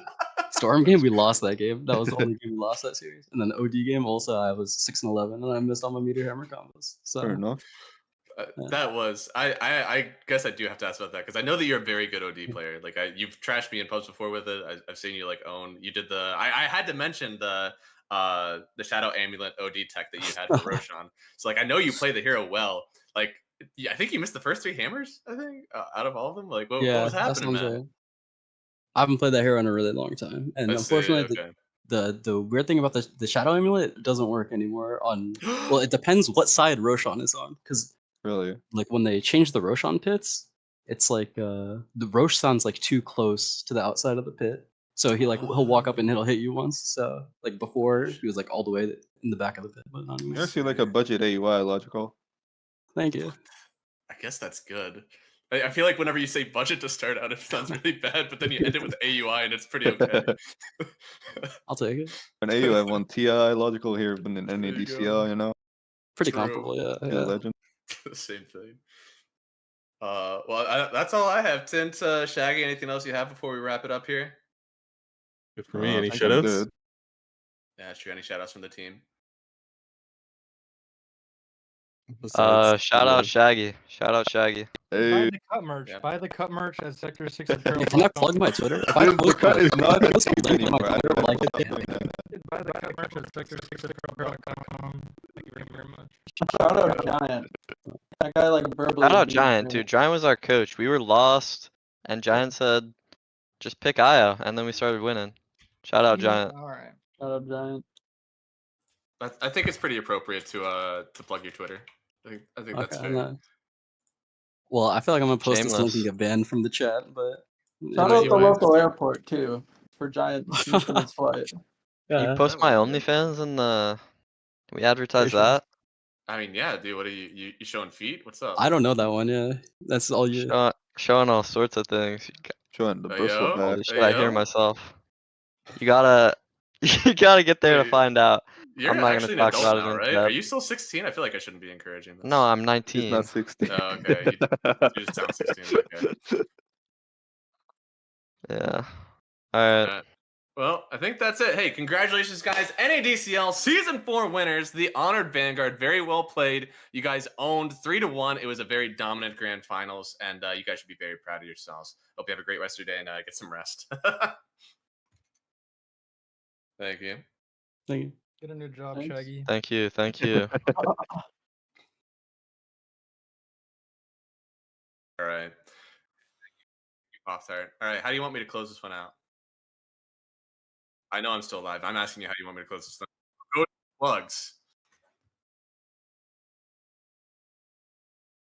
All right. Well, everybody remember that for TI, if you're looking for something else to do, we got plenty of events going on, and one of them is Turbo at TI. NADCL will be running with the Crimson Witness on October 26th. They'll be doing their own Turbo tournament, and we've already got some captains picked out, Sam. Universe. I believe there's one other that I am forgetting, but remember to check that out. Buy some tickets. The information is available in the NADCL Discord, which has been plastered all over the Twitch. So you guys should be able to check that one out. Remember to congratulate the Honored Vanguard for winning NADCL Season 4. They've gotten themselves $1,000 for the team. Very respectable there. And also, this is it for us. We've had our time. It's been very enjoyable. This has been Tint. I'm Math.